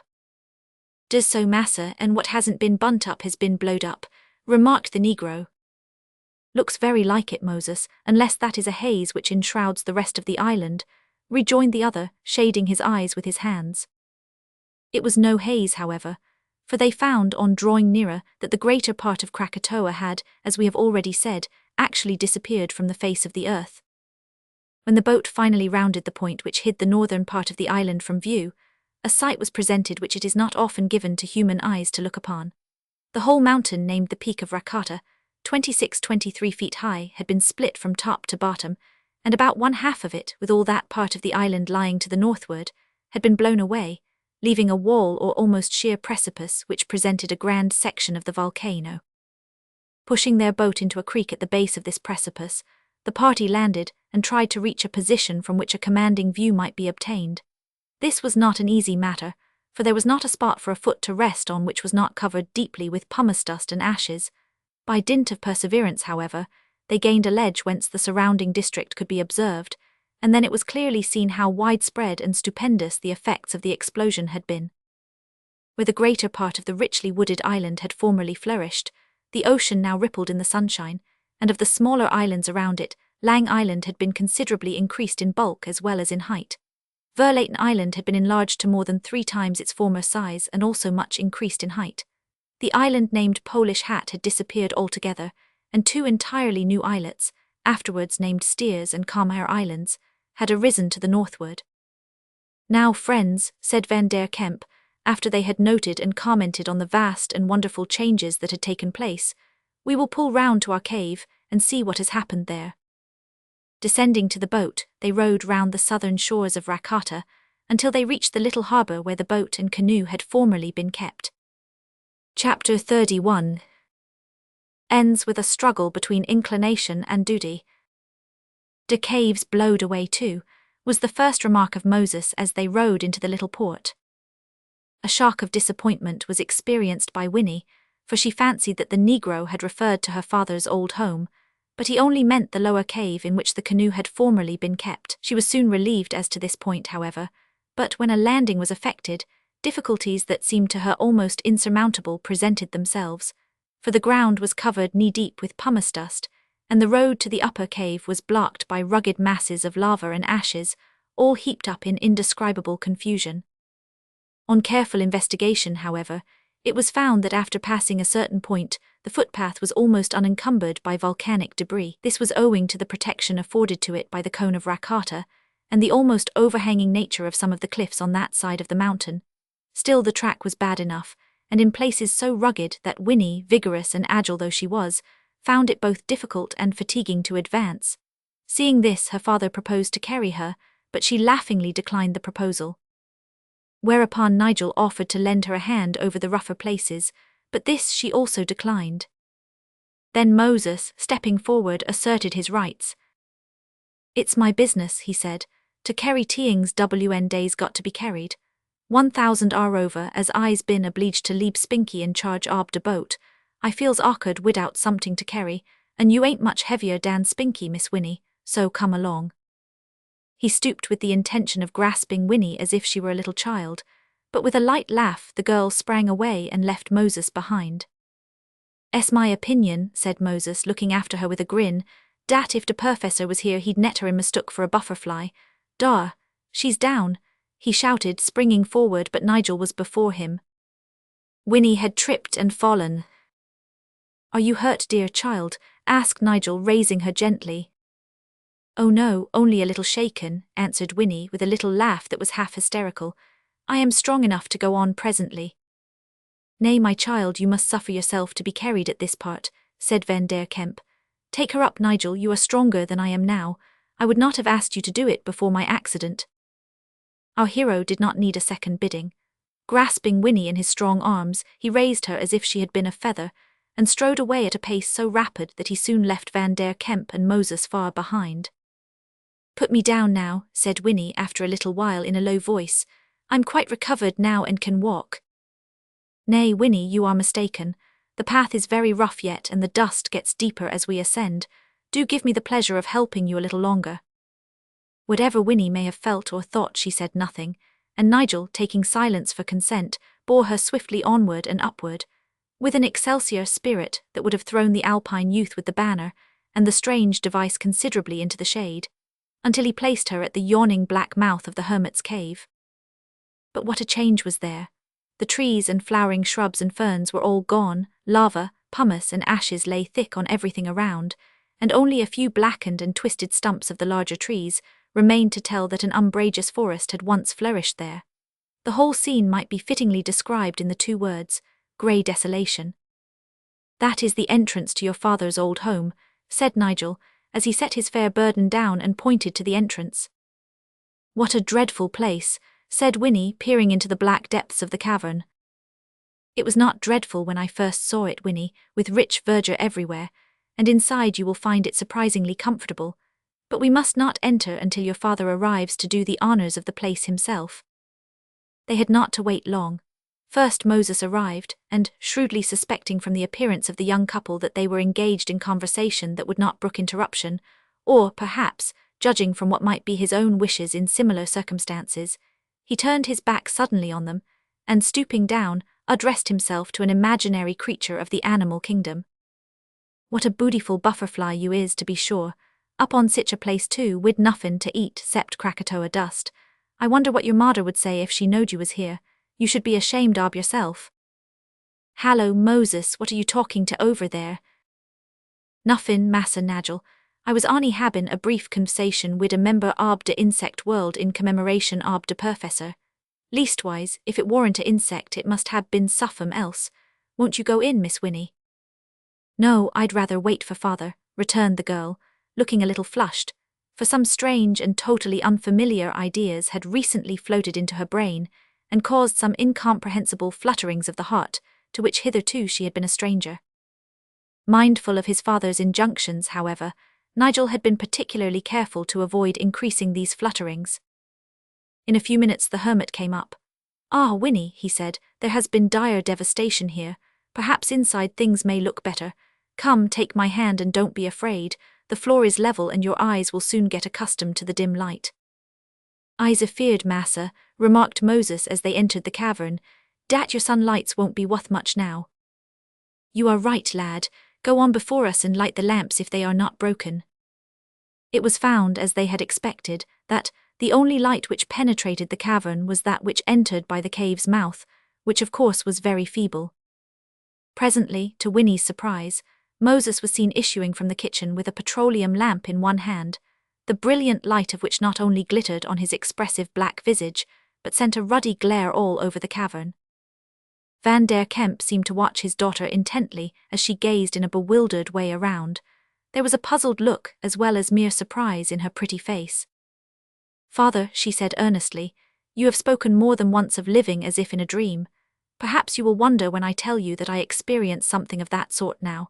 Strange though this place seems, I have an unaccountable feeling that it is not absolutely new to me, that I have seen it before."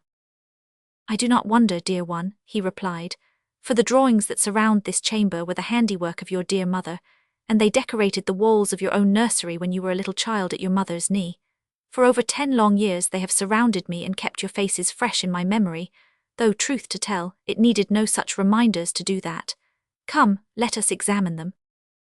It was pleasant to see the earnest face of Winnie, as she half recognized and strove to recall the memories of early childhood in that singular cavern. It was also a sight worth seeing, the countenance of Nigel, as well as that of the hermit, while they watched and admired her eager, puzzled play of feature, and it was the most amazing sight of all to see the all but superhuman joy of Moses as he held the lamp, and listened to facts regarding the past of his beloved master, which were quite new to him, for the hermit spoke as openly about his past domestic affairs as if he and Winnie had been quite alone.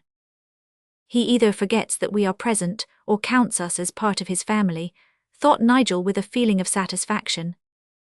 "What a dear communicative man," thought Moses with unconcealed pleasure. "Come now, let us ascend to the observatory," said the hermit, when all the things in the library had been examined. "There has been damage done there, I know. Besides, there is a locket there which belonged to your mother. I left it by mistake one day when I went up to arrange the mirrors, and in the hurry of leaving forgot to return for it. Indeed, one of my main objects in revisiting my old home was to fetch that locket away. It contains a lock of hair and one of those miniatures which men used to paint before photography drove such work off the field." Winnie was nothing loth to follow, for she had reached a romantic period of life, and it seemed to her that to be led through mysterious caves and dark galleries in the very heart of a still active volcano by her own father, the hermit of Rakata, was the very embodiment of romance itself. But a disappointment awaited them, for they had not proceeded halfway through the dark passage when it was found that a large mass of rock had fallen from the roof and almost blocked it up. "There is a space big enough for us to creep through at the right-hand corner above, I think," said Nigel, taking the lantern from Moses and examining the spot. "Jump up, Moses, and try it," said the hermit. "If your bulky shoulders get through, we can all manage it." The Negro was about to obey the order when Nigel let the lantern fall, and the shock extinguished it. "Oh, Massa Nigel does a pretty business." "Never mind," said Van der Kemp. "I've got matches I think in my No, I haven't, have you, Moses?" "No, massa, I forgit to remember him." "No matter, run back, you know the road well enough to follow it in the dark. We will wait here till you return, be smart now." Moses started off at once, and for some moments the sound of clattering along the passage was heard. "I will try to clamber through in the dark. Look after Winnie, Nigel, and don't leave the spot where you stand, dear one, for there are cracks and holes about that might sprain your little ankles." "Very well, father." All right, I've got through, Nigel. I'll feel my way on for a little bit. Remain where you are. Winnie, said Nigel when they were alone, doesn't it feel awesome and strange to be standing here in such intense darkness? It does, I don't quite like it. Whereabouts are you? Said Nigel. He carefully stretched out his hand to feel as he spoke, and laid a finger on her brow. Oh, take care of my eyes, exclaimed Winnie with a little laugh. I wish you would turn your eyes towards me, for I'm convinced they would give some light, to me at least. Here, do let me hold your hand, it will make you feel more confident. To one who is at all familiar with the human frame, the way from the brow to the hand is comparatively simple. Nigel soon possessed himself of the coveted article. Like other things of great value, the possession turned the poor youth's head. He forgot his father's warnings for the moment, forgot the hermit and Moses and Spinky, and the thick darkness, forgot almost everything in the light of that touch. Winnie, he exclaimed in a tone that quite alarmed her. Aye, he hesitated. The solemn embargo of his father recurred to him. What is it? Is there danger? Exclaimed the poor girl, clasping his hand tighter and drawing nearer to him. This was too much. Nigel felt himself to be contemptible. He was taking unfair advantage of her. Winnie, he began again in a voice of forced calmness, there is no danger whatever. I'm an ass, a dolt, that's all. The fact is, I made my father a sort of half-promise that I would not ask your opinion on a certain subject until I found out exactly what you thought about it. Now the thing is ridiculous, impossible, for how can I know your opinion on any subject until I have asked you? Quite true, returned Winnie simply, so you better ask me. Ha ha, laughed Nigel in a sort of desperate amusement. Yes, I will ask you, Winnie, but first I must explain. Hallo, Nigel, came at that moment from the other side of the obstruction. Are you there, all right? Yes, I'm here, not all right exactly, but I'll be all right some day, you may depend upon that, shouted the youth in a tone of indignant exasperation. What said you? Asked Van der Kemp, putting his head through the hole. Hi, eyes a Carmen, look out dar, hallooed Moses in the opposite direction. Just so, said Nigel, resuming his quiet tone and demeanour. We'll be all right when the light comes. Here, give us your hand, Van der Kemp. The hermit accepted the proffered aid and leaped down amongst his friends, just as Moses arrived with the lantern. It's of no use going further, he said. The passage is completely blocked up, so we must go round to where the mountain has been split off and try to clamber up. There will be daylight enough yet if we are quick. Come. Chapter 32. The last. Descending to the boat, they rowed round to the face of the great cliff, which had been so suddenly laid bare when the peak of Rakata was cleft from its summit to its foundations in the sea. It was a wonderful sight, a magnificent section, affording a marvellous view of the internal mechanism of a volcano. But there was no time to spend in contemplation of this extraordinary sight, for evening approached, and the hermit's purpose had to be accomplished. High up near the top of the mighty cliff could be seen a small hole in the rock, which was all that remained of the observatory. It will be impossible, I fear, to reach that spot, said Nigel. There does not appear to be foothold for a goat. I will reach it, said the hermit in a low voice, as he scanned the precipice carefully. So will I, said the Negro.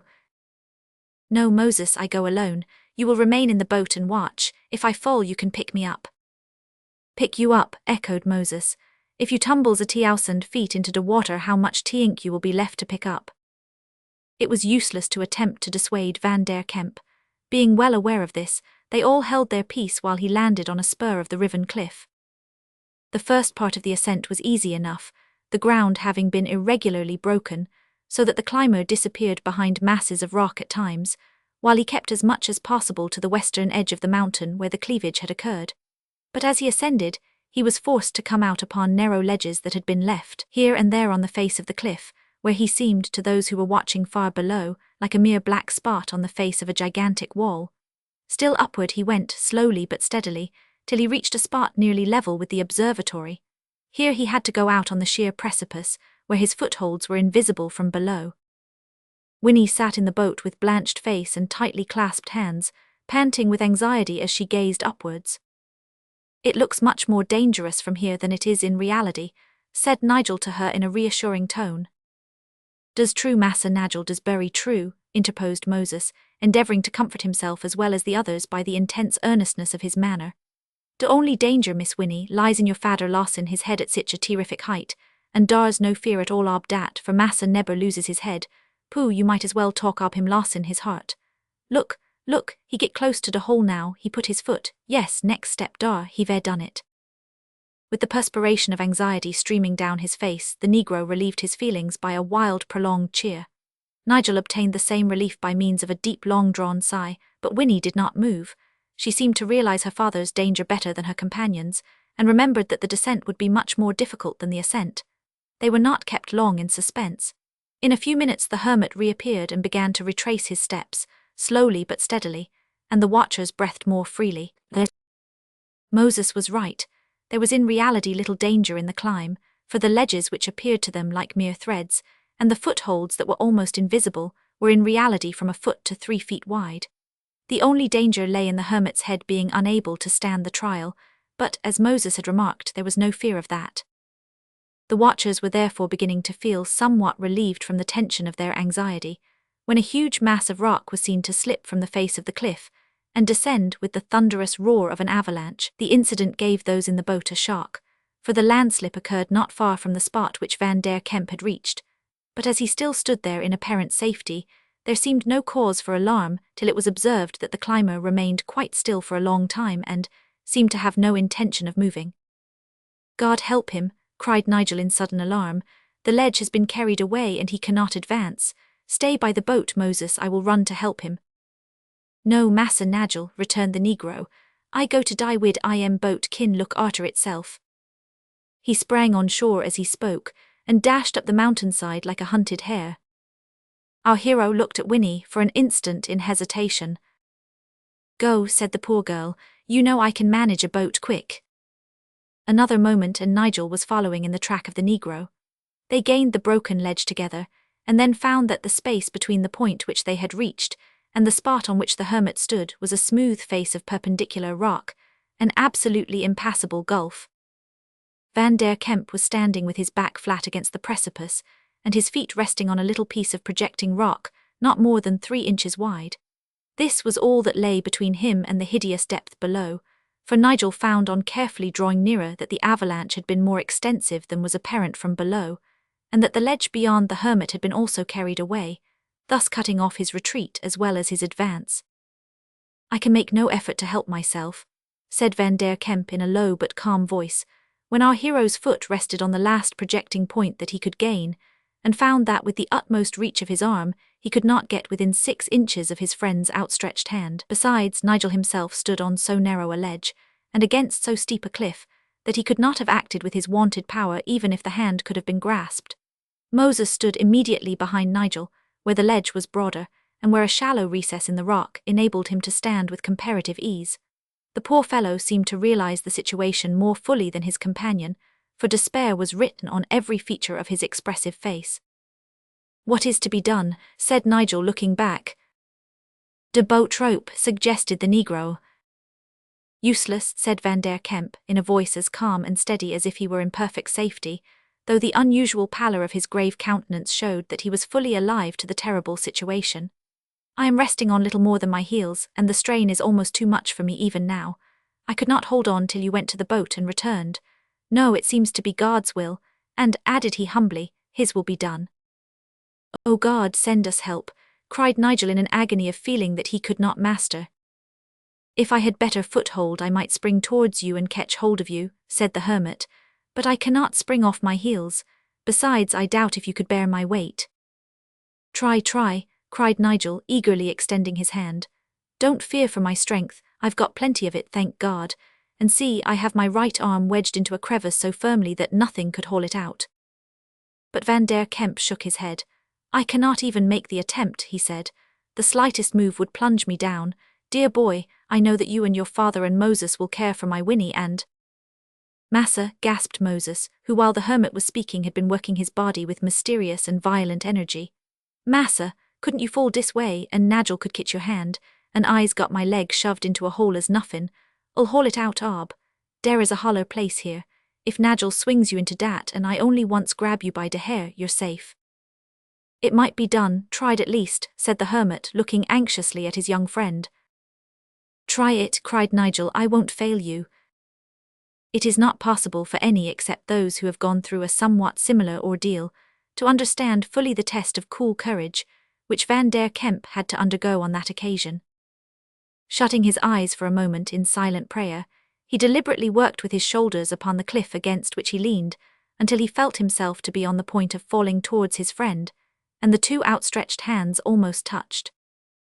Now are you ready? He asked. Ready, replied Nigel, while Moses wound both his powerful arms round his comrade's waist and held on. Another moment and the hands clasped.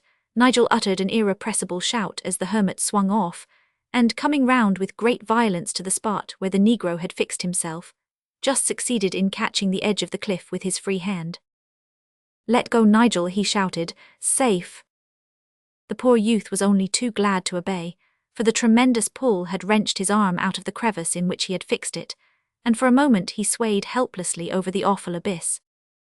Don't let me go, Moses, he yelled as he made a frantic but futile effort to regain his hold, for he felt that the Negro had loosened one of his arms though the other was still round him like a hoop of iron. No fear, Nigel, said Moses, I's got you tight, only darn wriggle, now massa up you come. Moses had grasped his master's hair with a grip that well-nigh scalped him, and he held on until the hermit had got a secure hold of the ledge with both hands. Then he let the hair go, for he knew that to an athlete like his master the raising himself by his arms on to the ledge would be the work of a few seconds. Van der Kemp was thus able to assist in rescuing Nigel from his position of danger. But the expressions of heartfelt thankfulness for this deliverance which naturally broke from them were abruptly checked when it was found that Moses could by no means extract his leg out of the hole into which he had thrust it, and that he was suffering great pain. After some time, and a good deal of violent wrenching, during which our sable hero mingled a few groans in strange fashion with his congratulations, he was got free, and then it was found that the strain had been too much for even his powerful bones and sinews, for the leg was broken. My poor fellow, murmured Van der Kemp as he went down on his knees to examine the limb. Darn care a button for dat, massa. You're safe and Nigel's safe, and it only cost a broken leg. Pooh, does nuffin, said Moses, unable to repress a few tears in the excess of his joy and pain. With considerable difficulty, they carried the poor Negro down to the boat, where they found Winnie, as might be supposed, in a half-fainting condition from the strain of prolonged anxiety and terror to which she had been subjected. But the necessity of attending to the case of the injured Moses was an antidote which speedily restored her. Do you think, good reader, that Nigel and Winnie had much difficulty in coming to an understanding after that, or that the hermit was disposed to throw any obstacles in the way of true love? If you do, let us assure you that you are mistaken. Surely this is information enough for any intelligent reader. Still, it may be interesting to add, difficulties did not all at once disappear. The perplexities that had already assailed Nigel more than once assailed him again. Perplexities about a Negro manservant, and a household monkey, and a hermit father-in-law, and a small income, to say nothing of a disconsolate mother poetess in England, and a father roving on the high seas. How to overcome these difficulties gave him much thought and trouble, but they were overcome at last. That which seemed impossible to man proved to be child's play in the hands of woman. Winnie solved the difficulty by suggesting that they should all return to the Cocos-Keeling Islands and dwell together there for evermore. Let us drop in on them, good reader, at a later period, have a look at them and bid them all goodbye. On a green knoll by the margin of the lagoon stands a beautiful cottage with a garden around it, and a pleasure boat resting on the white coral sand in front. From the windows of that cottage there is a most magnificent view of the lagoon with its numerous islets and its picturesque palm trees. Within that cottage dwell Nigel and Winnie, and a brown-eyed, brown-haired, fair-skinned baby girl who is the most extraordinary angel that ever was born. It has a nurse of its own, but is chiefly waited on and attended to by an antique poetess, who dwells in another cottage, a stone's cast off on the same green knoll. There she inspires an ancient mariner with poetical sentiments, not your up-in-the-clouds, reef-point pattering nonsense, observe, but the real genuine article, superior to that other fellow's, you know, when not actively engaged with the baby. The first cottage is named Rakata, in honor of our hermit, who is one of its inhabitants. The second is named Krakatoa by its eccentric owner, Captain Roy. It must not be imagined, however, that our friends have settled down there to spend their lives in idleness. By no means. This probably would not be permitted by the king of the Cocos Islands, even if they wished to do so. But they do not wish that. There is no such condition as idleness in the lives of good men and women. Nigel has taken to general superintendence of the flourishing community, in the midst of which he has cast his lot.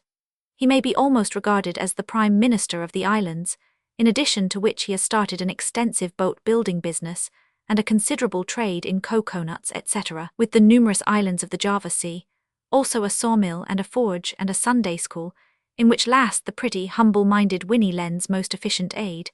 Indeed, it is said that she is the chief manager as well as the life and soul of that business, though Nigel gets all the credit. Captain Roy sometimes sails his son's vessels, and sometimes looks after the secular education of the Sunday school children, the said education being conducted on the principle of unlimited storytelling with illimitable play of fancy. But his occupations are irregular, undertaken by fits and starts and never to be counted on. His evenings he usually devotes to poetry and pipes, for the captain is obstinate and sticks, like most of us, to his failings as well as his fancies. There is a certain eccentric individual with an enthusiastic temperament and blue binoculars, who pays frequent and prolonged visits to the Keeling Islands. It need scarcely be said that his name is Verkemir. There is no accounting for the tastes of human beings. Notwithstanding all his escapes and experiences, that indomitable man of science still ranges, like a mad philosopher, far and wide over the archipelago in pursuit of butterflies and other specimens of the insect world. It is observed, however, even by the most obtuse among his friends, that whereas in former times the professor's nights were centrifugal, they have now become centripetal. The Keeling Islands being the great centre towards which he flies, Verkemir is, and probably will always be, a subject of wonder and of profound speculation to the youthful inhabitants of the islands. They don't understand him, and he does not understand them. If they were insects, he would take deep and intelligent interest in them. As they are merely human beings, he regards them with that peculiar kind of interest with which men regard the unknown and unknowable. He is by no means indifferent to them. He is too kindly for that. He studies them deeply, though hopelessly, and when he enters the Sunday school with his binoculars, which he often does to listen, a degree of awe settles down on the little ones which it is impossible to evoke by the most solemn appeals to their spiritual natures. Nigel and Winnie have a gardener, and that gardener is black as the ace of spades or the king of Ashanti. He dwells in a corner of the Rakata cottage, but is addicted to spending much of his spare time in the Krakatoa one. He is as strong and powerful as ever, but limps slightly on his right leg, his game leg as he styles it. He is, of course, an immense favourite with the young people, not less than with the old. He has been known to say, with a solemnity that might tickle the humorous and horrify the timid, that he wouldn't have dat game leg made straight again. No, not for 100,000 pounds. Cause why? It was an ever-present visible reminder dat once upon a time he had de libs ob massa and Nigel in his arms ahingin, on to his game leg, and dat rough gracious goodness he saved dem boff. Ha, you may smile at Moses if you will, but he can return the smile with kindly interest, for he is actuated by that grand principle which will sooner or later transform even the scoffers of earth, and which is embodied in the words, "Love is the fulfilling of the law." Even the lower animals testify to this fact when the dog licks the hand that smites it, and accords instant forgiveness on the slightest encouragement. Does not Spinky prove it also, when, issuing at call from its own pagoda in the sunniest corner of the Rakata garden, it forsakes coconuts, sugar cane, fruits, and other delights, to lay its little head in joyful consecration on the black bosom of its benignant friend? And what of Moses' opinion of the new home? It may be shortly expressed in his own words, "It's heben upon eart, and the most happiest time as ever occurred to me was dat time when Sunder Straits went into combustion, and Krakatoa was blown to bits." The end.